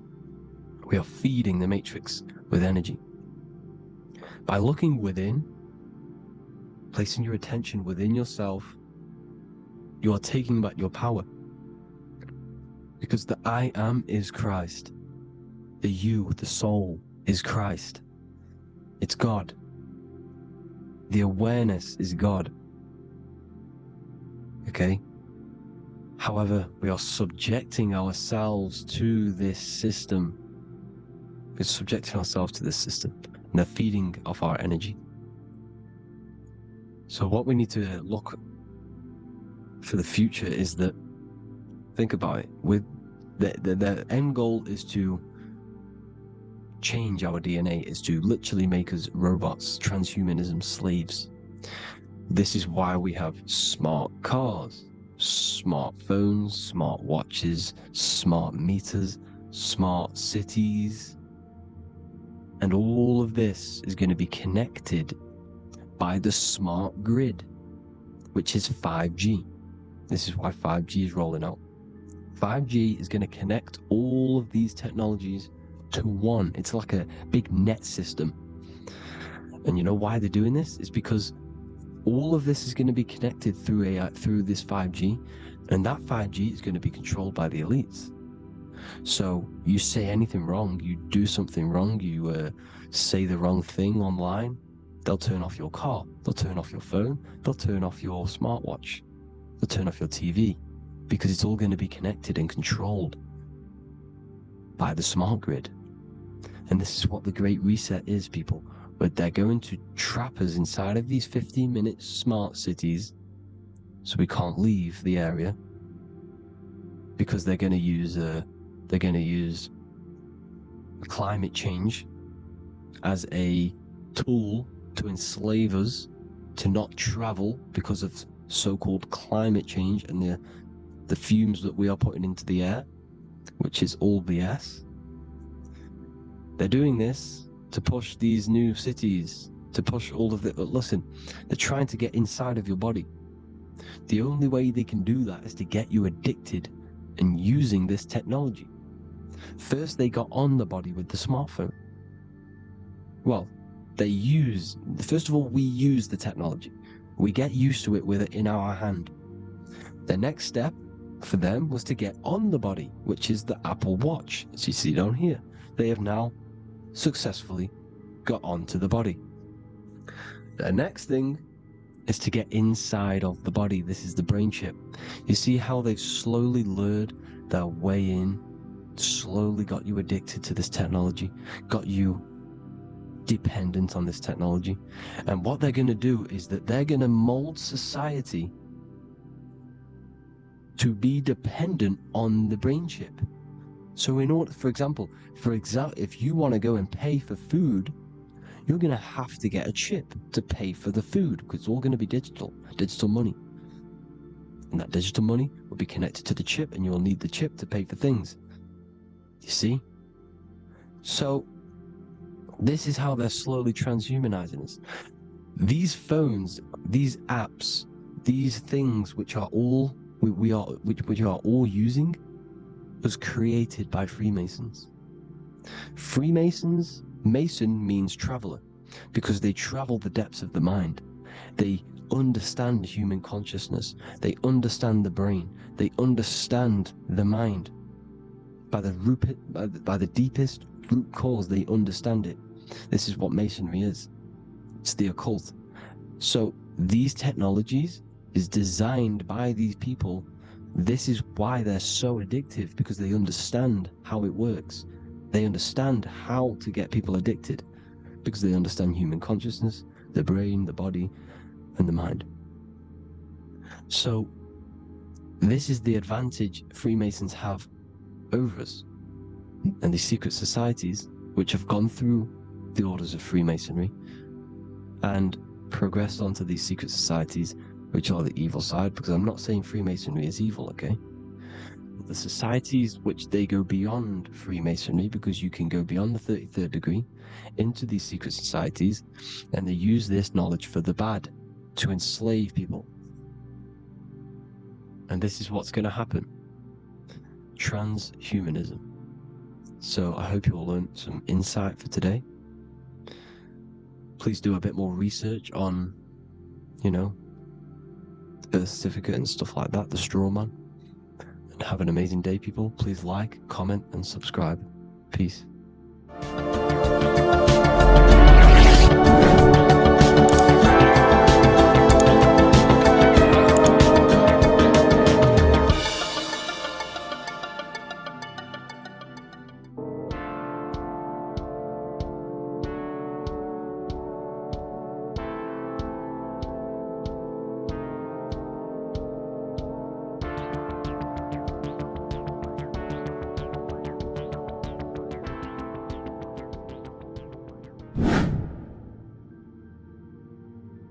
How are we all doing today, people? It's Revival of Wisdom, and today we're going to get real deep. This video is going to get real deep. A lot of people are not going to be ready for this sort of knowledge, okay? You really have to do is to really deprogram the mind, because everything we've been taught is a complete lie, is to keep us trapped, okay? This is really advanced knowledge. Now, let's get straight into this. All of the ancients depicted other worlds, and they called this place Midgard. Midgard is the mid-garden, the middle garden. This is why the Masonic symbolism on the floor is always a black and white checkered board, symbolizing the polarity here, the good and bad, because we're in the middle garden, the heart. Earth rearranged spells heart, because we're in the heart of this system, or whatever it is. a super quantum computer, whatever you want to call it, simulation. Now, in the Quran, it talks about the 7 layers of heaven. All of these ancient artworks are depicting these different layers of reality. Okay, and look at the Egyptians here with the boat outside of the firmament. Boats travel on water, and this is exactly what the Masons are doing. So they're still using the same symbols. Why? Because it's the same knowledge, just hidden. The Egyptians have the same knowledge as the Freemasons. It's just hidden. Now, this cosmology that they're showing here, which was probably made maybe 100 years ago, this painting or artwork, is the exact same as the one we see here, with the arch, the boat. You know, it's similar, because the boat is symbolizing traveling these other worlds, because the ether is also symbolized as water, because if you look up at the stars through a telescope, it looks like it's water.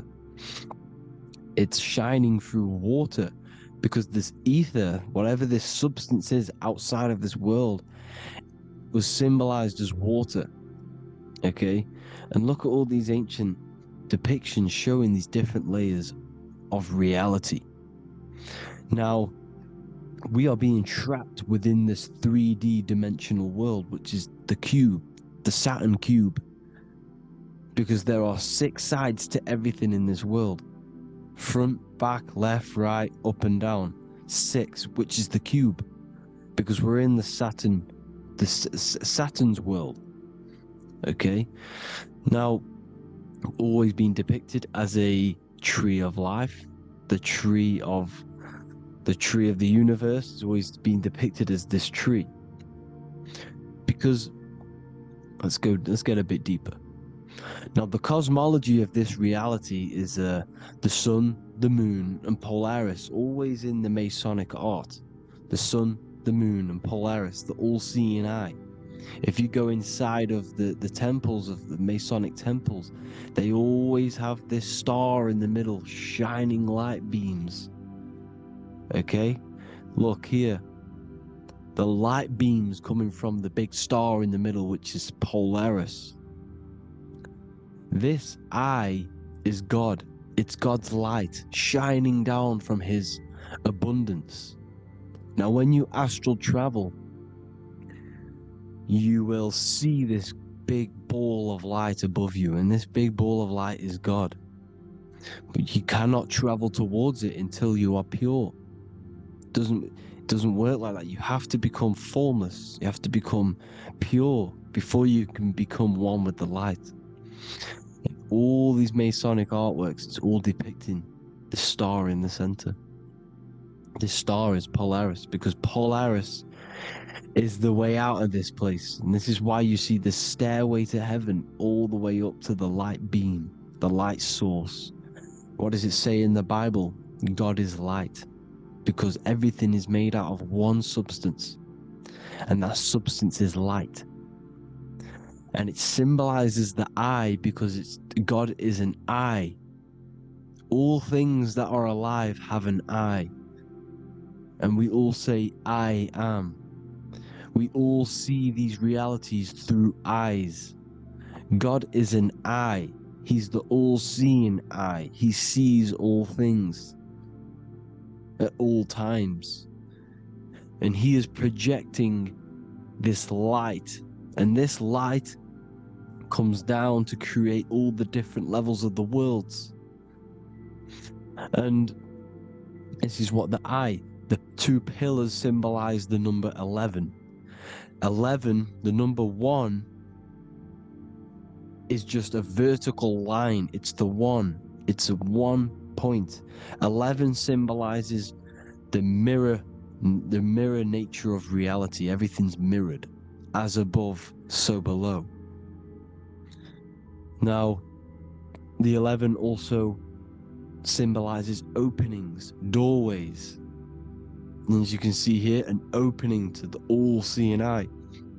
And you see here again, an opening to the stairway all the way up to the light. This light is the light of God in the astral worlds beyond this world. Now, Polaris has also been symbolized as the UFO. They put the truth in plain sight. So you know in the films how the UFOs suck people up.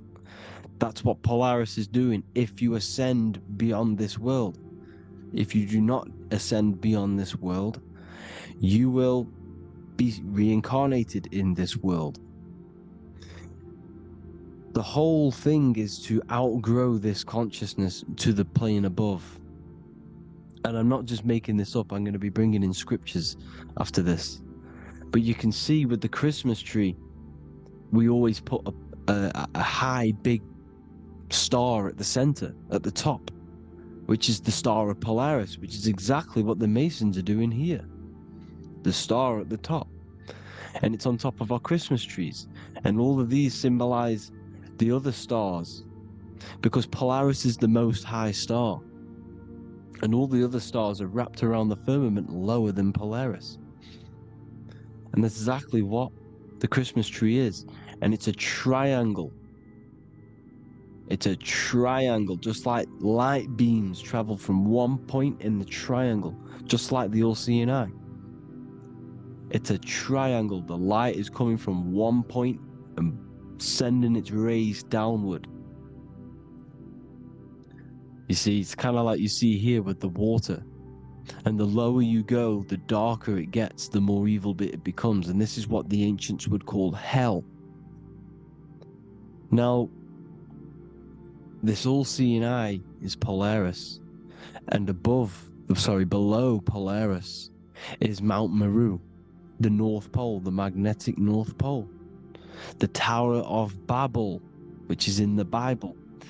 The etymology of the word Babel, Ba meaning spirit, which gives the ability to move the soul through the worlds, which is that's the ancient Egyptian description of the word Ba, meaning of the word Ba.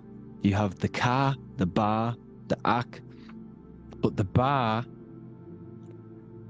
is the one that gives the ability for the soul to move through the worlds. Your soul can't speak into a world without incarnating into it.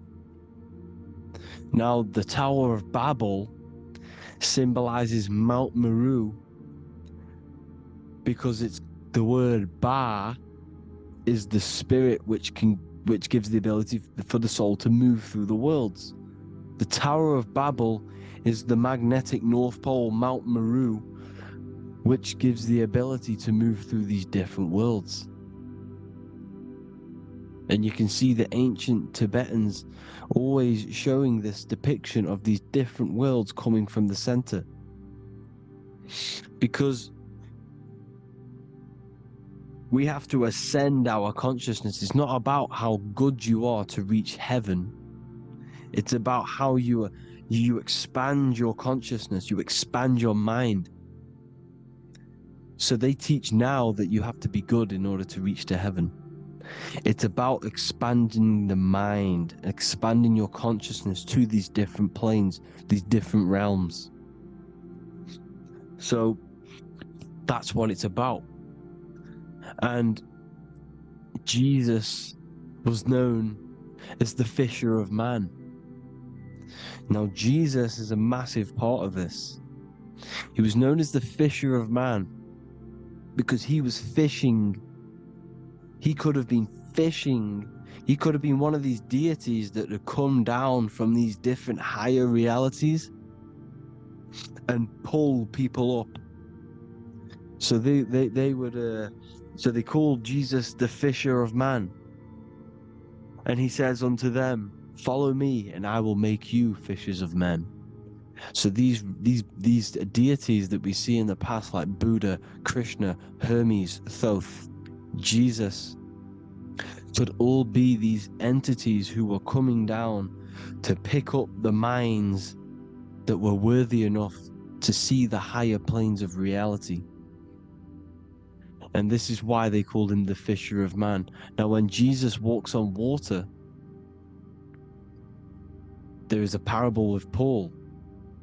And he says, but Jesus immediately said unto them, take courage, it is I, don't be afraid. He's talking about astral travel here. He's talking about leaving the body. Because when you leave the body in astral travel to see these alternative realities, you can't be afraid because fear is a bondage, which is what the Emerald Tablets talks about. Lord, if it's you, Peter replied, tell me to come to you on the water. The water. Come, he said. And Peter got down from the boat, walked on the water, and came towards Jesus. But when he saw the wind, he was afraid and began to sink. When you become afraid in astral travel, you sink back into your body. Lord, save me. So this is talking about Jesus pulling people up into different realities. And you can see the fish is the symbol of Jesus. This is another symbol of Jesus, a fish. Because fish symbolize deep occult knowledge. Because fish travel the depths of the ocean. And they symbolize us because we are fish underneath the ethers. And Jesus was pulling people up. You see, so the Bible is a people today believe the Bible is a book telling you how to reach to heaven, how to become godly and reach heaven. But you've got to become the Jesus Christ to see these alternative realities. Now look at the Emerald Tablets is a massive part, and it speaks so much about these different realities. Look what it says here. This is in Emerald Tablet 3. Then in my heart grew a great longing to conquer the pathway that led to the stars, which is exactly what the Masons depict in all of their art. Look, the ladder to the stars. And then he goes on to say, years after years I sought after wisdom, seeking new knowledge, following the way, until at last my soul in great travail broke from its bondage and bounded away, broke from the bondage of the body. Free was I from the bondage of earth men, free from the body I flashed through the night. The stars. The stars are a massive part in the astral world. Each star is a different reality. And the true astrology is the star that you came from. You came through a star to reach this, to reach here. There is a reason why you are here. There's a reason why you have the personality traits, because your soul came from a specific star. This is why we call them stargates, because they are gates in and out of this reality. And Polaris is the way out to the higher worlds. Now look, far into space, my soul traveled freely into the infinite circles of light. Beyond knowledge were some planets and great gigantic beyond dreams of men. Then he goes to say, lift up your flame from out of the darkness, fly from the night and ye shall be free. Lift up your flame. Your flame is your soul, because it has to be lifted up out of the darkness. This is the darkness, this world, this body is the darkness. Because it's a bondage. You need to break free. You need to learn how to astral travel, people. You have to learn this. If you want to get out of this world, you have to learn how to astral travel and see the other realities.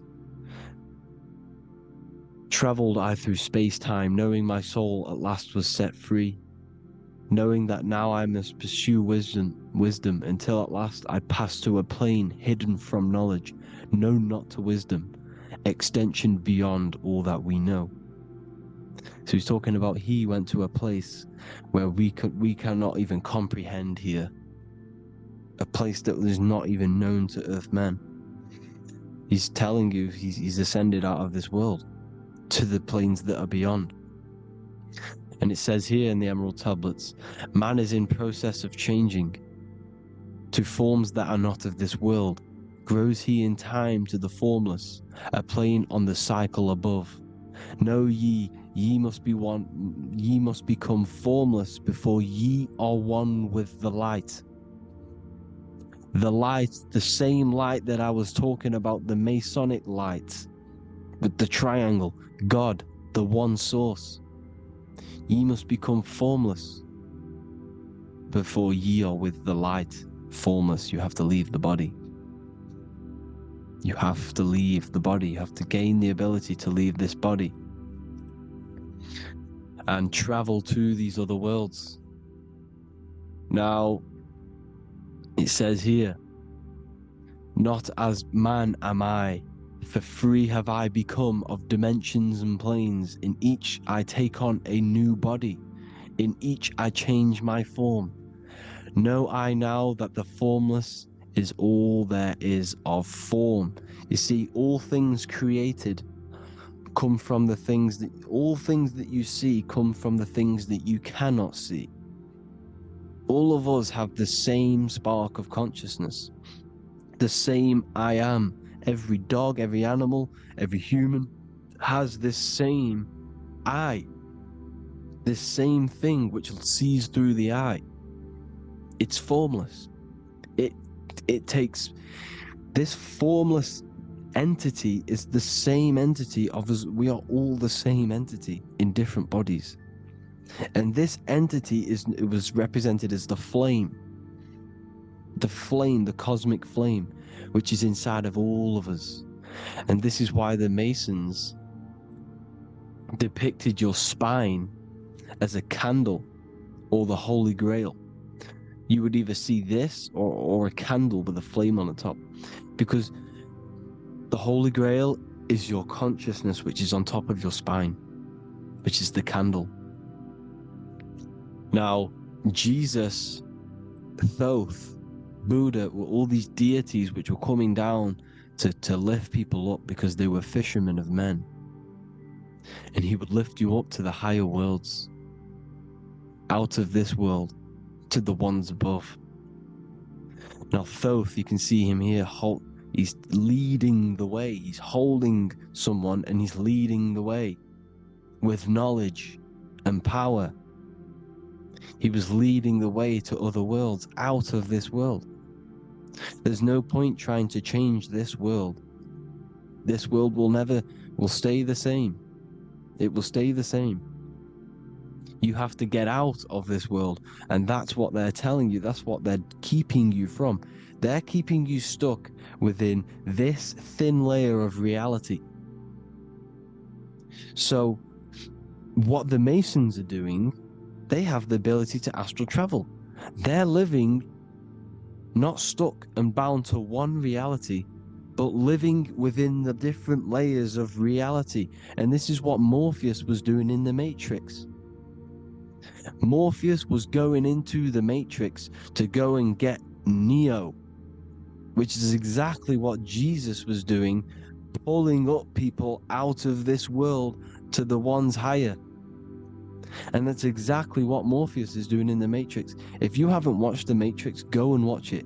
It will blow your mind. Everything I'm saying in this video, you will see it. Except that you don't need to use a machine to enter the Matrix. You just use your body. Well, you use your consciousness to leave this body.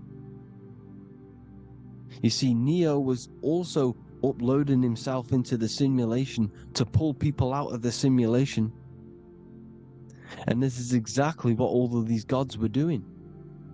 The fisher of man, look, he was pulling people up out of this reality with the knowledge.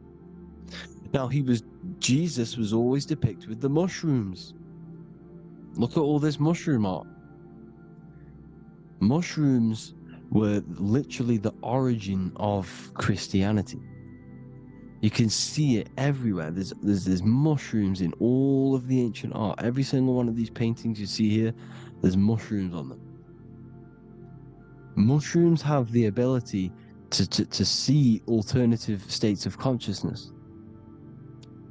Now, if you go and do them, and you go to sleep, if you pop mushrooms, you go to sleep, and you will wake up in another reality. You will wake up in another reality. Don't try it if you don't want to do it. But if you've got the heart to do it, do it. Eat them and go to sleep. You'll wake up in another reality.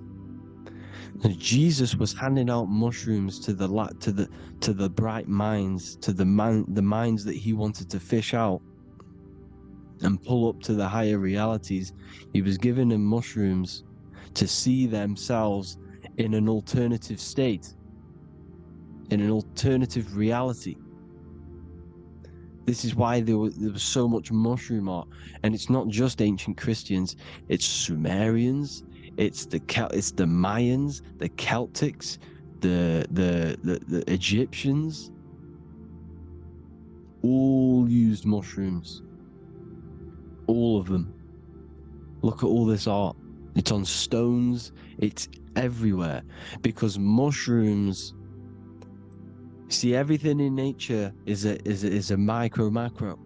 Look at the form of a mushroom. It's literally your spine and brain. Because they alter your consciousness.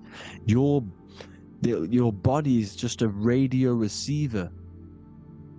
Everything that you're experiencing is a program being ran by the central nervous system, and your consciousness is experiencing this program, these electrical impulses of the nervous system, because it's all feeding back to one point, which is the pineal gland.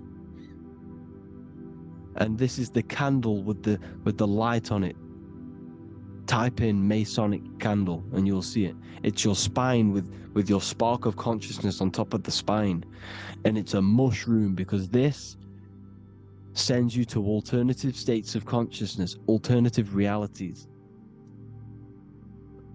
Now, they were all doing this, the Egyptians, the Mayans. Now, there's more symbolism which goes into this. Look at the Christmas trees we use. The Christmas tree with the presents underneath them. Magic mushrooms grow under trees. And these are the presents under the trees that we symbolize today with Christmas. Santa's red and yellow for the red and yellow mushrooms. The same mushrooms Mario has to collect. And when he gets enough mushrooms, he levels up. And then what does he do when he go past the world? When you win that world in Mario, you go to another reality. You go inside of another world. It's truth in plain sight. And it's using mushrooms. It's using mushrooms. Everything, all of the characters in Mario, well, a lot of them are mushrooms. Look at this one. The presents, black, yellow, and red and white mushrooms. And the bow on the top is the mushroom head. That's a bit of a reach, but you know, the symbolism never lies. That's what you need to understand. And it's as above, so below. Now look at the Sumerians. The Sumerians were also multi-dimensional beings. Okay, look at how they have the double faces. They had 1 foot in this reality and 1 foot in another reality. And look at this one, a double-headed god inside of like a portal. You see? Because and look at these with the wings, the astral travel. Birds, ancient birds symbolize the soul. Because the soul is a bird, it flies to different worlds. It flies around the cosmos. And mushrooms gave you the ability to see these alternative states of consciousness, these alternate realities. Because you exist in infinite realities. You exist in infinite realities. Now look at the 33rd degree Ordo Ab Chao badge. You get this badge when you become a 33rd degree Freemason. And it's a double-headed eagle. A double-headed eagle. And you can see this in Sumeria first. Sumeria have the same symbol. A double-headed, bird. You can see it here. Here as well. And the Masons are still using this symbol today. And when you become a 33rd degree, 33 vertebrae on the back of your spine, above the vertebrae is your consciousness, and it's a double-headed eagle. One reality in one. You become a multi-dimensional being in the 33rd degree. And I've heard many interviews of Masons say it becomes Luciferian. You see, they speak in code. These Masons can't tell you about what they learn about, but they will speak in code. They said it becomes Luciferian. The word Luciferian is lucid. The root word of Luciferian is lucid, and lucid is lucid dreaming, alternative realities, dream worlds. You become a god. Luciferian means you're becoming your own god, pretty much, because you are becoming a multi-dimensional being living in between the different layers of reality at the 33rd degree of Freemasonry. And look at the double-headed eagle, because the birds symbolize the soul. And they reach high, they fly high, just like the soul wants to fly high to the light, to become one with the light, like the Emerald Tablet says. Now look at Janus. Janus was another god, and he's known as the god of doorways. Janus always depicted with a double head. Janus is why we say janitor or January. And January is entering a new year. Janus is known as the god of doorways with keys, always got a key, because keys open doors. That's why the janitor holds all the keys. And Janus always has double heads, because he had one foot in this reality, one foot in another. He was a multi-dimensional being, a Luciferian, living between the different layers of reality, instead of being stuck in one like we are. Well, a lot of people. And that's the whole point. You see, all of this stuff is about like changing the world and stuff like that. This world will probably never ever change. It's probably been like this forever. Well, forever, for a long time. But it's about moving out of this reality to the higher states. And the Masons always depict the ladder to the luminaries, the stars, with a key, the same key of Janus. The Vatican is a key, and it's in charge of all the religions. Why is it a key? Because they're holding back the key. They're keeping you stuck within this reality, keeping you stuck as identifying yourself with the body, identifying yourself with this world.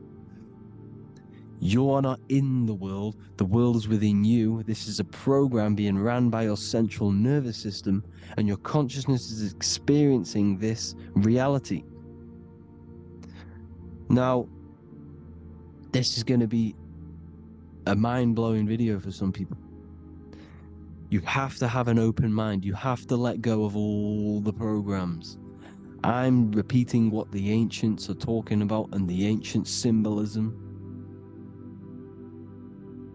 Look at Janus with the double-headed god. He was just another god coming down, giving keys to people who had the worthy mind to be pulled up out of this reality, to be pulled up to heaven, just like Jesus was teaching how to reach heaven. But really, it's an encoded scripture. But anyways, hope you all gained some insight on this video. Have an amazing day. Please like, share, comment. All the links are in the bio for the PDF, for the Manifestation Mastery course, and all the other amazing stuff. And if you want to support the channel, I'd greatly appreciate if you became a Patreon member. Hope you'll have an amazing day, people. God bless.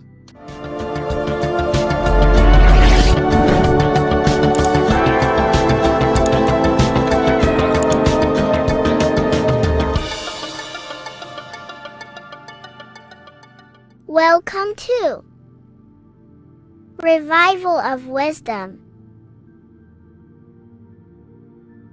Welcome people, we're back with another video. In this video we're talking about how Jesus Christ and Christianity is all sun worship. The Holy Bible of Christianity is not meant to be taken literal for history. It is a story and has lots of metaphors. Starting with the symbol of the cross of Jesus. This cross originates from this ancient cross of the sun.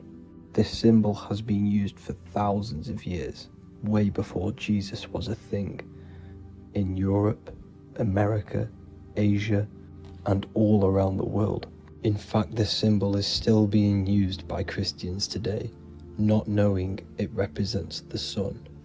This is a 4,500-year-old artifact, a golden plate with an equal-armed cross found in England. The gold to symbolize the sun, and the equal-armed cross for the 4 equal seasons of the year. So this is why in the Bible you have Matthew, Mark, Luke, and John, symbolizing the yearly cycle of the sun and the 4 equal seasons. Also in the Bible, Jesus is referred to as the light of the world. So yes, Jesus represents the sun. He is a metaphor for the sun. Hence why in all of these pictures and images and paintings of Jesus, there's always a sun behind his head, and some even with the sun cross behind his head. Jesus also has 12 disciples, which represent the 12 zodiac signs and the 12 months of the year. This is the Last Supper by Leonardo da Vinci. As you can see, the sun, being Jesus, is in the center, because the sun is in the center of the zodiac signs. There are 4 groups which symbolize the 4 equal seasons. Each group contains 3 people symbolizing the 3 months and the 3 zodiac signs in that season. There is only 1 female in the painting, which is Virgin Mary, who symbolizes Virgo, the astrological sign. So yes, Jesus symbolizes the sun with his 12 zodiac signs and 4 gospels for the 4 seasons of the year. However, there is another phenomenon. The 25th of December is known as the birth of Jesus Christ, which is known as Christmas today. Jesus symbolizing the sun and is born on December 25th. This is the day the sun moves 1 degree northward, bringing back the warmth, the growth of crops, the life and light back to the northern hemisphere. Everything is springing back to life, as we call it, spring. So it is said that the sun is born again on the 25th of December, and Jesus is known as the risen Savior, because the sun is our risen Savior, because it gives life to the whole of this realm, the warmth, the crops, and without the sun rising in the morning, we'd all die in about 2 weeks. And we all know how Jesus died on a cross. The sun also dies on a cross in the southern hemisphere. It dies on the Southern Crux constellation. And on December the 22nd, 23rd, and 24th, the sun remains in the same position. So the sun dies for 3 days and it is born again on December 25th. When it moves 1 degree northward. And this is when the sun is born again, or resurrected, just like Jesus. Constellation Virgo is prominent in the spring sky in the northern hemisphere. So therefore, the sun is born a virgin, Virgo. And as you see in this image, you see Virgin Mary holding the sun. Us as humans do not own the sun, so therefore God owns the sun. So yes, the sun is the Son of God, and this is what Jesus is symbolizing. And just how Jesus sacrifices himself for humanity, that's what the sun does. The sun gives out all of its energy so we can live. There are many other Bible verses which represent Jesus as the sun. Now in Matthew 8:23-27, his disciples are in a boat and there is a massive storm. Jesus is asleep, meaning the sun has not arose. And the disciples say, "Save us, Lord, we are perishing." Quote, "Then he rose and rebuked the winds and the sea, and there was a great calm." End quote. Now this is a metaphor for the sun rising and calming the storm, because in the ocean, when the sun is down, that's when there are great storms. The worship of celestial bodies go back thousands of years, and it's called astrotheology, and it can pretty much be traced back to all ancient civilizations. Now going back to the ancient Egyptians, the god Horus, the god of war, and he symbolized the sun in the morning. Ancients used to say that he walked over the sky in 12 steps. Yes, this could symbolize the 12 zodiac signs. It also symbolizes the 12 hours of daylight. So we have 12 hours of Horus, but now they've rearranged the word to hours. Horus and hours. And when the sun rises, Horus rises, we say horizon, which is Horus is rising. That's the etymology of horizon. Another Egyptian god called Amun-Ra was known as the god of all creation. He was the first god of them all. Amun was also a sun god. Therefore, after every Christian's prayer, they say Amen, sending their prayer through the sun to God. So this all goes back to the worshipping of the sun. Sun worship was around way before the Romans. However, in the Roman times, their sun god was called Mithra. Mithraism was the main religion before Christianity came into play. Mithra was the son of God. He died on a cross, and he was dead for 3 days and resurrected, just like Jesus. So the Catholic Church was not made in heaven, it was made by the Roman Empire. They mixed all the sun religions of Judaism, Mithraism, and other Arabic religions, and combined it into one, so Caesar, the Roman emperor, could gain his own religion. So yes, Christianity was a political move to gain more control over the masses, because it was a worldwide government at this point in time. So here is a Sumerian helmet with the rising sun symbol. And then the Romans also used this rising sun symbol on their armor. So sun worship has been going on for thousands of years, and it still goes on today. However, with all the programming and the low IQs, today we do not get the full interpretation of the Bible and these stories from the past. And Christians and other religions are all brainwashed to not question their religion and not realize their true origins and where they come from. I do advise you all to do your own research and come to your own conclusions. However, I'm just pointing out the facts and connecting dots for you all to see. That's it for this video, guys and girls. Thank you all for tapping in. God bless.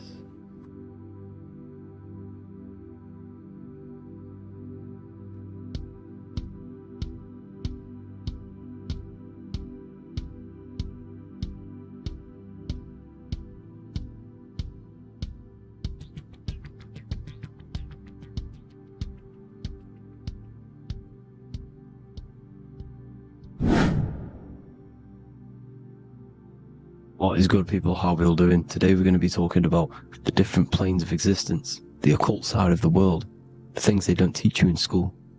And of course, you can only find that on this channel, so welcome. So you need to understand is that your consciousness moves through these different planes of existence, these different states of consciousness. which make up all of you. Okay? They are all interlocked planes. They are all interpenetrated into each other. They are all one. They melt into the plane above and below. You see? Each plane is a product of each plane. As above, so below. Now, the higher you go, the more fluid, the more dreamy, the less dense it becomes. The lower you go, the more denser it becomes, the more solid it becomes. The lowest plane is the physical plane, which you are obviously aware of. You are inside of the physical plane now. But while you are in this inside of this physical plane, you are indeed inside of all these other bodies which you have not awakened yet. You have to awaken these different bodies. You have these bodies. Okay? It's like a ripple effect. And the center is the most dense, the most solid. This is Earth, heart, the heart of the ripple. And the lower you, the further you go out from the center, the more dreamy, the less fluid, the more fluid, the more less dense it gets until you're one with the all. You see? And this is what it's like. This is what this system is. It's like a ripple effect. Now, let's jump straight into the planes. First, you have the physical plane, made out of 4 elements. Five elements. The ether is the mother of the elements. It's the womb of the elements. It's the 5th element. And it gives birth to the 4 other elements. 4 is stability. Tables have 4 legs, and this is why the ether gives birth to 4. Because it's the foundation of the physical world. Fire, earth, water, air. They are not pure. Each one of the elements melts into the other one. For example, earth and water both share cold. Water and air both share wet. You see, they compose of each other. They melt, they mold into each other based off the vibrational state of the ether. That's what it is. The 4 elements are the vibrational states of the ether. Okay? So you have the 4 physical elements making this, physical world. It's the lowest world. It's the world of effect. This world, whatever you see, whatever you experience, it's the effect. You can't change anything by manipulating this world. You got to manipulate the higher worlds to affect this world, you see? As above, so below. This is the lowest plane. It has 3-dimensional. It's the 3rd dimension. Space, height, and thickness. That's all it is. Front, backwards, upwards. You see, it's 3-dimensional. We cannot perceive the hidden side, which is the interior of this existence. We cannot perceive the interior from our exterior view. We are looking into this world. Okay? This is the exterior view. We can't see what's inside of that. That's the 4th dimension, which is the next one. It's the most gross and dense plane. 4 states of matter, the most slowest vibrational molecules exist in this plane. Above this plane, you have the ether. Okay?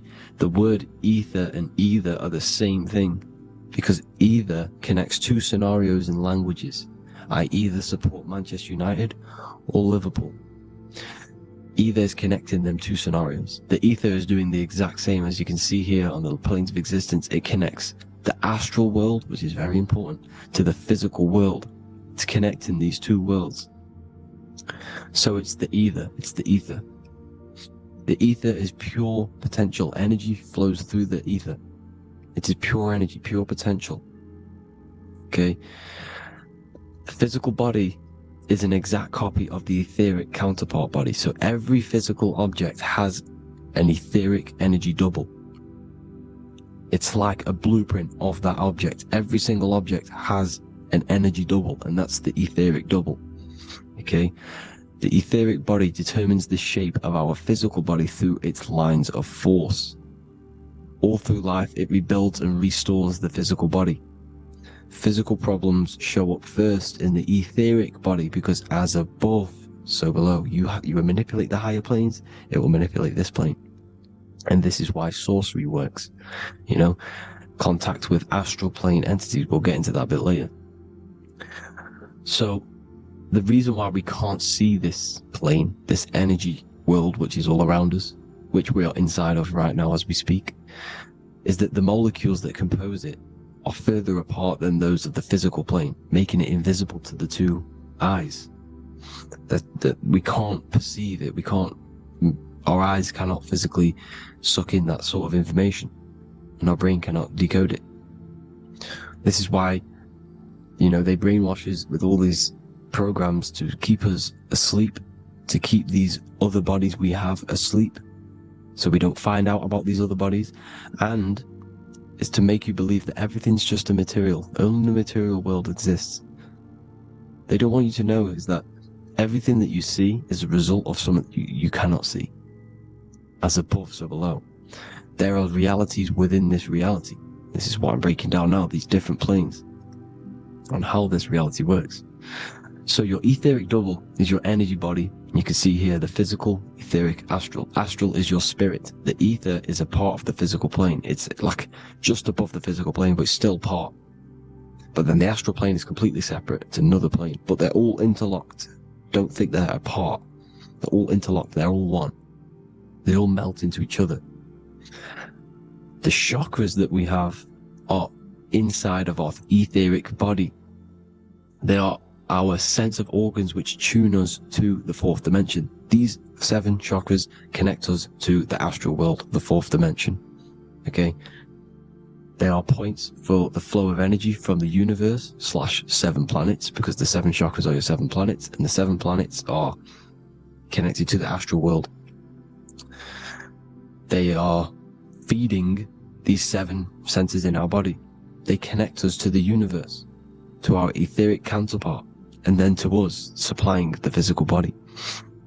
Because the energy comes from above. As above, so below. These 7 senses, these 7 etheric chakras, are being supplied with energy from the universe, the 7 planets, the solar system. Then it supplies the physical body. You see? So the ether is very important, and this is, that the ancients understood the science of the ether, and they could, harness free electricity from it, because it's all around us. The ether is all around us, and this is what they were doing. They were harnessing free energy using the ether. The astral plane, the fourth dimension, very important plane, very, very important. We've all been there. Every single one of you has been there. Okay, the fourth dimension is unseen of what we see. It's the interior of the exterior that we see. We see the third dimension, but we cannot see beyond what's making this third dimension. This is the fourth dimension. Okay, it's the dream world. This is where you go when you dream. Okay, this is where you go when you dream. It's the place of disembodied spirits or ghosts, entities, whatever you want to call them. When you hear ringing in your ears, that is not tinnitus. That is an entity around you. Okay? That is an entity around you. The fourth dimension is where thought forms exist. Mental images. Thought forms as in what you see in your mind when you think of an image. Because the mind is the highest plane of existence. Mind is the highest plane of existence. And it manipulates all of the planes below. So it goes the mental plane, then the astral plane. So the thought is in the mind, the mental plane. Just the thought alone, no image. But then the form depiction, the thought form exists. It manifests in the astral plane as a sort of image, an entity, a living conscious being. So this is why thoughts are things. You see? Thought forms exist within the fourth dimension. So when you imagine something, when you are, for example, right now, look into your hand and imagine there's an apple in your hand. If you can see that, you are seeing into this fourth dimension. You can only see into this fourth dimension using the mind's eye, not the 2 eyes, the mind's eye. When you shut off the 2 eyes into darkness, the third eye opens. The mind's eye is open, and you can see, this is astral travel. You got to work on astral travel. And you will see this astral plane, this fourth dimension. And there are 3 different sections to this astral plane: higher, middle, or lower.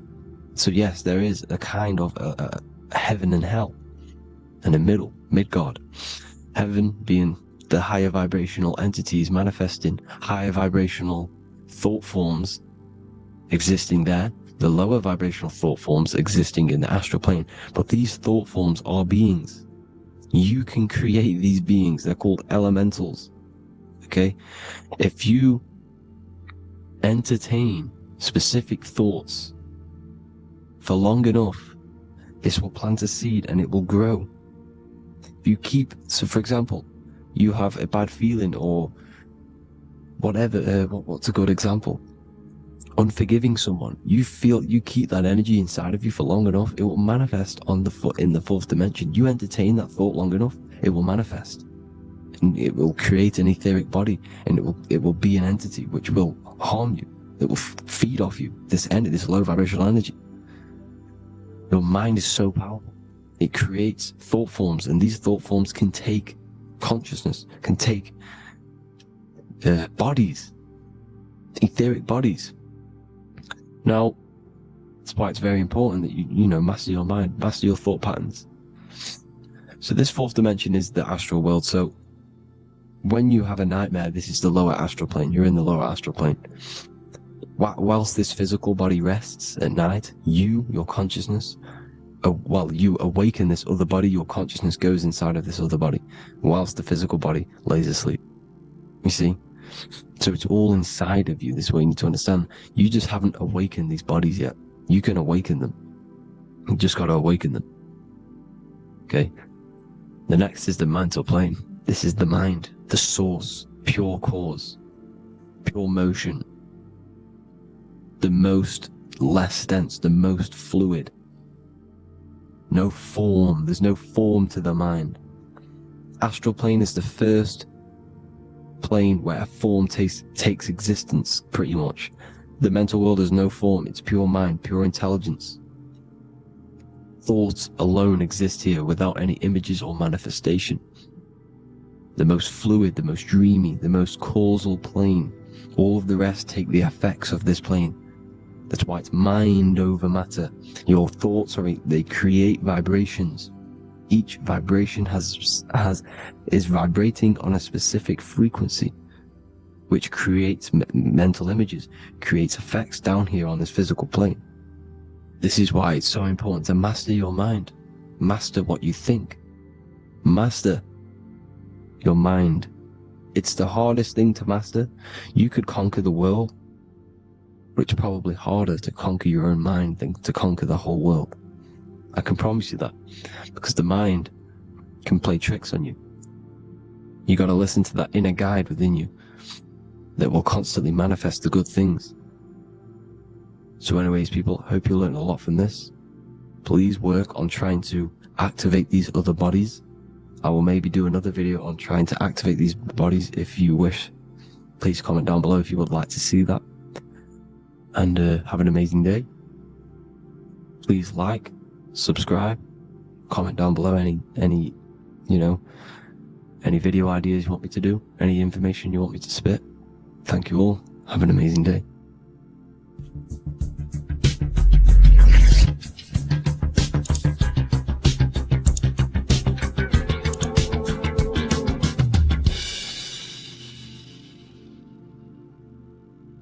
Greetings everyone, it's Revival of Wisdom. I facilitate human enlightenment through occult and esoteric teachings.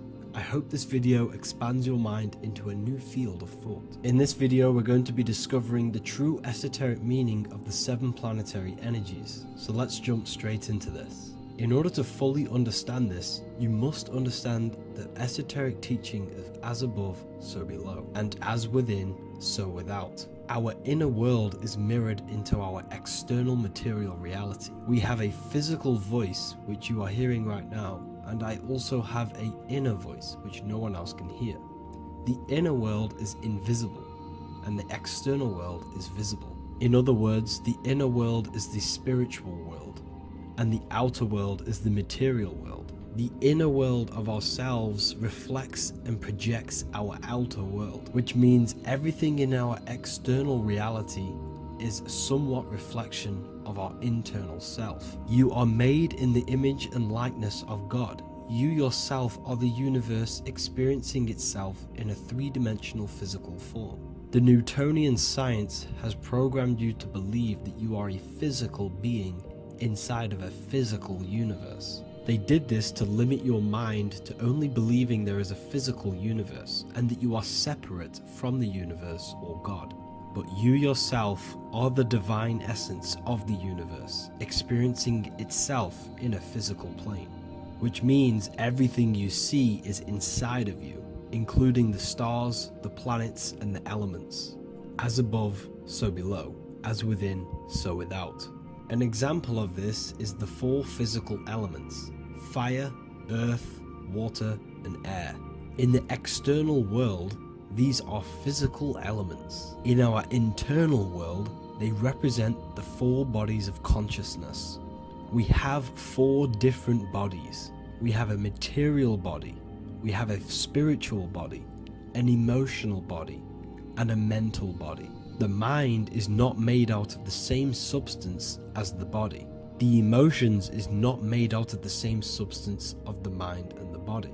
These bodies exist in four different dimensions, four layers of consciousness. With that being said, the four physical elements are inside of us. The earth is our material physical body. Fire represents our spiritual astral light body. Water represents our transformative and emotional body. Air represents the mental body, the communicative and thinking body. This is the teaching as above, so below. If that resonates with you and you can comprehend it, please leave a like and a subscribe to this channel to see more content. And feel free to leave a comment on any video suggestions. Okay, so now we've gone over the four physical elements and how they correspond with your inner world of consciousness. This is going to make it easier for you to understand what the planets actually are. The planets are a bit more in-depth and more detailed aspects of our consciousness. The four physical elements are generic, but the 7 planets go deeper. They are deeper aspects of ourselves. On a macrocosmic scale, the 7 planets rule the material realm. Every object, every animal, every plant, every stone, everything we see in this plane is governed and created under one of the 7 planets. I don't really like calling them planets. They are energies. They are spiritual forces that drive things into existence. An example of this is if we look at a tree. The roots of the tree are governed by Saturn. The stem of the tree is governed by the sun. The leaves of the tree are governed by the moon. Any offspring or fruit of the tree is governed by Jupiter. Any defense mechanisms of the tree is governed by Mars. The communication and networking of the tree is governed by Mercury. The smell and the look of the tree is governed by Venus. Everything we see in this material plane is governed by one of these specific energies. Everything material has a spiritual force that brings it into physical existence. This is the reason why we have 7 days of creation in the Bible. The 7 days of the week, all governed by the planetary energies. Monday is Moon Day for the moon. Mars governs Tuesday. Mercury is Wednesday. Jupiter is Thursday. Venus is Friday. Saturn is Saturn Day. And Sunday is for the sun. This is the reason why there are so many 7s in this physical plane. 7 days of the week, the 7 colors, the 7 chakras, the 7 diatonic musical notes, the 7 lamps on the Jewish candlestick, the G inside of the Masonic square and compass. G is the 7th letter. Now let's go a little bit deeper into every planetary energy. Saturn in the external material plane governs the foundational and enduring aspects of existence, such as roots of plants, the bones of our body, and even the insects that dwell beneath the ground. Saturn represents the dull, hard, and unyielding forces of life, symbolizing structure, limitation, and conditioning. Under Saturn's influence, things become rigid, bound by restrictions and boundaries. This is the reason why Saturn is known as Father Time, because Saturn rules anything that is a restriction and a limitation, which is time. The whole of this material plane is governed by time.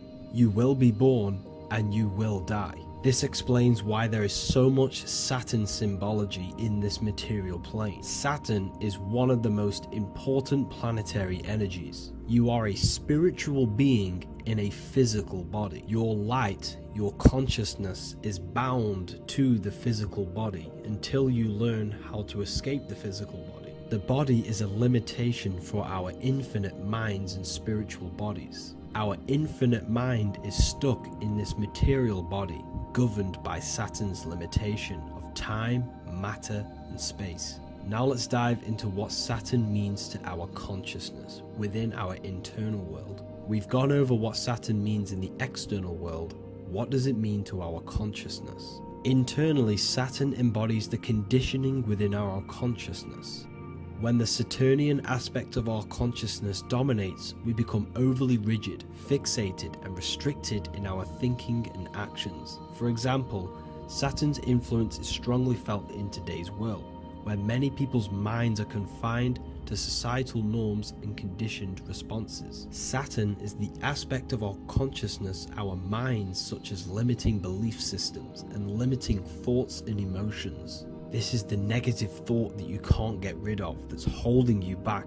This is a Saturn aspect of our consciousness. However, this is not a negative thing. The Saturnian aspect of our consciousness is a great teacher, guiding us through difficult life lessons that ultimately lead us to growth and expansion. Saturn's energy allows us to experience and overcome fears and limitations so our minds can expand into new fields of thought, into new life.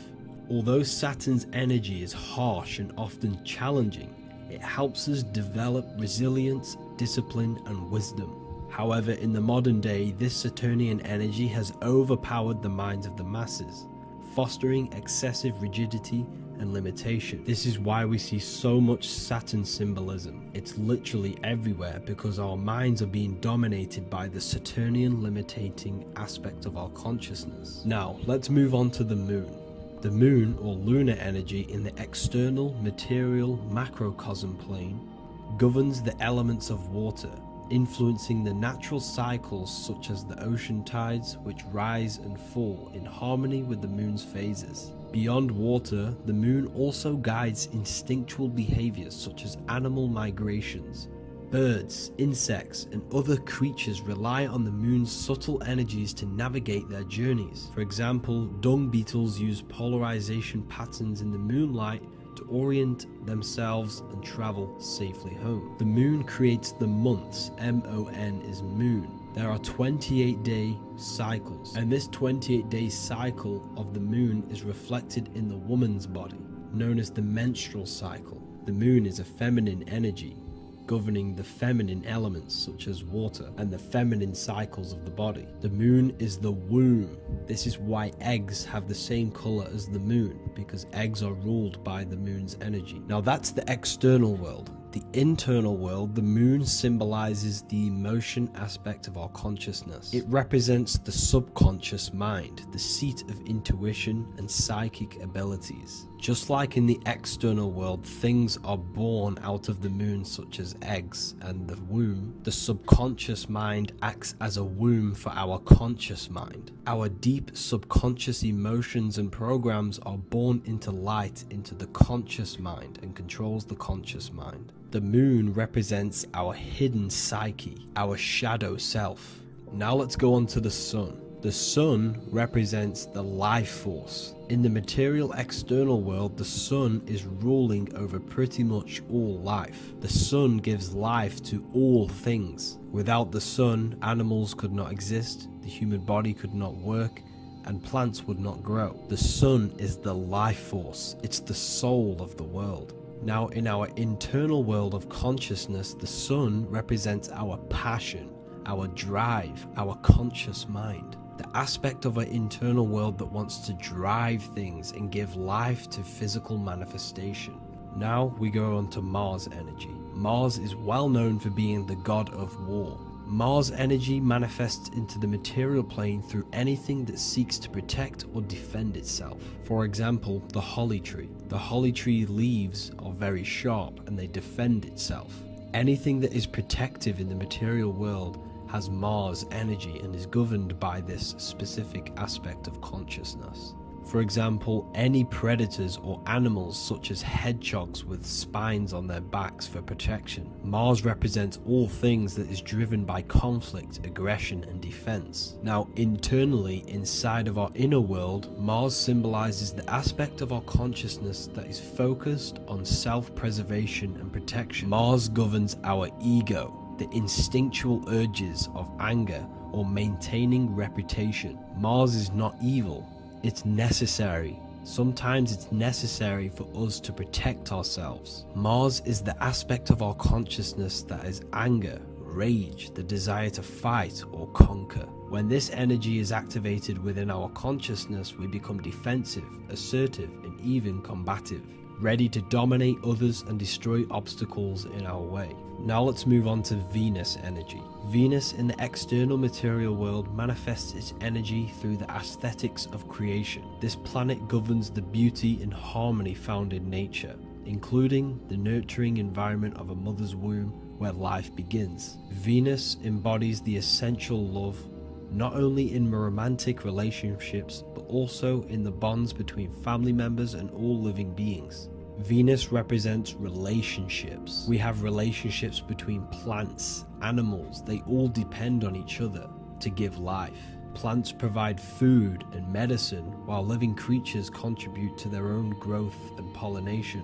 Internally, Venus represents the aspect of our consciousness that yearns for relationships and connections with others. This is an aspect of our consciousness that encourages to care for our physical appearance and embracing beauty. Aesthetics play a role in our interactions and self-expression. This is why there is a beauty brand called Venus. Now let's move to Jupiter energy. Jupiter in the material plane manifests its energy as forces of fortune, abundance, and wealth. This energy manifests itself as plants, as fruits that we can consume and eat in abundance. Anything that is nourishing and cultivated by the earth for humanity and animals. Jupiter embodies the giving energy that provides for and sustains life, fostering growth and ensuring that resources are available to all. Its influence is seen in the natural cycles of abundance, where fruits must grow and ripen before they are enjoyed, symbolizing the importance of effort and patience.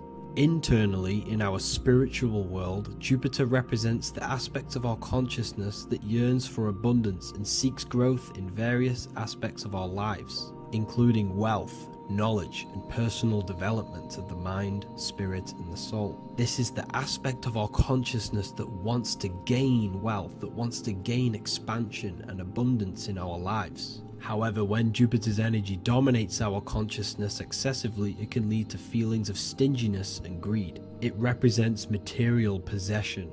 The last planet is Mercury. Mercury in the external world governs the vital elements such as seeds, air, communication, education, and electricity. Known as the messenger of the gods, Mercury rules over intellect, communication, and the transmission of knowledge. Mercury's state of consciousness manifests itself in the material plane as the network between trees and plants, how they all communicate together. It represents the intelligence behind all physical things. It's the intelligence behind the seed that allows it to grow into a plant. Mercury's creative energy is manifested in the nervous system of the human body and all living animals. The intricate messenger that transmits signals from the body to the brain and then to the mind. This intelligence within us allows us to facilitate thought and movement. Internally, in our spiritual aspects of consciousness, Mercury is the state of consciousness that seeks knowledge, understanding, and intellectual growth and expansion. This part of us is curious, eager to learn, and driven to communicate ideas and information. It represents our mental body. The Roman god Mercury is often depicting flying because this symbolizes the air. Air represents our mental body. When the Mercury aspect of our consciousness dominates, we become highly intellectual, constantly seeking information, analyzing situation, and communicating our ideas. While this can enhance our understanding and ability to interact with the world, an excess of Mercury's influence can lead to overthinking, excessive analysis, and focus on intellect over emotions or intuition. Okay, so they are the 7 planetary energies in the external world and your internal world of consciousness. These energies are manifested in the Roman mythology as human beings. They are depicted as human beings, but this is nothing but symbolism. These gods never existed physically. They represent aspects of our consciousness and spiritual forces that govern the material plane. Every material object, every intelligence, every piece of life in this universe is governed and brought into existence by one of these spiritual forces. Now, I hope this video has expanded your mind into a new realm of thought. Make sure to leave a like, a comment, and subscribe to the channel for more occult and esoteric information. You can read more about this topic and many more occult and esoteric teachings inside of my books, the Book of Wisdom Volume 1 and the Book of Wisdom Volume 2. I honestly advise that not everyone reads these books. These are books which will completely transform your view on reality. You will feel a lot better reading these books because you will find a connection with yourself and the universe. Understanding truth and knowing thyself gives you a sense of well-being. Like I said, this is not just a book. This is a beginning of your journey of expansion and growth. Reading them can be life-changing. Inside my university, I host live calls where you can ask me questions, and you can watch all the pre-recorded live calls. You also gain the ability to manifest your own reality through the Manifestation Mastery course. There is also a library with all of the PDFs that I've read in the past of occultism, symbolism, and esotericism that you can gain access to. There is a whole lecture section where you can watch all of my occult lectures. This is a place of transformation. The price of the university will be going up very soon. If you join now, you will gain a free sexual alchemy course which will teach you how to transmute sexual energy into creativity. I'll leave all the links in the description for the university and also my website where you can get my books. I hope you enjoyed this video. Take care. As above, so below. This is one of the most crucial teachings within esotericism, occultism, or what we like to call it today, spirituality. I don't like calling it spirituality because it's not spirituality. I teach human consciousness. I teach the science of you and your consciousness alone and your being. And in order to fully understand you and this world around you, you must understand this number one principle of as above, so below. There is many misconceptions of this, and there is many simple teachings of this, but I'm going to break it down today from the most simplest to the most complex, and you will see the connections between all things. This is the most important lesson you could ever learn, and I'm going to teach it you today. So what you must understand is with the term as above, so below, it applies with everything you see in this world and about yourself. We have something called the macro, which means the bigger scale. On the bigger scale, we have the whole earth. If we look down from the sky on top of rivers, this is what we see. We see this tree pattern. Then on a smaller scale, we see trees have the same pattern. Then we look even closer. We're going smaller and smaller into the leaves of the tree. We see the same pattern. Then we go even more micro into the human brain and look at the human brain cells and we see the same pattern. This is proof this is a fractal universe, and everything is in the micro is reflected in the macro. As above, so below. As within, so without. On the macro is a reflection of the micro. So now that you understand this, we can go a bit further. A yearly cycle of spring, summer, fall, winter is a macro. A micro is a daily cycle. So a day is a mini year. The summer is the midday. Autumn is the evening. Night is the winter, and spring is the morning. This is a macro, a reflection. We have a miniature cycle of the zodiac every single day. And this cycle is also reflecting the cycle of life and death. We live We are born, which is the spring. We live, which is the summer. We then age, which is the autumn. And then we die, which is the winter. And then we are reborn again. This is the cycle of life and death. And you do this every single day. You see, death is a macrocosm of sleep. This is why we say sleep is the cousin of death. Because you die every single night. You do this process of life and death every single day.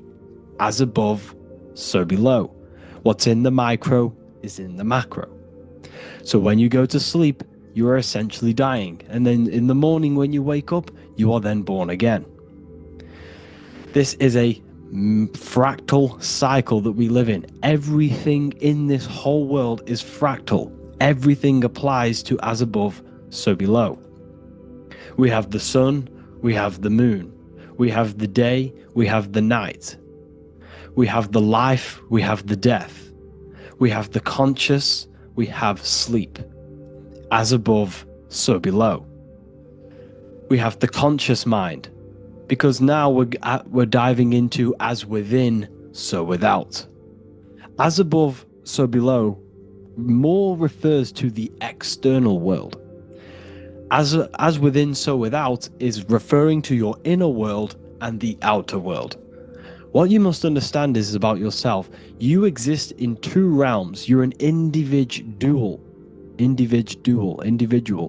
The dual nature of you exist in two realms at once. You have an inner world of your thought, emotion. This is the inner world that no one else can see but yourself. And you have an outer world with a physical body which everyone can see. So you exist in two worlds. You have the inner voice, you have the outer physical voice, which I'm speaking to you with now.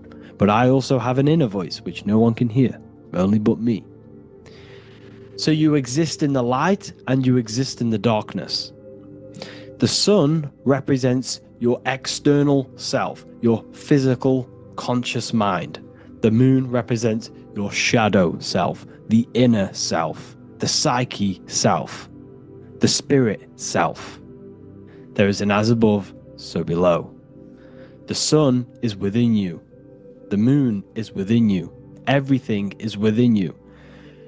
Now that you understand as above, so below, what is your body? Your body is a miniature earth. Let me repeat, your body is an earth. Your body is the earth. Okay? Because like I say many times in all of my videos, you are not in the world. The world is you. You are the universe. Your brain is a computer creating this reality. What you see with your eyes is produced in the back of the brain called the visual cortex. You don't look into the world, the brain produces the world. The body produces the world. When you touch something, you're not actually touching something. This is the electrical nervous system. When you touch something, what you feel is actually electrical signals on your nervous system reporting back to your brain. Therefore, when this body dies, you leave the earth because this body is the earth. Okay? As above, so below. You have the mental plane, the astral plane, the etheric plane, and the physical plane. This is essential for understanding reality and the teaching of as above, so below. Everything in this material plane began in the thinking mind. For example, the microphone I'm speaking into, the phone you're watching this video off, or the laptop or iPad. Where did this begin? It didn't begin in the factory. The first ever place this item begun was in the mind of an individual. The invisible realms of mind is where all physical things and physical items begun. Essentially, this physical plane is the effect of the thinking mind. This world is the world of effect. It's the world of outcomes. When you see something, it is already manifest. It is already being manifested. It is an effect. And in the effect of the cause, which is the thinking mind. Therefore, the mind creates thoughts, which is the mental plane. Then after thoughts creates imagination, which is the astral plane. These two are spiritual, they are non-physical. So spirit kind of means non-physical. Then you have the physical planes, the etheric and the physical plane. As above, so below. What happens in the mind is manifest on the physical plane. Like I said, the phone that you are holding, it was a thought, and then it brought down into a physical reality. As above, so below. You change the mind, you change your reality. Your environment, the word environment has ment in it because your environment is mental. So now that you understand this, so what is the world around you? The world around you was created by the mind of God. It was manifested through God's thought. So you are living in the mind of God. You are a thought in the mind of God. God thought you into existence. But like I said, we are all fractals. Everything is fractal. If God exists, this means that you are God. As above, so below. God created you through the thinking mind, and he gave you a thinking mind. So God created the macrocosm. God created the macro, the whole world. He designed the whole world, the sun, the stars, the moving. He designed this. But then he gave you the thinking mind to design your own life and create your own life in his world. You are a microcosm of God's macrocosm. Just like God thought you into existence and the whole world into existence, you are a microcosm thinking your world, your reality into existence. You see this now? Everything is a reflection, everything is a mirror, everything is fractal. So in order for you to change your reality, you must change these higher planes. Your thought and imagination are the two key aspects of creating physical reality. Every object you see around you was begun in these higher planes of the non-physical, and they were brought out of spirit into physical matter through the thinking mind and physical action. So now we're going to get a bit deeper. The brain is not the mind. Now that you understand, we have spirit and matter. As above, so below. You have a non-physical side of reality and a physical side of reality. The mind is the spiritual brain. The brain is a physical manifestation, a physical effect of the mind. The mind uses the brain to operate in the physical world, and it's the same with the heart. The soul manifests itself physically through the heart. The heart is a physical manifestation of the soul, of the emotion, thought and emotion, the mind and the soul, the brain and the heart, heaven and earth. So you have the inner world and the outer world, the spiritual, non-physical, and the physical. So we are all on this process of awakening, an expansion of our minds into new fields of thought, into new fields of awakening ourselves. Because essentially we are born into this world, but you are born many, many times. You can be born physically and you can be born spiritually. Like I said, everything is fractal. So just like when the baby finds out that there is a world outside of its mother, what does the baby do? The baby seeks a way out of its mother, and then the baby is now born into a new world, a world outside of its mother's womb. It's the same with you and your spiritual process. As your mind becomes aware that there are other realities beyond your physical body, it then seeks a way out. And this is why you are probably watching my YouTube, because you are now on the path. Something within you has guided you to this path of knowledge, truth, enlightenment, and expanding your consciousness. And it is your soul who brought you here. Your soul speaks through emotion, like guidance. Emotion is the language of the soul. When you feel very bad, this is your soul telling you you're not in the right place. You're doing the wrong things. Because the soul is always unfolding its purpose, which is expansion and learning. That is it. The mastery of the self and the learning of the mind is the only thing that counts in the end after this life. So you are on a journey of expansion, of learning, creating, and spiritual rebirth. As above, so below. What does this body tell you? When I see someone overweight, I don't see the overweight. I don't see the body. I see the mind. I see an undisciplined mind. I see a mind that lacks self-control. I see a mind that seeks external validation.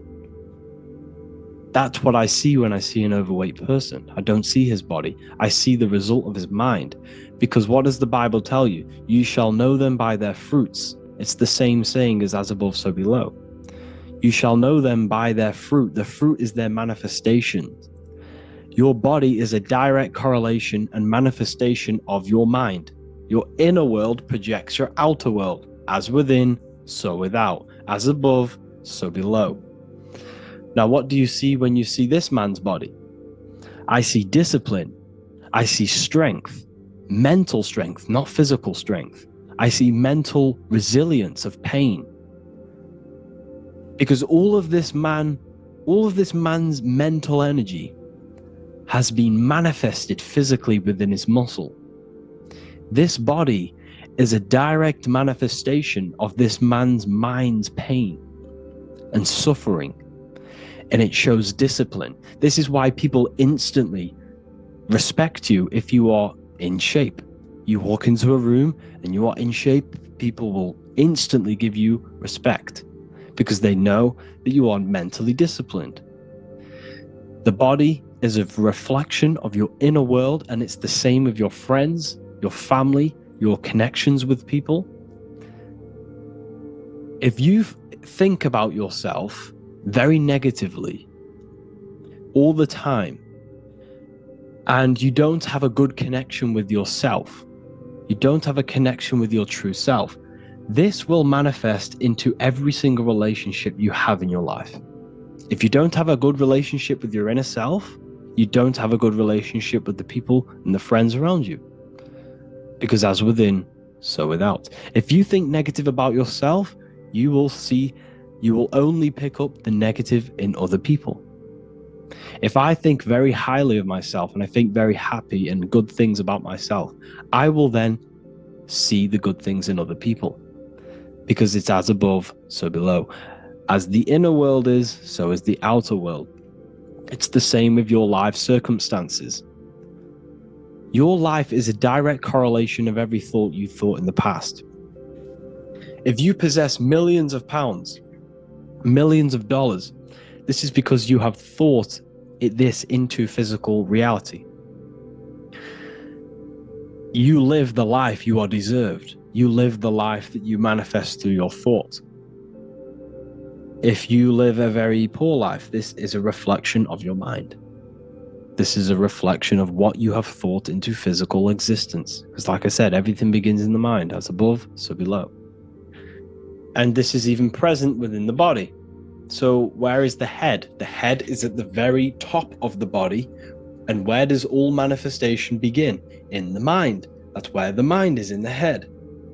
And then the thoughts we think travel down the body into the heart, which is the emotion. Every thought we think is in the emotion. Every thought we think creates an emotion. This emotion then drives the action. Where does the action come from? The feet, because the feet move our body. We move with our feet to take action. Our hands. You see, so the body is even a micro reflection. I can't even say it. Reflection of the order of manifestation. This blew my mind when I figured this out. You see the head, the thoughts begin here. This is the beginning of all manifestation. Then it comes down to the heart. This is the emotion. Then you take the action. The thought and emotion then sparks the action, which is taken with the hands and the feet. And where's the lowest point on the body? The feet, and that's touching the physical earth. So the head is where the thought is, the non-physical, and the lowest point on the body, which is touching the physical earth. So the head represents spirit, the feet represent matter, spirit and matter. Your room, if I walk into your room and I see a messy room, I don't see the room, I see a messy mind. The room is a reflection of the mind. If you have a messy room, this is your mind. It's an externalization of your unsorted mind, undisciplined mind. So like I said, we are all God, and we must find the God self within us. And I teach all of this inside the Book of Wisdom, Volume 2. This is not just a book, this is a revolution. This is the beginning of a new age with this book. If you have read it, I congratulate you. You should feel very proud of yourself if you have an open mind. You should feel proud of yourself for watching these videos, because not many people have an open mind. Remember this, people. You are special if you're watching these videos. You have the mind. You have the ability to see through the illusion. And I take my hat off to you. You want to take this to the next step? Read the book. Or if you want to take it to the serious levels, join the university. The university, you gain access to every piece of my material that I've ever done, all of my books, all of my lectures that are hidden from YouTube, that are hidden from everywhere else, the lectures that give you real power. And if you feel alone on this journey, we have a conscious community where you can connect with like-minded individuals, because I've been there. I've been there when you feel lonely, because you feel like no one else is thinking the way you are feeling. You can't talk to people about these things because people just think you're crazy. That's why I put together this, so we can connect, so we can unite, so you can connect with people, so you don't feel crazy about thinking about this stuff, learning about this stuff. And if you truly want to level up your life, people, and take your studies serious, this is for you. We do live calls, we do lectures. There's a whole library filled with books you can read. It's the perfect place for the truth seeker. I thank you all for joining. Please leave a like, a comment, a subscribe. Let me know any future videos you want me to make in the comments. Thank you all. Have an amazing day.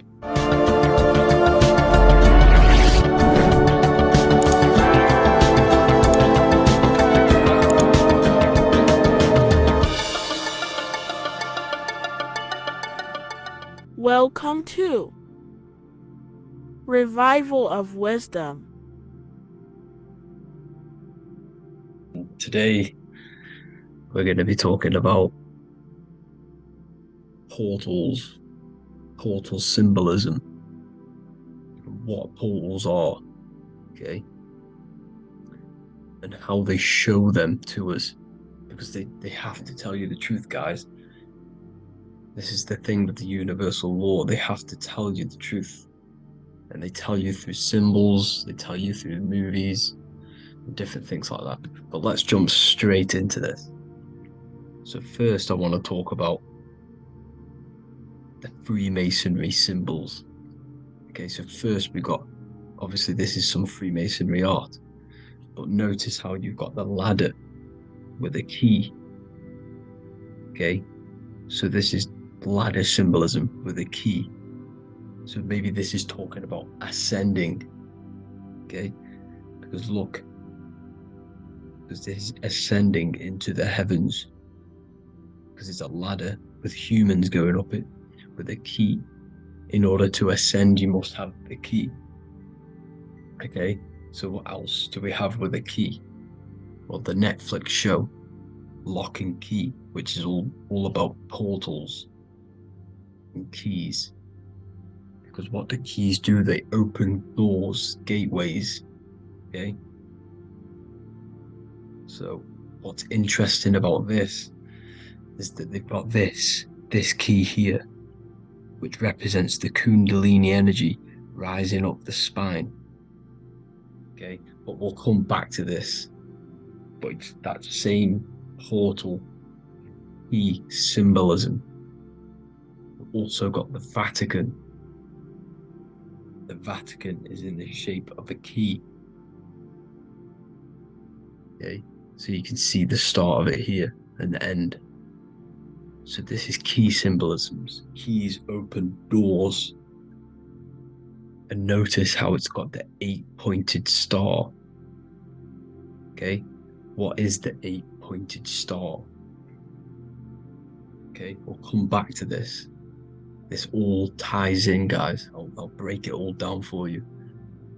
But then you've also got the god Janus.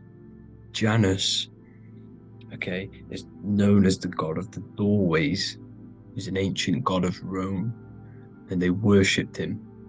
However, he's not a god, he's more like a high-level ranked demon.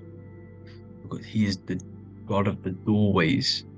And notice how he's got two faces. Because doorways always have two sides. You're going into somewhere, there's always two sides of a door. And he's always depicted with two sides of a face and a key. Because he holds the key to the doorways, to the portals, to other worlds and realms. Okay, as you can see, he's always got two faces and a key. Okay, so now we have the Sumerians, the Anunnaki, and they are always depicted with the two faces. Why do they have the two faces? Because they're symbolizing doorways, and the Anunnaki come to Earth through doorways and portals. So these are what these gods are symbolizing in their artwork. But they always have the 8-pointed star. Okay, what is the 8-pointed star? You see how they always have. Look, let me try to find another one. It's the 8-pointed star. This 8-pointed star is Polaris. Okay? Polaris, just like the Vatican, has the 8-pointed star with a key. Polaris is the center star. Polaris is a fixed star, it doesn't move. Okay? So the Anunnaki symbol is also the 8-pointed star. So this is symbolizing the portals and doorways that they come through in order to get to the Earth. But Polaris is that center star which does not move. It's always symbolized with the 8-pointed star, just like a compass. Why is a compass the 8-pointed star? Because at the center of our realm is where the most electromagnetic energy is stored. As you can see, we have an aura field, an electromagnetic aura field. So does the Earth. And in the center, so like our heart, for example, is where the most energy is stored. And like the center of the Earth, this is why all compasses point to the center, because this is where the most electromagnetic energy is stored.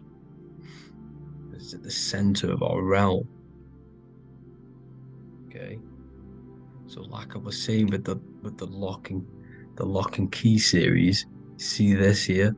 The Kundalini energy rising up the spine, just like your Kundalini energy rising up the spine. Let me try. I can't zoom in, but you know what I'm trying to say here. Let's go back to Polaris, because at the center is where pole. Can you see the pole of electromagnetic energy? Polaris, the North Pole. It's symbolized. The truth is in the words. It's like a pole of electromagnetic energy. And this is where the aurora borealis comes from. Notice how it's got the word aura in it, because it's the Earth's aura, electromagnetic field. Just like you have an aura, also known as the Northern Lights, because it's coming out of this center hole in the center of our realm, where the black sun is. And this is where the electromagnetic energy is coming up from. And this is what the aurora borealis is, or the Northern Lights. It's just electromagnetic energy. And it's symbolized through our symbols, the original O. Okay, because it's like a hole through the middle, Polaris. So this Polaris is the sky vault. It's the portal into this realm, because this is what the Anunnaki are always talking about, always symbolizing with the 8-pointed star. And just like a compass is the 8-pointed star, pointed to the center, to Polaris. Okay, see here on the Sumerian tablets with the 8-pointed star again. And how we know it's talking about portals with this 8-pointed star is because CERN 666 are opening up portals to the underworld, letting in demonic entities into this realm. How do we know it's a portal? Because their Hydra Collider has 8 points, just like the 8-pointed star. So they are creating synthetic portals to the underworld to let these demonic entities into our realm. But what is the key? Because if we're talking about ascending through Polaris, notice how here on the masonry art, this luminary here, so this is the sun, that's the moon, this is Polaris, because it's a luminary with what? 1, 2, 3, 4, 5, 6, 7, 8 beams coming off the luminary, just like the 8-pointed star. So you see the ladder with the key going up to Polaris. It's symbolizing ascending out of Earth. So what is this key that they're keeping from us? Because it's a human holding a key going up the ladder to Polaris. Well, chakras. We have 7 chakras. Okay, so this is what they are telling us in the lock and key symbolism. The Kundalini energy rising up the spine. Okay, just like they have 33 vertebrae on the back of your spine. Okay, this represents the Kundalini energy going up your 33 vertebrae, just like in masonry has 33rd degrees. Okay, so what is the key? Your chakras. Your chakras have to be unlocked. Okay, you have to unlock your chakras, and you can't unlock this one without going through this one. You have to go through them all. It's like a ladder, just like Jacob's ladder. You can't go from the bottom to the top.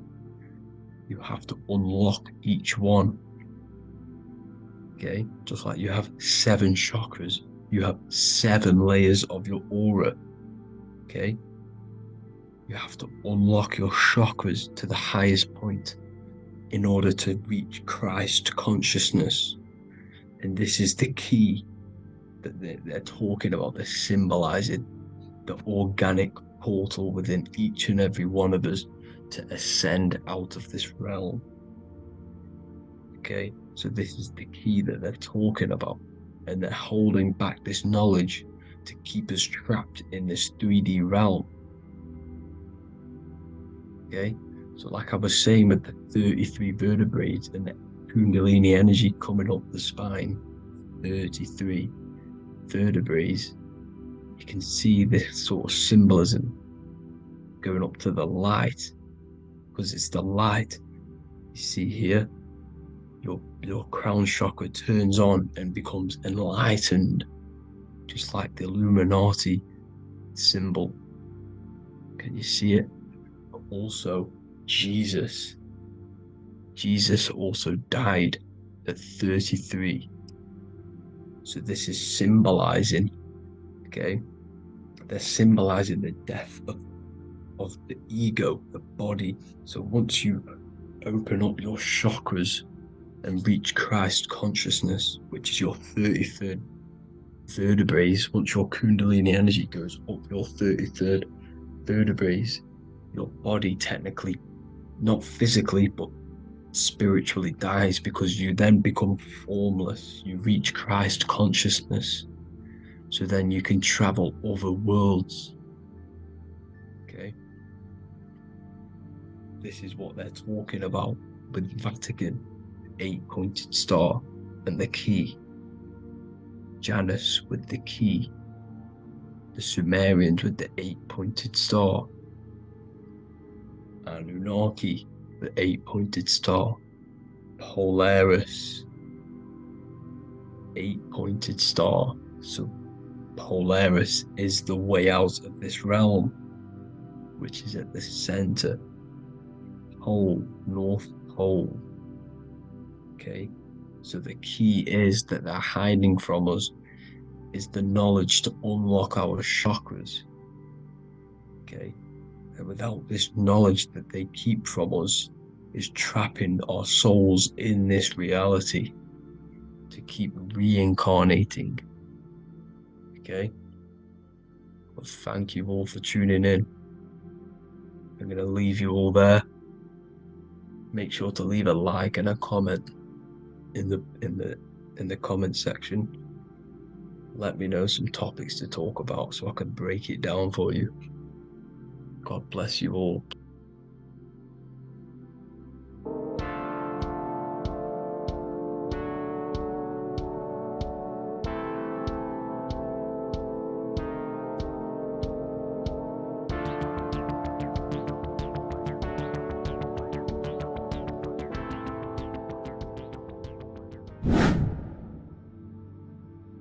How are we doing, people? It's Revival of Wisdom. We're back today talking about sun worship. Okay? And please enjoy, sit back and enjoy the video. First thing we need to understand is that the sun is the risen savior. It's the light of the world. Without the sun, we have nothing. Now, the sun is the Son of God.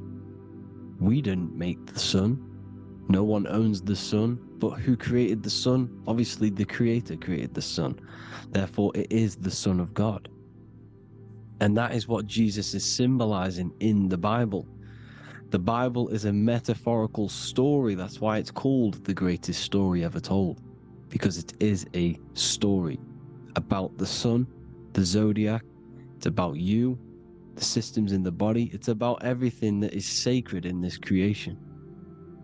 Now you can see the suns behind Jesus' head in all of the ancient portraits. Even the ones that are more modern, you still see a sun on the back of his head. Because he is the sun. He's the light of the world, our risen savior. And this is what Christians are lost, because they don't realize it's a symbolic story. And they think Jesus was a historical person.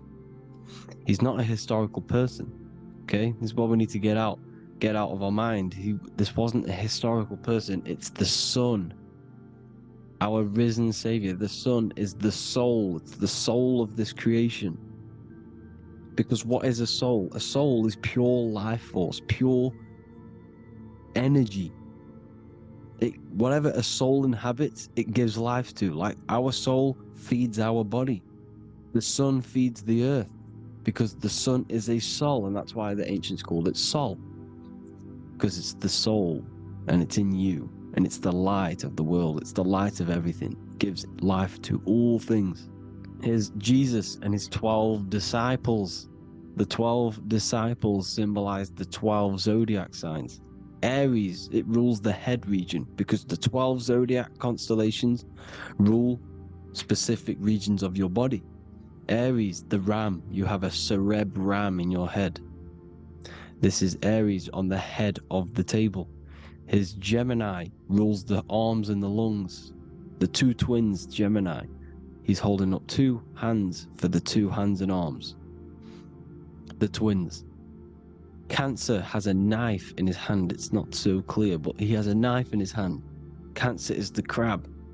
Crabs have claws. And he's pointing at Virgo's Adam's apple, saying there's no Adam's apple there. It's a woman.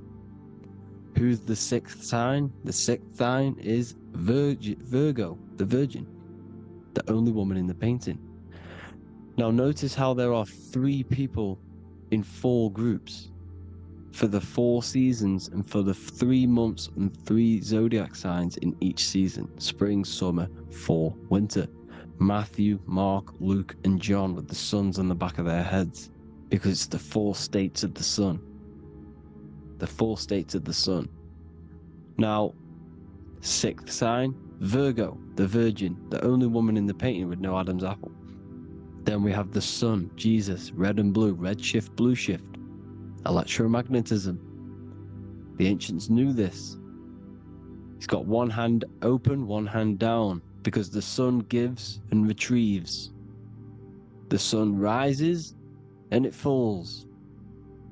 It gives, then pulls away. That's what the sun does, and that's what he's doing. His arms are out, symbolizing the rays of the sun, casting down onto the earth, giving and then receiving. Libra, his 2 hands are equal, he's holding his arms out equally, because Libra is the 2 balanced scales. Libra is when the sun is balanced between the summer and the winter. It's being judged. The sun isn't balanced. That's what Libra is, the 2 scales. Capricorn is the goat. Goats have 2 horns, and you can see the 2 horns on his head here. See? So this is astrology. This is what Leonardo da Vinci is depicting here. It's astrology. He knew the story of the Bible is all astrology. It's all based on astrology. The Son of God, the real Son. Now here are some Bible verses. I am the light of the world. Obviously, that's the sun. What other light is there that lights up the world? The moon can't do it. It's the sun, the one and only Son, our risen Savior. Because if the sun didn't rise, we'd all be dead. So it's our risen Savior. And it dies for our sins every night and then gets reborn every day. Now Jesus calms the storm. Mark 4:35-41. The disciples are all on a boat and there's a heavy storm. But Jesus is asleep. The disciple says, Jesus is asleep. We need to awake him. They wake up Jesus, and Jesus got up and rebuked the wind and said to the waves, quiet, be still. Then the wind died down and it was completely calm. Well, when Jesus was asleep, this is the sun not being risen. It's not risen yet. Because in the night times, that's when the storms happen on the sea, in the ocean. And when they awake Jesus, Jesus rises because he's the sun. He rises and everything calms. Because when the sun comes, the storms go. You see? So it's the sun. It's all about the sun. Here's another, Luke 22:10. A disciple asked Jesus, when will we know it's the end times? And Jesus says, as you enter the city, a man carrying a jar of water will meet you. Follow him to the house that he enters. Well, this is clearly talking about astrology, the topic that Christians think is satanic, when they don't realize the whole thing's based on astrology. Because the end times is the end of Pisces, which is the 2 fish, which is the age we've just gone out of. And you can see all these ancient churches here with 2 fishes, because they knew it was the age of Pisces. There's an ancient photo, ancient artwork with the 2 fish, Pisces. And the end times, as it talks about in the Bible, when Christians think the world's going to end or something. But no, it's just the end of Pisces. As you enter the city, a man carrying a jar will meet you. Follow him to the house. The house is the zodiac sign that he enters. And the zodiac sign is Aquarius, because that's what it is, a man carrying the water. We know this is astrology because a woman That is a woman's job in the ancient times. In the ancient times, the woman used to get the water. You would never see a man collecting water back then. That was the woman's job, whilst the man builds the houses, for example. You see, so we know it's talking about astrology because astrology is the man holding the bucket of water. It's the end of Pisces. Now we are in Aquarius. And of course, Luke 24:36, the risen Savior, the Son. Now, the Son is also born on the 25th of December, a virgin, just like Horus, Mithra, Buddha, Krishna, Hermes, and thousands of other gods, all born on the 25th of December. Well, it's because the Sun moves 1 degree northward on the 25th of December. And on the 22nd to the 24th, it stays in the same degree because it's moving south. But then on the 22nd, it stays in the same degree on the Southern Crux constellation, and the ancients called this the Sun dies on a cross, because the cross is the Crux constellation, the Southern Cross. And it stays on that same degree for 3 days on the cross. The Sun dies on a cross, and then on the 25th, moves 1 degree northward, bringing back the summer, the light, the warmth, the growth of crops. And this is the Sun being reborn again, a virgin, because it's pure. And here's Mithra, another sun god before Jesus was around, before Christianity. It was Mithraism, and Mithra, Ra is Ra, the sun god, Egypt. It's all about Ra, the sun. You see the crown of thorns on Jesus' head, symbolizing the rays of the sun. And here are the rays of the sun on the back of Mithra's head. Krishna, the sun. Buddha, the sun. Horus, horizon. All born virgins, all did miracles, all resurrected. Dead for 3 days. Well, here he is, dead for 3 days on the cross. And resurrected. Because it's the most ancient religion ever been on the face of the earth. The worship of the sun. And we should worship the sun, because without the sun we are nothing. The sun feeds us, feeds the earth, feeds everything. Without the sun we are nothing. It's been reversed, and now we're worshipping man. When we're worshipping a man called Jesus, was never real. It's all about the sun, the most high, the most powerful, potent, celestial body in the sky, the orb that feeds us every day. It dies for our sins and rises every day. It's the sun. Now on the Holy Communion Day, it's the worship of the sun. They give out mini suns. It's Jesus holding a sun. And they raise the sun on Sunday, because they go to worship their sun god on Sunday. Not Saturn Day, not Moon Day, Monday, but on Sunday when the sun is exalting. And they hold suns up above their heads because the sun rises. They're symbolizing the sun rising above their heads as Savior. It's the sun. It's the Holy Communion Day. And here's Jesus giving a piece of himself to the children. It's the sun, the light. Judas was known as a backbiter, a backstabber, because he stabbed Jesus in the back. He betrayed Jesus. Well, this is just another astrological story about the constellation Scorpio, because the Scorpio is the J, looks like a J. J for Judas, the scorpion, the backbiter. Scorpions backbite, they bite with their back. And what does Judas do? He betrays Jesus by kissing him to let the warriors know who they need to get. So he kisses Jesus, and Jesus gets stabbed in the back. Well, when you get stung or bit by a scorpion, they leave like a kiss. So Judas kisses him and gets betrayed. Well, this is because the sun, when it hits Libra, it's balanced. The sun is balanced because it comes through summer. Now the sun's starting to die. The sun's starting to die. It hits Libra. And then as soon as it hits the Scorpio, it gets betrayed, because now the sun has to fall to winter. And Saturn is there waiting to take over the darkness of the winter. So he gets stabbed in the back by Scorpio, Judas, the scorpion, the backstabber. You see, it's an astrological story. Here's Mary. Mary means marry, which means pure. The sun is pure. No one gave birth to the sun but the God. And it's born every day. It's born every day on every year. It's born pure. There was no controversy. There was no, activity for the sun to be born. It's pure. Now, the 7 metals come from the 7 planets.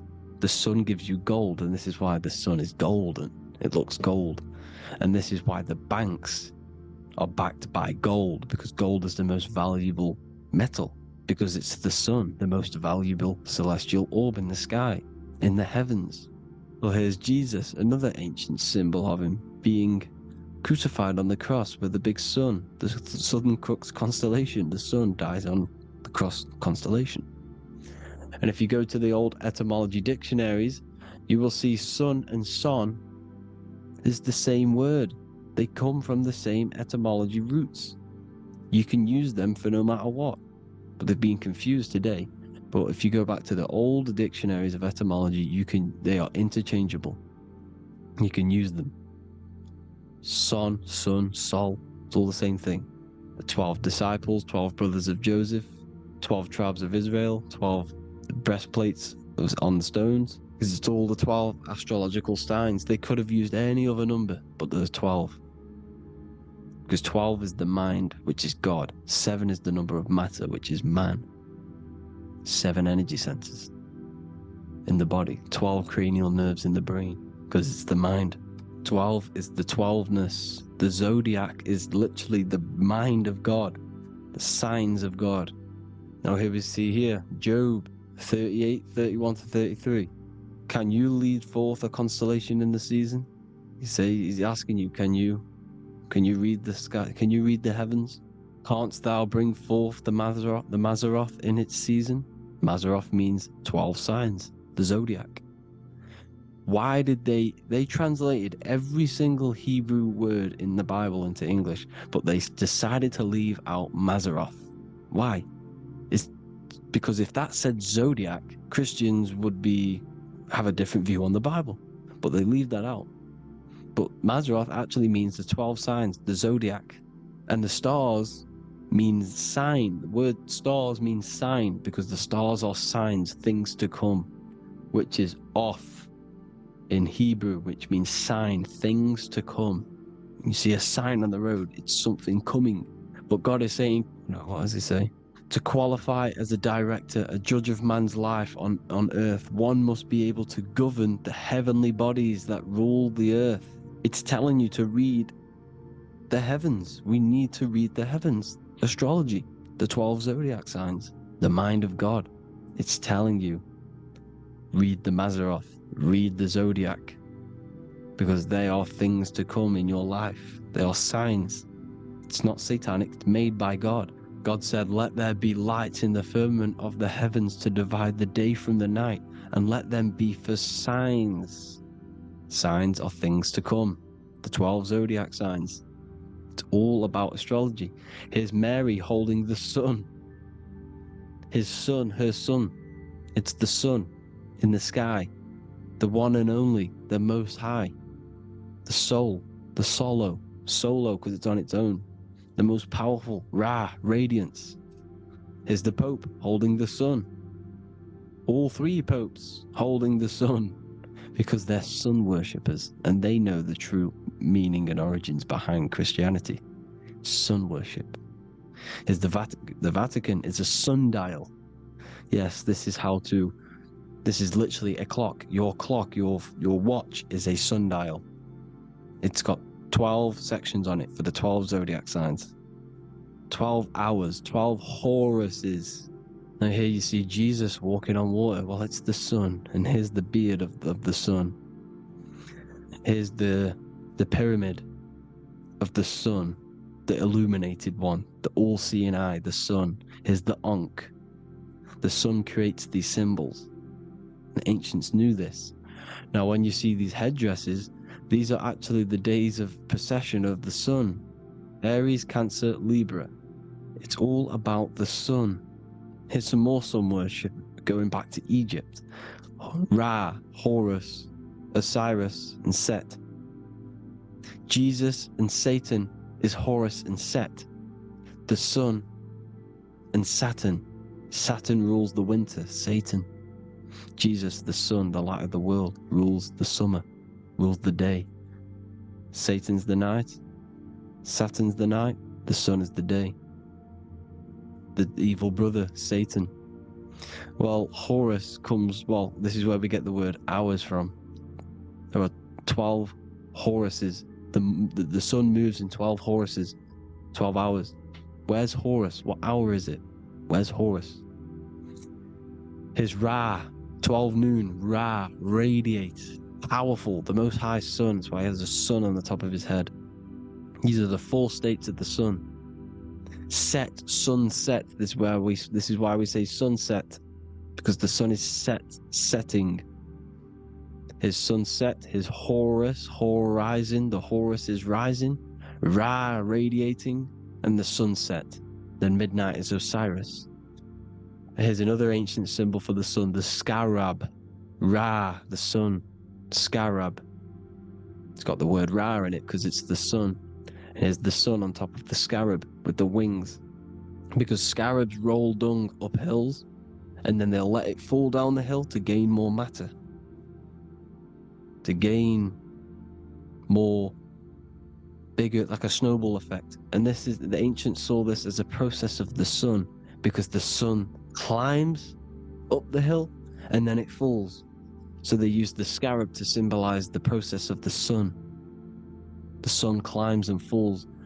Here's an ancient Egyptian cat cutting off the head of the serpent. Well, the cat is cutting off the head of the serpent, symbolizes the sun cutting off the nighttime. When the sun rises, it cuts off the nighttime. It cuts off the serpent. The serpents represent darkness or evil. There's some more symbology of the sun and the heavens, the arch, the royal arch, the firmament, the sun inside the firmament. These are all ancient churches, and they all depict the firmament, but the sun inside is the ancient cosmology. You see, because it's all about the sun. Everything's about the sun, because the sun is our orb, made for us to sustain life and this inside of this creation, inside of this firmament, the royal arch of heaven. Here's the Freemasons depicting it. Here's the Masonic royal arch. You can even see the zodiac signs. Here's Cancer, the checkered board. It's the royal arch of the firmament. Obviously, they don't want to tell you that. You live in space, apparently. Some more sun worship. Here's the beard of the sun on the water. They all have this long beard. And why do they say amen? Amen at the end of every prayer. Amen is a sun god, a creator god. It's all about the sun. So thank you all, people. Hope you all enjoyed. Hope you all gained some knowledge and insight. Please give me a follow, drop a comment, drop a like. Have a good day. Love you all.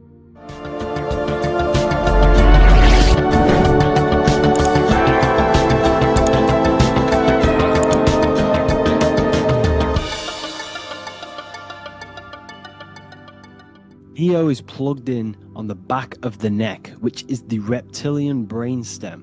The reptilian brain is all to do with survival mode, survival state.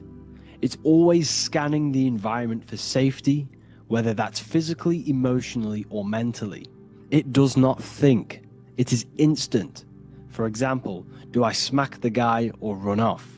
If something happens to you, like a car's coming really quick to you, you do not think about this. The reptilian brain is the animal instinct that will instantly move your body on the instant reactions. Hence why it's the closest brain to the rest of the body. It has instant access to the electrical nervous system to control the body at instant reactions. Now, Neo is plugged in on the back of the neck, which is the reptilian brain. Therefore, the matrix is the body itself. It is the lowest state of consciousness. This is what it represents. The word matrix means womb. It translates to womb because your body is a womb. Your body is a vessel for universal consciousness, for God consciousness. And the body is also a womb where you can be born again outside of this body by raising your consciousness, by awakening the neocortex. This is why Neo is called Neo, because it represents the neocortex. This is the higher aspect of our brain. This is all to do with new things, higher reasoning, higher thinking, new learning. You see, the brain is a receiver for universal consciousness. And what do I mean? It is a radio receiver. Think of it like this. You have a radio tower which emits frequencies. And each little frequency, 00.1, 00.2, 00.3, each 00 point is a different person. We are all the same universal consciousness encapsulated inside of a different vessel. This is why our body is the temple of God inside of the Bible. Your body is a sacred temple of the divine essence of the universe. However, consciousness is controlling this physical body. And I'll show you this diagram here. Consciousness consists of imagination, emotions, thought, and memory.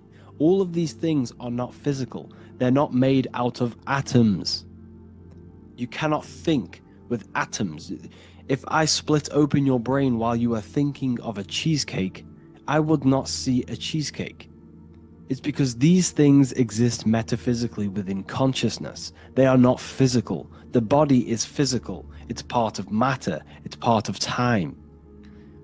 You see the Leonardo da Vinci, the circle and the square. The square represents limitation, beginning and end, because when you draw a square, there is a beginning and end. It represents the body, the mortal self, the ego, the echo. Then you have the spirit raised above, which represents spirit over matter, mind over matter. Invisible forces create physical forces. Everything physical exists in non-physical. This is also the Freemasonic square and compass, why the square is below the compass, because the compass creates the circle, which is spirit or mind. Then you have the square, which is matter. Mind and matter are the same substance. Mind creates matter through thought. Everything in this physical universe manifested through thought. Everything began as thought. So you are spirit and matter. You have a material body and a spiritual body. And you are right in the middle. This is why humans are very, very important. Because we have an animal nature, the reptilian brain, and a higher consciousness, the neocortex. And we must awaken out of the matrix, which means womb, which is the body. And Neo is waken up from the lower self, the reptilian brain, and moves into the neocortex. Because the brain is a radio receiver for consciousness. Now, what do I mean? I went over this before.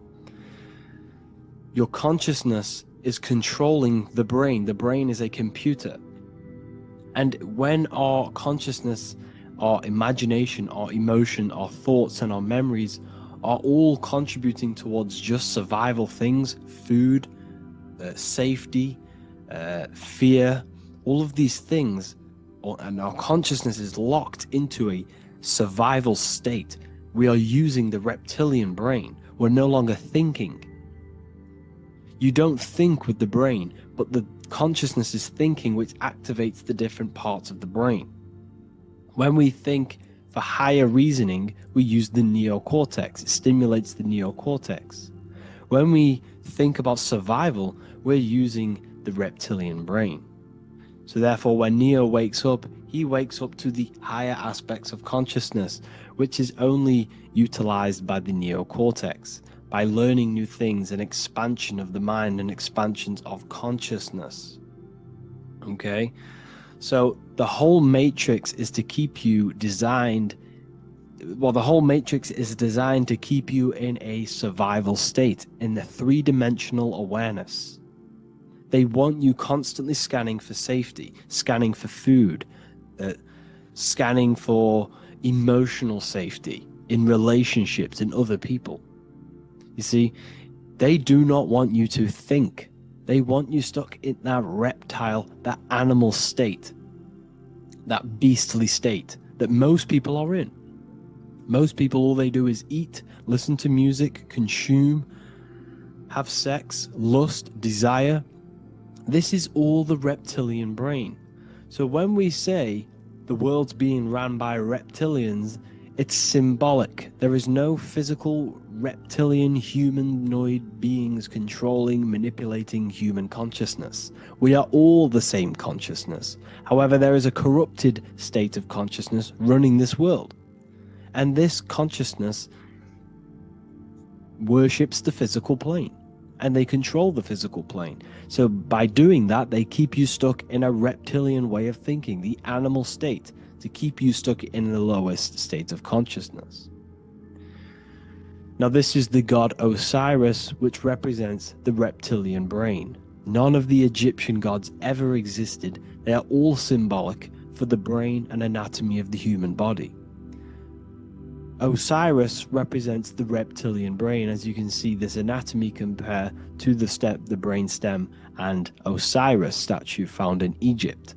And we also see an ancient artwork of Osiris with green skin and two reptile crocodile alligators next to him, which also symbolizes the reptilian survival state of human consciousness and the activation of the reptilian brain. This is what it symbolizes. Now, this is what the Matrix is all talking about. It's talking about the awakening, the expansion of consciousness. The word divine is dive in because you connect with the divine by diving inward. There is no man in the sky going to save you. You must connect with the self. Know thyself. Truth comes from within. All of these things I'm telling you comes from within you. I'm just pointing it out. All of this is self-realization. A lot of people say, well, what are my sources? My sources is knowing thyself, observing thyself, using the neocortex of critically thinking, sitting down and thinking about yourself and having deep realization of yourself. You can realize that your thoughts are not of this physical world. It's quite simple. The brain does not think. The brain does not imagine. The brain does not hold memory. All of these things exist in consciousness, the one consciousness, but we are all fractal, infinite parts of. This is the eye on the triangle, consciousness being given down to the rest. This is separate.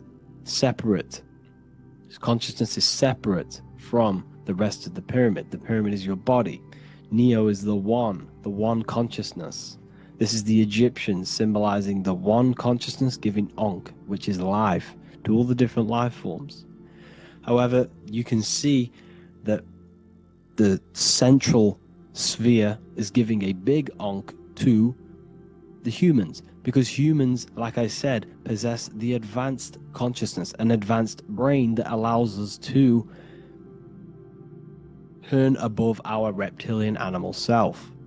For example, we can go against our reptilian lower animal nature and turn to our godly nature. Animals cannot do that. They are stuck in instinct. They are stuck in a reptilian animal way of thinking and operating. Everything they create is to survive. We can turn against our lower nature and create for amazing things like buildings, architecture, technology.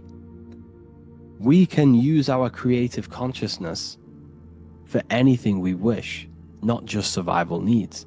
And it's the same with your spiritual journey.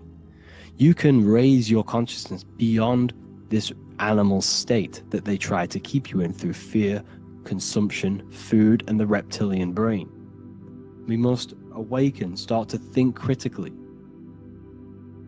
and awaken to our divinity, because the mind, the consciousness within you has infinite potential to expand. There are infinite fields of knowledge that you can explore. The mind can never be filled. It can never ever be full of knowledge. It always expands, and that's why you are alive. That's why you are part of this universe. That's why the science always says the universe is always expanding, because the universe exists in your mind, and the mind is always expanding into new fields of thought, new fields of knowledge and information. And that is your whole sole purpose, of expansion of mind and expansion of consciousness, and the exploration of the mind of God. We are living in the mind of God. You are a thought in the mind of God. You must awaken out of this body. This is why Jesus says you must be born again to see the kingdom of God. You must be born again. You must raise your consciousness beyond physical limitation and awaken to your divinity.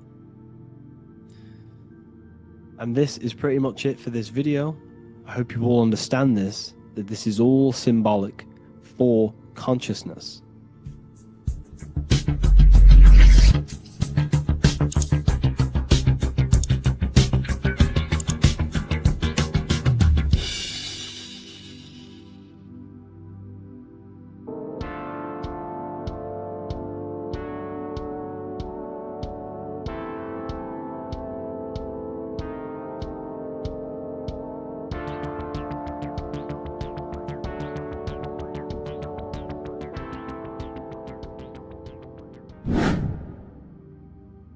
Left and right hemisphere, and what are they doing? How does it contribute towards your perception in this world? And this is what we're going to be talking about in today's video. We're going to be breaking down the two hemispheres of the brain and how they function in your life. So first we have the left hemisphere. This is the logical hemisphere. This is the analytical, divided, scientific, or verbal hemisphere. The right hemisphere is creative, wholeness, artistic, symbolic, and metaphorical. The right hemisphere does with non-verbal things. It produces a holistic perception. It is more to do with creativity. Because what you must understand is that we are not in the external world. The world is produced by our brain. We see with our brain. Our eyes are a part of the brain. What we touch is the brain's interpretation of electrical signals on the nervous system. What we smell is the brain's interpretation of smell through the nose. What you taste is your brain's interpretation of chemical reactions on your taste buds. So what you are experiencing is the brain. The brain is a computer creating a simulation. And you have two hemispheres which breaks down this reality. So essentially the brain is the perception creator. It creates perception. So if the brain is creating this, who is the one experiencing the brain? Well, that is you, the consciousness, the mind, the all-seeing eye. You are the all-seeing eye experiencing the brain, the observer behind the brain, behind reality, behind the emotions.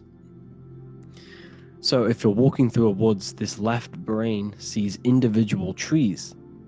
The right brain sees the whole woods. It sees the biome. It sees the bigger picture.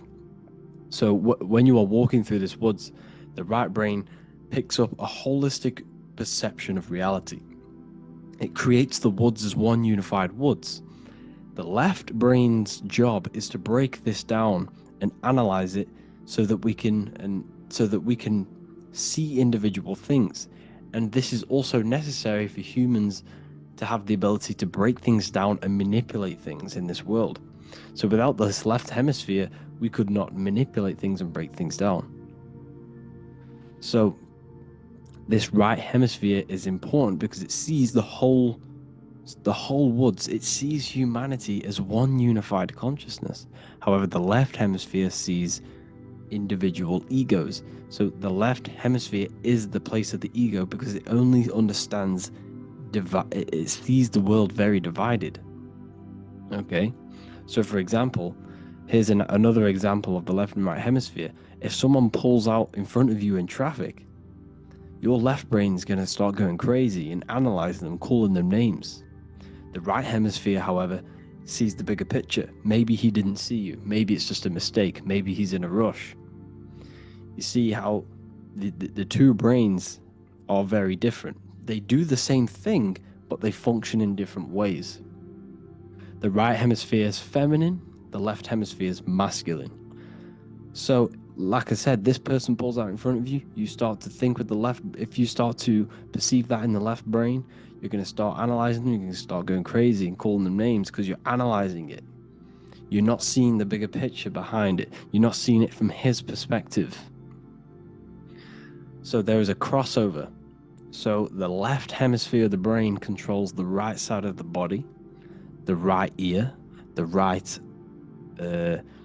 eye. Everything to do with the right side of the body is connected to the left hemisphere, and the right hemisphere controls everything on the left side of the body, including your eyes, your arms, your legs. So everything is crossed over, and even your visual field is crossed over. So this is your visual field, as you can see here, and even the left side of your visual field goes to the right brain. There is a crossover. No one really knows. There's not really a reason for this. However, this is how the human body is designed. As we all know, the human body is the most advanced piece of technology on the face of the earth. They cannot replicate the human body. And they tell you it has no creator. This is crazy. People are that brainwashed, they can't even understand that their body is the most advanced piece of technology. Your body is so advanced, the computers that you use are mimicked of the body. Everything they create is mimicking nature, but they don't show you how intelligent nature is because they don't want you to understand you're in an intelligent design. So anyways, let's get back on track. There is a crossover in the brain, and this is why they teach you to write with your right hand.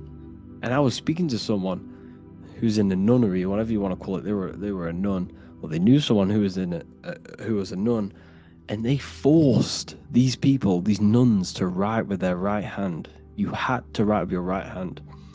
This is why, I'd say at least 70% of the world, or 80%, is right-handed and right-legged, because they taught us this to activate the left hemisphere more, because of this crossover that happens in the body. So when we are using this right side more, we are using that left hemisphere more. Why? Why are they doing this? Well, they also called it writing. Writing is a spell, to cast a spell on you, to use that right side of the body so that you use this left hemisphere, because they want you to see the world as a divided perception. They don't want you using the right hemisphere, using that left side of the body to activate the right hemisphere to see the bigger picture and see how everything is all one and everything is created. This left hemisphere domination keeps you from seeing the connections between everything, because that left hemisphere analyzes, it breaks things down. So when we are left hemisphere dominated by using the right side of the body, we are essentially seeing everything as divided. And this is why so many people will not understand my work, because my work connects dots and connects fields of knowledge, and makes you see the bigger picture. So people who are left hemisphere dominated will see my work and think this guy's crazy, but it's all about activating that right hemisphere. So they called it writing, because every word you say is molding your mind in some sort of way. The things you see is molding your mind. Everything you take in through the five senses is molding your mind. And language is a massive spell, especially the English language. They called it writing so that you use that right side. It's a spell, because your subconscious mind picks up everything you say. And 90% of your daily basis behavior and thought patterns is produced by these subconscious programs within the subconscious mind. Essentially, your conscious mind is only the 10% of you. The conscious mind is just what you're aware of, what you're wearing, how you're feeling, what you're thinking. That's your conscious mind. The subconscious mind is controlling every system in your body. It's telling your heart to beat without you being conscious of it.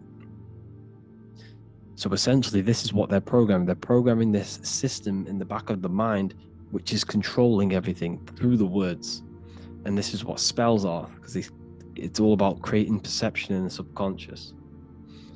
So they want you to use that right side more. I truly believe the ancients, they were balanced. They used the left and the right side of the body. They didn't have a stronger side because they understood this science of the body and how the body works.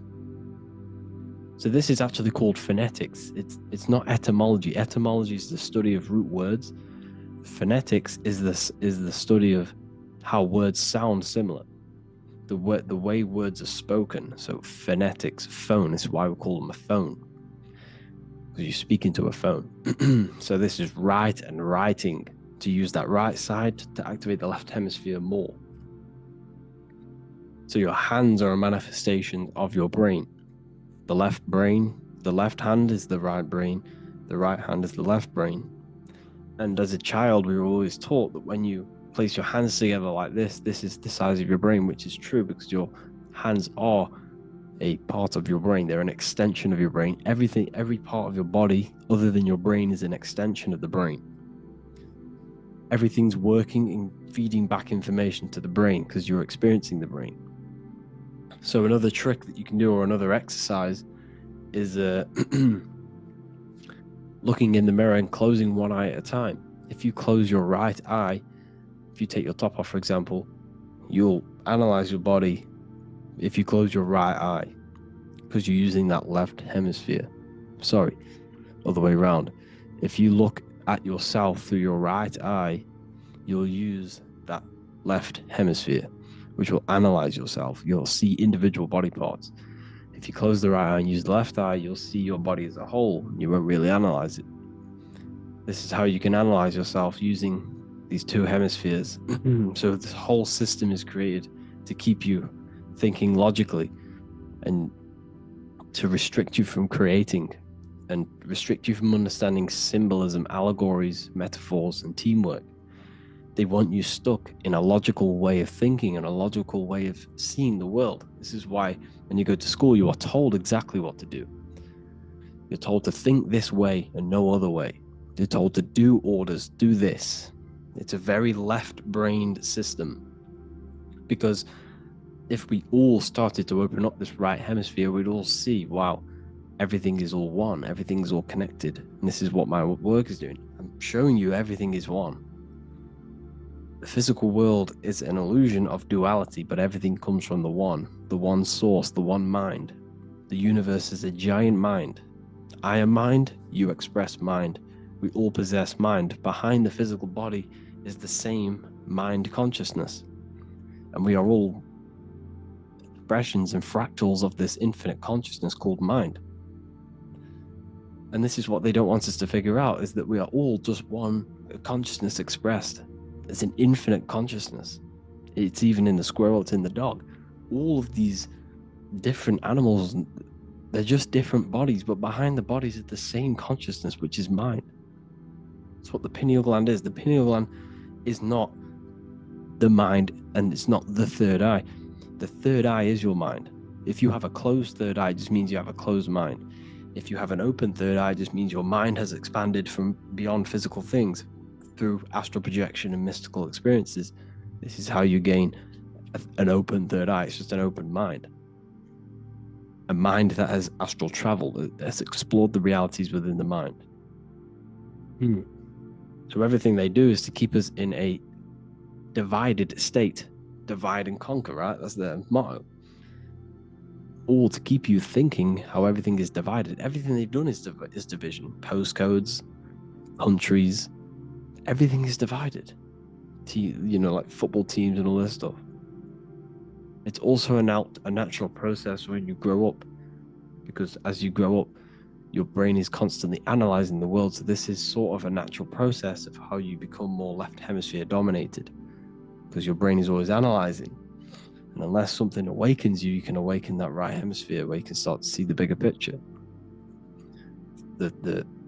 Even the music, it's all tuned to 440 hertz. It shuts down the right hemisphere of the brain. 440 hertz, Spotify, Apple Music, the radio. Every time you turn on the radio, it's tuned to 440 hertz. This was specifically tuned. It never used to be tuned to this. It was in the 1950s. It was changed. The standard music tuning was changed to 440 hertz because it shuts down that right hemisphere of the brain. They don't want you thinking, seeing the world in this way and perceiving things as one. And I'm going to show you. It tells you this in the Bible. Cast the net onto the right hand side of the boat and you will find the fish. What was Jesus saying? This is, you see, people read the Bible and they don't understand it. If the Bible is not talking about you, then it has no meaning. The Bible, everything you read in the Bible is about you and how it can better your life. It occurs to you. So if Jesus says, cast the net onto the right hand side of the boat, this is an allegory. The boat is your body. Cast the net, it's the awareness, the perception, onto the right hemisphere of the brain, and you will find the fish. What's fish? What do fish do? They swim deep in the ocean. It represents the knowledge. Deep knowledge. Cast the net onto the right hand side of the boat and you will find fish. You will find the wisdom. You will gain understanding when you cast that your awareness into that right hemisphere. You will see that I am you and you are me. We are all one consciousness. You will see everything. You'll see that the trees are the same patterns as the nerves in your body. You'll see everything is connected. Everything is a fractal of the one infinite consciousness. And how many fish did they catch? 153. That adds up to 9. This is now numerology. The Bible's filled with numerology. Adds up to 9. What's 9? Human consciousness. It represents consciousness. You're in the womb for 9 months. Feminine. It's all about consciousness. And in Revelation 14, and I looked, and behold, the Lamb standing on Mount Zion, that's the spines, the mountain. With him, 144,000. 144 adds up to 9. It represents consciousness on top of the spine. You see? And he had his name the name of his Father written on the forehead. What's the Father? The higher mind, the higher consciousness within you. Where is that? In the forehead, the pineal gland. The pineal gland is the radio receiver for the higher consciousness. Because every body part of the body has consciousness. Your heart has consciousness. Your gut has consciousness. You are thinking with these different consciousnesses. You think with the gut. You think with your penis. You are thinking with all of these consciousness. And it's about raising your consciousness to the higher consciousness, which is the Father, the mind, in the head. Don't think with the lower parts of the body, because that is your animal nature. Think with the higher parts of the body. It's all representing consciousness.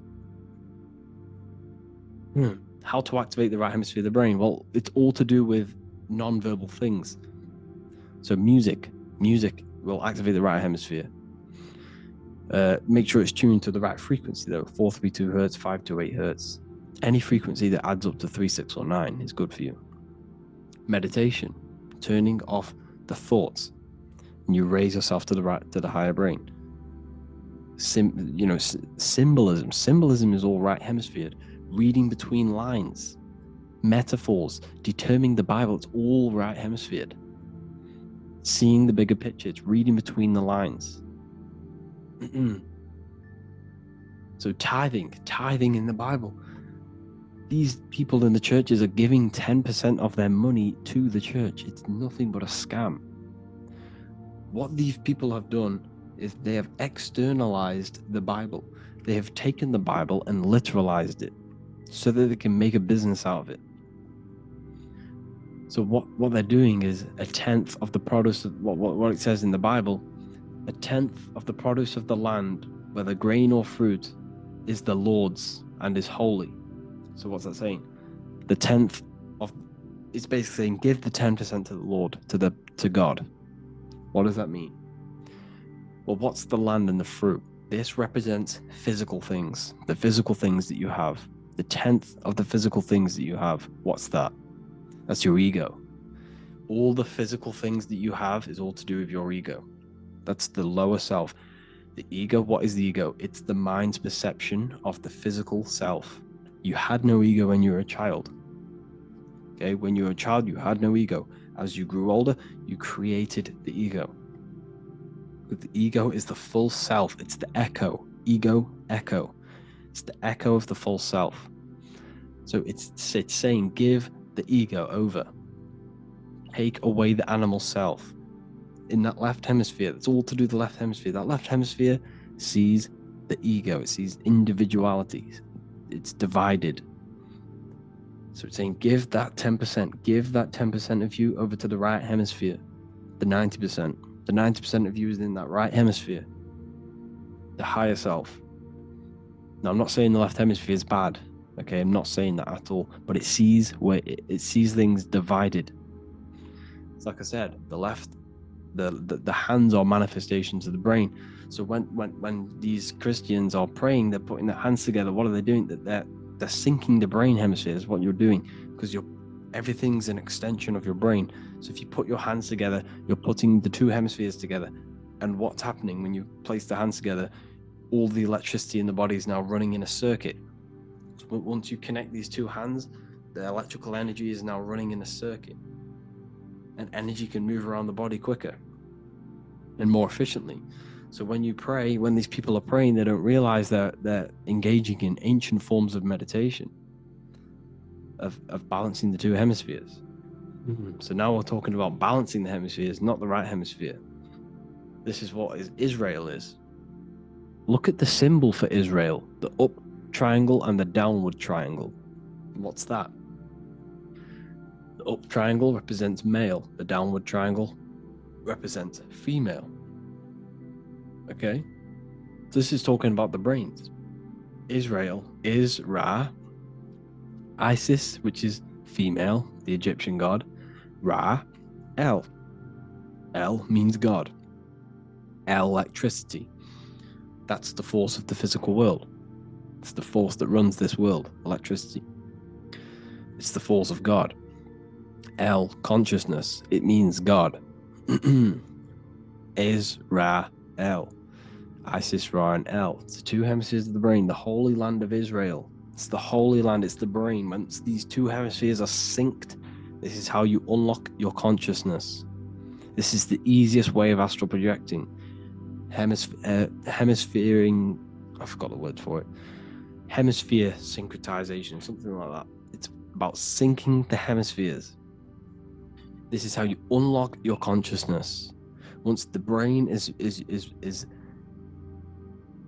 running as one electrical system, this is how you balance the two masculine and male opposing energies. Once these opposing energies are no longer in war with each other, the brain, they come together to work as one. You unlock your consciousness. You are born again. What happens when a male and female have sex? It creates a new child. It becomes one. You are born again. Once the two hemispheres of the brain, you are born again. You can then have an out-of-body experiences. So this is why the symbol of the Holy Land, Israel, is the up and down triangle back combined together, because it represents unification of the male and female, unification of the hemispheres. You're born again. You unlock consciousness. And you can get this for free. It's called the Gateway Tapes on my website. Basically, it's a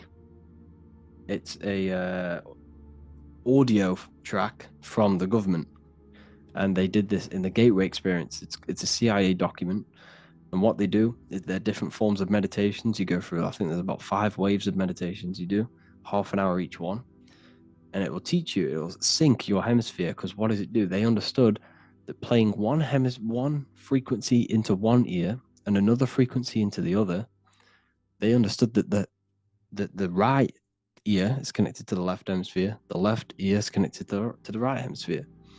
So when you play 2 different frequencies into both ears, what happens? The brain picks this up, the 2 hemispheres of the brain picks this up, and it syncs it. It syncs these 2 hemispheres, these 2 frequencies together.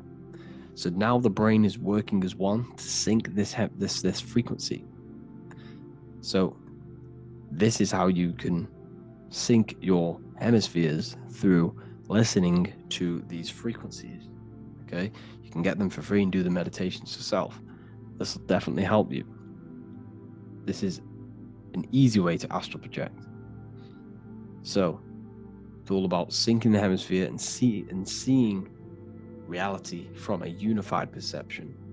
We should all aim to get out of that left hemisphere. I'm not saying don't use it, but we should now start to we should now start to read between the lines of the Bible, read between the lines of the symbolism they're showing.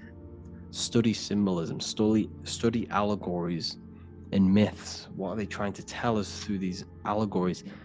And, this is how we start seeing things in a better way. Once we understand that we are all microcosms of an infinite consciousness, we can all come to one, because love is the unifying force of this infinite consciousness. We are all divided. We are all disconnected from our hearts. Once we all connect with our hearts and see that everything is one, we can all start to love and come together as one, because love is the unifying force of consciousness. So if you haven't already seen, I now have launched the Ethereal University. I will be doing lectures like this one, but even better, deeper, and even releasing knowledge that I can't talk about online, as they are censored. I'll be doing lectures every single week. I'll be doing live calls every single week. You also gain access to my library, which is filled with over 45 occult books, filled with knowledge. Okay, I'll show you now. Plus, you get my book, The Book of Wisdom, PDF form, and the Human Health Guide, PDF form. You also get all of this stuff, the health section, Q&As, ethereal meditations. We've got some celestial studies, cosmology, and numerology coming soon. You also get the brand new Manifestation Mastery course, plus the library. And there'll be new books, new lectures, new live calls every single week. Or you can get the Book of Wisdom, use the code WISDOM in all capital letters to gain 40% off. This sale will be ending very, very soon, so if you're watching this, be very quick to get yourself a physical version or a PDF of my book. You can get it in all these languages. Hope you enjoyed this video, people. I'll see you inside the Ethereal University, the real university. Have an amazing day.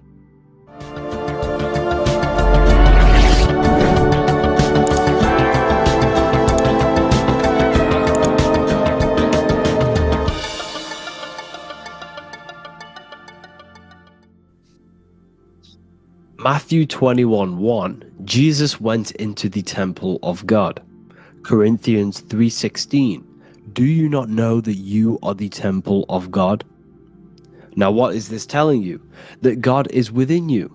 Hence why in Luke 21:12 it tells you the kingdom of God is within you.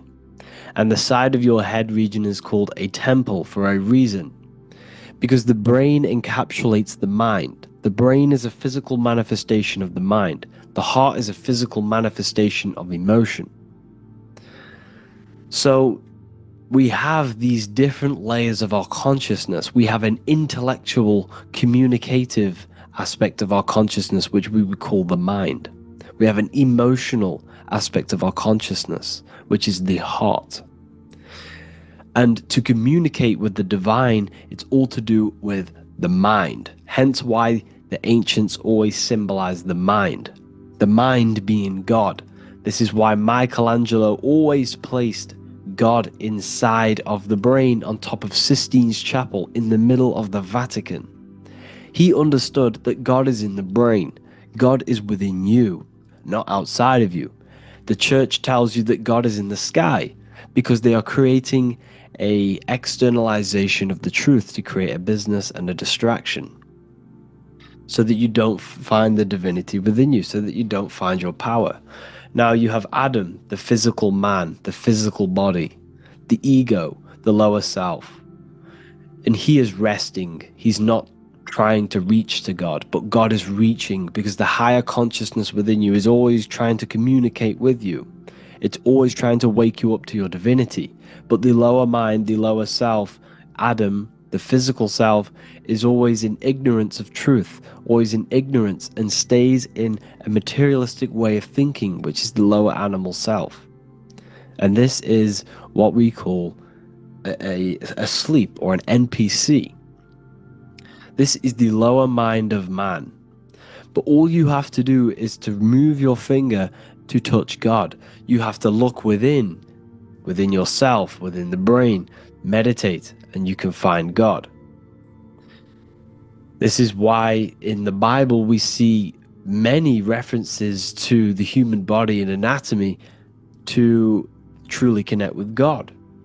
Kings 6:8, The door to the middle chamber was in the right side of the house, which is the right hemisphere of the brain. The middle chamber is the pineal gland, where the seat of your consciousness is, where the seat of your higher consciousness is, the mind. And they went up the winding stairs, which is your spinal column, into the middle chamber, and out of the middle chamber into the third. So they went up the winding stairs. This represents raising your consciousness up the winding stairs. Your spinal column acts as a stairway of consciousness. Depending on what sort of consciousness you are operating in, depends on what part of the spinal column you are using. Because the spinal column ascends and descends consciousness. What do I mean? If you are in a reproductive way of thinking and you're always thinking about sex, you're jerking off all the time and you're always eating, all of your brain's power and your mind's power is being descended into the lower aspects of the spinal column, which represents hell, the physical state of man, Adam, the ignorant state. We're basically living off low-level pleasures like an animal. And the stairway to heaven is your spinal column. They went up the winding stairs into the middle chamber, which is your mind, your pineal gland, and out of the middle into the third stage of consciousness, physical, etheric, astral. When you meditate and you start to raise your consciousness during meditation, you enter the astral plane when you turn off thought. But this is the middle chamber inside of the brain. Here we see another painting inside of Sistine's chapel of God inside of the brain. This is the brainstem. This is the brain. This is the frontal lobe. This is the back lobe. This is the back lobe. This is the cerebellum. Here's the reptilian brainstem. Here's the claustrum. This is what we are seeing here. Anatomy. Here is another one in Sistine's chapel in the middle of the Vatican. This is depicting the brainstem. God's neck looks exactly like the brainstem. Here we see a real brain compared to God's neck, because the neck is just below the brainstem. And this is what they are symbolizing, because they knew that God is within you. God is a part of the human body. God is inside of the body, because the body is a vessel for consciousness, for universal consciousness. Inside of you, inside of me, is the same spark of consciousness.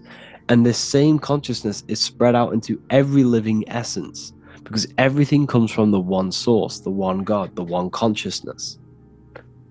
Matthew 6:22-23. The light of the body is the eye. If therefore thine eye be single, thy whole body shall be full of light. Practicing the single eye. What is this? This is meditation. This is entering within yourself. So the Bible's telling you to practice the single eye. But if thine eye be evil, thy whole body shall be full of darkness. What does this mean? If your consciousness is in an evil way of thinking, if your mind is filled with an evil, negative mind space, then your body shall be filled with darkness, with evil, with negativity. Because negative thoughts destruct the body. Positive thoughts heal and regenerate the body. So he tells you to be, the light of the body is the eye, your consciousness, the inner eye of consciousness, the eye that lets you see. And what do I mean? You look with your two physical eyes, but you see with the inner eye. What you see is perception. You look with the two eyes, and what you see is perception. You are seeing, you are understanding, and that's what consciousness, the mind, gives you.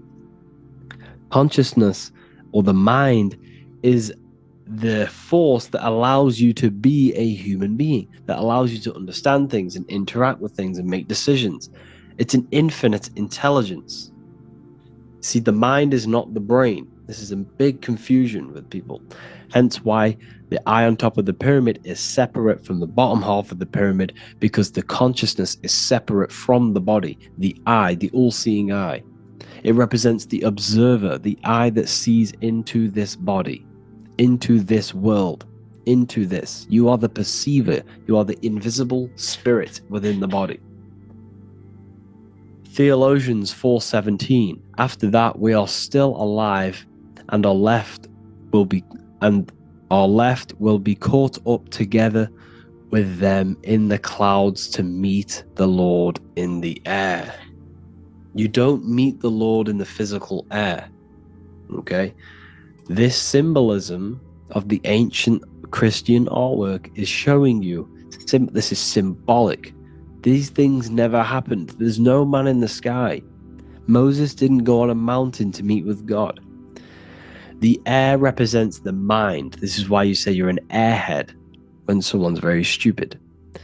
Earth is your body. Water is your emotions. Fire is your spirit. Air is your mind. The invisible mind. So Anton Mengs, an ancient Christian art worker, is showing you anatomy of God in the clouds.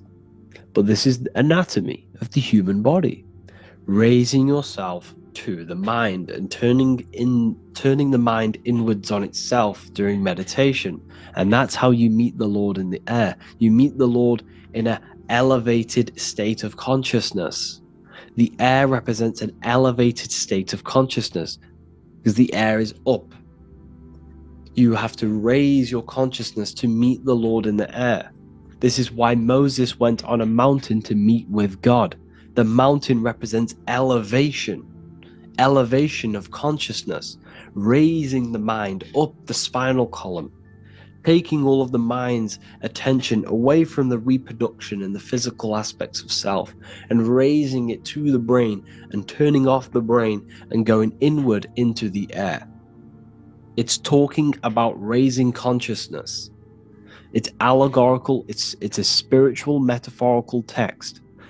The side of your head's called a temple because inside that where that temple is, right in the middle of where you call the temple, is the inner chamber, the open room, the holies of holies in the Bible, or the land flowing with milk and honey, or Mount Zion. There's so many different names for the brain, or the upper room where Jesus meets his 12 disciples, the 12 cranial nerves in your brain. This is the temple of God. Your body is a temple of consciousness. It encapsulates consciousness. It encapsulates the mind and soul. John 10:30, Jesus states, I and the Father are one. Psalms 46:10, be still and know that I am God. He's talking about the I am within you, not within Jesus. Everyone refers to ourselves as I. I am God. When you say I, you're referring to the highest aspect of yourself. The aspect that is above all thought, above all emotion, and above all things. When you say I, you're referring to your pure awareness, your pure consciousness, the highest aspect of yourself. And anything after I is egotistical. I is God. The letter I is the Roman numerals for one, because there is one God, one consciousness. The letter I is one line, just like the number 1. Matthew 6:3-4, take no thought. Therefore take no thought. Take no thought. He says this 5 times because you must turn off the 5 senses and take no thought to connect with God. Be still. This is telling you to meditate and know that I am God. The I am within you. I and the Father are one. I and God are one. You, who you think you are, is a completely wrong. The body is matter. Your name isn't you. Your job isn't you. Your reputation, your trauma, your memories, your friends, family, worries, bills, interests, dislikes, goals, passions. Anything to do with the thinking mind is not you. Who you think you are is a part of your thinking aspect of consciousness. But once you remove thought, you are no longer your name, you are no longer your body, you are no longer your reputation. You are the I. You are pure awareness, pure consciousness. pure consciousness. And this pure consciousness has latched on to this name, this job, the body, and your traumas. Your pure consciousness has attached itself to this character who you're playing in the physical world.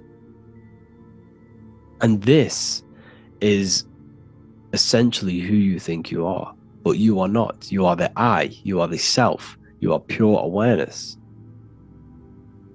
So, in order for you to detach from these things, you must learn how to detach from your name, your job, your reputation. And you do this through meditation, by turning off the thinking mind. Turning off the thinking mind allows other aspects of your consciousness to open up. What do I mean? Your whole life you've been thinking, and all of these thoughts has attached you to this physical body. You haven't allowed your consciousness to open up. And you can only do this by taking no thought. That's why Jesus tells you, take no thought.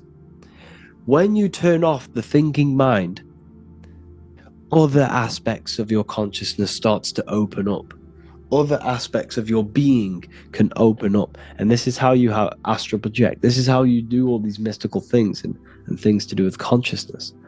It's taking no thought. Imagination, emotions, thought, and memory are all to do with consciousness. These things are not physical. You can't touch thought. You can't touch emotions. You can't touch these things because they are not a physical thing. So you must turn off these things for other aspects of your consciousness to open up. Okay? So essentially, the Bible is a metaphorical, astrological, numerological, metaphysical, spiritual, encoded text that talks about human anatomy, spirituality, and the true nature of the human experience. Everything they would teach you in school is to make you think that you are this body. Everything they teach you in church is the externalization of the true teachings of Jesus. Jesus was telling you to meditate. Jesus was telling you to practice the single eye. Jesus was telling you to look within yourself and find God. He wasn't telling you to pray to him. Mark 16:19, he was taken up to heaven and sat at the right hand of God, the right hemisphere of your brain. John 21:6, cast the net onto the right hand side of the boat and ye shall find fish. Fish is understanding. The boat is your body, your brain. Cast your awareness into the right side of your brain and you will find understanding, because the right side of your brain is all to do with the creative aspect and the intuition and the spiritual sides of your consciousness. This is why God is here. This is why Michelangelo depicted God in the right hemisphere of your brain, because this is all human anatomy. And I speak about all of this in the brand new Book of Wisdom, Volume 2, which is now available. The start of the revolution has begun. This book is truly going to change the way people see the world. It's got so many more topics than the last one. It's truly a revolution. It's written in so much detail. It's very practical. I cannot wait to share this one with you. I just want to say thank you for the opportunity for me to create this book, because without you, I couldn't have created this. And I just love sharing my work with you. And I thank every single one of you for the support, the watch, like the views and the likes, everything. Especially the people who have joined the university and stuff like that. And for people who have joined the university, you do get a free Book of Wisdom paperback if you just go to the general chat and follow the description, follow what the instructions that I gave you in the chat, and you'll be able to order a free Book of Wisdom if you are inside of the university. Plus you get all of my other books, 2 books, and over 45 occult books on occult and esoteric things.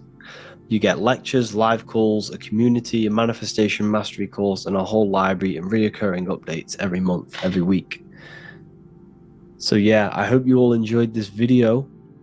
Thank you all. Please leave a comment to help the algorithm and leave a comment on what videos I should make. And yeah, I'll get to uploading on the YouTube a lot more now the second book is now released. I have a lot more time on my hands.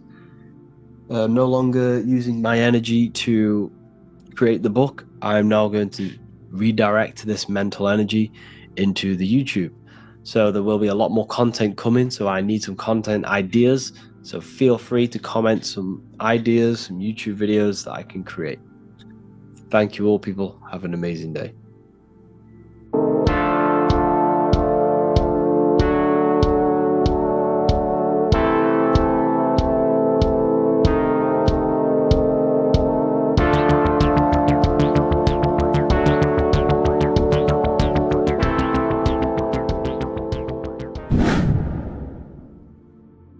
What is good, people? It's Revival of Wisdom. I hope you're all doing well.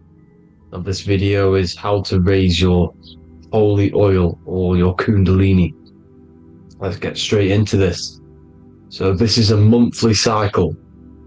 Every month, when the moon is in your zodiac sign, this oil is released.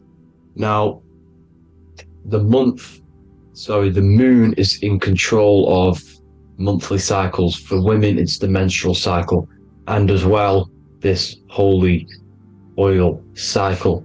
The moon changes sign every 2.5 days and passes through the zodiac signs in 27 days. So the moon tells the day, the sun tells the time, the stars tell the month. This reality is a massive clock, if you like to say. It's a cycle. Okay? The moon controls the night, emotions, water, fluids, and the mind. Okay? So, this oil is produced in the claustrum. It's produced in the claustrum, which is here, right? This is where you get Santa Claus from. Now, the claustrum is at the center of the brain, and it is next to the pineal gland and the pituitary gland. Once it starts in the claustrum, this is the holy present. This is the present that Santa gives to us, Santa Claus. And it goes to the pituitary gland and the pineal gland. And what's connected to the pituitary gland and the pineal gland is the Ida and the Pingala. The Pingala is the pineal gland's nerve, which is the honey, which is the positive charge, electric. And the pituitary is the Ida nerve, which is the magnetic charge. This is the milk, the land flowing with milk and honey.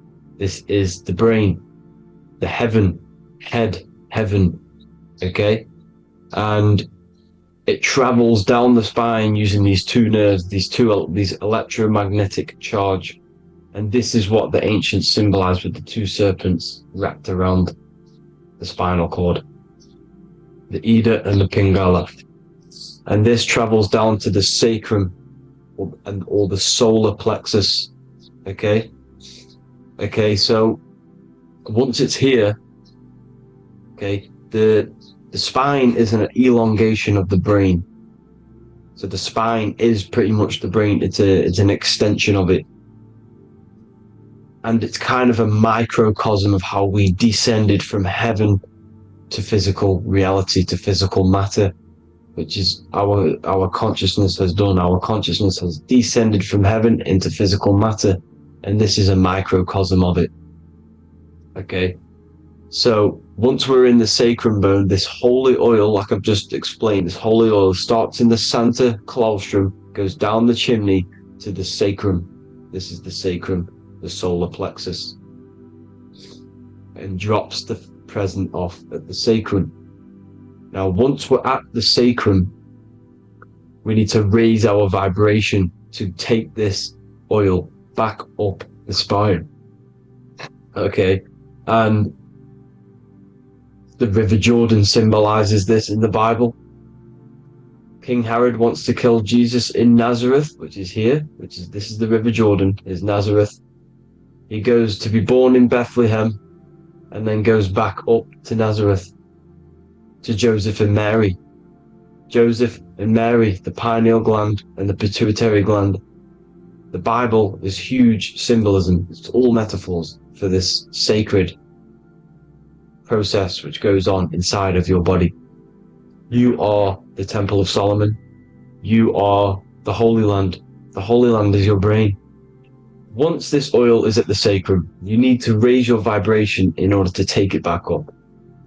Once this oil has gone back up to the pineal gland, it activates the crystals which are wrapped around your pineal gland.